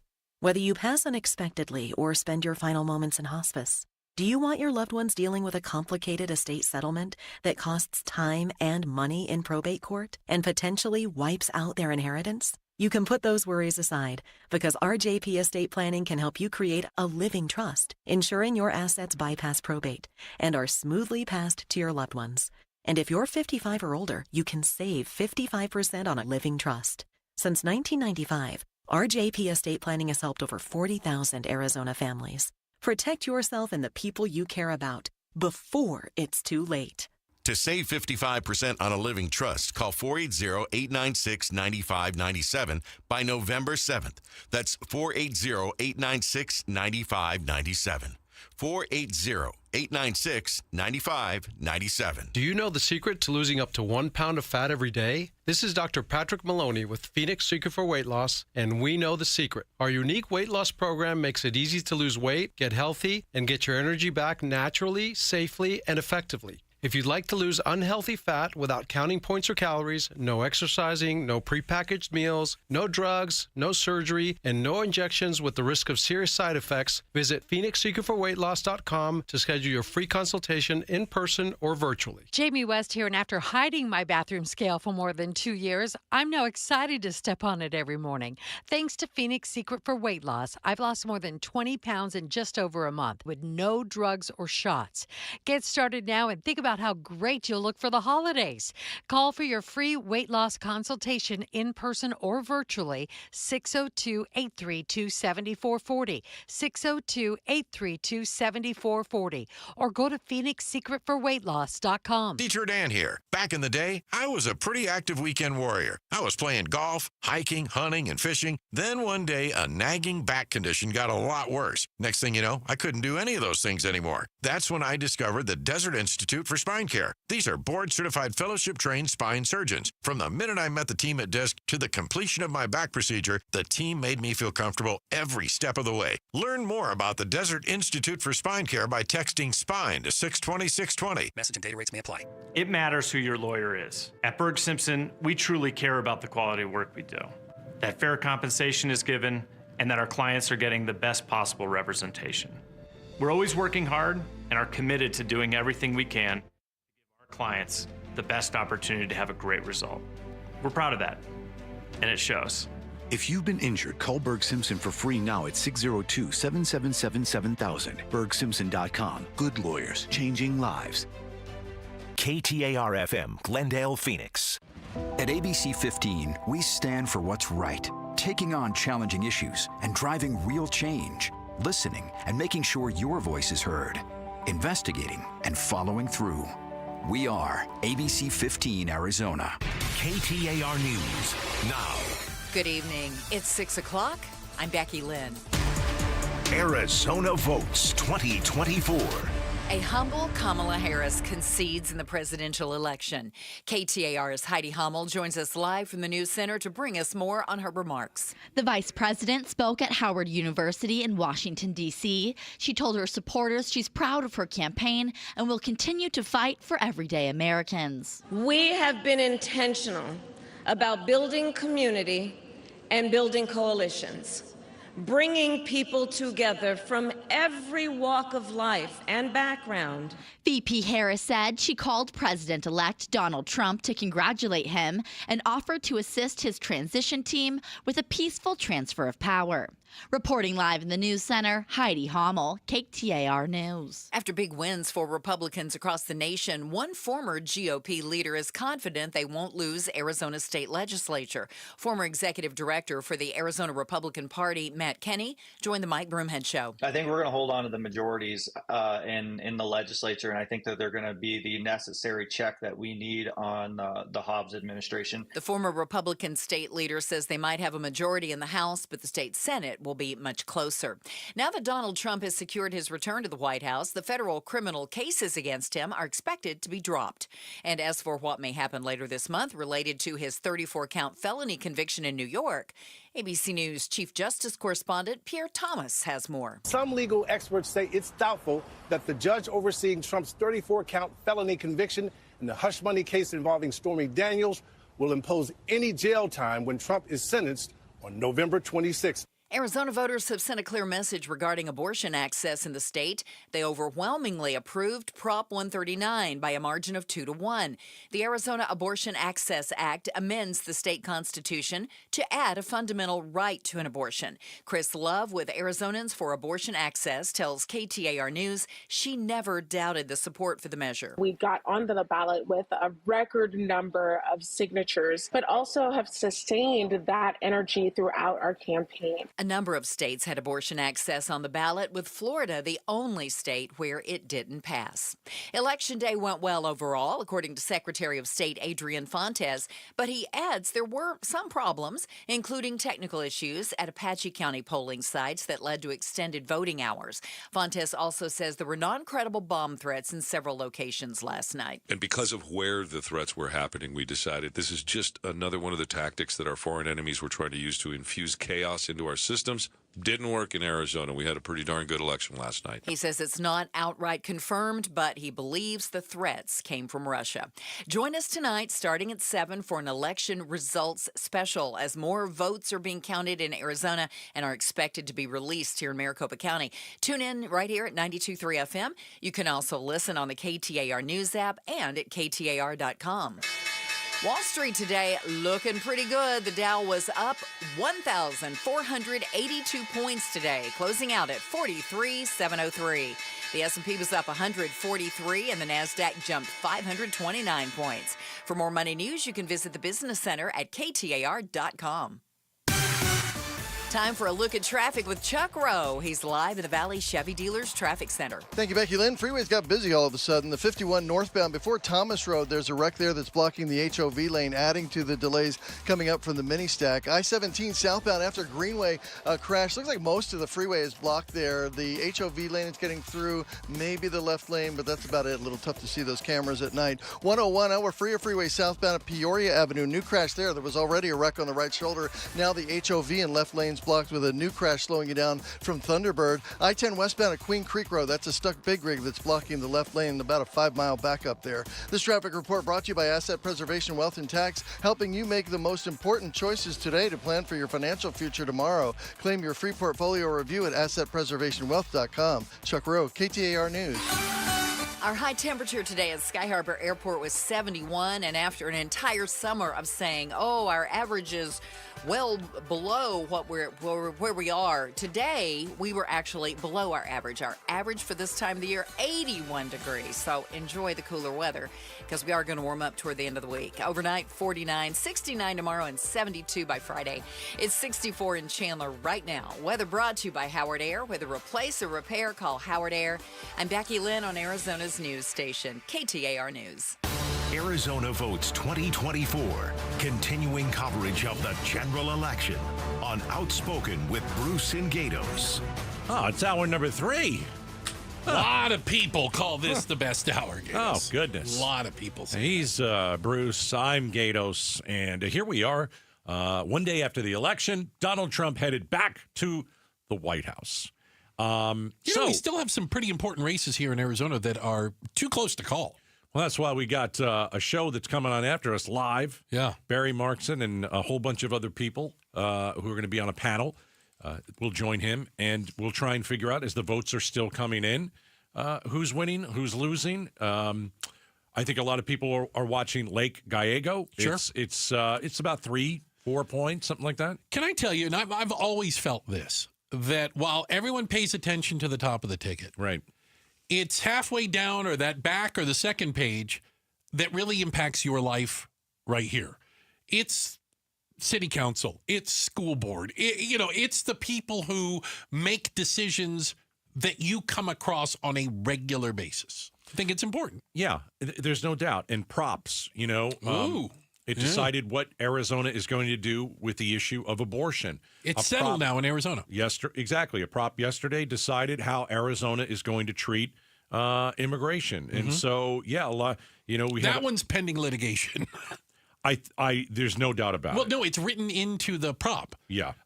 Because it is the Secure the Border Act, the one that contained no border security. Mm-hmm. It is tied to a Texas law that is being challenged. So the good news is that the state of Arizona won't have to fund the challenge. We're going to wait and see how the Texas law turns out. Yeah. Hey, listen, we know that there are a lot of Trump supporters out there. This is your day. You know, you had a great night last night. You're looking forward to a terrific 4 years, and you should be happy. Your candidate dominated. And so I think we should acknowledge the other side as well. I mean, you're licking your wounds. You got destroyed last night. There's no other way to say it. That was a big red wave. And so I think one of the questions we should... Can I say something? Okay. We still look at everything at 50-50 or 52-48 or 51-49. You know what I'm saying? When you look at things like registration, the people listening to us right now are about 33, 33, 30. You know what I'm saying? It is independents who don't count themselves red or blue, and the ones who might vote split ticket or moved around a little bit. And so while I understand why we look at everything as 50-50, we're not a 50-50 nation. No. We're a 33-33-33 nation. Yeah. But about, independents just don't have a party. Exactly. So who's scared of a Trump administration? And I think that's an interesting point. And I think that maybe we should take a couple minutes to put, for you out there, put yourself in someone else's shoes today. Because I think, obviously, if you're a Trump supporter, you're thrilled. You're not worried. You're excited. You like his policies. You like his leadership. Maybe you don't love his style, or maybe you do. But what about the other side? And I'll give you an example. I'm sure you've got an example, too. Who right now would be worried about a Trump administration? And I'll start. If you're an illegal immigrant, okay, I'm going to give you a really specific situation. I'm ready. If you're an illegal immigrant and you've lived here for, I don't know, 5-10 years, maybe even longer. I don't know. Could be 20. Are you a dreamer or no? Nah, well, let's hope the dreamer came in as an adult. Okay, yeah. Fair enough. Yeah.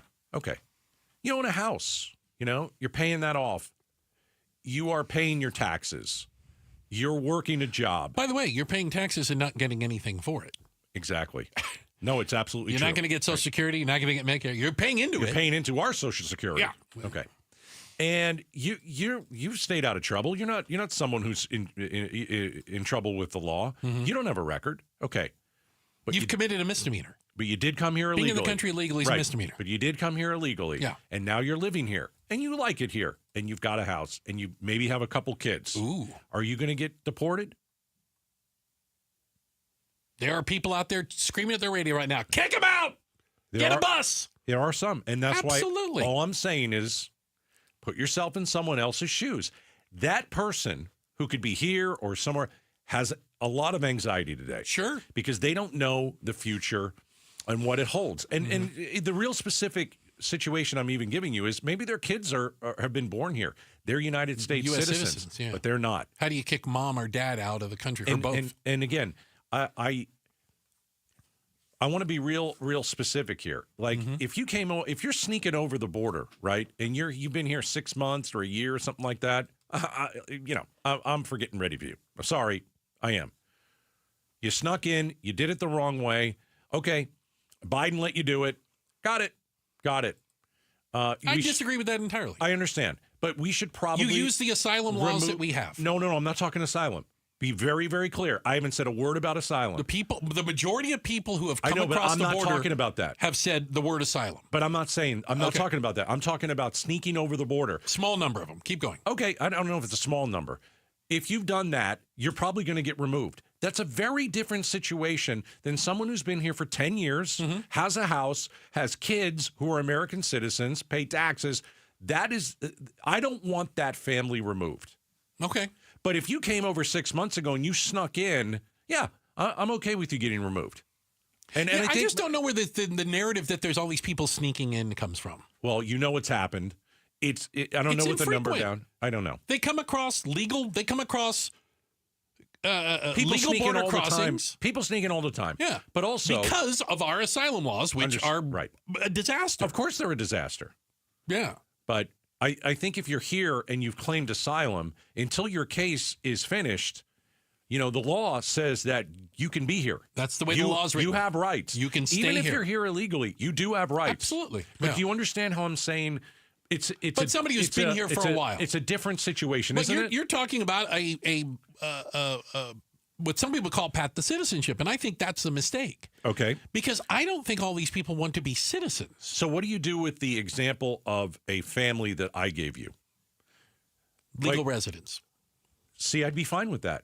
Do you make them a citizen? No. Do you allow them to vote? No. No. Okay, yeah. I'm on board. Yeah.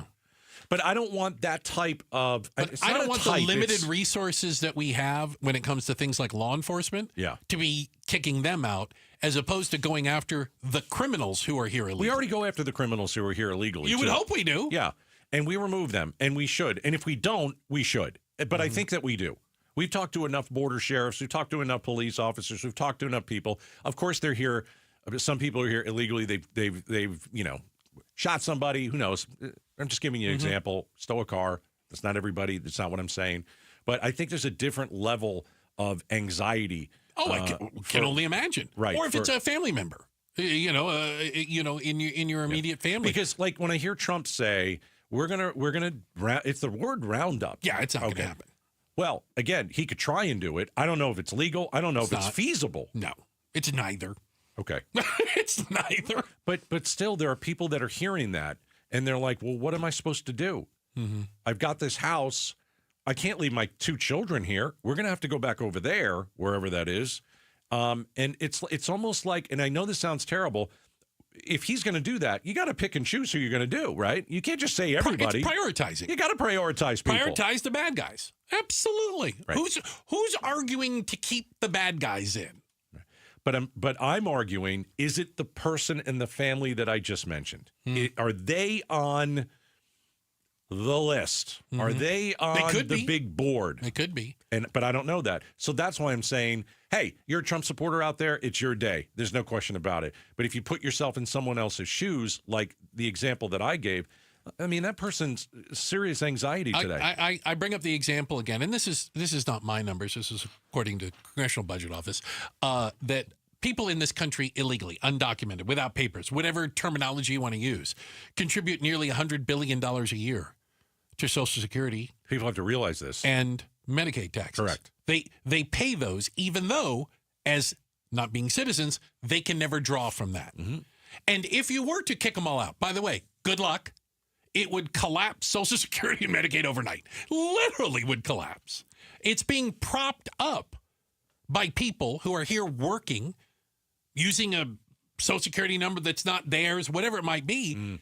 And that's the dirty little secret why people in Washington don't really want to fix this either, because that would require them to really have to come up with a lot of money they don't have. Yeah. And you've got to think, what does a second Trump administration look like when it comes to immigration and the border? A mass deportation, as he's talked about. It's un-American. Well, there are people, and you've read the polls. What is it? What is it? 50s? What is it? No, 60% say, yeah, we need to do this. Yeah. You better be careful what you wish for, because I'm not for people sneaking in illegally. I don't want that. I'm not for an open border. I'm not for big that. on using polls for things like human rights or basic human rights, because if we did that, we might have slavery back in some states. So careful reading the polls too much, right? Hey, we've got a quick check of the headlines. And then earlier this afternoon, what was it, around 2 o'clock Phoenix time, I want to say, Vice President Harris gave a concession speech. We are going to play some parts of it. Did she lose gracefully? We'll talk about it next. We're Outspoken on KTAR. All right, AZ Trim Light. It's time to pull the trigger and buy this innovative patented lighting system. It'll go on the trim of your house, because we're in the midst of getting ready for Christmas. Okay, I know November. We've got Thanksgiving first, but you know that you like to decorate for Christmas, and you know that you don't like getting on a ladder. And you know that you don't like stapling lights to the sides of your home and getting on the roof and doing all that stuff. And, there are people every year that fall off the roof. It's very, very dangerous. if you call AZ Trim Light, you can get on their schedule right now. And I'm telling you, slots are filling up.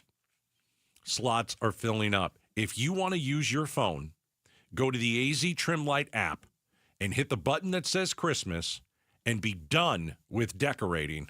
AZ Trim Light. This is perfect for you. I bought them. These lights are incredible. Just super sophisticated and very easy to use, okay?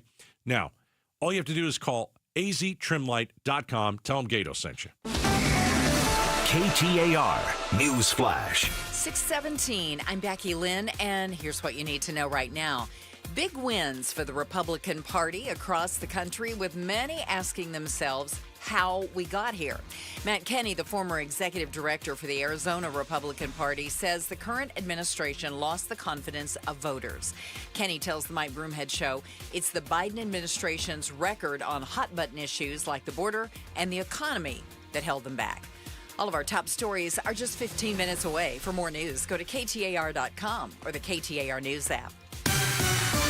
Let's get a check on the roads now with Chuck Rowe in the Valley Chevy Dealers Traffic Center. Thank you, Becky Lynn. New crash on the 202 Red Mountain Freeway westbound before 32nd Street. That just got moved to the right. The 51 northbound before Thomas Road. HOV and left lanes blocked with a crash. I-17 southbound after Greenway. That crash off to the right. Same for the 101 southbound at Peoria Avenue. And that big rig still blocking the left lane I-10 westbound at Queen Creek Road. This traffic report brought to you by the Lund Mortgage Team. With the real estate market starting to shift, now could finally be the time for you to buy a home. To save thousands on a mortgage that fits your family's needs, visit lundmortgage.com today. Chuck Rowe, KTAR News.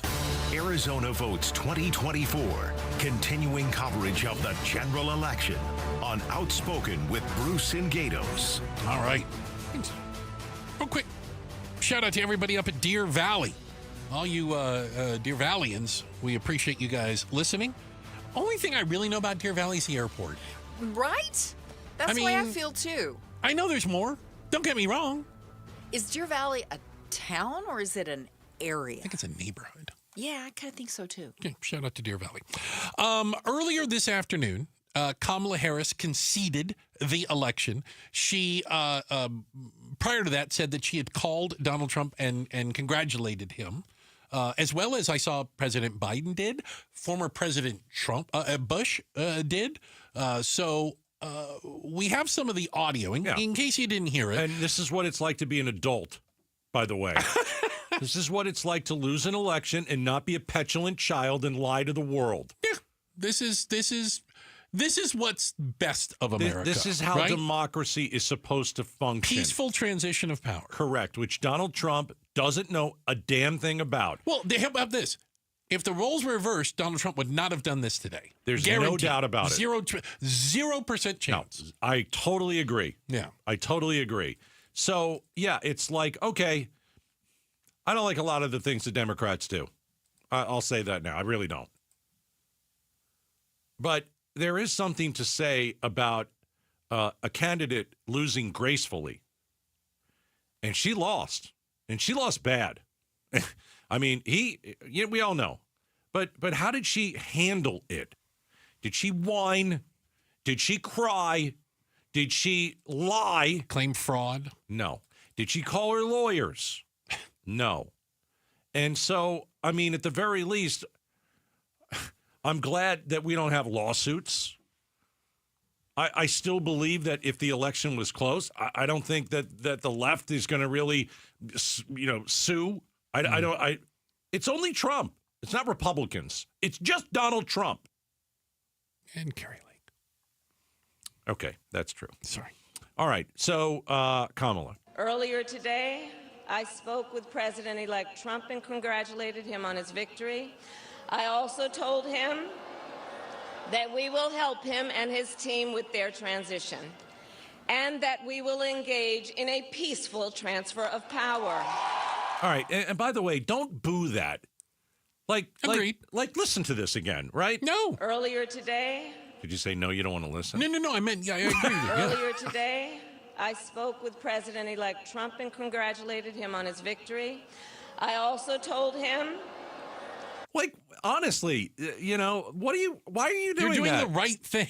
She's doing the right thing, and you're booing her. Yeah. Or not booing her, you're booing the fact the that words she Donald Trump. called Donald Trump. Oh, well, she shouldn't call Donald Trump. Right. Well, what do you Democrats want to do? Which is do you want to go down the road of it's a rigged election and be just like Donald Trump, or do you want to be the bigger person? Yeah. So as much as I on the issue of a rigged election and call Donald Trump a petulant child when it comes to that issue, you have Democrats that are watching Kamala speak, and she says, "I called Trump," and then they boo. They want to do the same thing. Which way do you want to go? Pick a side of the fence and build a house. Jeez. Are you on the side of democracy or not? The fight for our freedom will take hard work. But like I always say, we like hard work. Hard work is good work. Hard work can be joyful work. And the fight for our country is always worth it. All right. I mean, listen, there are Republicans out there that are calling her speech. It was good. It was uplifting. It was, hey, She wasn't nasty or mean. We're gonna help Donald Trump and his transition team. Something Donald Trump didn't do in 2020 for Joe Biden. Did not. Right. One more. The rigged stuff just ticks me off. I can tell. It's complete horse crap, and it has been horse crap for 4 years. This is not a time to throw up our hands. This is a time to roll up our sleeves. This is a time to organize, to mobilize, and to stay engaged. Right. And for Democrats, it's time to, you lost. And there'll be a day where you're going to, pretty soon, you're going to go fight another day. That's what happens here. You lose. We've had R's and D's win almost every race there are. It goes back and forth. Lose, concede, help the next administration. Okay. And then you don't like the next administration, you fight. Yeah. You fight for what you want in a peaceful way. And so at the end of the day, it almost feels foreign that someone has conceded the race. And obviously, it's a real easy race to look at. She got blown away. Not close. Not even close. What would we be doing if it was close?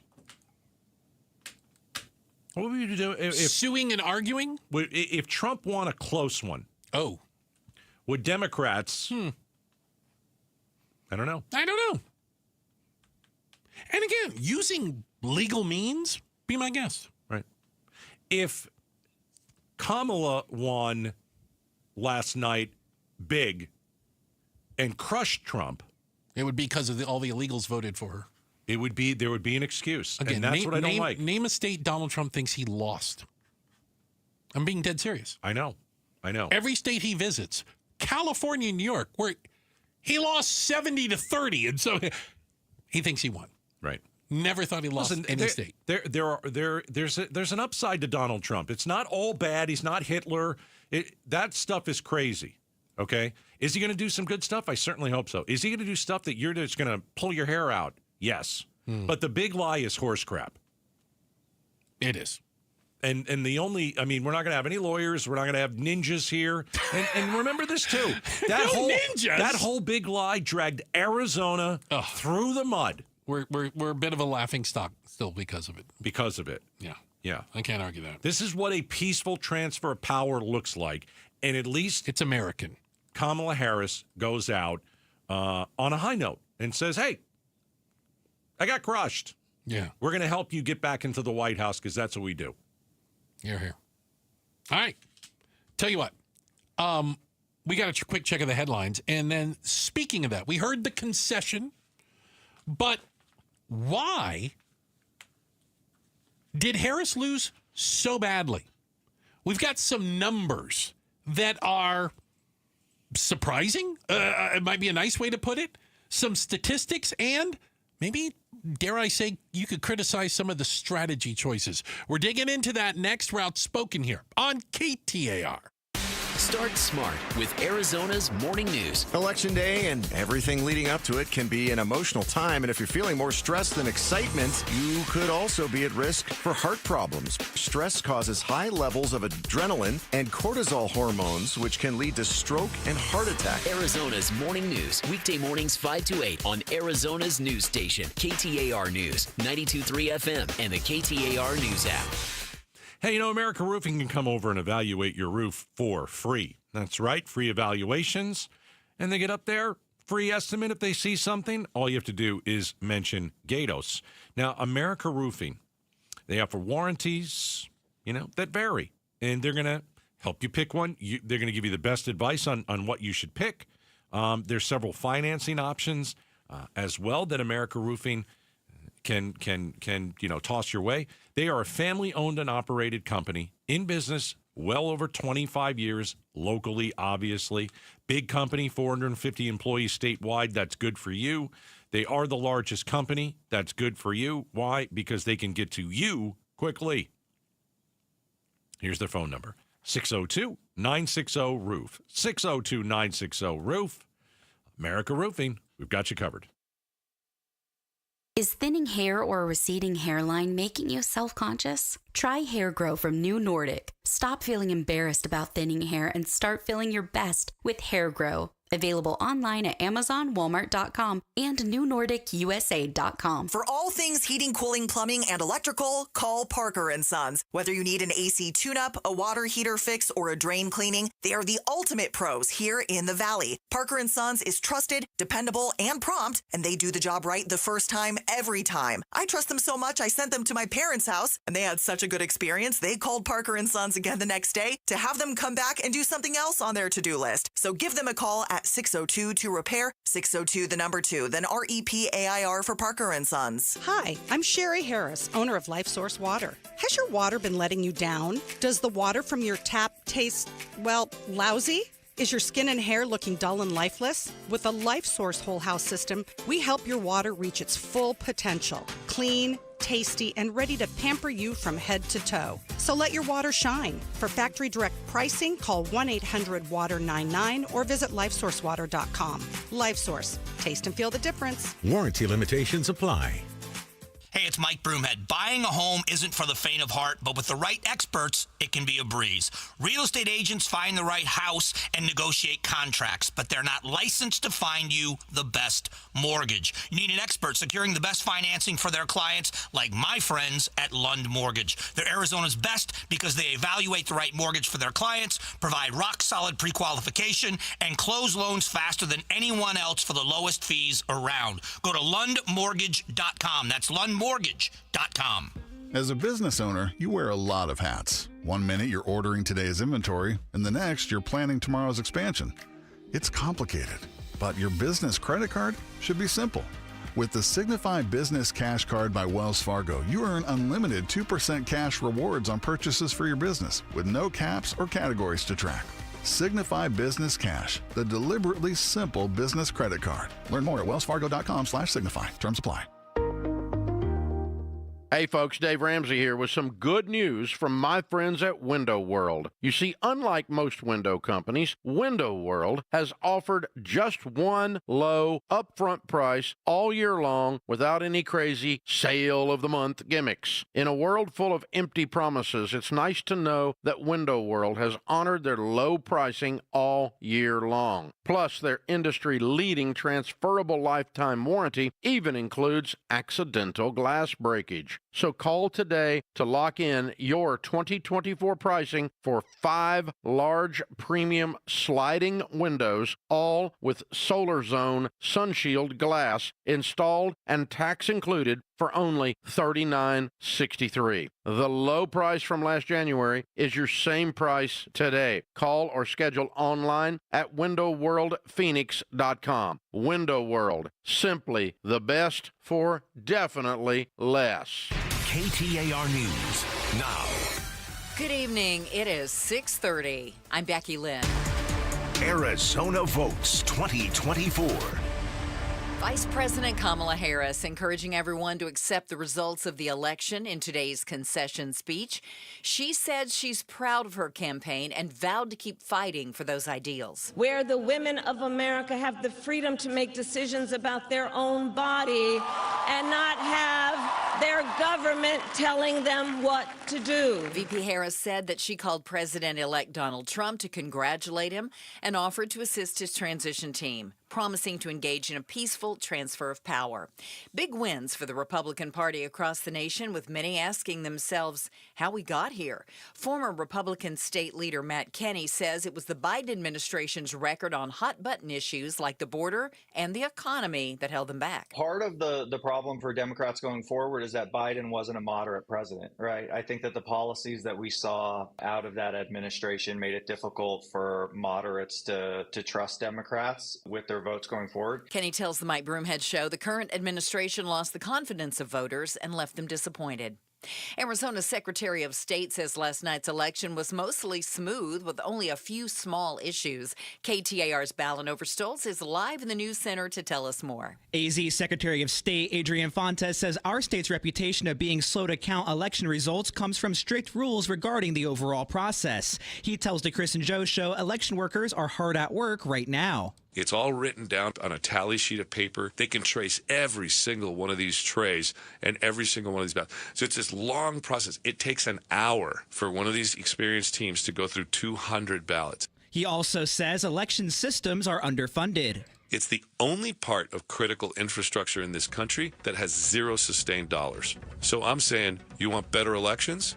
Pay for them. Live in the news center, Ballin Overstolz, KTAR News. With ballots being tabulated across the state, some of the races have shifted. Incumbent Republican Juan Ciscomani has barely taken the lead over opponent Kirsten Engel in Congressional District 6. He's currently up about 700 votes.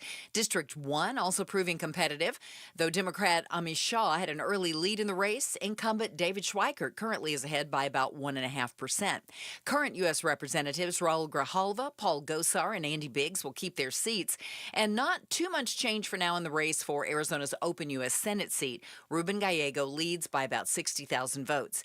And there's at least one more major ballot drop expected tonight for Maricopa County that could lead to some further shakeups. And tonight, starting at 7 o'clock, we're going to bring you an election results special as more of these votes are being counted in Arizona. Listen in right here at 92.3 FM on the KTAR News app and at KTAR.com.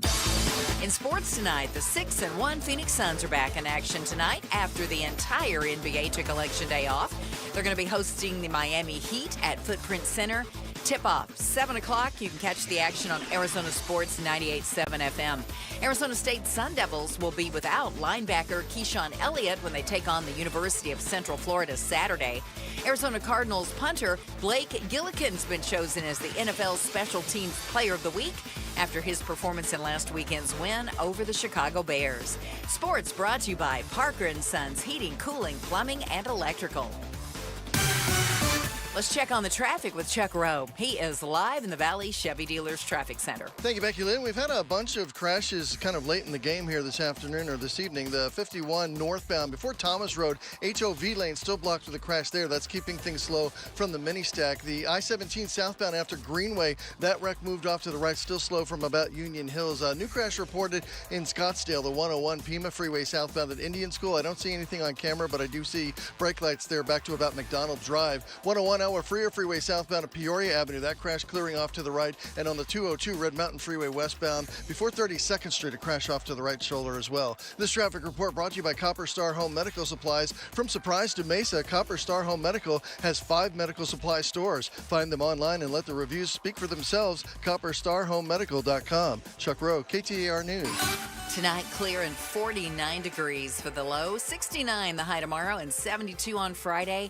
It is 62 right now in Maricopa. Weather brought to you by Howard Air. I'm Becky Lynn on Arizona's news station, KTAR News. Arizona Votes 2024, continuing coverage of the general election on Outspoken with Bruce and Gatos. Little update where are here. you pointing? Little We're pointing. update here. What are we pointing at, Gatos? U.S. Senate race. Oh, okay. Gallego leads Lake by 58,756 ballots. What percentage of the vote is percentage? it? Don't have that. Sorry, I was asking too many questions. Almost 59,000 votes. It's not a lot. It's close. Yeah. No, and by the way, not only not an example of one of the races yet to be called, right? But probably not even the closest one. Oh no, some of the congressional races. super close. Schweikert-Shaw is really close, right? Yeah. Well, we'll keep our eye on it, and for more of that stuff, how Arizona is voting and the totals coming in, Barry Markson's going to come up at 7, and he's going to have you covered.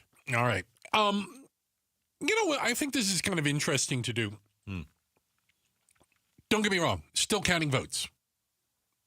All over the country, they're still counting votes. Even though races have been called, they count every vote, I promise. Yeah. And when we have all those votes, we'll have really specific statistics. But we do know some things right now. And it maybe paints a better picture as to exactly why Vice President Harris lost, and lost so resoundingly yesterday. Yeah, it's not just one thing. You don't lose like this, and it's, she just did that one thing wrong. I think the first thing that you have to acknowledge is she was put in a really tough situation. I mean, Joe Biden was going to absolutely get, crushed by Donald Trump. This thing was over. Anybody who saw, that debate was like, oh my gosh, I can't even believe that guy's still the president. Kamala was thrown into a tough situation because, first of all, she wasn't a popular vice president. She did not put her best foot forward during her vice presidency, if you will. Digging out of a hole already. Yeah. And if you look at the ratings or whatever, about as unpopular as it gets. Okay. But then they said, we got to get you off the bench, and now you're going to go in and be the quarterback, and you're going to run the thing. And her Democratic convention was very good. She climbed back into the race. Democrats were thrilled because why? Her or because it wasn't Biden? They were thrilled mostly because it wasn't Biden. I think, yeah. Anybody other than Biden. Anybody. Because they saw that handwriting on the wall. Right. So if you were a Democrat, you're like, okay, now we at least got, a chance. Geez, they tried to kill Trump twice. The guy's getting up, putting his fist in the air. Joe Biden can't beat that guy. No. Could Kamala beat that guy? Well, the answer was sure. She could. Yeah. She could. But the problem was, what did she stand for? And what made her different from Biden? And I think she really struggled to explain how she was any different from Joe Biden. Right. And America looked at this race between Kamala and Trump, and America said, you're basically Joe Biden. And these races are going to be closer than they were with Biden, but it's not going to be enough. I had some interesting stats out there, and I think it's pretty amazing. We talk about why she lost and how she was a better candidate than Biden. I think she was a better candidate, right? No doubt. I think she was a better candidate than Biden when you look at it 30,000 foot. Well, even in 2020, was Biden really a candidate? He was in his basement. But here's my question. Okay. She underperformed Joe Biden in every state. Even the ones that they won, they didn't win by as much. Do you know what I'm saying? Right. She got less votes. Yep. A total number of votes, volume, not just percentage, than Biden. Right. She did worse than him with men, with Hispanics, with black males, with women. Yeah. So you're telling me Joe Biden would have been worse candidate? I'm asking you, what state would Joe Biden have lost that she didn't? I don't think the map would have looked any different. Trump might have won all 7 of the battleground states. I think Joe Biden would have lost. Don't get me wrong, but I don't know if he would have lost. Percentages would have been a little higher for Trump. Maybe. Yeah. Maybe. Yeah. I think that the first thing that was on everyone's mind over, this whole election was the economy, and people care about their own well-being as they should. And the Democrats vote with your pocketbook. The Democrats could not come up with an argument why the economy was good. The numbers say the economy is good. Some people can, and I'll give you an example. Some people can go to the grocery store, and and this was back when inflation was high, right? 9% or whatever, yeah. And in Phoenix, 13 or 12 or 13. There are some people in the valley. They'll just make it doesn't matter. They're going to buy what they're going to buy. 10-15% difference in doesn't matter grocery. to them. It's not going to make them buy a different cut of meat. That doesn't mean everybody's rich or anything. They could just absorb it, right? Mm-hmm. And then there are other people that obviously cannot. And I don't think there's anybody out there that forgave this administration for the inflation issue. Part of it is and again, I say this not respectfully, is financial illiteracy. Understanding what causes inflation. You know what causes inflation? Government spending. You know who spent a lot of government money? Trump and Biden. They both did. Yes. They handed out checks. They ran deficits. They threw money around. Right. And guess what? It caused inflation. It sure so did. People don't like to think about how they benefited from it. Oh, maybe my job was created because of that. I got stimmy checks, whatever it might be. And the price of everything went up. Hold on a second. Why did that guy make the price of Fruit Loops go up? No, that's not how it works. Right. I think the other thing was, the joy and optimism that she showed at the very beginning turned into he's a fascist. And guess what? Nobody bought it. Go and look at the numbers. No, they didn't. Nobody bought it. No. I think it's amazing that a female candidate, when you look at the women numbers, more women voted in this election, percentage, than 2020. Right. She got the exact same number Biden did. Yeah. Trump did better with women. Right. How crazy is that? Yeah. Hey, listen, I don't care who the president, of course I care who the president is, but when it comes to who it is, I want them to be wildly successful. There are going to be things that Donald Trump does that I'm not going to like, and you're going to hear it. And there are going to be other things where I'm like, you know what, this is really good. This is actually very good. I don't think Trump is all bad. I think a lot of the stuff that comes out of his mouth is not it's what he did with a microphone the other day. I mean, that kind of stuff is just like, what are you doing? But again, he's got some policies that are good, and hopefully he implements them, and hopefully the United States is better for it. We shall see. We shall see. Absolutely. We shall see. But I think he got a root. So speaking of that, on the flip side of it, Gatos, we just had the dissection, if you will, right, of Kamala Harris. All right. So we kind of talked about why Kamala lost so badly. Why did Trump win so bigly? Next. Hey, talking about a life changer loan, an opportunity for you to get back in control of your home finances. A life changer loan is not for everybody. Let's get that out of the way right now. You need to be cash flow positive. You need to have equity in your current home. But if you meet these criteria and you're interested in paying off your home, well, then a life changer loan could be perfect for you. You could pay off your home in less than 10 years. Do you know the average person pays it off in less than 5? And you can do it without changing your spending habits. That's right. Without changing your spending habits. It can put you back in control. Life Changer Loan lets you pay down, pay off, borrow back. Exactly. It's amazing what a Life Changer Loan can do for you. Most people out there save thousands, tens of thousands, hundreds of thousands in interest payments.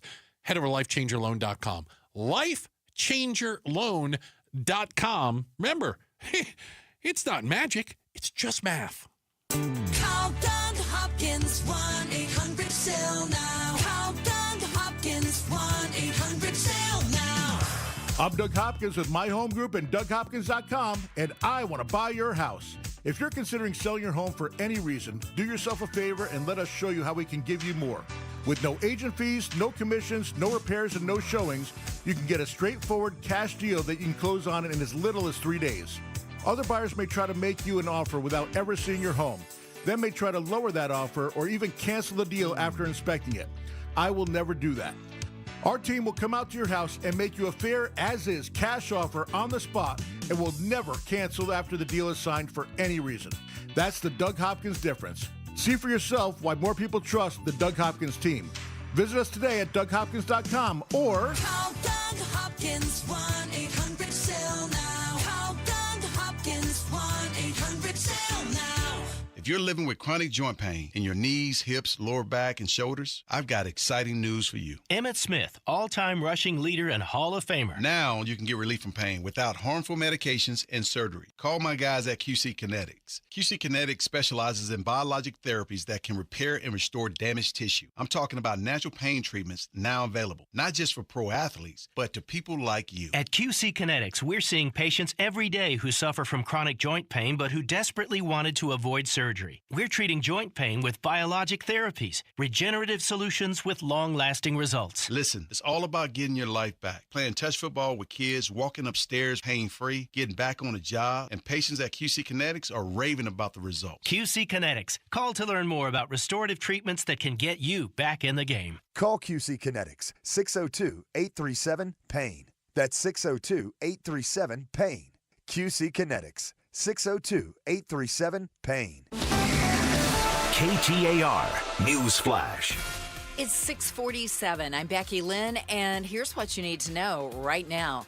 Arizona votes. Arizona's Secretary of State, Adrian Fontes, says our state's reputation of being slow to count election results comes from strict rules regarding the overall process. He tells the Chris and Joe Show election workers are hard at work right now and reminds listeners the process is not the same in every county. When we talk about elections, we tend to only talk about the way it happens in Maricopa County, but it's very different in a lot of other counties. He also says across the state, election systems are underfunded, which also slows down the results. Adding, his office is providing staffing support to counties all across the state.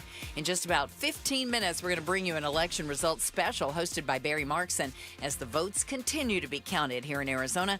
You can listen in right here at 92.3 FM, the KTAR News app, and at KTAR.com. Checking on traffic right now. Let's get you home. Here's Chuck Rowe in the Valley Chevy Dealers Traffic Center.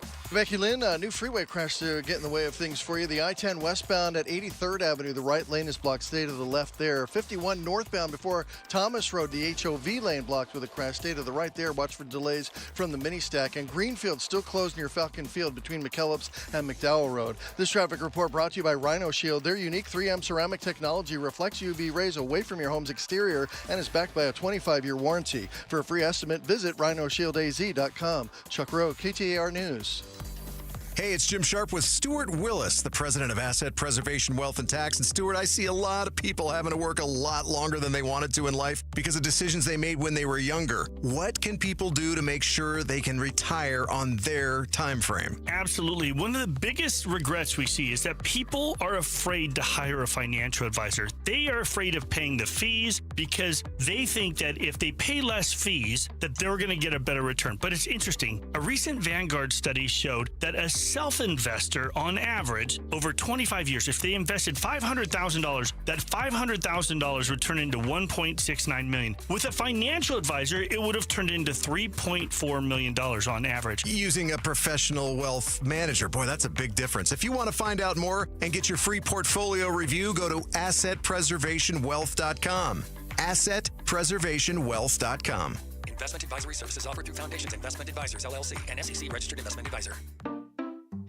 We just want to have enough money for retirement. And travel to visit our grandchildren. I understand. That's why at Fisher Investments, we start by getting to know each other, so I can learn about your family, lifestyle, goals and needs, allowing us to tailor your portfolio. What about commission-based products? We don't sell those. We're a fiduciary, obligated to act in your best interest. So how do your management fees work? We have a simple management fee based on the value of your portfolio, so we do better when you do better. We appreciate that kind of transparency. We also check in with you regularly to keep you up to date on the markets and your portfolio. Well, what other services do you offer? As a client, you have access to resources on investing, financial planning, estate planning, Social Security, Medicare, and more. Wow, sounds like Fisher Investments has everything we need. At Fisher Investments, we're clearly different. Learn more at FisherInvestments.com. Investing in securities involves the risk of loss. The Gatos Big Q poll question, brought to you by your Valley Toyota dealers. All right, here we go. Gatos Big Q poll of the day on KTAR.com. There I am. Vibe check. The election is over, mostly. How are you feeling? A, I've been puking all night.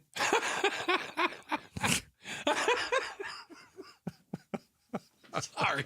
I wasn't prepared for that. B, meh. Or C. Oh, yeah. You're doing super duper fantastic. Wow, you hit the post. I'm talented. Wow. The Trump theme song, he plays it all his rallies. I'm going to go super duper fantastic, 67%. How'd I do? I don't get the two things he does with his hands, though. I don't understand that. It's very odd. You know, when he's trying to dance with his two hands, and a little it looks strange. Oh, I got an error. Really? Yeah. Okay, hold on. I can click on it. Super duper fantastic won 58%. Hey, there you go. That's close. I was in the 60s, right? All right, this is for you Trump supporters. It's your day. Your guy won in incredible fashion. Yep. So we're going to give you a little bit of a YMCA. Is that your gift to them? You could be doing some things with your hands, too. That's what this song's all about, you know. Oh, the YMCA. Yeah, I thought you meant I was a little worried the where Trump you were going. dance. No. Looks like he's... Anyway. Hey. It's really odd. Hey, come on. I didn't know. Family show, children listening. People heard what Donald Trump was preaching. And the country liked it. And they voted for him overwhelmingly. And we've gone over it throughout the last 3 hours. They've rejected Kamala Harris and Joe Biden. And so President-elect Trump is going to get another chance at the White House. And listen, I said this earlier, and I think it bears repeating. I thought last night was beautiful. And your candidate may have won. Your candidate may have lost. But the reason last night was beautiful is that we all got to vote. We all had the opportunity to do that in a greatest country in the world. You got a chance to have your say. We get to fire and hire our leaders, and it's up to us. And now that the clear majority of people in the country wanted Trump to be president, and they got him, time to get on board. You don't have to love this man, but I am hoping that he has a successful presidency. There'll be plenty of times over the next 4 years, I'm going to tell you something that he's doing wrong. And there's also going to be plenty of times where I think you gotta say, hey, listen, that's a good move by the president.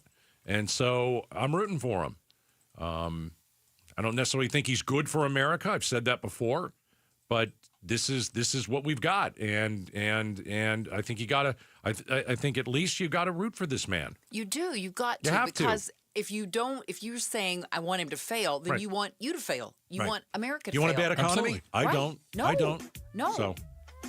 Hey, coming up next, another KTAR election results special. All right. Yeah. Barry Marks is going to be coming back in the studio. He's got Broomhead. Oh. He's got Mike O'Neill, Tony Connie, Stacey Pearson, Sean Noble. They're all my going to gosh. be in here, right? Yeah. Bruce, you're lucky to have me. Oh, Gatos, you're really lucky I put up with you, all right? I walk to honor my loved ones. I walk to save lives. I walk to raise heart rates and life-saving funds for the American Heart Association. So can you. Sign up, step out, and share why you walk at the West Valley Heart Walk on November 16th at Goodyear Civic Square. Together, we can put an end to heart disease and stroke one step at a time. Register today at westvalleyheartwalk.org. Hey, this is Jim Sharp. The Ak-Chin Indian community is small, but mighty, with award-winning enterprises like the amazing Southern Dunes Golf Course, all of the family fun that can be had at the Ak-Chin Circle Multitainment Center, and of course, the beautiful staycation spot that is Harrah's, with its newly renovated pool and multiple award-winning restaurants on site. The Ak-Chin Indian community built all of this to give back to this great state. When I first met Ak-Chin chairman Robert Miguel, he talked about his experiences growing up in Maricopa, growing up to want to give back, and stresses to me that the Ak-Chin community will continue to do whatever they can to have a positive impact on the state of Arizona and the kids of Maricopa. Go experience all of their enterprises, Harrah's Resort, the Ak-Chin Circle Multitainment Center, and Southern Dunes Golf Course, because through them, Ak-Chin gives back to all of us. That's why we say, we all win with Ak-Chin. If you're living with dry age-related macular degeneration or dry AMD, you may be at risk for developing geographic atrophy or GA. GA can be unpredictable and progress rapidly, leading to irreversible vision loss. Now there's something you can do to slow it down and get it going slower. Izervay is proven to slow GA progression. Izervay gets GA going slower. Izervay or avacincaptad pagel is a prescription eye injection used to treat GA. Don't take it if you have an infection or active swelling in or around your eye. Izervay can cause eye infection, retinal detachment, or increased risk of wet AMD. Izervay may temporarily increase eye pressure. Your vision may be impaired after an eye injection or exam. Don't delay. Ask your doctor about Izervay today. Izervay gets GA going slower. Visit Izervay.com. That's IZERVAY.com. Strong values and strong opinions. The Mike Broomhead Show. If you are somebody that believes in a robust immigration system, then you should agree with me and be an advocate for big border security. Because if we have a secure border where we know who's coming and going, then we have a responsibility to make sure good people have an easier path to come here. The Mike Broomhead Show, tomorrow morning at 8 on KTAR News 92.3 FM and the KTAR News app. Hi, I'm Jordan Beebe, the owner of Rooter Ranger Plumbing. I find it rewarding to help people with their plumbing issues. I've always loved people, and because of that, I truly feel connected to my customers as if they are an extension of my family. I got that part from my Grandpa Gary in the small town I grew up in Iowa. Next time you have a plumbing need, we want to be your plumber. Call Rooter Ranger and we will guarantee a 5-star experience every time. 888-7 Ranger, get you out of plumbing danger. Hey, it's Mike Broomhead. While you're enjoying the evenings out, vacations, when you're out of town for the weekend, burglars are working overtime knowing that no one is home. They have been breaking into houses using Wi-Fi jammers. They bypass alarms and cameras, and that's why I recommend Bulldog security screens. They are all of your windows, all of your doors, custom measured, and they build these security screens that look amazing on the exterior of your home. Now listen, here's the great thing about it. They don't obstruct your views, and they look terrific, but they protect like a fortress. I was at their factory in Tucson, and they challenged me to try to break through these screens. I used a sledgehammer. I broke a baseball bat trying to break in, a 2x4. I even threw a bowling ball and wasn't able to break in. What I'm saying is they protect like a fortress from French doors to windows to your front and back door. Go to BulldogSecurityScreens.com. That's BulldogSecurityScreens.com. Always demand the Bulldog, because Bulldog Security Screens, they're tough. KTAR-FM, Glendale, Phoenix. Hi, Dieter Dan here with my friend Wayne from AMCO. Hey, Wayne, let's talk about some back-to-school TLC for your car. Sure thing, Dan. You know, the last thing anyone needs is to start the school year with car troubles, so it's best to have your car checked out now. Well, that's a great idea, but where should people go if they need a place that's reliable and affordable? That's easy. Head to your closest AMCO. We specialize in back-to-school auto repairs, making sure your car's in tip-top shape for the busy school season. Now, that's cool. What kind of services do you offer, though? Dan, we do it all, from transmissions to oil changes, brakes, engine light checks, even engine diagnostics and repairs. Plus, we offer a special back-to-school discount for students and teachers. That sounds perfect. Do you need to make an appointment? Not at all. We have same-day service in most cases, so just pop into your nearest AMCO or book online at amco.com. Wow, now that's convenient. Google AMCO for your nearest location. That's AMCO, AAA-MCO. Transmissions and a whole lot more. KTAR News now. It's 7 o'clock. Good evening. I'm Peter Seymour. Arizona votes 2024. The count. More election results have dropped this hour. And what do they mean for Arizona's U.S. Senate race and other contests? KTAR's Brandon King live at the KTAR Decision Desk. Peter, the latest ballot drop from Maricopa County puts Donald Trump in the lead for Arizona voters with a 122,000 vote lead over Kamala Harris. Trump has already declared victory in the race nationally, though the Arizona statewide results aren't final. The Senate race continues to be among the closest in Arizona. Republican Carrie Lake trailing further after tonight's ballot drop. In the Arizona Senate race, she's behind Democrat Ruben Gallego by 60,000 votes. Meanwhile, in the state's congressional races, David Schweikert, the incumbent Republican for District 1, continuing to hold a lead over Democrat Amish Shah by roughly 8,000 votes. And in District 6, incumbent Republican Juan Ciscomani just barely leading Democrat Kirsten Engel by just 767 votes. Brandon King, KTAR News. In Maricopa County races, incumbent attorney Rachel Mitchell holds a 9-point lead over challenger Tamika Wooten. Democrat Tim Stringham has conceded his race for county recorder to Republican Justin Heap, who leads by 4 points.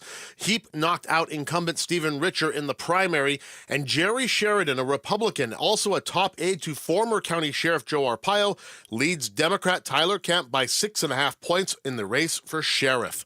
Arizona Secretary of State says last night's election was mostly smooth with only a few small issues. A number of polling locations in Apache County had technical issues last night, which led to officials from the Navajo Nation asking a judge to extend voting hours, which that judge granted. Secretary of State Adrian Fontes says, "We had some pretty significant issues up in Apache County. We're going to have to work with the county government up there, both the elected recorder and the Board of Supervisors, who, as you know, are responsible for running the elections at the local level." By 6 p.m., all but one affected polling site was back on track. But overall, Fontes says Election Day went well, adding reported bomb threats in multiple locations in the state were found to not be credible and likely from Russia. Ballin Overstoles, KTAR News. Arizona voters have approved Proposition 139 by a margin of 2-1. It would amend the state constitution to add a fundamental right to abortion. Chris Love with Arizonans for Abortion Access says she never doubted enough support for the measure. We got onto the ballot with a record number of signatures, but also have sustained that energy throughout our campaign. Abortion rights supporters won on ballot measures in 6 other states, but they lost in 3, including in Florida. Vice President Kamala Harris encouraging everyone to accept the results of the election in her concession speech she gave earlier today. And she says she's proud of her campaign. She vowed to keep fighting for her ideals. Where the women of America have the freedom to make decisions about their own body and not have their government telling them what to do. Harris says she called President-elect Donald Trump to congratulate him and offered to assist his transition team. She promised to engage in a peaceful transfer of power. All of our top stories are just 15 minutes away. I'm Peter Seymour on Arizona's news station, KTAR News. Arizona Votes 2024, continuing coverage of the general election.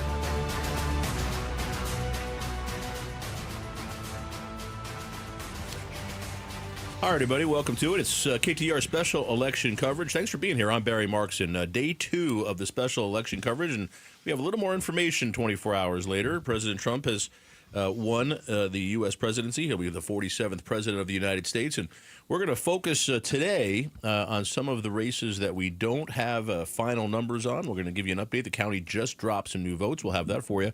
And we're here till 10 o'clock talking about the election. Joining us on the panel, Mike Broomhead is here, KTAR's own Mike Broomhead. Stacey Pearson is here, a Democratic consultant.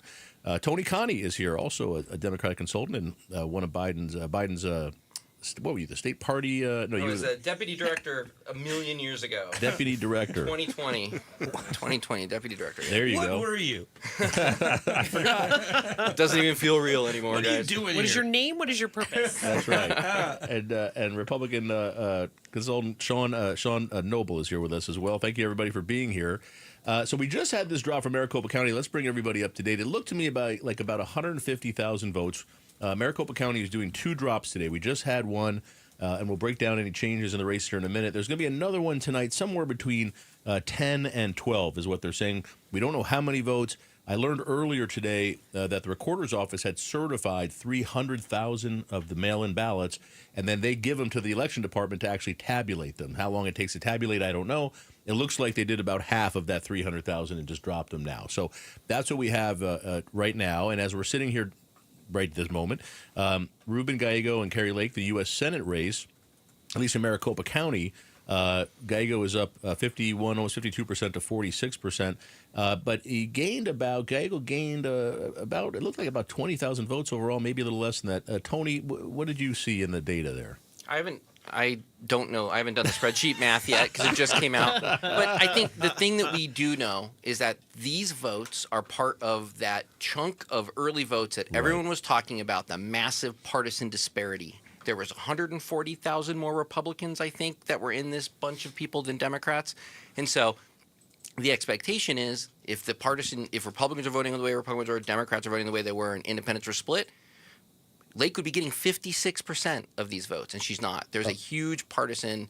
Rubin is overperforming the partisanship right now. Okay, so is Harris. Let's break this down. What we had yesterday at 8 o'clock yesterday, Maricopa County released what is normally all of the mail-in ballots, Mike Broomhead, up until about Friday normally. Yeah, but, Friday or even Saturday. Right. And this year it was really just about until Tuesday. They're behind. They were a week behind. It's taking longer. It's taking longer because there's more pages, I guess, and it just twice as many pages. So it's taking longer. So if it took us 15 minutes to fill out, how long is it taking them to count them? Right. Yeah, that's exactly right. So, So that's where we are. So what we're getting now, I'm assuming, are the Wednesday and Thursday. I don't know how many days the county's not telling us by days yet, but I'm assuming we got Wednesday, maybe some of Thursday that they received. Then we're still not caught up, so to speak. So I'm going to ask you guys, Sean and Stacy and Tony, if you get the spreadsheet up and running, are these generally, historically, take 2020, 2022 out of the equation, are these generally in Arizona, the mail-in ballots, are they more Republican, are they more Democrat, more independent? What do we normally see? Historically, they're more Republican. Republicans prior to 2020 owned the early ballot process. Indeed. And so we would normally see these ballots performing basically like all the early ballots. Okay. And sometimes the late earlies actually become a little bit more Republican. We don't really know that because of the dynamic of the Lake and Rubin race. You have a situation in which you have Rubin significantly overperforming his partisan divide, and that's probably some Republicans going his direction, but it's mostly independents that have shunned Lake. The other thing that it is, which I find fascinating, on that batch in the county, there are now 30,902 of those ballots have zero mark or a write-in for the Senate. Okay. So there's some people who just decided, I'm not voting for Gallego, but I can't vote for Lake. How many of those are going to be write-ins for Kirsten Sinema? That's my real question. That'll be a very interesting thing to see. We won't know that till the canvass. Yep. Let me ask the expert. I have a question for you guys. What we saw in the polling was Lake seemed to perform better late. The polls were saying that she was closing the gap, not significantly, but closing the gap in the closing days. Can we expect her to perform better as the later counts, the late earlies and election day people that showed up on election day? Well, she did perform very well with election day voters. She won those overwhelmingly. Right. And those are all in. This dump says no. Yeah, right. Yeah, this drop just now says no. Okay. If we're comparing this to 2018, which was where on election night the Democrats were all trailing, and then 10 days later or whatever, they were in the lead. Kathy Hoffman. Yeah. One of the things that we saw then was that near the end, like those Fridays, like the Thursday, Friday, I think maybe even that Friday, Democrats all of a sudden had a chunk of early votes that were dropped off that were more than Republicans. And that was the only time that happened. And then that was the beginning of what we saw, these late earlies being more Democratic. And so we haven't even gotten to Friday yet. Yeah. And we don't know where they are, at least compared to Maricopa County. And I think that's, from a math perspective, you have all of these rural counties that are done through Election Day. And now they're doing these late earlies. Maricopa County, they're behind. And so doing some of this comparison, you're running into a math problem where it's not a pure comparison because of the fact that Maricopa County is behind on their tabulation. All right, so we're waiting for the Secretary of State's office to update from the latest dump. As soon as they do, we'll have that for you, and we'll give you a statewide total on that race. But it looks to me, Sean Noble, I'm surprised that Kari Lake didn't pick up some votes in this last dump from Maricopa County. Are you surprised? No, because in the first batch of early votes in Maricopa County, she was down. So it seems to me that her saving grace was rural Arizona and election day votes, and the election day votes in rural Arizona are not going to be enough to pull us. There are still a number of rural votes out there. You've got 62,000 in Yavapai that yet to be counted. You've got 20,000 in Mojave, and you've got 27,000, almost 28,000 in Cochise. Those are all going to favor her significantly. Yeah. But you've got 167,000 in Pima, and you've got 730,000 yet to be tabulated in Maricopa County. 730 after this last drop or before? So still another 730? So it was up over 850 before? We still got 1 million ballots to count. Wow. So this turnout is actually going to end up being pretty high. But at the end of the day, with the vast majority of these votes coming from Maricopa County and with the performance of the early ballots the way that they were, it's, she's going to make it closer, but I don't think she's got enough gas in the tank to go over the top. She's just, when abortion's winning 62% of the popular vote, Kari Lake's not going to pull this out. It's just not possible. But Trump did. Trump pulled it out. He's up by 5 Yeah, points. I actually don't think the abortion issue has anything at all to do with her performance. It does with women. Women are holding women accountable in a way that they're not holding men accountable. You would know better than I will claim to be the resident expert with the uterus. Fight that one, Sean. I am going to be the resident expert I on know this when one. to put down the sword. Let's watch Sean fight this one. No, women are holding women accountable in a way that they haven't with men. And we've also seen all over the country for the past 4 years that people who try to be like Trump don't get the type of support that Trump gets. Right. I mean, we saw that in Pennsylvania with Doug point. Mastriano. We saw that, in 2022 with Kari Lake. Looking at these rural drops and when they start coming in, these late drops, one thing that happened in 2022 is that Lake was underperforming what Trump got, even in those. And so that's the thing I'm going to keep an eye on is she able to sort of shore up some of these late earlies that are coming. I hate that term, by the way, that are coming in from these rural counties because there's not a ton of votes there. But when you win by a big enough margin, that does make a big difference. Like look at Apache County; those numbers came in, helped Rubin so much. It washed out a ton of votes that were coming in from more populous counties. And so, but the thing I'm saying is I think that Rubin is going to be Gallego is going to be in a good position, but I think a lot of people are making assumptions. And they have no idea what data is left. Do you think it's fair to say that Ruben Gallego ran a much better campaign in Arizona than Vice President Harris?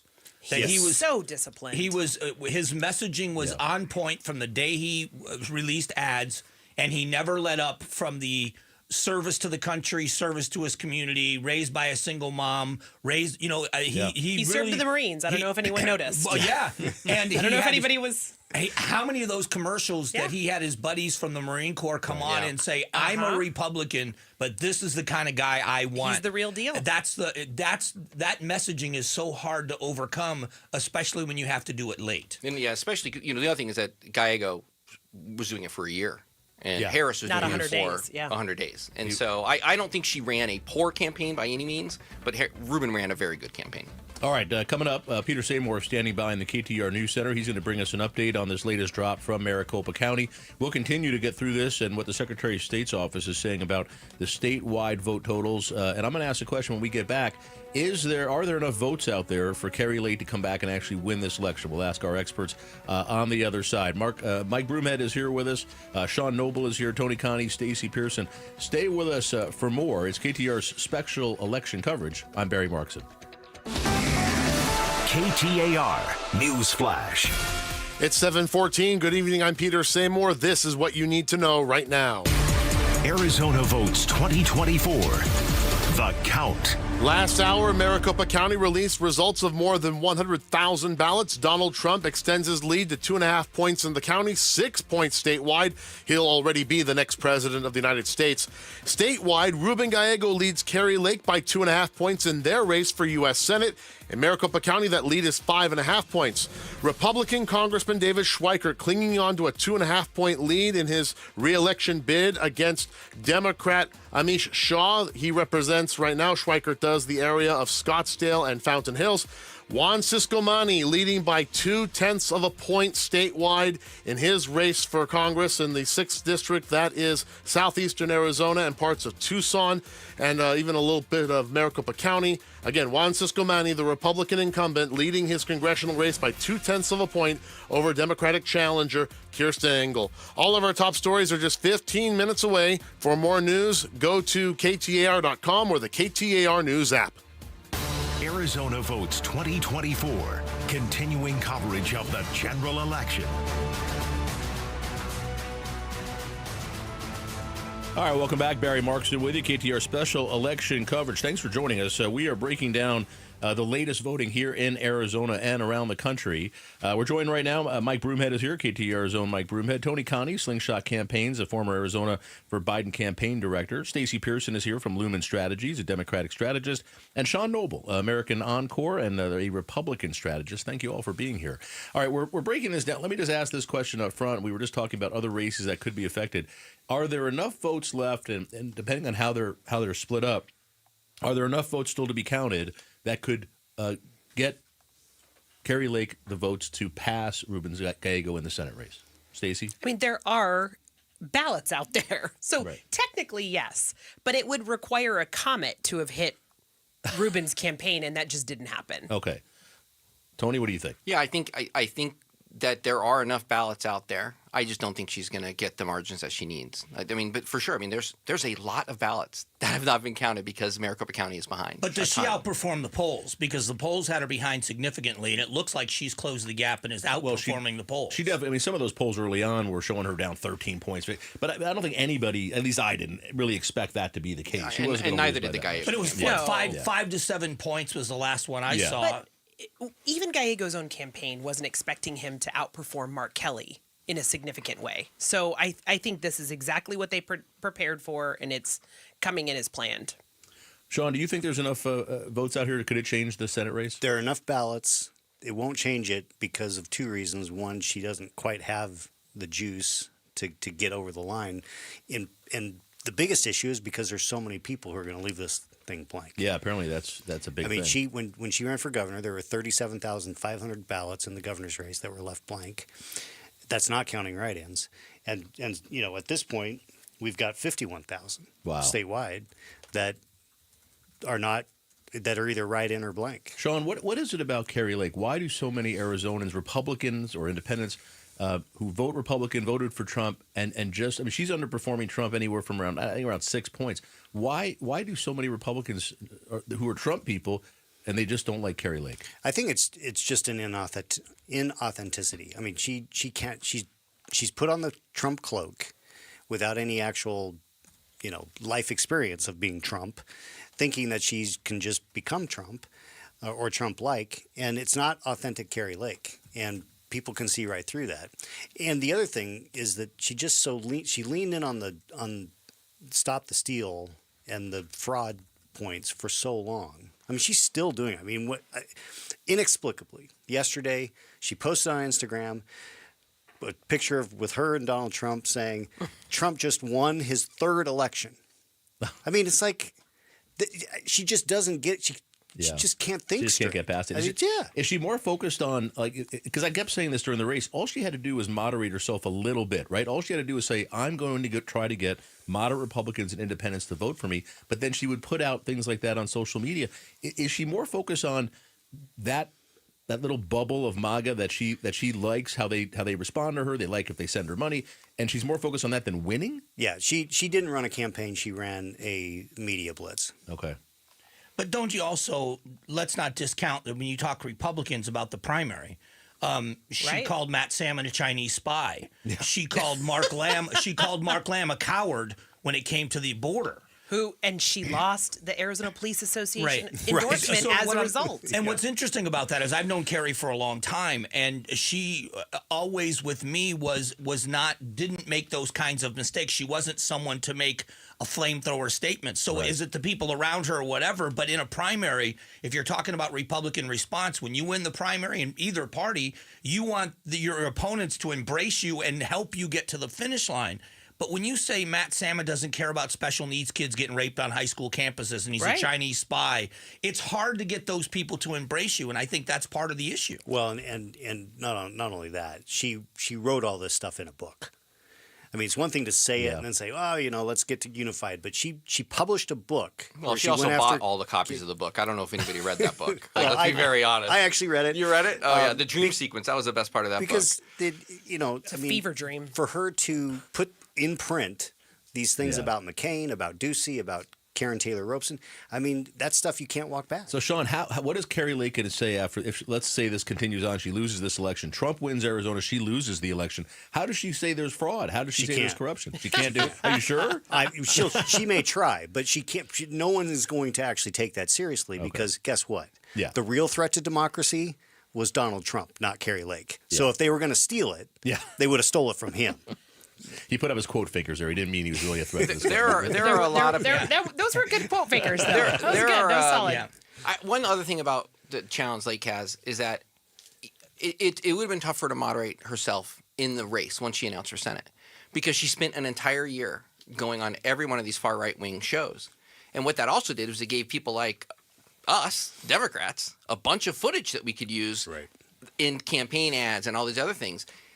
If she would have gone away, if she would have conceded, and who knows what would have happened. I think these are two races she could have won, or any other Republican could have won, and she lost them. And I think that was President. I think we saw President Trump.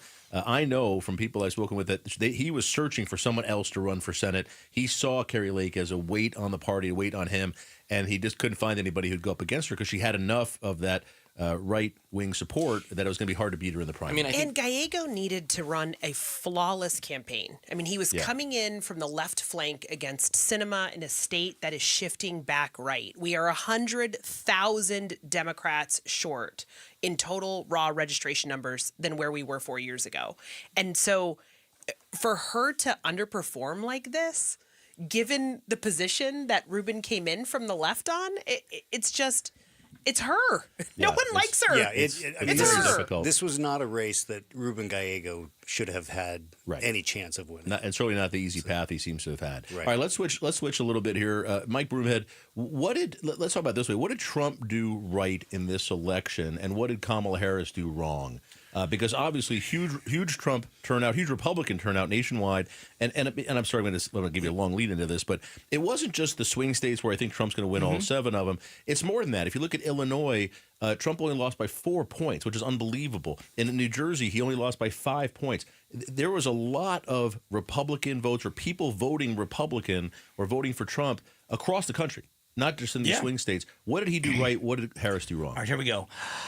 I think here's the issue. What he did right, the immigration issue, when you had immigrants sleeping in police precincts in downtown Chicago and Democratic activists in Chicago saying, send these people back to Honduras, when New York City was sounding like the governor of Texas, you were ripe there for him to have an advantage in saying, we're going to do something about this. So I think that was a big part of it. Circumstances were a big part of it. The other thing is, I think she had a lot of headwinds in front of her because people are nervous about the economy. With the high inflation we had, with what we have now, the prices remaining high, unless she was going to go scorched earth on President Biden, I think that what she had to do was either say, listen, we see what the mistakes were, and we're going to do this differently, and really throw him under the bus. She had to walk the line of being a good soldier. I'm a good employee. He was great to me. I wouldn't have done anything any differently. And that's hard to sell the American people on. So I think those two things that were against her in the economy and blaming the Biden administration for it, fair or unfair, and the immigration issue were the two things that he was able to capitalize on and say, they broke it. We're going to fix it. And we knew those were the two big issues. The polling told us that. Everybody told us that. Tony, is that, I mean, what do you think? What did Kamala Harris do wrong here? Her campaign, what did she do wrong, if anything, and what did Trump do right? I'm not saying this just to be like a nice guy. I can't point to a thing that she really did wrong. There's maybe one gaffe that she had when she was asked, what would you do differently to Biden? And she didn't point something out. That was used pretty effectively by the Trump campaign. I think that one of the big things that you should point to is that the Republican Party got back to their roots about early voting.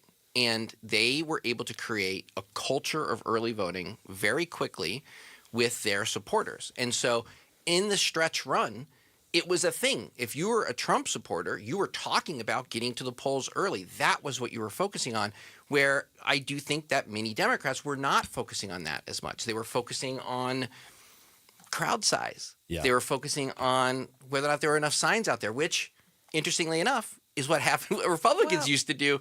And I'm not saying a lot, but I'm saying like from a vibes perspective. And so like I'm going to give Trump and the people who are pushing that credit for actually like realizing, oh, these lies I've been telling for the past 4 years, I should stop because it might help. And so, I mean, that's maybe I'm being too cynical about that. Well, But and that's- I'd argue the mistake that was made is her not getting Biden out of this race last year. Yeah.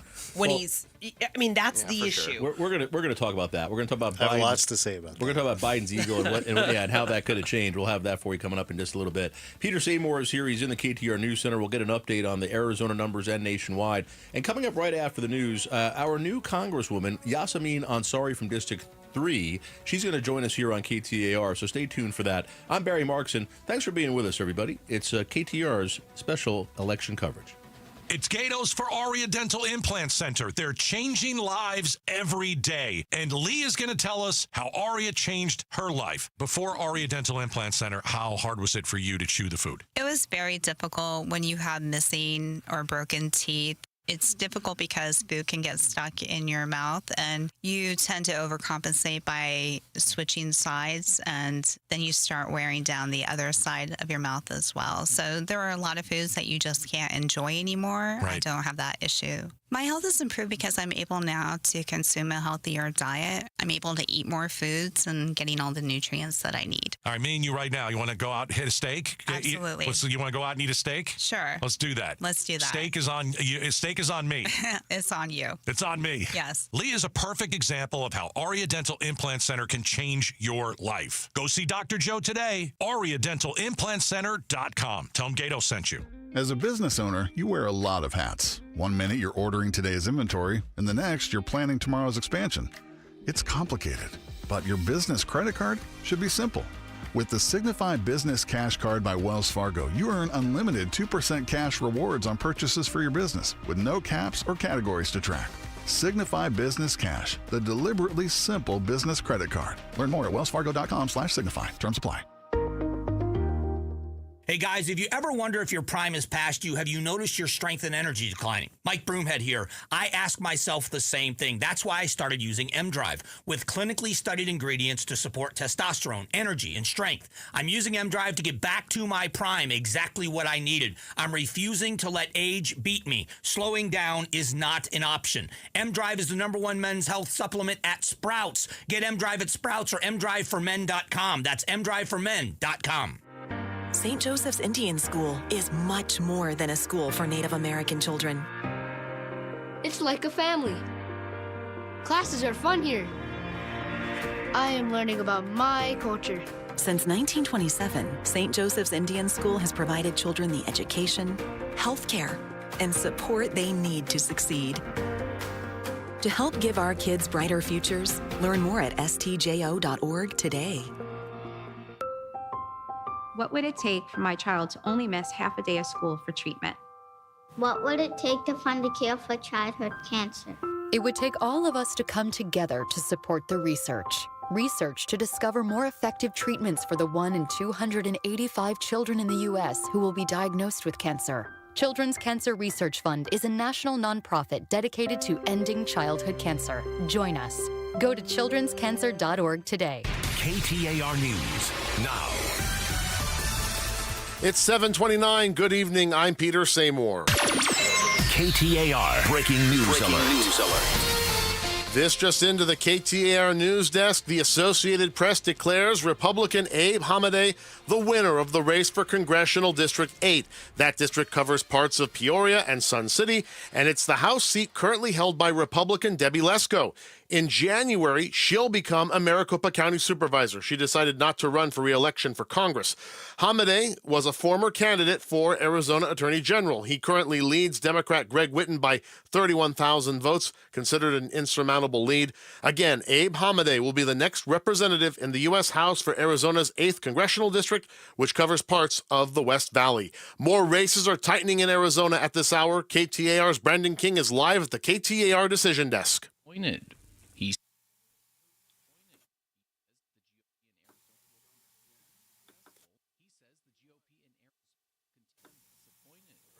We're going to go back to Brandon in just a minute. After big wins for Republicans across the nation, one former state GOP leader is confident they will keep Arizona's state legislature. Former Executive Director Matt Kenney joined the Mike Broomhead Show. I think we're going to hold on to the majorities in the legislature, and I think that they're going to be the necessary check that we need on the Hobbs administration. Kenney expects Republicans to keep the majority in the state House, but the state Senate is too close to call for him. Again, let's talk about those tightening races now with KTAR's Brandon King live at the KTAR Decision Desk. Peter, the race for Arizona's next senator continuing to lean towards Democrat Ruben Gallego. The 127,000 ballots counted from Maricopa County bring Gallego to a 59,000 vote lead over Republican Kari Lake. Meanwhile, in the presidential election, Donald Trump leading Kamala Harris by 122,000 votes in Arizona. Trump has already declared victory nationally in that race, though Arizona's results are still to be finalized. Turning to the race for the Arizona seats in the U.S. House, incumbent Republican David Schweikert is leading the race in District 1. That encompasses Scottsdale and Paradise Valley. Democrat Amish Shah is trailing Schweikert by just under 8,000 votes. And in Tucson's District 6, Juan Ciscomani, the incumbent Republican, he leads Democrat Kirsten Engel by just 767 votes. Brandon King, KTAR News. Although it's looking like Prop 139, which enshrines abortion access in Arizona's Constitution, is sailing toward approval, legal challenges may get in the way. Arizona voters checked yes to Proposition 139 with a margin of 2-1. But Chris Love with Arizonans for Abortion Access is waiting to see if there will be any obstacles. After any challenges, again, will need to be taken up by the reproductive rights stakeholders and democracy protection stakeholders to really move forward. After Governor Katie Hobbs certifies election results, Love tells KTAR News she expects the Arizona Abortion Access Act to take effect by the end of November. Susan Monday, KTAR News. Tomorrow, we expect to hear from President Joe Biden for the first time since before Election Day. The president is scheduled to address the American people at 9 a.m. Arizona time after he called President-elect Donald Trump to congratulate him on his victory. Trump's campaign says he's accepted an invitation to meet with President Biden to ensure a smooth transition, which Vice President Kamala Harris is also pledging. You'll hear the president's remarks right here live and at KTAR.com when they happen. Again, we're expecting that tomorrow at 9 a.m. Arizona time. I'm Peter Seymour on Arizona's news station, KTAR News. Arizona Votes 2024, continuing coverage of the general election. All right, welcome back, everybody. It's Arizona special election coverage here on KTAR. I'm Barry Markson. Thanks for joining us. And excited to have with us Arizona's newest Congresswoman, Yasamin Ansari from District 3 and Congresswoman-elect. Thanks for joining us on KTAR. Good evening. Thank you so much for having me. It's good to have you, and it's your first time in Congress. Obviously, you're a former Phoenix City Councilwoman, and I wanted to just ask you to start out with, tell us, what is your goal going into Congress? And at this point, we don't know if the House will be led by the Republicans or the Democrats, but what is your goal going to Congress in your first year? Well, it's a great question, and I think that with the, Trump administration and not knowing whether or not Democrats or Republicans hold the House majority, it remains to be seen what is possible to get done. But look, I am committed to my residents in District 3, and after knocking on thousands of doors in this community, I can tell you that the issues that are most important to our residents include housing affordability and making sure we address the housing supply crisis in our community. So I would love to work on legislation to improve that and to make the possibility of home ownership possible for more of my constituents. My constituents care about climate change and extreme heat and the impacts that we're seeing here locally each and every year with heat, and how are we going to prepare as a city and as a community to be more resilient and to respond to these challenges. As we continue to grow, we face big city issues like addressing homelessness, like growing our public transportation sector. So these are, issues that I hope to be able to work on no matter the circumstance. On the city council, we were able to get work done in a bipartisan manner on these issues, and I hope to be able to do the same in Congress. Congresswoman-elect Yasamin Ansari joining us here on KTAR. Do you anticipate working across the aisle, working with Republicans as well as Democrats, no matter who's in power, to try to accomplish some of these goals, or do you think you'll just be working more within the party? Look, I think that we clearly are in a position in this country where we need unity. We need people to be able to work together. It is going to be immensely important to stand up to extremism from the right. And I think that if Trump goes forward with many of the policies proposed in Project 2025, it's going to be extremely dangerous. And I will always stand up against those policies. But at the same time, constituents in our communities deserve leaders who will do their utmost under any circumstance to get good things done for them and to improve their lives. That's my job. So I really hope, and I'm trying to be optimistic about the possibility of working with colleagues from any political party on issues like housing, on issues like transportation, on hopefully issues like reproductive freedom. I hope there's a reckoning there as well. I'm hopeful you're able to work on some of those issues, too. We had Steve Bannon, someone who supports President Trump. He came out today and said Project 2025 is real, and that is the blueprint, the outline for Trump's first term. But that doesn't mean that Trump's going to do that, but that's what Steve Bannon had to say today. And there were other Trump folks coming out today and saying that they're really going to send the military, or others are going to start rounding people up, illegal immigrants up, here in the United States. If that were to happen, what role do you see you taking or Congress taking to, if I assume you'd want to counteract that, what would you do? There is going to be an extremely important role for everyone to play in the scenario where Project 2025 starts getting enacted. And look, I don't know why anyone didn't think it was real when it's very much real. And the architects of Project 2025 are some of Trump's closest allies and advisors. He's named in it many, many times.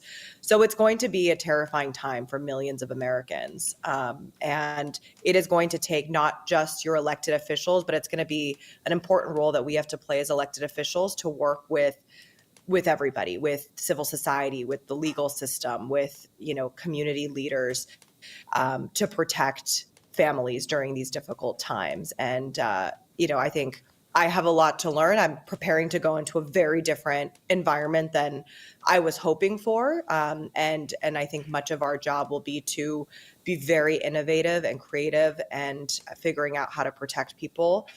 So I'm, in the interim, getting in touch with many of my future colleagues, those who are already there and those who are new like myself, to have some of these tough conversations about what the next 4 years are going to look like for us. Tell the audience a little bit about your background. I know you've been on the city council for a little bit, and obviously the folks in District 3 know you, but tell us a little bit about your background and also why did you want to serve in Congress? Sure. Very brief. I grew up here in Arizona. I got my start in politics organizing with the Obama campaign when I was a high school student, as junior with the Democratic Party. I later went to Stanford and I studied international relations. So I have a background in foreign policy. International security in particular was my concentration. So I'm very interested in national security issues as well. And following that, I worked at the United Nations and worked on climate policy. So I helped deliver the historic Paris Climate Agreement, which Trump pulled out of during his first presidency, and later Biden rejoined. I have worked with cities, with states, with companies on their renewable energy plans and policies, all of that before running for city council. I was inspired to move back home to Arizona and run for public office after Trump was elected the first time. It's how I felt compelled to respond and to be part of the cadre of younger, women and diverse women running for office around the country, to be a check on power there. And I found the city council to be a great place to really get things done. I was able to pass zoning reform in the city of Phoenix to increase our housing stock. I was able to pass one of the most ambitious fleet transition plans in the country so that we could move away from fossil fuel powered vehicles and clean up our air.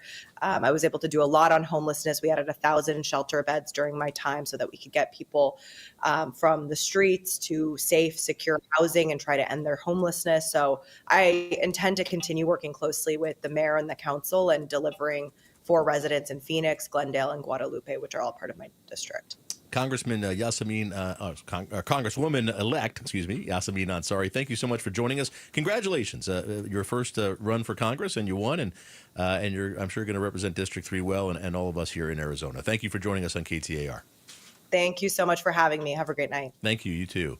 Mike Broomhead, let me ask you, obviously a new congressman. We have a couple new congresspeople here in the state already. We have Abe Hamadeh won in Debbie Lesko's old district. That was Yasemin Ansari. She won in Ruben Gallego's old district. There's definitely some new blood coming in here to join Andy Biggs and Gosar and some of the folks, and we'll see what happens with Schweikert. That's a close race, to join some of the folks who've been around for a while. Yeah, it should be an interesting mix because when new blood comes in like this and they have new ideas, finding their place and finding exactly where it is they fit in, and especially depending on who has control.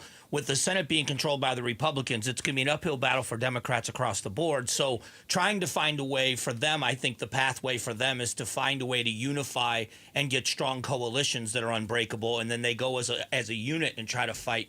The strategist would know better than me, but it seems to me that's the path forward for her. The issue, and I met her, I think she's a very smart young woman, and I think she's a very bright woman.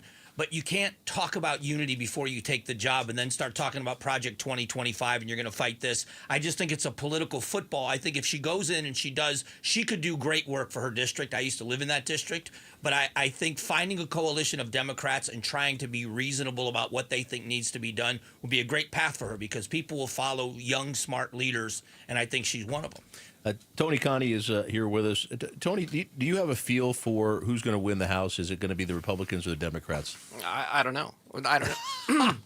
Should I know? I mean, it's California, Arizona. That's what it's going to come down to in New York. And so I just don't like making these assumptions. And I think that's a lot of that is happening. I think that it's going to be close either way. And so the question's going to be if Trump has a trifecta, what happens? Yeah, and how many of the moderate Republicans that may exist still in the House are willing to stand up to some of the things that they, probably campaigned saying they were against. But, one of the things that I think is a story of Trumpism in the past several years is that people who disagreed with him didn't stand up to him. And he's now the Republican Party. This is it. Yeah. This is it. There's no wing. This is it. This is the Republican Party. And those who stood up to him are out of jobs, right? They're pretty much all destroyed politically, and they're done. So it's a tough. No, please. But what happens is Sinema's legacy starts to look better and better in the fact that she didn't drop the filibuster. Yeah. And that may be what holds this whole house of cards up. It's making one assumption. It is an assumption that the Republicans will not eliminate the filibuster, which many of us have always believed that the first time they got a chance to do it, when they took over the Senate, if they had a trifecta, they would do. But they did. Votes aren't there. Well, they haven't yet. We didn't do it. We didn't do it when Trump got elected in 2000. And the votes aren't there. No, I mean, look, let's be very clear. The filibuster was blown up by Harry Reid, the Democrat That's how leader. we got this Supreme Court. You're exactly right. So this is not a Republican issue. Republicans believe in the filibuster. Kirsten Sinema is a hero because she protected the filibuster, and she will literally go down in history as one of the greatest U.S. senators out there because she actually protected the republic. Yeah. So you genuinely believe it only takes 51 senators to change the rules? It won't happen. It won't happen. You genuinely believe that with a 55-seat majority in the Republican Party controlled by Donald Trump, when you have a senator, the president of the Senate is either going to be Mike Lee or Rick Scott. There's going to be a lot of pressure. Here's where I thought it was going to happen. I thought it was going to happen on the abortion issue. I thought there'd be a nationwide abortion ban that would come up, and they'd say we're going to take away the filibuster for this one issue. But I don't think Trump wants that. No, I don't think he wants to see that. So I think he'll tell people, don't get rid of the filibuster. There just are not the votes to break the filibuster on anything in the Senate on the Republican side because, they hold it sacrosanct. Yeah, and I have to tell you, Stacey, I was always amazed that the Democrats wanted to get rid of the filibuster as if the Republicans were never going to take control of the Senate again. I never understood that. They wanted to get rid of the filibuster. It's the same, air quotes. It just wasn't going to happen. And look, Sinema took the fall for it, but here we were. There was a push. I'll talk about the history of this. All right, we'll talk about it when we get back. On the other side, KTR's political analyst Mike O'Neill is going to join us. Dr. Mike O'Neill will be with us to break down the results from yesterday, what we're seeing today, the new drop here in Arizona. Stay with us, folks. It's KTR special election coverage. I'm Barry Markson. Hi, I'm Stuart Willis, President of Asset Preservation Wealth and Tax. Will your investments last through retirement? Do you have a retirement strategy to minimize your long-term taxes? If not, tune into Arizona's own Asset Preservation Hour right here on KTAR, Saturdays at 4 p.m. or Sundays at 2 p.m. Listen weekly as we help guide you through your financial future. What should you do about the current economic conditions? Stay informed and tune into the Asset Preservation Hour, Saturdays at 4 p.m. or Sundays at 2 p.m. on KTAR. 1-877 Cars for Kids. KARS Cars for Kids. 1-877 Cars for Kids. Donate your car today. Donate today at carsforkids.org. That's cars with a K. Your car can be picked up as soon as the next day. Receive a tax deduction and vacation voucher. 1-877 Cars for Kids. Donate your car today. Now accepting donations of land, homes, buildings, or any kind of real estate. Hey, it's Mike Broomhead for Tombstone Tactical. This is a great resource for all of your firearms needs, for firearms, for ammunition, and for accessories. Great prices, knowledgeable staff, and excellent customer service. They have a 90-day same-as-cash program, a 90-day layaway program, depending on your financial situation to take care of all of your needs. They are located north of Dunlap Road on the west side of the I-17, or you can always shop online right now at tombstonetactical.com. How can I get ready to buy a home? When is a good time to refinance? Who can I really trust? This is Amy Batten with Keeping It Real Estate with Amy B, as heard every Saturday at 5 p.m. on KTAR News 92.3 FM. I would love to answer these questions for you. Please visit my website at keepingitrealestateWithAmyB.com to make an appointment for your free and painless home loan consultation today. Waterstone Mortgage Corporation, Equal Housing Lender, NMLS number 18644, Amy Batten, NMLS 19766. Today at Berg Simpson, we'll get a call from someone who needs our help. We'll learn about their loved one's injuries. We'll listen to their concerns, and we'll promise to fight for them. Then we'll use our resources and experience to deliver the best possible results we can for that client. So today, when that client calls Berg Simpson, we hope they feel they've done the best thing for their family. If you've been injured, call Berg Simpson for free now at 602-777-7000. 602-777-7000. BergSimpson.com. Good lawyers changing lives. Hey, we crushed it this summer at Casa Galvisi with a brand new AC system from Day and Night Air Conditioning, Heating, and Plumbing. But now, what about the furnace? Are we sure it's good to go? Because right now, a heating tune-up is only $69. Only $69 to help prevent costly breakdowns, inspect for any dangerous carbon monoxide leaks, plus maintain that manufacturer's warranty. Only $69 this month to get a heating tune-up at dayandnightair.com. Book 24/7 online at dayandnightair.com. Limited time only. Exclusions apply. Arizona Votes 2024. Continuing coverage of the general election.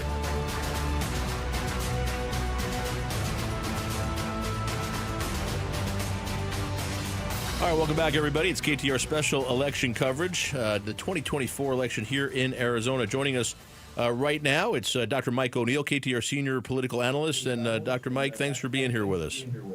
Good to see you guys. And Mike, obviously, big news yesterday. You were in here with us yesterday. We saw the results come in, and President Trump is now officially the winner of this election. Mike, break it down for me a little bit here. What did Trump do well in his campaign? What did Kamala Harris do poorly? Was there something the Democrats could have done to make this better? Yeah, I think number one, the immigration issue hit home, and in particular, they were able to score points because this issue has been festering for a long time, and they were able to present the Democrats as not doing much about it. You know, when people perceive a crisis, they want at least people to be doing something, even if that something isn't working perfectly, you get credit for doing something. And basically, the Democrats sat on it until 6 months ago, when they did get to put together a bipartisan bill that would do a lot of what Republicans have been wanting to do. Donald Trump quashed that for political reasons. I thought that might ultimately hurt him, but it just appears to be one of many ways in which he is immune from any kind of injury. That's one thing. The other thing is that they managed to convince the public that the economy was much rosier than it really objectively was, but perception is everything. And at the end of this campaign, Donald Trump had a retrospective rating of approval rating of 48%. That's people looking back 4 years ago to how did you rate his presidency. That's 4 points higher than he ever received while in office. So he managed to create kind of a rosy perception of life under a Trump administration. Forgot the pandemic, the bungling of the pandemic, and any other things, but perception is what matters when you talk about how people vote. And I think the other thing is, the abortion issue was supposed to be the saver for the Democrats, and I don't think it turned out to be. Might have driven some turnout, but clearly not enough. Dr. Mike O'Neill with us, KTAR senior political analyst. And Mike, let's turn our attention to Arizona for just a little bit. Still a lot of ballots to be counted. I think we have about almost 60% counted statewide. Kari Lake is down in Arizona now after the latest tranche was released by some of the counties, including Maricopa County tonight, down by 60,000 votes. And I think there's another 700, 800,000 votes to be counted. Do you think there's enough votes and enough momentum? Could Kari Lake still win this Senate race? I think very unlikely. I noticed that in this last tranche, it did not change Gallego's lead at all. So what you'd need is to have her have a substantial lead amongst the additional ballots. And the first tranche didn't reflect that. And the others, as you get further and further down into the last residual of votes, you'd have to have somebody win by wider and wider percentages for it to matter. It's still the realm of the possible, but I'd bet against it. Mike, let me ask you, Arizona, the vote is interesting, right? Donald Trump's going to win. Kari Lake is likely going to lose. Some of these congressional races are very close. The abortion provision in the Constitution is going to win. The border security bill is going to win overwhelmingly. What does this tell us about the Arizona electorate? Are we a red state, a purple state? What are we? Well, first of all, we are and have been a red state for 50 or 60 years, since the 60s.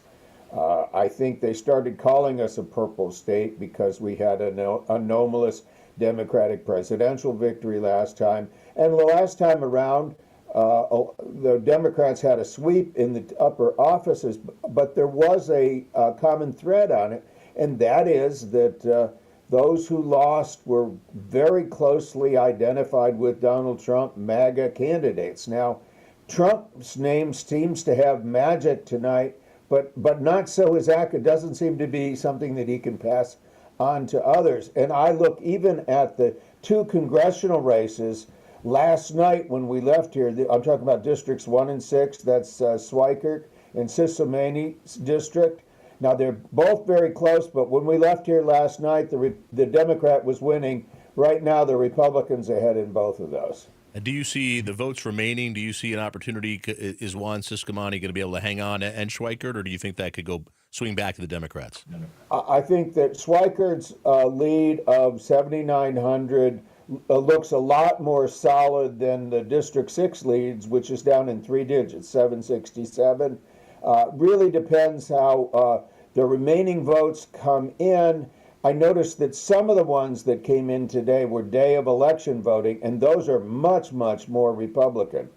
By and large, the early vote has been slightly Democratic, and the day of election voting has been heavily Republican. If what remains is almost entirely early voting, then I think the Democrats have some chance to get back in on those 2 races. The other 6 races are fixed. Mike, have you had an opportunity to look nationally at the House races, and do you have a feel for whether the Republicans or the Democrats will take the leadership role in the House? I think that is not been determined. I think I'd give a very slight edge to the Republicans, but there's still enough seats that are outstanding that it could go either way. All right, and how about here in Arizona? There was some discussion about one or both of the House and the Arizona legislature that they might flip to the Democrats. Is there any chance that will happen based on what we're seeing so far? I think what's possible and maybe even likely is a tie in the Senate. Right now, I looked at the Senate and I counted 13 Democratic wins and 13 Republican wins, and there's 4 seats that look to me like they could go either way. Right now, The Republicans are leading in 2 of those. The Democrats are leading in 2 of those. One of those is a Republican who's leading by a bit more than the other. So I think the best the Democrats could hope for there in the Senate is a tie. And it looks to me like they've lost about 3 seats in the House. All right, Dr. Mike O'Neill with us, KTAR senior political analyst. Mike, last thoughts. What do we learn from this race? Let's look at it from the Democratic Party perspective. What did the party learn from this race nationwide with Trump not only taking all of the swing states, at least apparently going to take all the swing states, but really having a better response in even Democratic states where he just had a higher vote total than he did 4 years ago? Yeah, he broke through his 48% ceiling. This is the red wave that they were supposed to have 2 years ago that didn't happen. Well, last night it happened. And we're going to have near Republican control of the entire government. If they take over the House, that's the last stand for the Democrats, in that if the Republicans take over the House, they've already won the Senate, they've got the executive branch, and they've stacked the judiciary. And basically, Donald Trump's going to get pretty much whatever he wants. But is there a lesson to the Democratic Party here, Mike? Is there something they can pick up from this to do better next time? I think they got to deal with immigration, when you got somebody in as much control as Trump has had, you got to wait for them to make a mistake too. All right, Dr. Mike O'Neill, deal with immigration at some thanks for level. joining us, Mike. I appreciate you being here. KTAR's political analyst, Dr. Mike O'Neill. All right, coming up, we're going to get an update. Peter Seymour's here in the KTAR News Center. We'll get the latest drop from Maricopa County and around the state. And then our panel is back. Tony Connie is here, Stacey Pearson, Sean Noble, and of course KTAR's own Mike Broomhead. We're going to break down what happened nationally and really get into some of the things that happened in Arizona, including the propositions. We had a bunch of them on the ballot this year. Stay with us. I'm Barry Markson. It's KTAR's special election coverage. And now some holiday cheer from Trevec Remodeling and Roofing. It's 10 days till Christmas and all through your place. The family's coming, so let's add some grace. New countertops, backsplash, and floors that gleam. A cozy fireplace to complete the scene. Even the guest bath refreshed and bright. 5 days is all we need to make a beautiful sight. With friends and family soon to appear, imagine their faces as they cheer. Your home's so lovely, festive, and bright. How did you do it all overnight? Whether it's countertops or a bathroom uplift, our team can give your space a quick holiday shift. In just 5 days, we'll make it shine so you can enjoy your home in time. So hurry now, give us a call and get your home ready for the holiday haul. Call Trevec Remodeling and Roofing at 480-367-1171 or go online to Trevec.com. That's TRAVEK.com.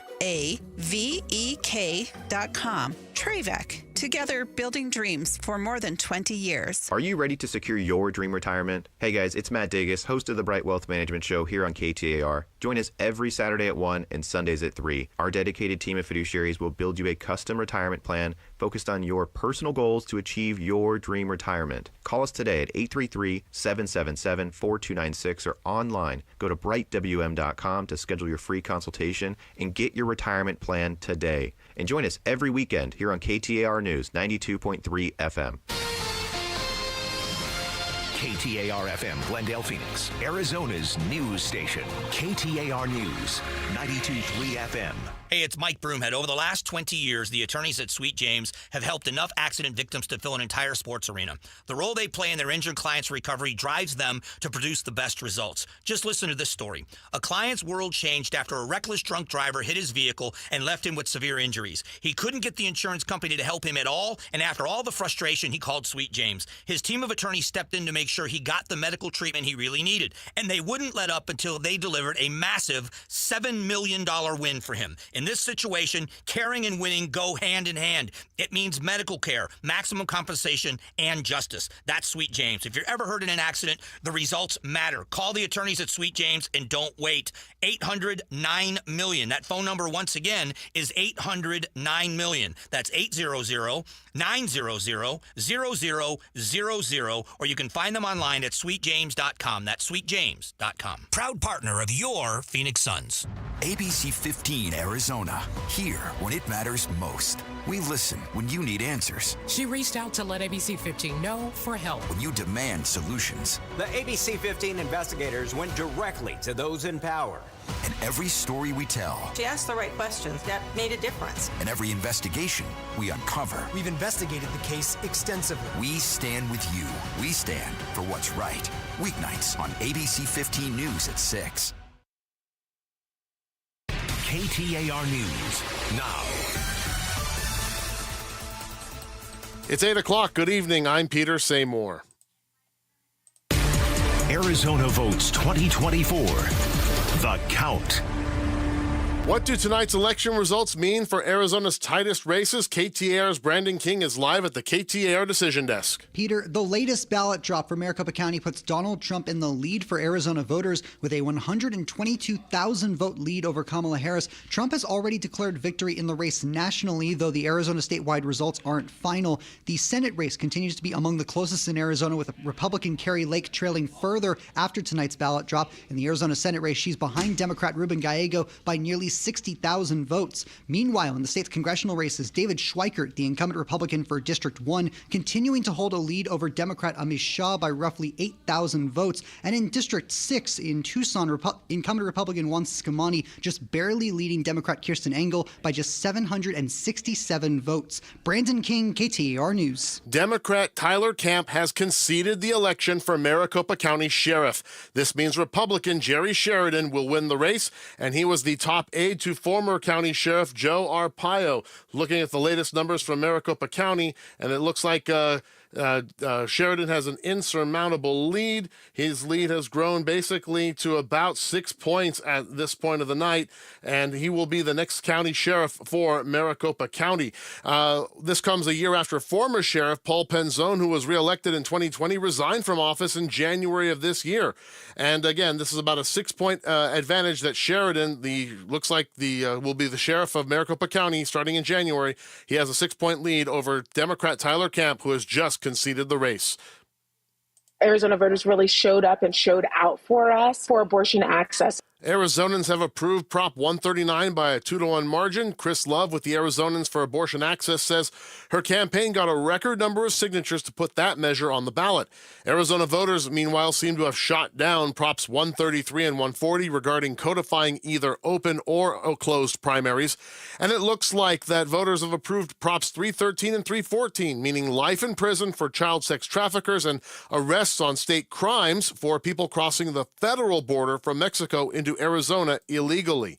Arizona Congresswoman-elect Yasamin Ansari sees the political division across the country, but the freshman tells KTAR special election coverage that she'll remain optimistic when she starts in Washington in January. We face big city issues like addressing homelessness, like growing our public transportation sector. So these are, issues that I hope to be able to work on no matter the circumstance. Ansari won 70% of the vote to represent downtown Phoenix, Laveen, Maryvale, and Glendale. She also says she'll stand up to extremism and the conservative 2025 agenda, Project 2025 agenda, which President-elect Donald Trump claims he has no part of. Overall, Election Day in Arizona went well, says Secretary of State Adrian Fontes, but he reports some technical issues at Apache County polling sites that led to extending voting hours. Fontes also says there were non-credible bomb threats in several locations last night. And because of where the threats were happening, we decided this is just another one of the tactics that our foreign enemies were trying to use to infuse chaos into our systems. Didn't work in Arizona. We had a pretty darn good election last night. Fontes believes the threats came from Russia, but he cannot confirm that. I'm Peter Seymour on Arizona's news station, KTAR News. Arizona votes 2024. Continuing coverage of the general election. All right, welcome back, everybody. KTAR special election coverage. I'm Barry Marks, and thanks for joining us. We have a great panel here for you, and we're here till 10 o'clock tonight. Mike Broomhead is here from the Mike Broomhead Show.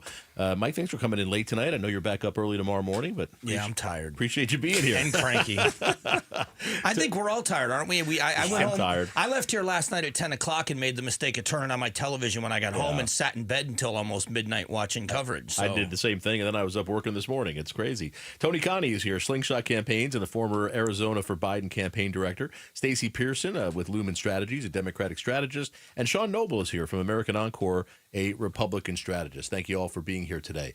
So let's talk about the Democratic Party here a little bit. This was not a good nationwide and not a good election for them. And Stacey, we'll start with you. But what does the Democratic Party have to do? And look, we had this conversation in 2020. What does the Republican Party have to do? Yeah. So you go look back and you say, what should we have done differently? What do we do next time? What do you think the Democratic Party needs to do differently next time? We have gotten to a place in identity politics that alienates everyone. Yeah. I mean, it's just gone way around the bend. And we have to get back to the basics and the fundamental principles that made me a Democrat. Believe in fair wages, believe in public education that's quality, believe in higher education that's affordable, believe in free lunches for kids who can't afford them, who are 7 and can't work. I mean, these are things that I think we need to get back to and get away from these divisive issues that affect 0.00002% of the population. And do you think the party can do that? I mean, there's such a percentage of the Democratic Party that they seem focused on that sort of thing, right? I mean, we see it on college campuses right now. We see it with the squad and the people there, where they're focused more on the identity politics, or they're focused more on, and I'm going to talk about California here in a little bit as an example, but focus more on those types of rights that I think the vast majority of Republicans and Democrats look at and say, this is crazy. This isn't us. So I would hope so. And from focus groups that I saw in the weeks leading up to this defeat, the most effective ad of the entire campaign was that Trump ad that said, she's for they, them, and he's for you. And if that isn't a wake-up call for how we're talking about issues, and this is not a call to support trans rights any less, but it doesn't need to be the only thing we're talking about. It needs to be in the context of a much broader social policy agenda that the vast majority of America supports. Abortion. I mean, we see this in Arizona right now. Abortion is outperforming anything else. Tony Connie, you're our other Democratic strategist on the panel. What do you think? Are there changes that need to be made if the Democrats are going to win next time, or is it just this was a weird year? Well, I think this was a weird year for sure, I'm not at a place where I'm doing a postmortem of the campaign, right? I do have some thoughts from like a mechanical perspective of things that the party needs to do better, more voter registration. We need to be focusing a little bit more on the actual like organizing, creating a culture of getting people to actually vote, because it's harder to get Democrats to vote because our base constituencies are less likely to vote. And so it takes Tony, work. Let me stop you and I apologize for interrupting, but we kept hearing about how the Democrats' ground game was huge. They had all these volunteers. It was huge. More volunteers than they had jobs to give them, more money than anybody. How the Republican Party had jettisoned the ground game. They didn't have anybody. What happened? The Republican Party didn't jettison the ground game. What ended up happening was that Trump outsourced it. And because of an FEC ruling, you were allowed to coordinate in a way that you weren't used to be able to do between independent groups and campaigns. And so there were other people who were doing the ground game for Trump. The ground game on the Harris campaign was massive. It was huge. And we would have lost by a lot more if it wasn't huge. And I think that's the thing that people are missing when they're saying, oh, abortion didn't do what it did. Without abortion, we might have been in a way worse situation than we were in. So it's tough to make that assumption. But that's door knocking.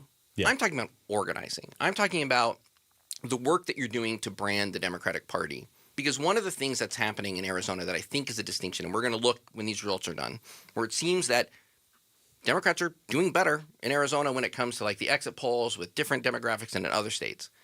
And I think part of it is because people have seen what a very extreme Republican legislature looks like in Arizona. This is just a thing that's just out there. They have an idea about it. And so when Democrats are saying some of these things, it's a little bit more believable in Arizona because people have seen it. They heard about the 1864 abortion ban. They heard about these things. And in some of these other places, it's hard to convince people when these extremists are actually like running. It's hard to convince them. And so you end up yelling and making this case, and people are like, I don't know Republicans like that, because they probably don't know Republicans like that, because they don't know a lot of these elected officials who sort of are that way. Mike Broomhead, let me ask you, I have a lot of Republican friends who We're not Trump fans. Name one. I've got plenty. I know, it's incredible. And yeah. So let Democrats think I'm a Republican. Republicans think I'm a Democrat. It's perfect. Everybody hates me. So, but let me ask you this: I have Republican friends who did not like Trump. They don't want to vote for Trump, and they looked at Kamala Harris. They looked at that hard, and they just said, "I can't do it." Now, I don't know if they would ever be able to do it or vote for a Democrat, but they were looking at, as Stacey was talking about, the stuff where it's so rare, but talking about the trans boys playing in girl sports and talking about these sort of identity politics things, and to say, that's not where I am. But it's both sides when you look at the extremes. If you look back, when Senator Sinema ran for the Senate, and she went out with, I'm independent just like Arizona. She came on this radio station. She was on with Gatos, and he said, you're a Democrat. She said, yes. And he said, proud Democrat. She said, Democrat, small d. I don't think people care about party that much. I went on the air publicly and said, no way she means that. She's not going to do that. And then she proved me wrong. Right. And I've been doing my mea culpa ever since. But if you look at the Republicans that won statewide races, they stayed away from election denial. They stayed away from all of that stuff. You look at the Democrats that have been successful in Arizona, they've stayed away from the extremes, and they've said, we are just like you. I grew up in a house when I was a kid, little boy in Northeast Ohio before I moved to Florida. My uncles were Teamsters. I had a bunch of cousins. All of the cousins are now Republicans, and we haven't really changed things. Things have changed in the Democratic Party for people. I see government differently now as an adult than I did before. But I think the nation is tired of the extremes, and we're tired of giving the voices to the extremes. The Democrats, as Stacey so eloquently put, need to stay away there, and Republicans have to realize, if you look at election denial and the way these things are done on the extreme side on the right, those people are gravitating away from. And if the people that focus on the issues are the ones that are winning. So, Sean, I agree with you, but Sean Noble, is the Republican Party in Arizona, is the Republican legislature, are they going to move away from the extremes now, or are we just going to see more and more extreme behavior? I fear that they're going to lean in, that they're going to take the Trump win and they're going to miscalculate what that actually means, because the people who supported Trump are not the people who want the extreme stuff that's been at the legislature. The 1864 ban is a great example, and having so many Republicans vote against repealing it, we had a couple 90%. We had a couple that did, and they're going to be back because they'll be rewarded for that. But the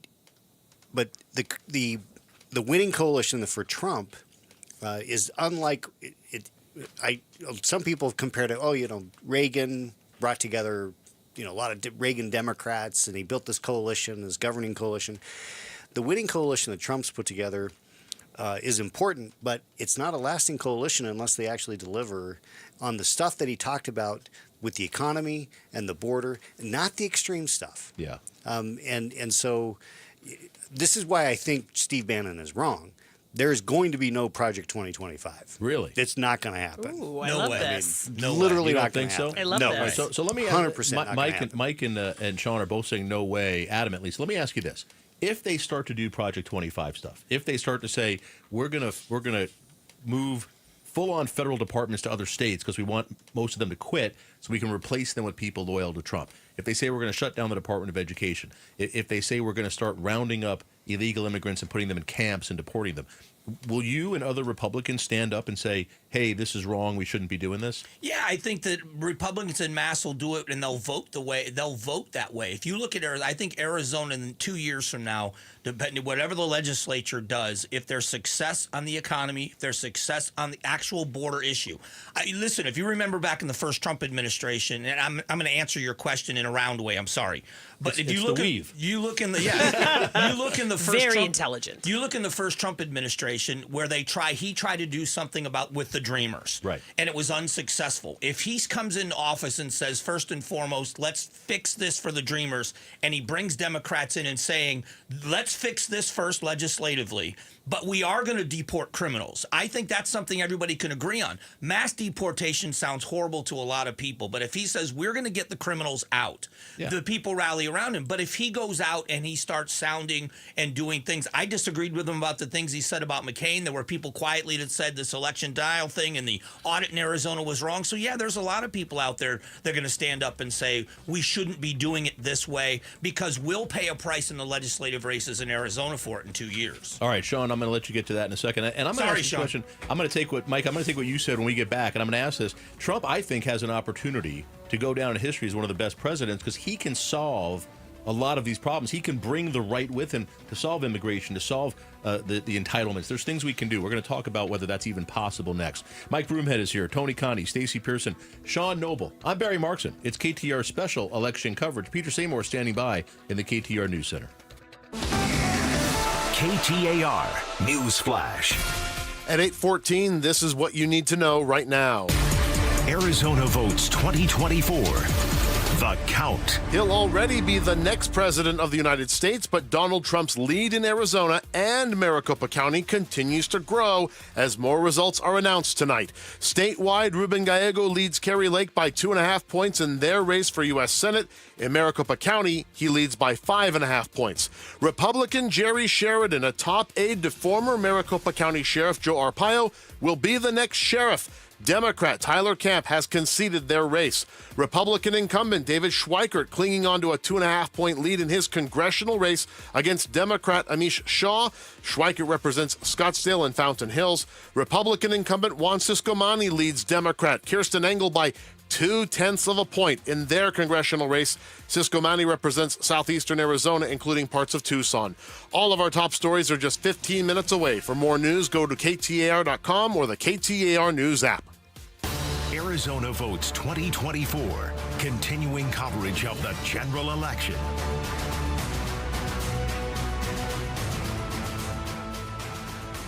All right, we're back. I'm Barry Markson, KTAR special election coverage. Mike Broomhead is still with us. Stacey Pearson is here. Tony Conti, Sean Noble. And I'm going to throw this out here, and you guys can tell me I'm crazy. I think there's like a 1%. You're crazy. Okay. I think there's like a 1% chance of this happening.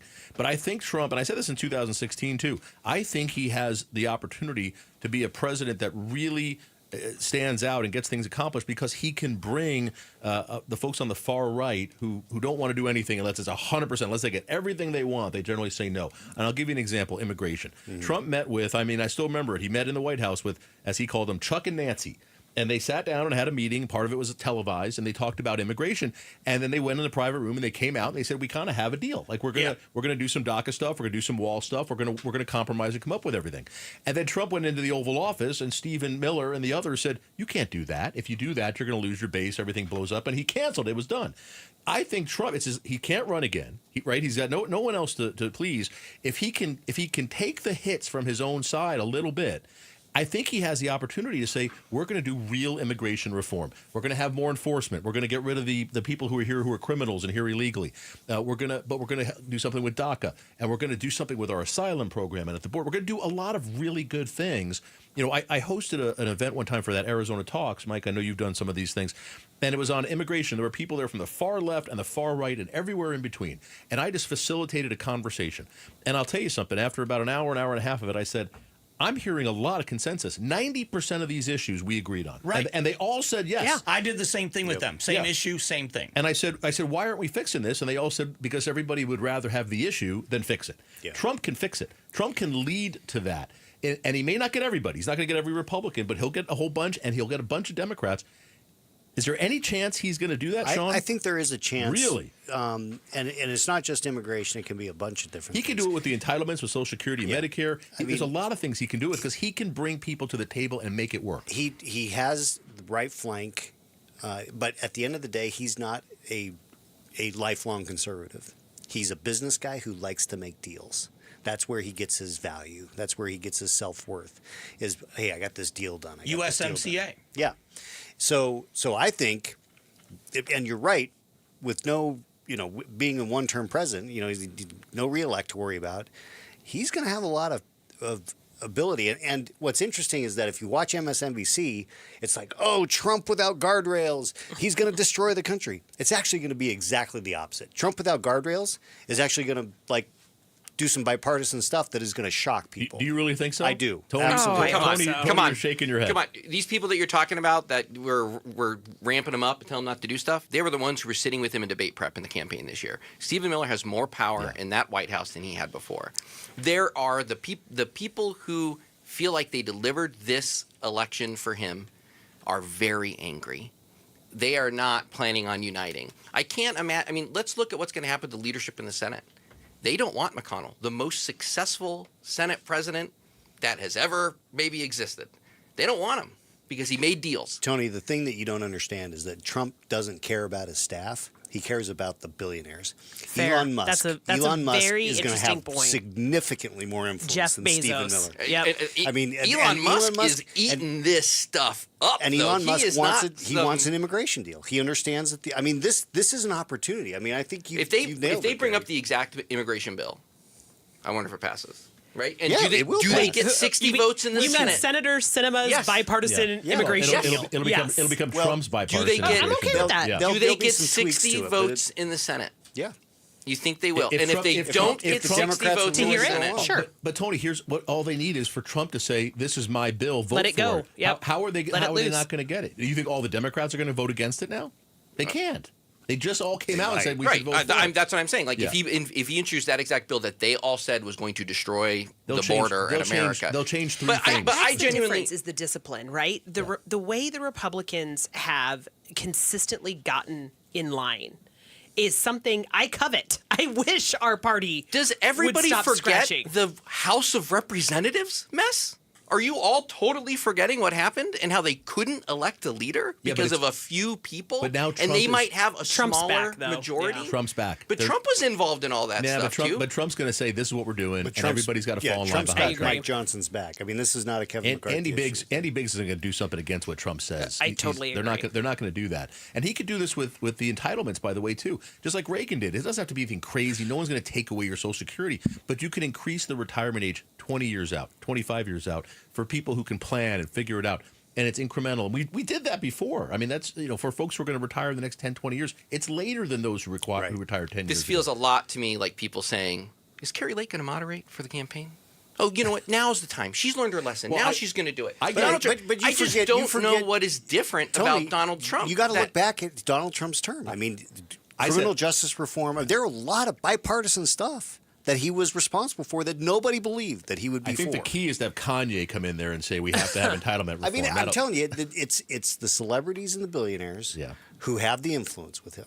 It's true. I mean, that's definitely and true. for the good of the country, I hope Sean's right. I hope you're right. Well, I want to be clear. I think there's a 1% chance. It Right. happens. I mean, I hope But I'm hoping. the 1% lands. Like Yeah. we need to stop talking about our major cities as dumpster fires and disasters and bad words that I promised my husband I wouldn't get bleeped today. But we have to stop. Yeah. Like he has to stop that. All right, real quick on the guardrail thing. I mean, we now know historically, Mike, that when Trump was there in 2016, he initially brought in guys like General Mathis and a lot of solid conservative people, but what we call Republicans who've been around for a long time know the system. And he didn't like that because they weren't doing everything he wanted. And they're not going to come into I don't think those folks are going to come into the administration this year. He's going to get a lot of Stephen Millers. He's going to get a lot of sycophants who say, yes, sir, whatever you want, sir. I'm going to do it right now. And there's no one that's going to say no. There's no one. I mean, we've read these stories of he would be in a meeting. He's yelling and screaming. He gives kind of a half an order and then walk out. And the general says or the secretary says, don't do that. And kind of moderates it. Those people are not going to be there now. So is Trump's going to have to be the adult in the room? Yeah, so but can he he's do it? shown himself to be able to. I just threw out USMCA, NATO, and what happened in the renegotiation there. He's shown himself when he wants to get something done, his entire career, when he wants to get something done, he's a master at making deals. And so if he wants to accomplish things, if he wants to leave a legacy, then yes, I think he's got the discipline to do it. Are you worried that he's going to do things that are super extreme or sell Puerto Rico? I mean, like that, maybe? I don't know that crazy, but are you? Do you have any of those concerns? I mean, here's an example I'm going to give you. He had when they were marching in the streets in front of the White House.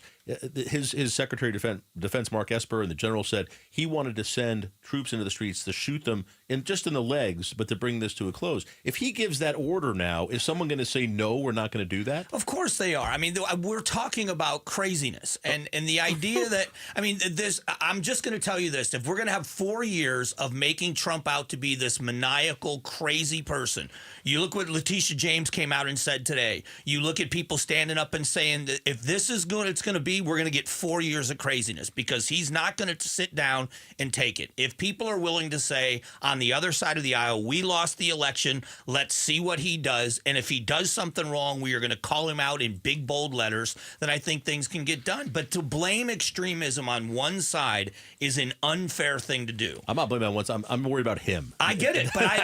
But he has shown himself to make reasonable deals and do things and get things accomplished that other people weren't able to do. All right. On the other side, I'm going to talk about the abortion issue. We've had an abortion initiative that's going to pass here in Arizona. It's leading by quite a bit. There were several of these around the country with mostly the same results. A couple were a little bit different. We're going to break that down and talk about what this means moving forward in Arizona. Mike Broomhead is here, Stacey Pearson, Tony Connie, and Sean Noble. The panel, we have a great political panel with us today. Stay with us. I'm Barry Markson. It's KTR's special election coverage. It's Black Friday all month long at Howard Air. Save up to $6,495 in total rebates on select new systems. Plus, get no interest and make no payments for 12 months on approved credit and enhance your home's energy efficiency and comfort during these cold winter months with Howard Air Insulation. Call today, get 20% off any insulation job. It's Black Friday all month long at Howard Air. Call 602-953-2766 or schedule a free estimate online today at howardair.com.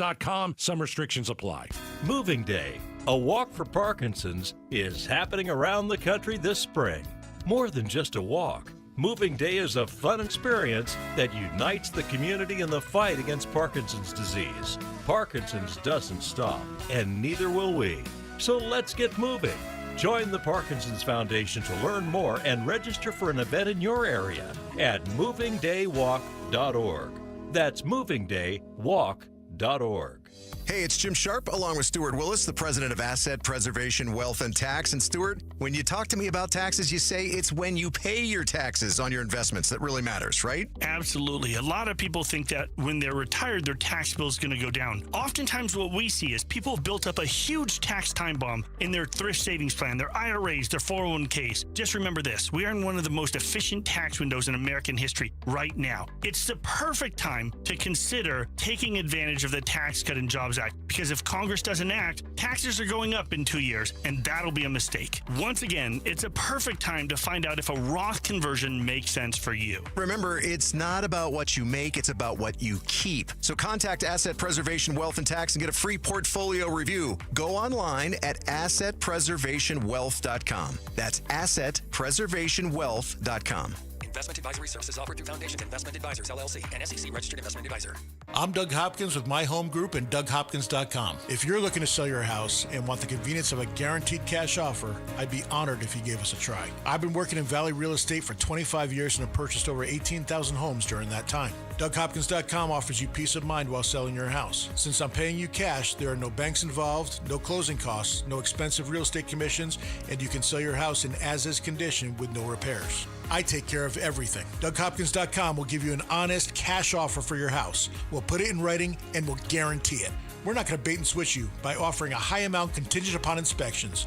Then down the road, come back and try to renegotiate to a lower price. The price I offer the first time is the price I'll pay, and I'll guarantee it with a $5,000 non-refundable security deposit. It's as simple as that. Just go to DougHopkins.com for your free no-obligation cash offer 24 hours a day, or call 1-800-SELL-NOW. That's 1-800-SELL-NOW.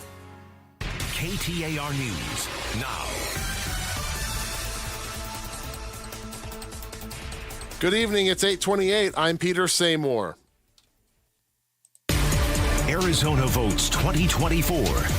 The count. More ballot results mean some races are tightening in Arizona. KTAR's Brandon King live at the KTAR decision desk. Well, Peter, the race for Arizona's next senator continues to lean towards Democrat Ruben Gallego. The 127,000 ballots counted from Maricopa County bring Gallego to a 59,000 vote lead over Republican Carrie Lake. Meanwhile, in the presidential election, Donald Trump leading Kamala Harris by 122,000 votes in Arizona. Trump has already declared victory nationally in that race, though Arizona's results are still to be finalized. Turning to the race for Arizona seats in the U.S. House, incumbent Republican David Schweikert leading the race in District 1 encompassing Scottsdale and Paradise Valley, Democrat Amish Shaw trailing Schweikert by just under 8,000 votes. And in Tucson's District 6, Juan Ciscomani, the incumbent Republican, leading Democrat Kirsten Engel by just 767 votes. Brandon King, KTAR News. Big wins for the Republican Party across the nation, which includes the White House, the U.S. Senate, and possibly the U.S. House. And former Republican state leader Matt Kenney says the Biden administration's record on hot-button issues like the border and the economy cost Democrats. Part of the problem for Democrats going forward is that Biden wasn't a moderate president, right? I think that the policies that we saw out of that administration made it difficult for moderates to trust Democrats with their votes going forward. Kenney tells the Mike Broomhead Show the current administration also lost the confidence of voters and left them disappointed. Arizona voters have approved Proposition 139 by a margin of 2-1 to amend the state constitution to add a fundamental right to an abortion. Chris Love with Arizonans for Abortion Access says she never doubted enough support for the measure. We got onto the ballot with a record number of signatures, but also have sustained that energy throughout our campaign. Abortion rights supporters won on ballot measures in 6 other states, but they lost in 3, including in Florida. Let's take a look at some other propositions right now. Looks like Arizona voters have shot down Props 133 and 140 regarding codifying either open or closed primaries. It looks like voters have approved Props 313 and 314, which would mean life in prison for child sex traffickers and arrests on state crimes for people crossing the federal border from Mexico into Arizona illegally. One other measure to talk about is Prop 138. This is the minimum wage exemption for tipped workers. That's going to hold. Looks like by a significant margin. Looks like people who are receiving tips can make up to $3 less than the minimum wage per hour because they receive tips to compensate. Kamala Harris has conceded the presidential election. The vice president spoke at Howard University in Washington, D.C. She told her supporters she's proud of her campaign and will continue to fight for everyday Americans. We have been intentional about building community and building coalitions, bringing people together from every walk of life and background. VP Harris said she called President-elect Donald Trump to congratulate him and offered to assist his team with a peaceful transfer of power. Heidi Hommel, KTAR News. Tomorrow at 9 a.m. Arizona time, the White House says President Biden will address the American people for the first time since before Election Day. President Biden has also congratulated President-elect Trump and promised a smooth transition of power. The two men will meet at the White House in the near future. You'll hear Mr. Biden's address live on 92.3 FM, KTAR.com, and the KTAR News app, and that's where you'll find more of our continuing coverage on the 2024 election. I'm Peter Seymour on Arizona's news station, KTAR News. Arizona Votes 2024, continuing coverage of the general election. All right, welcome back. KTAR Special Election Coverage 2024. I'm Barry Marks, and thanks for being here. We have a great political panel as we continue to get updates from Maricopa County and around the state. One more big drop from Maricopa County coming up a little bit later on this evening. Stay tuned to KTAR for the latest as it happens. Also, you can check out KTAR.com. We have an election dashboard there that shows you all the results as they happen. And you can check us out on KTAR's YouTube page, and in case for some reason you want to see what we look like in person while we're talking. So Mike Broomhead's looking sharp right now. You're ready to go. You got the Miami hat on. Brand new. Just came in the mail. Is that right? Brand new hat. Yep. To you. What are they ranked right now? Number 4, baby. Number 4. Oh, my goodness. Undefeated, 9-0. 9-0. 9-0. All right. Well, we'll see. We'll see. Georgia Tech, Wake Forest, and then we finished with Syracuse. So it could be an undefeated season. Well, yes. Can we talk about college football? Yes, it'll be a lot more fun. Can we talk college football? Let's and do what a that. great season! What a great turnaround Dillingham and ASU have been. It's been fantastic. ASU's That's been a lot fun of to watch. It has been. All right. I want to talk a little bit about abortion here in Arizona. Prop 139, of course, is going to it's going to amend the Arizona Constitution and provide a fundamental right to an abortion. Here in Arizona, it's already been declared the winner, 61.55% of the vote already, and that one is going to pass, and that will become the law here in Arizona. There were several of these similar ballot initiatives around the country. They all passed with a couple of exceptions. One in Nebraska, there were actually two on the ballot in Nebraska. One very similar to Arizona that allowed an abortion up to fetal viability, which is generally seen as about 24 weeks. And the other, which was put on by the legislature, limited abortions to the first trimester. So for the first 12 weeks, you could have an abortion. And then after that, you could still do it in the case of rape or incest or in a medical necessity for the mother.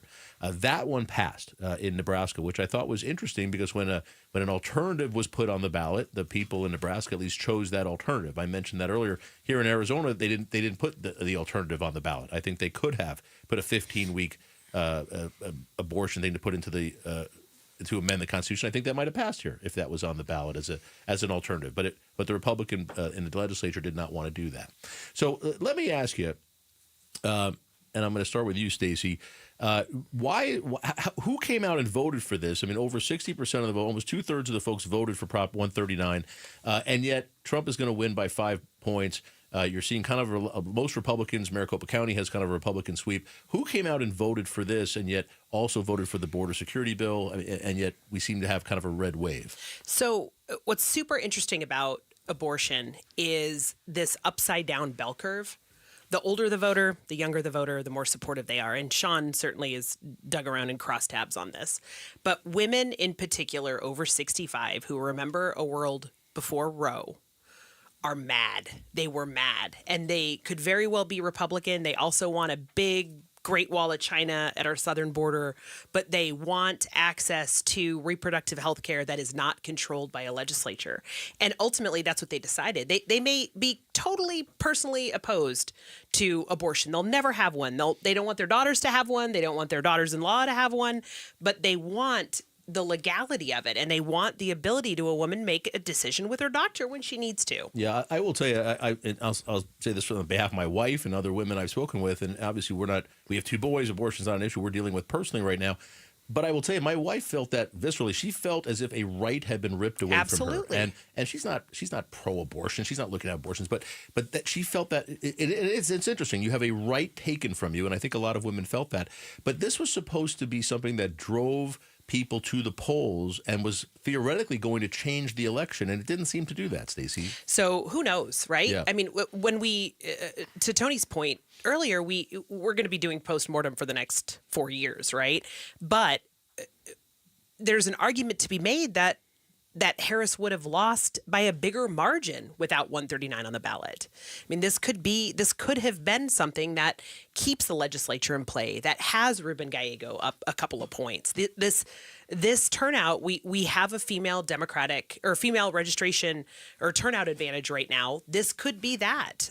And it's one of those that, there's 10 right reasons for this to have worked out. This is probably one of them. Yeah. Sean, I'm sorry. Go ahead, Tony. A thing that I think is underrated in this when we're looking at this is that the credibility of the pro-life organizations was really, really strained over the last couple of years. Because for years, you've heard that these things would not happen. It won't happen. This won't happen. Even in Arizona. Roe won't fall. Yep. And then when it falls, like nobody's lives are going to be in danger. But then the number of people in my life who experienced stuff since Roe fell in Arizona even is high. And so I think that one of the challenges when people are thinking like, would this 15-week, would this, that, I think that the credibility was so low that they weren't going to be able to come up with a number. I think Republicans are looking for a number, and I don't think that was the thing. The other thing I think is important here is that like there are a lot of Republicans who I think they got permission, right? They felt comfortable voting for a candidate who maybe, obviously other people who like maybe is against abortion rights, but because they had 139 on the ballot, they knew it was going to pass, they felt comfortable voting that split, right? So like, I just think that the analysis on 139 is going to be, we need to wait till all the votes come in. Yeah. But I think we're going to see that it was actually like a pretty important thing. KTAR had, sorry. I was just going to say that I think Tony's right that there was a permission aspect that for women who, care about crime, care about the border, care about the inflation issues, but also care about abortion. Maybe it's not number one, but it could be number two. It's like, I don't know if I want to vote for that guy because with the knowing that this abortion initiative was on the ballot, I can do that, and now I can vote however I want because these guys can't take control of that anymore. Yeah. And so I think that was a big part of why there was this, red wave while abortion passes overwhelmingly. And I think the other problem is that what the campaign on the abortion issue didn't do, which I was surprised by. I fully expected that they would literally use the abortion issue to defeat Republican candidates for the legislature by saying, this guy will take it away. You have to vote for this. And what they did is they ran against the ban. There was no ban. They ran against the figment of someone's imagination. And so it took... Well, there was a ban that got repealed, right? Right, but it was repealed. Yep. And voters knew that. It got a lot of news. So when they were saying vote against the ban, I think people were like, huh. I think they were voting against the potential for a ban in the future. That what if Carrie Lake legislative control? What if the courts make Carrie Lake the governor? What was weird to me, and I guess I'm grateful, is that they didn't tie it to the legislative candidates. They just went straight at the abortion issue. So by design, I mean that having been close to that campaign, that they intentionally kept distance from candidates and from party. I mean, it was about a woman's right to choose and a decision that needs to be made between her and her doctor, and keep all the politicians well, out then of that it. explains why it didn't have any impact on helping the Democrats. I mean, and then it comes down to candidate campaign choice, because I do think that the fact that 90% of Republican legislators stood up there and voted for something that 80% of Arizonans did not want when they voted to keep that ban in place, that probably should have been a bigger issue in some of these campaigns. Yeah, and the big mistake the pro-life crowd made, and I've been very clear, I'm a pro-life person. The problem they had, I've been making the argument for years and years and years that the reason why we need to expand these laws is because it's safer for women to have children, and medical technology has made pregnancies viable at a much younger age, and we're talking about technical advancements and medical advancements, and then we default back to a territorial law. It flawed the entire argument from the pro-life crowd. And then the pro-lifers, the adamant pro-life organizations and people in Arizona made it impossible to have the conversation that we are going to lose big on this issue. We might as well try to get something that we can live with and something that's the best option for us. It was an all or nothing. And I've been pro-life forever. And when I would bring up, we're going to lose on this in a big way, you are a traitor on the issue if you even speak about a compromise. And I think in this one issue, they made a horrible decision from that point of view, and they got exactly what we all knew was going to happen with a huge margin of people voting in favor of this. I agree, and I've been saying that for years, that if the Republicans in the legislature, and back when it was Governor Ducey, even when they passed the 15-week law, if they had taken out the part, not put in the part, that if Roe v. Wade was overturned, we go back to the 1864 law, and that would have been a different election. But it was a selling point in committee to the Republicans that the 18. So it's not like it was snuck in. I know. It's not like it was snuck in. So one last thing, and I'd love to get Sean's opinion on this. If you are someone that is pro-life and you're a Republican, we are supposed to be the party of small government and less government involvement. It's a moral issue for us, and I'm not questioning somebody. I'm not going after another woman's morality, but I have now the ability and the responsibility, if I'm pro-life, to go one-on-one to someone and say, there's options, there's choices pregnancy centers, there's things you can do. It's a conversation where it's not a law. I don't need a piece of legislation, but we keep trying to legislate things, and then it convolutes our message of limited government and less intrusiveness in people's lives. Before you say that, I agree with you 100%, Mike, and that's why people laugh at me. I say I'm a conservative. That's the kind of conservative I am. I don't want the government in my bedroom. I don't want it deciding who I can marry. That to me. I say I don't need to know what's in your nightstand. Exactly. It's none of my business. That to me is small government conservative, and I don't feel that's what. And I'm putting my quote fingers up now. Conservatism is now. Conservatism now is we want everything we want, and we don't want anything you want. And whatever that is, we're going to call it conservative. Now, see, and I think, again, my feelings on it being pro-life, but Sean, would you agree that we can still have that conversation with people and say, this is where we stand? We don't need a law to back us up. We can still have the conversation. I've said this repeatedly for the last few years, is that if the pro-life movement had been focused on changing hearts and minds for the last 50 years rather than dealing, working against Roe, we would be in a much different situation on this issue because it ultimately, this is a personal decision, and you can have a one-on-one conversation, and you can say we've got options, and Republicans have been terrible on making sure that if they want a woman to go to term on a pregnancy, they better provide all the things that woman needs. And listen, the option. If you guys know who Choices Pregnancy Centers are.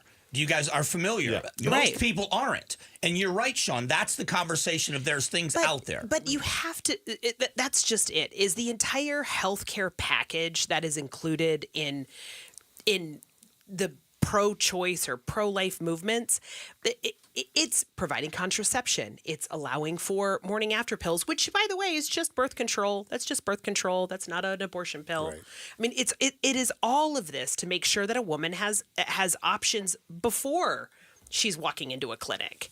And real quick, Tony, one of the interesting things anecdotally is in 22, we were trying to find a woman to appear in an ad that was a pro Mark Kelly, anti Blake Masters ad. Roe fell. We needed somebody fast. I couldn't find a woman. I finally had to beg a girlfriend of mine, like, hey, I need you, sis. Like, you got to get in this. We put up the bat signal for this, for 139, and couldn't vet them fast enough. Women in the last 18 months, 2 years, stopped keeping secrets, stopped lying about what happened in college or the pregnancy that they wanted, that they had to terminate. I mean, women just stopped not talking about this, and that changed the game. Tony, 30 seconds. Not every state has 139.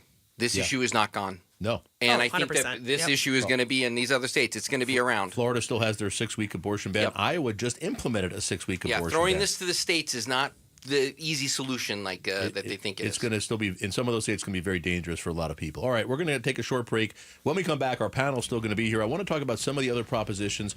We'll talk about we're going to talk about the border security proposition, and I really want to talk about Proposition 140, the open primaries. It was trounced. We're going to talk about why. That's coming up next. I'm Barry Marks, and stay with us. Everybody in here, all the political consultants are excited it was trounced. We're going to find out why. It's at KTAR special election coverage. Stay with us. We're a two-Ford family. Yep, Paul Calvisi here. In fact, Ford has been part of our family for generations. Build Ford proud dates back more than a century in this country, and the future, it is here at our Desert Ford dealers. Like those F-Series trucks, built Ford tough, and the all-new 2024 F-150 with the all-new interior and exterior is designed to be the most rugged, dependable, and productive ever. No workbench, no outlet, no problem. With Pro Power on board and that convenient work service, the F-150 has you covered. SUVs, there's the Ford Bronco Sport with 5 available trims, the Ford Explorer with all the advanced tech, plus 3-row seating that folds down for tons of cargo room, and you gotta love how there's a powertrain for everyone, gas, hybrid, electric, like that 2024 Ford Mustang Mach-E, 100% electric, 100% SUV with sports car performance and 0 tailpipe emissions. Bottom line, get to our Desert Ford dealers and see how a new Ford fits your future at buyfordnow.com. I served my country honorably in the Marine Corps, and for almost 3 decades, I've dedicated my life to serving you. I'm Jeff Jr. with Trajan Wealth. I met my incredible wife on a blind date at Camp Lejeune. She also served in the Marines. My son, an Air Force veteran, and my daughter are on our team. I'm sharing this because Trajan Wealth is more than just a business. It's our family's legacy based on trust and integrity. We are here to manage your money and fight for your dreams. Our fiduciary duty is to put your needs first, always. If you have an old 401k collecting dust, or if your current advisor isn't meeting your needs, let's talk. At Trajan Wealth, we're ready to take on your retirement challenges one at a time. Honor the sacrifices of those who served by taking action for your future. Call us today. 480-990-3300. That's 480-990-3300.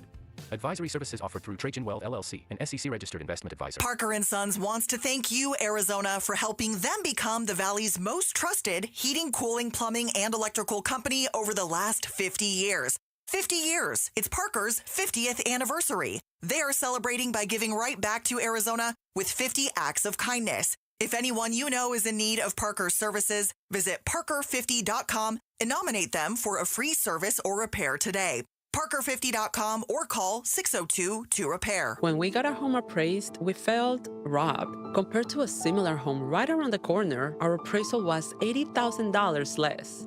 Latino and Black homeowners are about twice as likely as white homeowners to get low appraisals. If you believe your home has been unfairly appraised because of race or national origin, contact HUD at HUD.gov/fair housing. That's HUD.gov/fair housing. Everyone has a right to fair housing. A public service message from HUD in partnership with the National Fair Housing Alliance. Arizona votes 2024, continuing coverage of the general election. All right, welcome back, everybody. KTAR special election coverage. I'm Barry Marks, and joining us on the panel, Mike Broomhead is here. Last segment for Mike. He gets to go home and get some rest. And what are you back in about 6 hours? Something like that. Yeah, we're back for the big show tomorrow morning.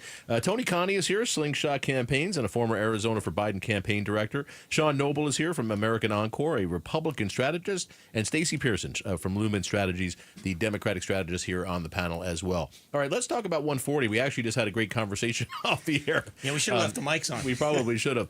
So Prop 140, it's the open primaries initiative. I'm going to tell you, I love this. I didn't like the way this proposition was worded. I was concerned about it from the beginning, but I like the idea of this because I think it's supposed to get us less extreme candidates. Is what you were talking about this earlier, Mike. If you want less extreme candidates, what I loved in a Republican district where you know it's going to be a Republican legislature, you could end up on the general election with two Republicans running against each other, no Democrats. And I know some Democrats would freak out about that. What do you mean there's no Democrat running? But I'd rather have those two Republicans, and at least one of them is going to figure out if I get a little less extreme and go talk to Democrats and independents, I may win this general election. And now you have people who are kind of like Kirsten Sinema in the Senate. I'm here to try to get things done. I'm here to work across the aisle to accomplish things. But that's the dream. That's how I saw it. You're all shaking your head at me, but that's how I saw because it. I just It is cute. That is really cute. It's so cute. But don't you think, before the strategists jump in, just for the layman, the voter point of view, we want to know who we're voting for and voting against. Yeah. And this kind of convolutes that a little bit. That each of the parties, I don't agree with the Democrats. Democrats don't agree with me. The Republicans want to put up their candidate. The Democrats want to put up their candidate. And I think they have a right to choose their candidate in their party. Republicans, and I don't agree with a lot of the candidates we've put up, but the Republicans have a right to nominate their person. I don't necessarily have a problem with that, but the issue is that because, and this year was even worse, our primary was in July. In Arizona. I mean, a lot of people just aren't even here in July. They're on vacation. So the people who are voting in that primary, it's a sliver from each party.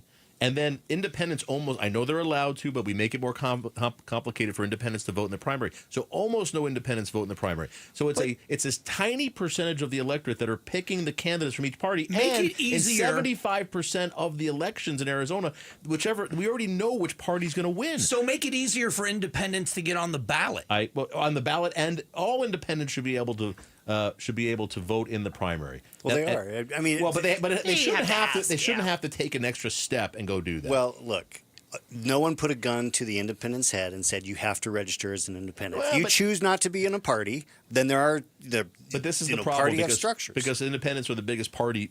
My fingers now in Arizona. Why not just send the independents both ballots? You got a Republican, Democrat. You pick one. You vote both. We'll put you in jail ballots. for 5 years. Oh my gosh! I just got a text message from Turning Point USA about the election fraud that you're trying to get us to do. It seems like there's a way to get independents involved in this also. But Mike, I understand what you're saying. I don't disagree. But the problem is, in a practical standpoint, what we end up with is this tiny sliver of the electorate deciding who the candidates are that are going to win. But there is no proof that this was going to fix that. That's the solution. But in my dream, it would fix it. I actually, Again, I'll be that's honest. really cute. I'll be honest. I thought about voting for this. I did think about it, even though I'm against it. And I'll tell you the reason why. Did you eat bear meat? I did, basically. I was thinking, I genuinely wish the Republican Party in Arizona wasn't controlled by the people that it's controlled by. I am terrified about it. I thought maybe this would help.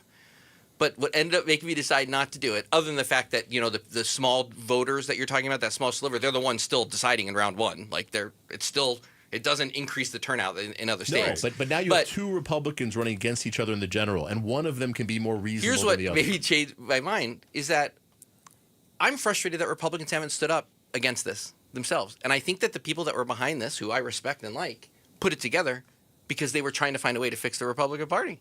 Oh, yeah. But people aren't standing up. You look at some of these endorsements that happened in this last race at Kerry Lake. These are people who said privately, we cannot be near Kari Lake. And then they're standing out there and they're endorsing her. I just But the didn't idea believe it would do what they said it would do. But the idea that the crazies just on the Republican side of the aisle is not fair either. Totally. Senator Sinema did something that was the most important decision was made in a long time, and her party censored her and chased her out of the party. So you're right. It's there was on both way sides. more to it than that with Senator Sinema. But both sides, you guys, both sides, yes, that is true. Both sides have, what is the far left side? They want free health care.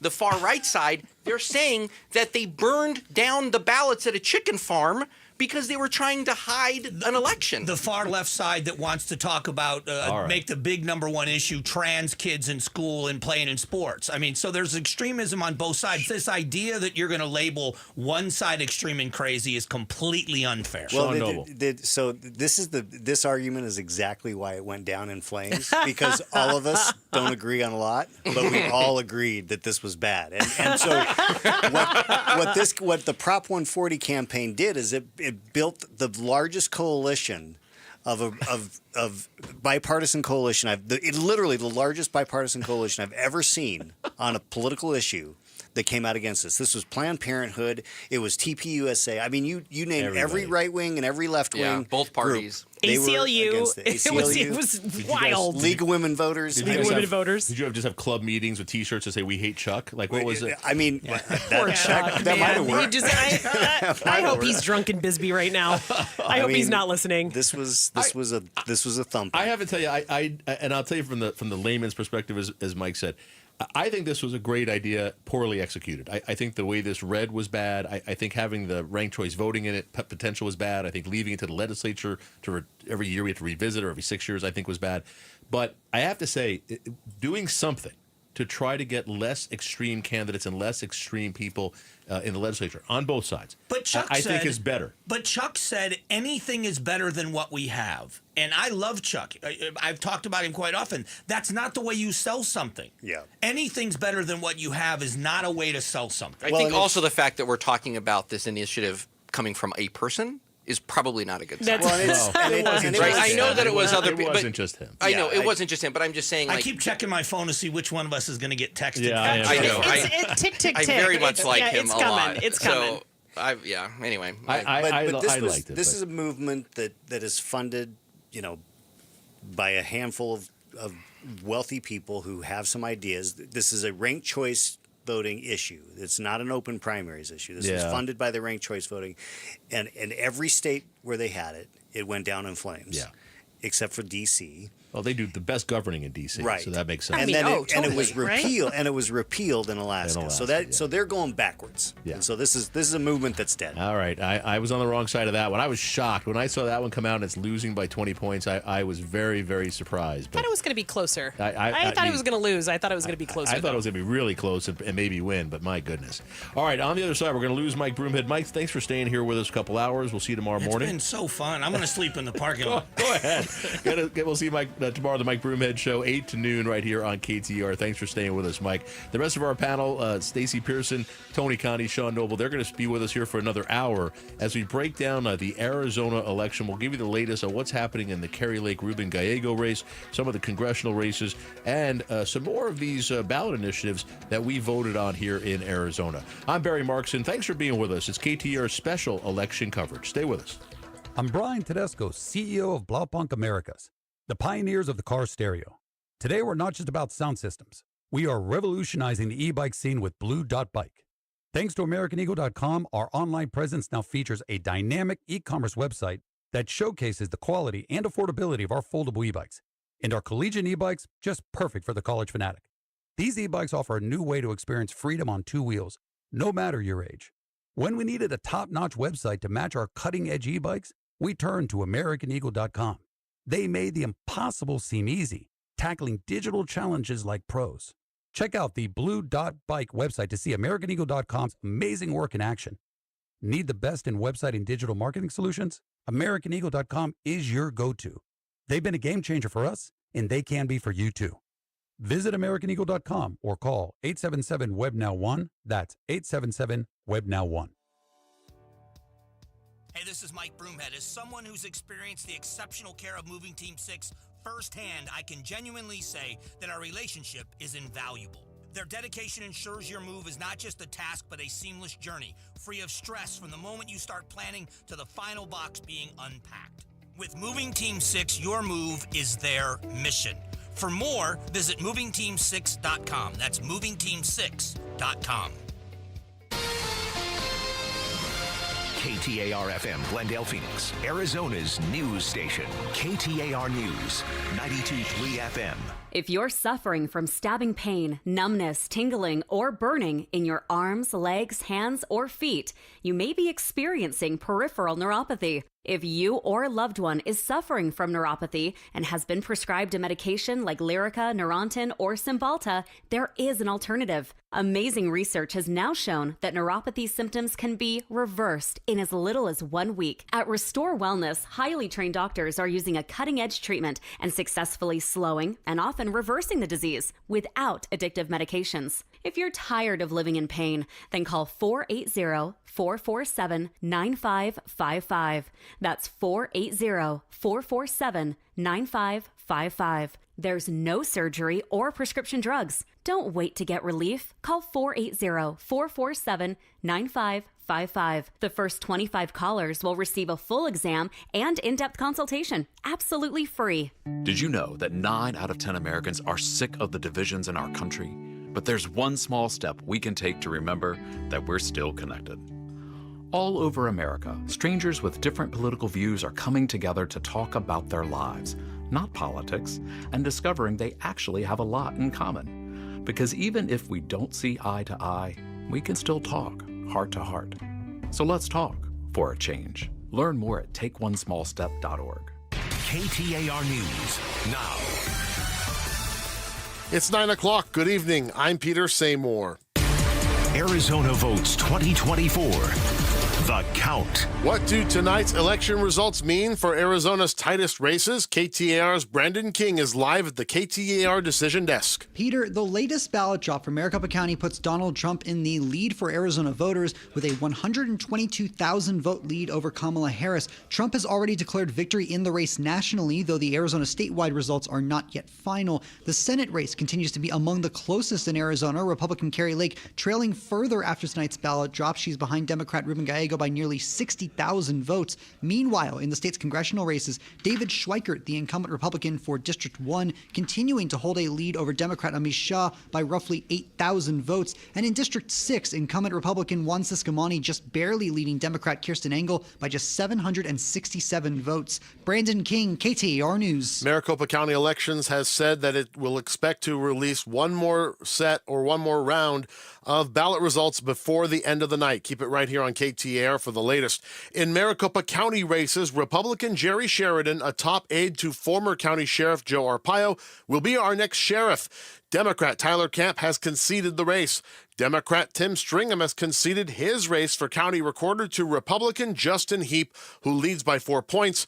Heap knocked out incumbent Stephen Richer in the primary, and incumbent attorney Rachel Mitchell holds a 9-point lead over challenger Tamika Wooten.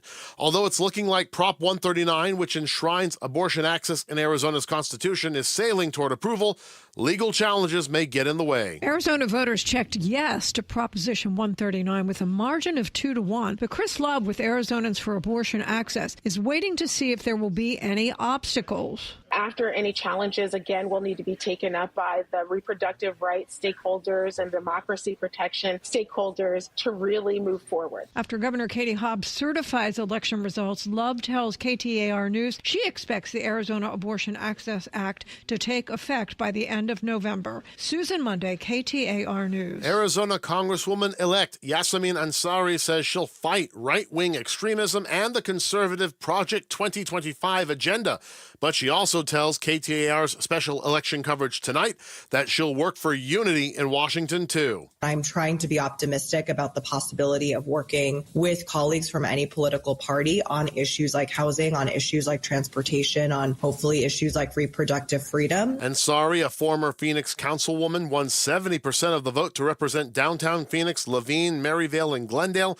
President-elect Donald Trump claims he has no part of Project 2025. Arizona Secretary of State State says last night's election was mostly smooth with only a few hiccups. A number of polling locations in Apache County had technical issues last night, which led to officials from the Navajo Nation asking a judge to extend voting hours, which that judge granted. Secretary of State Adrian Fontes says, "We had some pretty significant issues up in Apache County. We're going to have to work with the county government up there, both the elected recorder and the Board of Supervisors, who, as you know, are responsible for running the elections at the local level." By 6 p.m., all but one affected polling site was back on track. But overall, Fontes says Election Day went well, adding reported bomb threats in multiple locations in the state were found to not be credible and likely from Russia. Ballin Overstoles, KTAR News. I'm Peter Seymour on Arizona's news station, KTAR News. Arizona Votes 2024, continuing coverage of the general election. All right, welcome back. KTAR special election coverage, hour number 3 of the big program. Thanks for being here. I'm Barry Markson.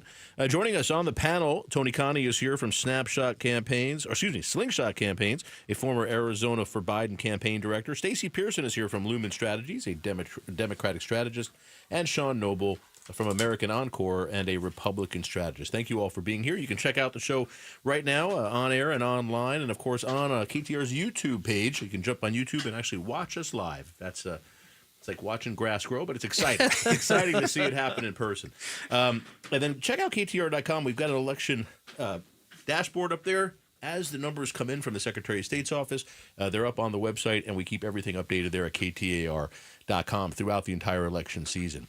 All right, let's talk a little bit about another one of these propositions, the border security proposition, they called this one.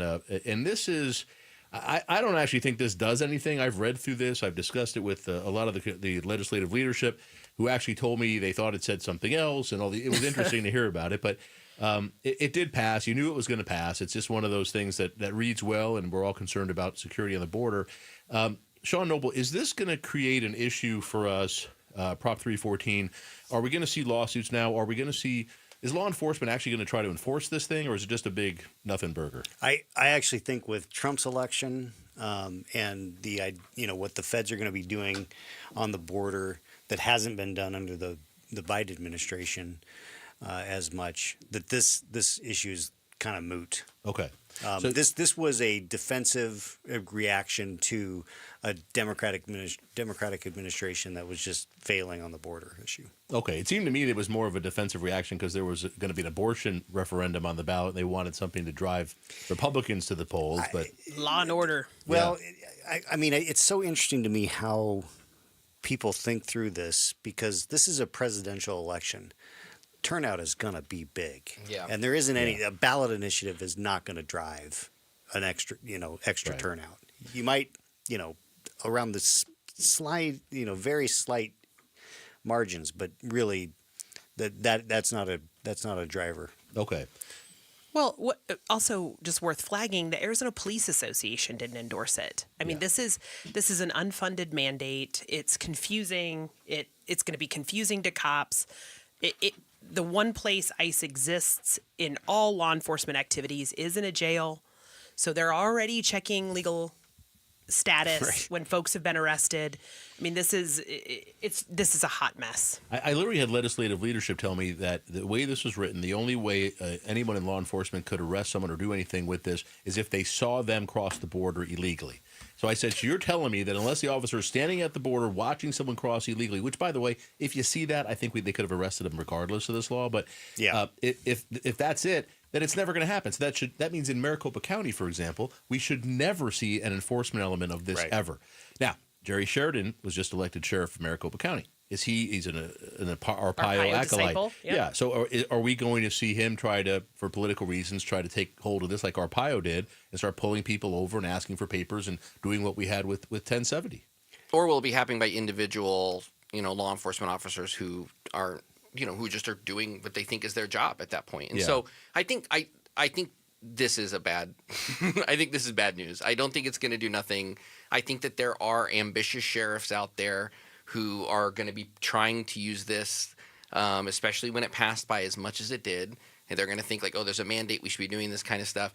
I think probably in the bigger counties. I don't know about Maricopa. I'm a little bit afraid about Maricopa about that, but I think probably it won't happen. But it doesn't mean that isn't going to be any of this type of activity. I think that the stuff that we're worried about, we'll probably see. Let's talk about one more ballot initiative, and we really haven't talked about this one, but it has to do with tipped employees. It's the wages, Yeah. Prop 138. This was put out by the Restaurant Association, restaurant owners, and really what it is just trying to limit wages a little bit. The increase in the minimum wage has been very difficult for restaurants. It's driven up their expenses quite a bit, and right now they can pay tipped employees, they can pay them $3 an hour less than the minimum wage. This said we can pay them 25% less than the minimum wage, which would be a little bit less today. But as time goes on and the minimum wage goes up, the difference would increase. It would save them cumulatively, save restaurants a lot of money. It went down in flames. I mean, just 75% to 25%. And what this tells me is, and I understand this. I have sons who have both worked. I used to work in the restaurant business. Back when I worked in the restaurant business, they paid tipped employees $2.35 an hour. Same. So the fact that they make almost minimum wage now is amazing to me. But even my kids who were tipped employees, one of them still is, even they said, that's crazy. Why would I have to make full minimum wage and all that kind of stuff? So, but it surprised me here that 75% said no to this. And what it tells me is that the people of Arizona, we've seen this with the prior votes to have a minimum wage law that increases every year. Folks are recognizing that having a higher minimum wage is a good thing for the state. Well, and it's also an element of don't try to trick us, right? Yeah, big time. You're right. We're going to That's do it. the mathings. I think the sign saying save restaurants were blatantly dishonest, and this was in anticipation of a minimum wage increase measure for tipped workers that failed to qualify. Yeah, and so there was going to be like an abortion measure that was at 15 weeks versus viability. They were anticipating two different minimum wage measures. Right, and the other one was going to say tipped employees would be paid the minimum wage, the full minimum wage, Correct. plus tips. Yep. Which I have to tell you, I think is a little ridiculous. I don't know why you have to do that, because if you're making tips, you're making plenty of money. I'll send Jocelyn Pearson to the next panel, and that kid can tell you when she gets stiffed how this works. Yeah, I'm sure that happens. Yeah. But I will say restaurants are having a tough time. I mean, you go into a lot of restaurants now, and I say this all the time in Arizona, they're packed. I mean, the ones I go into are full all the time. But we have a lot of restaurant chains that are closing a ton of restaurants. When you talk about the Red Lobsters and the Applebee's and other places, they're struggling. And I don't know if it's because people are going to less chain restaurants and more locally owned places or what it is, but these expenses are significant to them. And we're getting to a place now where the economy, things are going well, but as things become more expensive, it's not a question of competition. Am I going to go to this restaurant or that restaurant? It's, am I going to stay home and cook something or go out? And that's or DoorDash it. Well, right? and I think that I think part of the reason that this was defeated as heavily as it was is a pretty good indicator of where people feel like they are in the economy. Is that they're like, hey, I'm struggling. Why would I do something that sounds like it's going to make workers struggle? If you're going to limit something. So I think this was almost an empathy vote, for people who were in the, because people in the service industry supported this. I mean, waiters and waitresses and servers and hostess folks. But I think the average voter was just like, man, the economy sucks. Why would I do this? Yeah, I thought huge. It was crushed. I mean, I think it's the worst. It might be the worst vote on here that it was I lost. think so you're bad. right. Yeah. So I thought that was interesting. And then lastly, let me just talk to you about props 134, 35, 36. The ones that where the legislature tried again, and it seems like this is every 2 years, tried again to get the people to agree to limit the people's ability to put ballot initiatives on the ballot. This one's near and dear to my heart. They do it every time. And you want to do this? No. Oh, okay. No. Yes. Stacy's for an open ballot. every I believe in law. direct democracy, Sean. Thank you very much. Direct democracy. I mean, this it just seems like every 2 years, every 4 years, the legislature puts this back on. They hate having the people have power, and every year we shut this thing down. We shut it down hard. And well, you're right, and it always concerns me because I'm always worried: are people reading these things and understanding it? And I think people did in this instance. Yeah. But I look at the abortion measure, and I see that a lot with our Arizona legislature. We've talked about it's very, I think, mostly extreme to the right, and I don't think it's representative of the people of Arizona. I don't think our legislature actually represents the people here and our views here. That's my opinion. And I think Prop 139 kind of shows that you have a legislature, almost the entire Republican Party in the legislature said we're going to ban abortion. And the people by 60+% said no, and we're going to have a really big fundamental right to abortion now. Right. I mean, Arizona, having been born and raised here, we're a contrarian state. I mean, we are kind of a populist. We're a little crusty. We like the way that we have our legacy. And, direct democracy was something that the state founders said was important. And it's always going to have an issue. I think voters in Arizona are always going to be a little bit suspect when the legislature's saying, "Oh, we don't think you should have that ability." And the double standard too, when it comes to things like signatures, compared to what legislative, but the fact that you can collect signatures online if you're an elected official or a candidate for office, and you know that it's clean. You know that it is going to eliminate fraud. You know that it is good for democracy. But the fact that they don't allow initiatives to do that, the double standard is a little bit, I think that that's something that's a little bit ridiculous. Yeah, and it's going to be, and if there was a hard campaign for this, that's probably what the message I bet that would work, where it's like they're trying to take away your rights when they want to make it easier for themselves. Yeah. And I think that would stick. And, we have a couple of, basically we have things on the ballot where people thought it was taking away their right, and it failed. Yeah. And this was all part of the, remembering back, what was it, 16 or 18, when the legislature passed that big package to limit direct democracy, and signatures were collected to refer it. The legislature repealed it. Well, they've passed pieces of that, or tried to pass pieces of that piecemeal since. Yeah. And I think folks know that they got tricked. Yeah. Even last cycle. All right. Stacey Pearson is here. Tony Connie and Sean Noble are here on our Political Power panel. When we get back, we're going to talk about the U.S. Senate race here in Arizona. It has not been called yet. Carrie Lake and Ruben Gallego will bring you the absolute latest, the update from votes as they're counted around the state. I'm Barry Markson. Stay with us. It's KTAR's special election coverage. KTAR News Flash. At 9:15, I'm Peter Seymour. Here's what you need to know right now.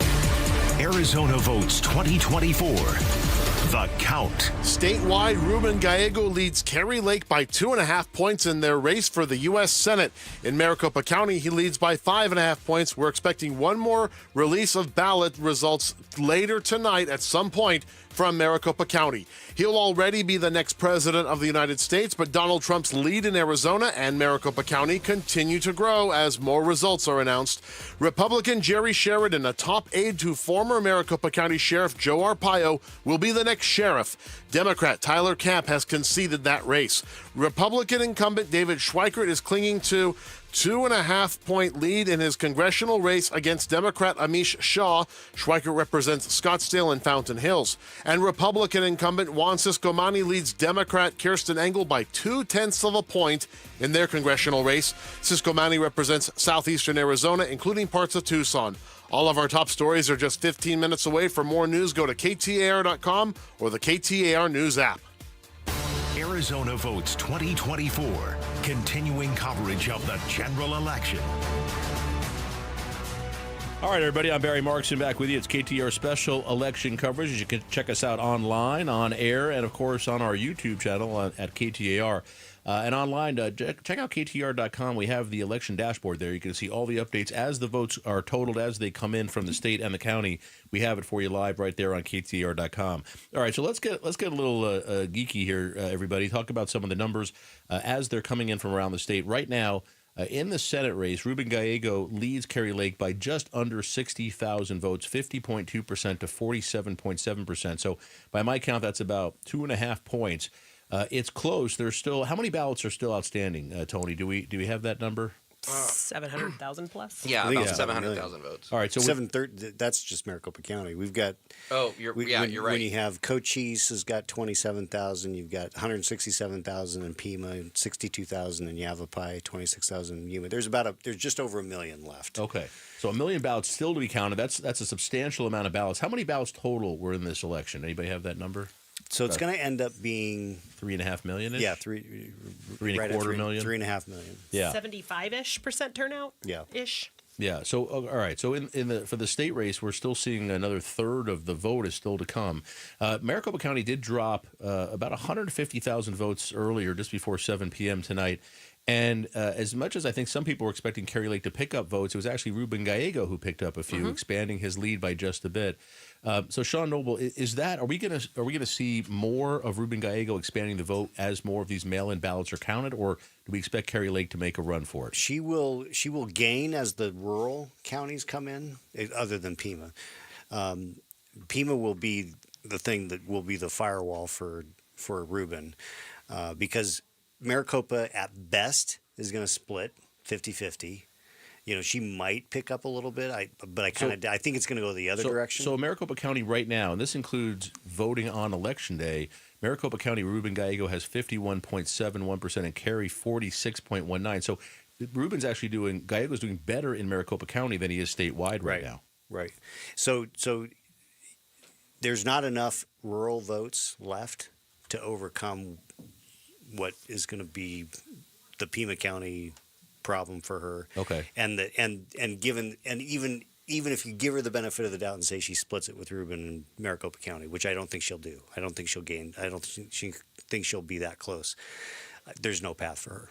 Okay, so it's not going to happen, but we're going to see another drop from Maricopa County here sometime tonight after 10, after 11. Supposedly, we'll have that and report for you right here on KTAR.com, and then of course each day there'll be more ballots drop, and we'll have at least one or two drops from Maricopa County. They have a lot of ballots still to count. We're behind. We're not even up to Friday yet from last week. That's a really important point. Yeah. Well, that is an important point because that has impact on what these ballots look like and how they're going to perform. From a partisanship standpoint, but this is the consequence of having 2-page ballots. This is a much more complicated issue than just having a page. Yeah, it's you have to. It's almost like the legislature referred too much on purpose. I was absolutely going to say that. Yeah. We put too much on the ballot, junk. and guess what? Most of it got voted down. Yeah. So it's like, why are we wasting our time on this? Yeah. And I do think that, just looking at the trends, we don't know what votes. We don't know what's going to happen to the votes that are coming in Maricopa County. People are just sort of guessing at this point. But the one thing we do know is that the votes that went up, the early votes that went in through Friday, we do have an idea of the partisan registration of those people. And we know that there were 140,000 more Republicans in that big chunk of voters. So you would think that if partisanship was, the driving force here, all things equal, that it would be 56% for Harris all the time these things come in. I'm sorry, for Harris too, but for Kari Lake. For Kari Lake. And Ruben's winning. And so, what does that mean? Does it mean that he's dominating with independents? Does it mean that there are Republicans who have switched over? What does it mean? And it's all probably of the above. a combination of all of that. Yeah. And on top of that, we just don't know what those late ballot drop-offs are. For the people who dropped a ballot off over the weekend or on Election Day, we don't know whether or not those are more Democratic or more Republican because the behavior has changed. In 2020 and 2022, it was more Republicans.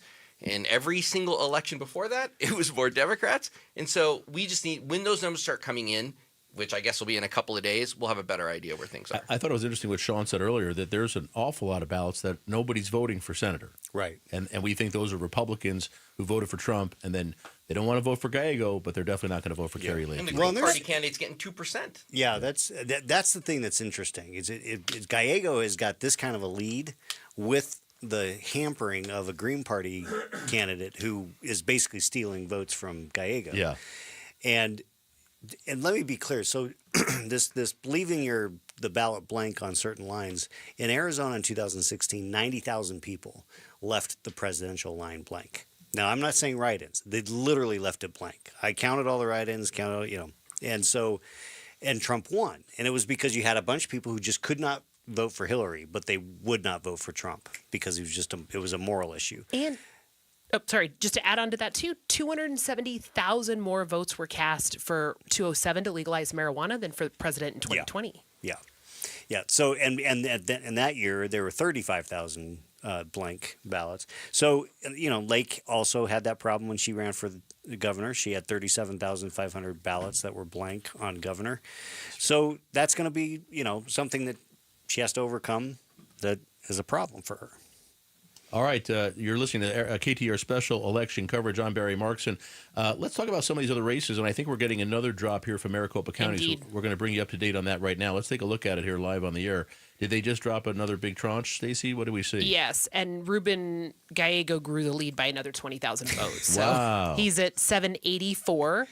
Lake is at 704, For Maricopa 704,000. County, Okay, Yep. so the county now 51.55% for Ruben Gallego, 46.34%. So it's over a 5-point lead now for Ruben Gallego over Kerry Lake, and about 80,000 vote difference, which is a big increase. It was about a 20,000 increase for Ruben Gallego. So how is that happening? Are there more Democrats in this mix of ballots, or is this just Republicans? No, this is independents. Independents voting not for Kerry Lake. Yeah, they're voting for Donald Trump and then cutting against Lake. Is it? I'm just.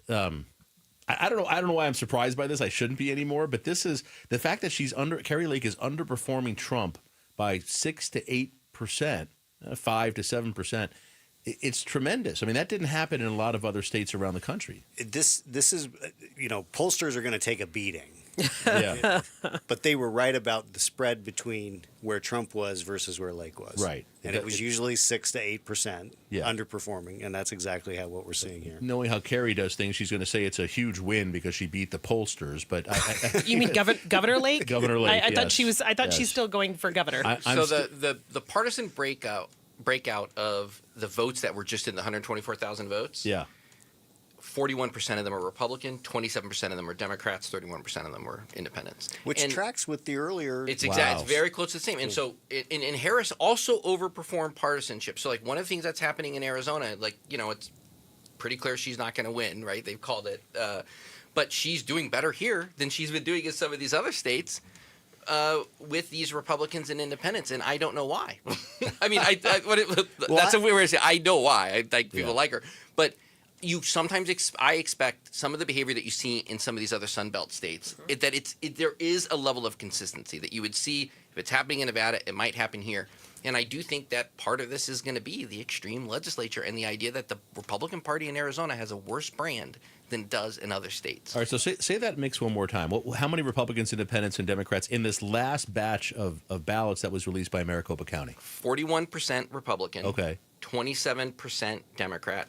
31% no party. Okay, so we had about 72% of these ballots were either Republican or Independent, and Ruben Gallego picked up 20,000 more votes. Net 20,000 out of 124,000 ballots. Than Kerry Lake. Yes. And so if that continues, stunning. yeah, it really is. I mean, that's amazing. So this isn't like we brought in some ballots from a Democratic district or something, and it's all Ruben Gallego. He's winning with Republicans and Independents. That's absolutely incredible. Well, at the same time, Trump is growing his lead. Right. So it's but not by as much as you would think. I mean, that you would think that's like if it was pure partisan split, Kerry Lake should have gotten 60%. Yeah. And she's right? not. Like that's and so and as we talked about this before, I remember in past years, here's another 120,000 votes are in. So every time we get a big tranche like this, the percentage that Kerry Lake has to have of the remaining ballots gets bigger and bigger. It gets bigger and bigger. It becomes impossible for her to get there. So unless it's a conspiracy, right? Unless the tinfoil hats go on, someone's stolen this from Governor Lake. No. I have to tell you, Richard is brilliant. I mean, he set himself up as the foil. He lost his own election. Yep. And he's going to let Trump win just so he can make sure Kerry Lake loses. It's amazing. It's amazing. That is a conspiracy. Such a good script. It's diabolical, I'll tell you that. Couldn't All right, write it. We're going to study these numbers a little bit more. We'll have the absolute update for you. We're the only place in town giving you live and local updates right here of the Arizona vote. Stacey Pearson is here. Tony Connie is here. And, of course, Sean Noble as well. I'm Barry Markson. It's KTR's continuing election coverage. Stay with us here, folks. More to come right after this update from Peter Seymour in the KTR News Center. Hi, folks. Brandon Webb here. You may be hearing a lot about Y-Refi, or even know someone who's already invested. But what makes Y-Refi so different from other investments? Well, Y-Refi offers a secure, collateralized portfolio with a strong, fixed rate of return, up to 10.25%. That's right, you heard it, 10.25%. And with Y-Refi, the good news keeps coming. There is no attack on your principal if you ever need your money back, and you are in control. You can let your investment compound daily or take income, whatever you choose. There are absolutely no fees, and an investment in Y-Refi is an investment in America's future. Folks all over the country are earning a strong, fixed rate of return with Y-Refi, and they don't care what happens with the stock market or the Fed. Just call 877-80-INVEST. That's 877-80-INVEST. Or log on to investyrefi.com.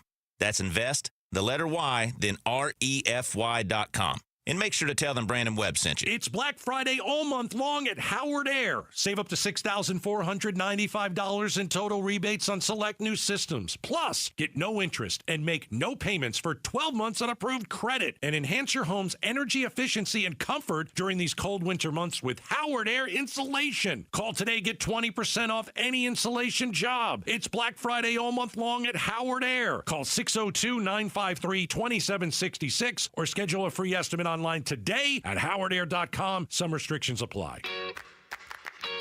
How can I get ready to buy a home? When is a good time to refinance? Who can I really trust? This is Amy Batten with Keeping It Real Estate with Amy B, as heard every Saturday at 5 p.m. on KTAR News 92.3 FM. I would love to answer these questions for you. Please visit my website at keepingitrealestatewithamyb.com to make an appointment for your free and painless home loan consultation today. Waterstone Mortgage Corporation, Equal Housing Lender, NMLS number 1864348, NMLS 19766. I'm Bob Burke, founder and chairman of Burke America Parts Group, a family of brands that includes RepairClinic.com, an appliance and HVAC parts solution company that's grown into an international brand. Before AmericanEagle.com, we partially launched a new technology platform developed by another firm. American Eagle helped take our technology to a whole new level with digital marketing, software development, and business insights into our key markets, appliances, HVAC, and outdoor power equipment, and did so both on time and on budget. AmericanEagle.com has the resources, experience, and talent needed to produce solutions. Our new technology platform, developed by AmericanEagle.com, has produced tremendous results with higher traffic, conversion, engagement, and online revenue. If you have any home repairs you need to take care of, check us out at RepairClinic.com. If you need a world-class website or technology project, then I would highly recommend AmericanEagle.com. Call AmericanEagle.com at 773-NETWORK. That's AmericanEagle.com, 773-NETWORK. KTAR News now. It's 9:30. Good evening. I'm Peter Seymour. Arizona votes 2024. The Count. More races are tightening in Arizona. Others are drifting apart after tonight's ballot releases. KTAR's Brandon King is live at the KTAR Decision Desk.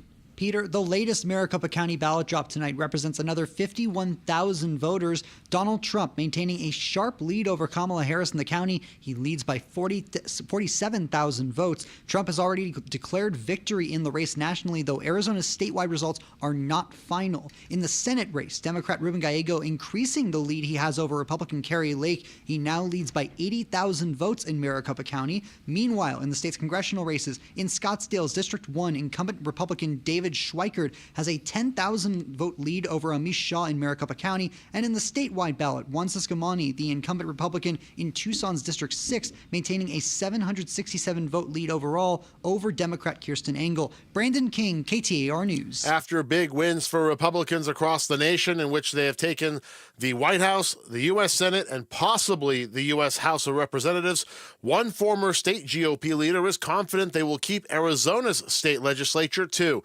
Former Executive Director Matt Kenney joined the Mike Broomhead Show. I think we're going to hold on to the majorities in the legislature, and I think that they're going to be the necessary check that we need on the Hobbs administration. Kenney expects Republicans to keep the majority in the state House, but the state Senate is still too close to call for him.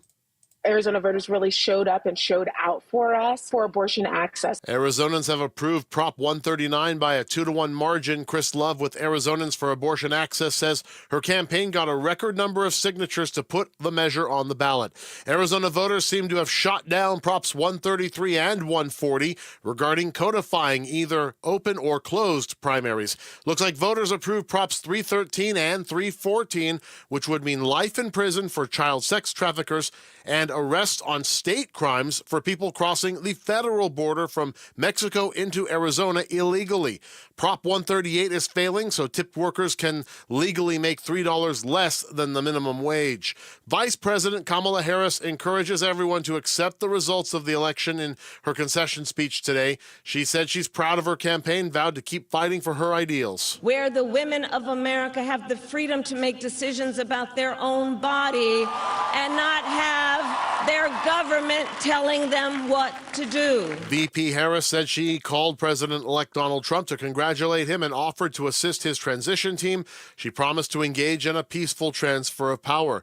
We're also expecting to hear from President Joe Biden for the first time since before the election, and the president is scheduled to address the American people at 9 a.m. Arizona time tomorrow, one day after he called President-elect Donald Trump to congratulate him on his victory. Trump's campaign says he has accepted an invitation to meet with Mr. Biden to ensure that smooth transition. You'll hear the president's remarks live on 92.3 FM, KTAR.com, and the KTAR News app. I'm Peter Seymour on Arizona's news station, KTAR News. Arizona Votes 2024, continuing coverage of the general election. All right, welcome back. It's KTR's continuing special election coverage. I'm Barry Markson. You can check us out on air, online, and, of course, on our YouTube channel. Go to KTR.com. We've got our dashboard up. You can see all the latest numbers as they're released. Maricopa County just did another drop, and we're going through those numbers now. And amazingly, it's over 120,000 votes were just dropped. That follows about 150,000 that were dropped 2 or 3 hours ago. So about 270,000, 280,000 or so today. And in this last drop of 120,000 votes, Ruben Gallego gained net 20,000 from those votes, even though 75% of them are Republican or independent votes. So very interesting. Carrie Lake's going in the wrong direction with ballots that you would think would be helping her gain on Ruben Gallego. That's not happening. So I'm constantly amazed at how some of the votes come in. I'll use Scottsdale as an example. In Scottsdale right now, you're seeing the more conservative mayor is going to win there, and Lisa Borowski beating the incumbent David Ortega. You're seeing the conservative city council members are winning.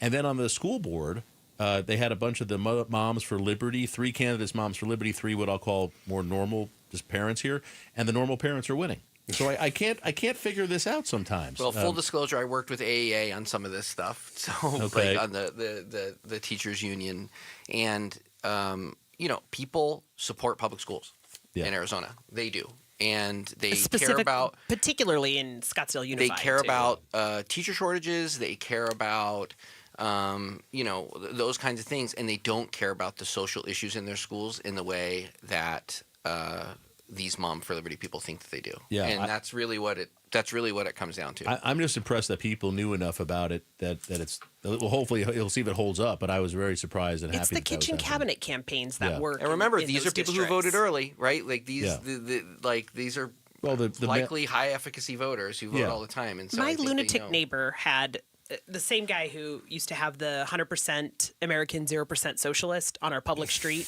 his sign on our public street, being fueled by public utility. I think he's confused about the word socialism, but he had his very Trumpy signs up again this year, and he had school board signs. I literally walked down to look at who his school board signs were to vote against those candidates in Scottsdale Unified. So, right? I mean, I think that answers the questions whether or not road signs and yard signs work. Yeah. They did it in reverse. It really is very interesting. All right, I'm Barry Markson. We're here with the KTAR's continuing election coverage. You just heard Stacey Pearson. She's here from Lumen Strategies, a Democratic strategist. Sean Noble's here from American Encore, a Republican strategist. And Tony Connie is here from Slingshot Campaigns, and he's a former Arizona for Biden campaign director. So we're running through this stuff. Let's take a look at District 1, the congressional race there. It's David Schweikert against Amish Shah. Very close there still, but Schweikert, by last count I'm seeing here, at least up by 8,000 votes. Now, let me look at the county if that's changed here at all. But it looks like he's going to win by about 2 points, which is kind of consistent with what I was hearing even before the election. That's what the polls were showing there. Yeah. Is it amazing that Schweikert every year just kind of ekes out the win, no matter how they change the district around him, and he seems to kind of survive despite all the controversy? I mean, that is a red district. Yeah. So, but it's only by a few percentage points now, right? Ish, right? It is even the independents that are registered there are right-breaking independents. Right. It is, you're talking college-educated, high-income, right? Couple of kids, no college debt. It's that group. Schweikert right now up by 3 points with 2/3 of the vote in. It's the most affluent district in the state, and to Schweikert's credit, he knows his district very well, and he's built a campaign to get just enough. Yeah. And this victory for him is going to be bigger than his previous two. So he's going the right direction as far as that goes. I think he survived the two tough ones, the last two, and I guess he's kind of on the better track now. Because he's up 10,000, almost 10,000 votes. And it also underscores how important the border issue is. Yeah. I mean, I was bombarded with anti-Shaw ads about his votes to not secure the border and to provide transgender care and to provide migrants free health care. Right. I mean, it was just football was unwatchable for the most part the last couple of weeks. Well, it looks like David Stryker going to hang on and win his seat as the incumbent. Let me ask you a question. In a race that's not going to change, Andy Biggs has almost 60% of the vote in that district. It's a heavily Republican district. He's always going to win. The last two cycles, Clint Smith, who's an independent, former Republican, he ran two cycles ago, was going to run this cycle, and each time tried to work with the Democratic Party and said, hey, let me run as an independent, don't run a Democrat, and let's see if we can take Andy Biggs down.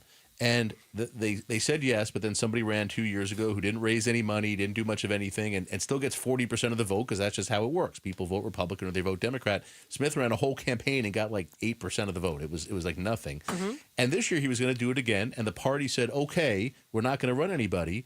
And then this woman, and I don't know her, I've heard nice things, Katrina Schaffner, decided to run against it anyway in a race she's never going to win. And she has exactly 40% of the vote.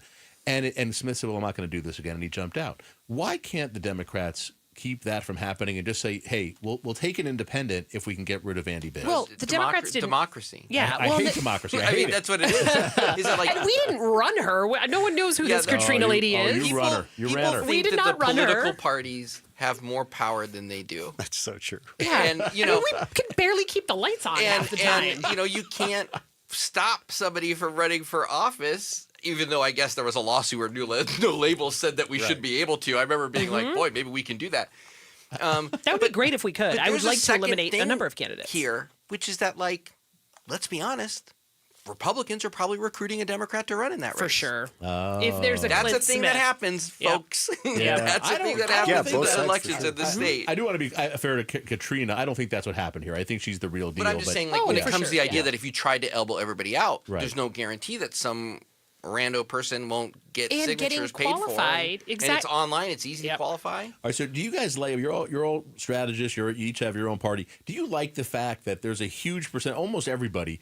If you're a Republican, you vote Republican. If you're a Democrat, you vote Democrat, unless you're Kerry Lake. But otherwise, you vote for your party. I mean, is that something that the parties like, that they can count on, that almost automatic vote, that somebody like Katrina Schaffner is going to win 40% of the vote no matter what in her district, even though she doesn't have any money and people don't even know who she is? If you have a voter registration advantage, you feel a little better about it. Yeah. But then you look at... But that's the one thing about Arizona. This goes back to the contrarian nature of our state. And we like to be individualists.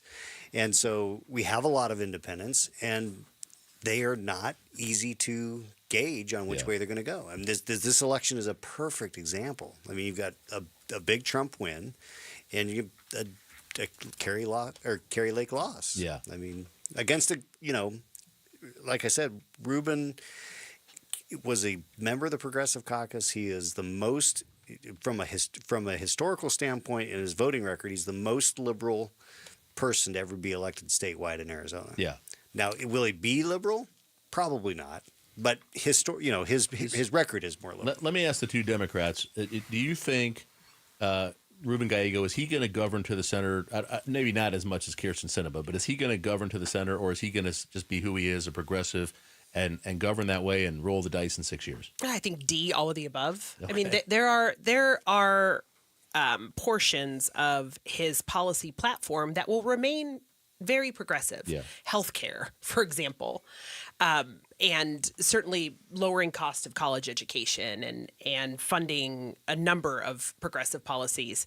But he also has to get reelected. He wants to. He's young. He's early 40s. He's going to want to run again. He needs the pension. I think that Mark Kelly is the model here. Yeah. Right. And there are things in Arizona that are progressive that people support. and you can push and fight for those things. And then as long as you are good on some of these other things, you win. And it's funny because like our governor was in a liberal district when she was in the state legislature. Ruben Gallegos in a liberal district. Let's not forget, Sinema was maybe the most liberal member of the legislature before she went to Congress. And so like there is a flow of people who run for office, and when they get in a situation where they have to actually get things done on the Democratic Party, we have a history of these Democrats deciding like, oh, I guess we're going to have to compromise. All right, we're going to take a short break. It's KTR's continuing special election coverage. Stay with us. On the other side, we'll continue to break down new vote drops from around the state of Arizona. We'll bring that for you here live. And our panel is going to stay with us. Tony Connie is here, Stacey Pearson, and Sean Noble. When we get back, we'll talk about incoming President-elect Donald Trump. He's going to be the 47th president of the United States. So we're going to talk a little bit about his victory over Kamala Harris in Arizona. What fueled that victory? Was it the large Hispanic vote here, which seems to have really gone for Trump around the country in many ways, or was it something else? We'll break that down next. I'm Barry Marks, and thanks for being with us. It's KTAR.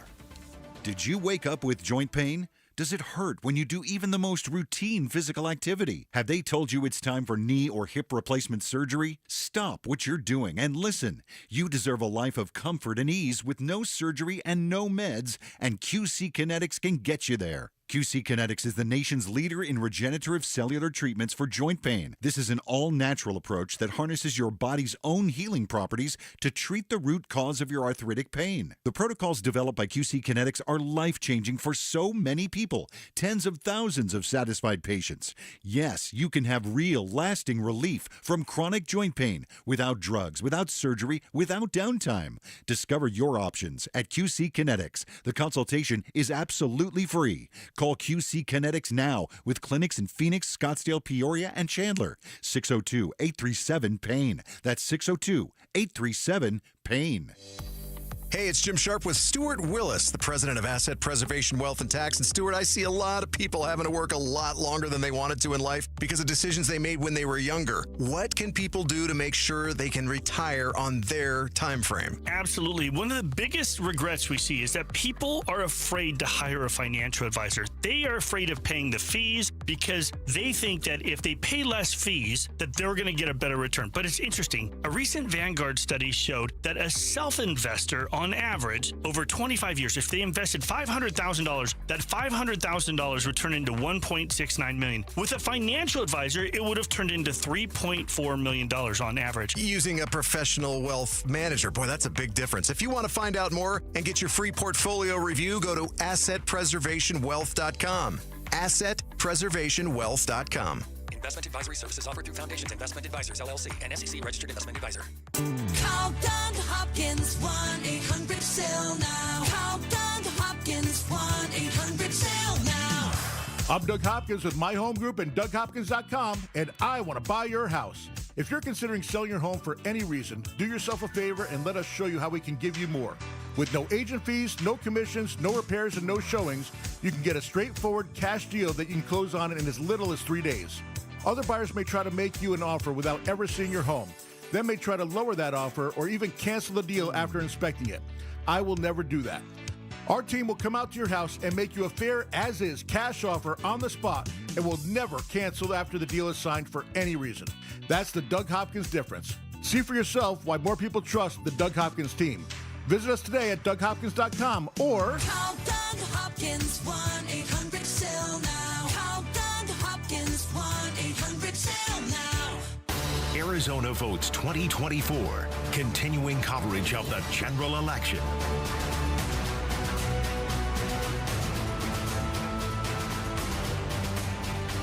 All right, welcome back. KTR's continuing coverage, our special election coverage of 2024, the vote in Arizona. I'm Barry Marks, and thanks for joining us here, folks. Our last segment of the program. Keep it tuned as KTAR. Tomorrow morning, we'll have Jim and Jamie will be here with additional updates as more come in. And, of course, KTAR News here round the clock. So if anybody releases more votes tonight, we'll have that updated. You can also check it out on our website, KTAR.com, and the election dashboard is there. You can see all of it right there. And, of course, you can watch us on KTAR on the YouTube channel as well. All right, everybody, Maricopa County just released some new numbers. We've been reporting on that. We're being told now by the county that this brings us through Wednesday, early mail-in ballots through Wednesday, October 30th. So we are still way behind. Normally, on on Election Day at 8 p.m. yesterday, we would be receiving all the mail-in ballots from those numbers through Friday or even Saturday. So we're still very far behind. The county's saying it's taking them much longer to count and to tabulate these votes because of the 2 pages. They have to check It's almost both like pages. twice as much paper. Takes more time. And there's more mistakes. And I think that's part of it, too. They see more mistakes. They become provisional ballots, and then they have to deal with that. So it's taking more manpower. Gatos asked a question yesterday on the show. Didn't we know that? We knew there were going to be 2 pages. We knew it was front and back, 4 pages. Why didn't we staff for that? And I think the answer is, and I've seen some things from Stephen Richer and the board about this, they were staffing right up to the end. The HR department was we were hiring people, they were getting them on board and trained, and right up until the end. And you can't just order people to come work there. Right. So they have as many as they can get in, and they're doing everything they can. And here they are still working at 10 o'clock at night, and they're still working. So they're trying, but it's going to take longer. Would any of you, we haven't talked about this, would any of you support a law that says for the mail-in ballots, you have to get them in by the Friday before Election Day? So 100%. You would? Definitely not. All right, so let's talk about that. Sean, you first. Why would you support that? Well, I mean, if people know when the deadline is and they've got the ability to go vote in person anytime before or after that up to Election Day, I mean, that's the way Florida does it, which is why Florida results happen very quickly, because all of the complications that are a part of a mail-in ballot, a signature verification, a curing if you need to fix that, can be done before Election Day. Right. So it's just so all you have to do on Election Day is count what you already have and then count the votes that are cast on Election Day in the voting booth. But we don't allow the counties to process those ballots after Friday. So they just sit and pile up anything that's received Saturday, Sunday, Monday, and Tuesday. If I'm as a voter, I'm mailed a ballot and Election Day is Tuesday, I should be able to do what I want with that ballot before the Election Day, up and through Election Day. And so I think we need to allow the counties, the recorders, to continue to process those through Election Day and not let them back up as much as they do. Still wouldn't be as good as Florida, but that would be better. Don't you Florida my Arizona. I mean, it's interesting. Tony, do you have an opinion on this? If we did that this time, we would still be waiting for. Well, we're still way behind. Yeah, that's we'd true. still be behind. And so I just don't know if it solves all the problems that people solve. And also, we can't forget, it is annoying that we have to wait this long, but 85% of Arizonans are voting this way. Yeah. Arizonans want it this way. Yeah. And they have it's been going for 30 years. And I'll tell you, I love doing mail-in ballots. The first time my wife and I voted in person in a long time was during the primary.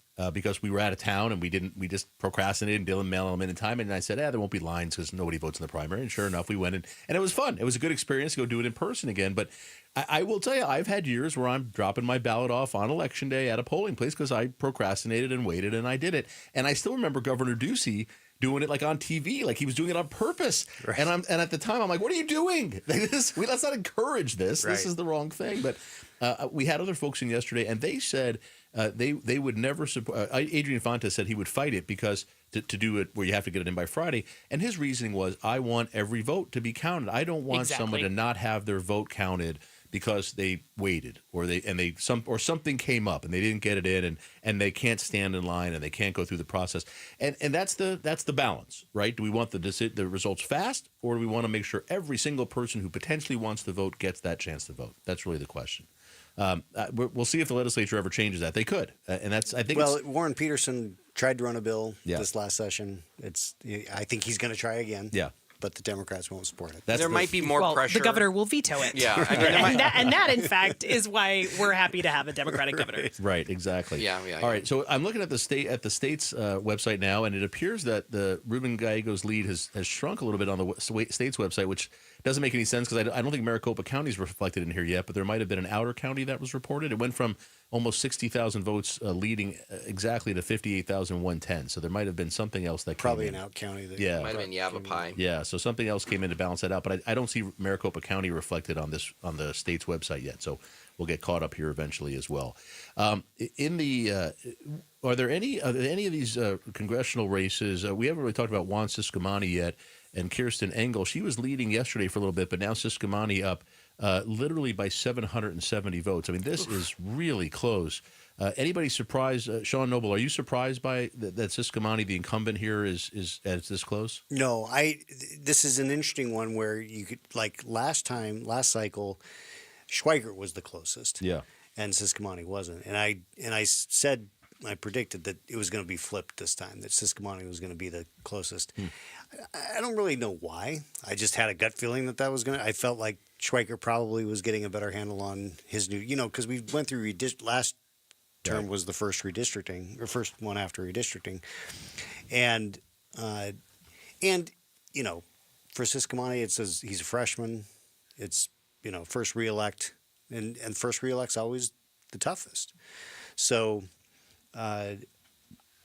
my gut would say that he'll prevail, but I couldn't guess. I mean, this is one where I'll agree with Tony. I don't know what the ballots look like there. Stacey, what do you think? I think that he is vulnerable to the abortion argument down there. 100%. And I think that he didn't think he would be. Okay. And I think that his campaign strategist didn't think that he would be. He has a tough balancing act down there, right? If he tries to be a establishment Republican, the MAGA side gets all mad at him and upset, and if he does anything MAGA, everybody else jumps all over him. So it's really a tight walk, tightrope down there. This district has bounced between Republican and Democratic control for decades. Decades, for multiple decades. This is Gabby Gifford's seat, Ron Barber's seat. This is certainly Martha McSally's seat. I mean, it's Colby before that. Yep, ping pongs. So let me ask you all this, and look, it's in every district around the country. Most districts are heavily Republican, heavily Democrat, and the incumbent gets in there and just lives there forever if that's what they want. But why is it in Arizona that we just seem to get these guys? Now I think we're adding Abe Hamadeh to the collection.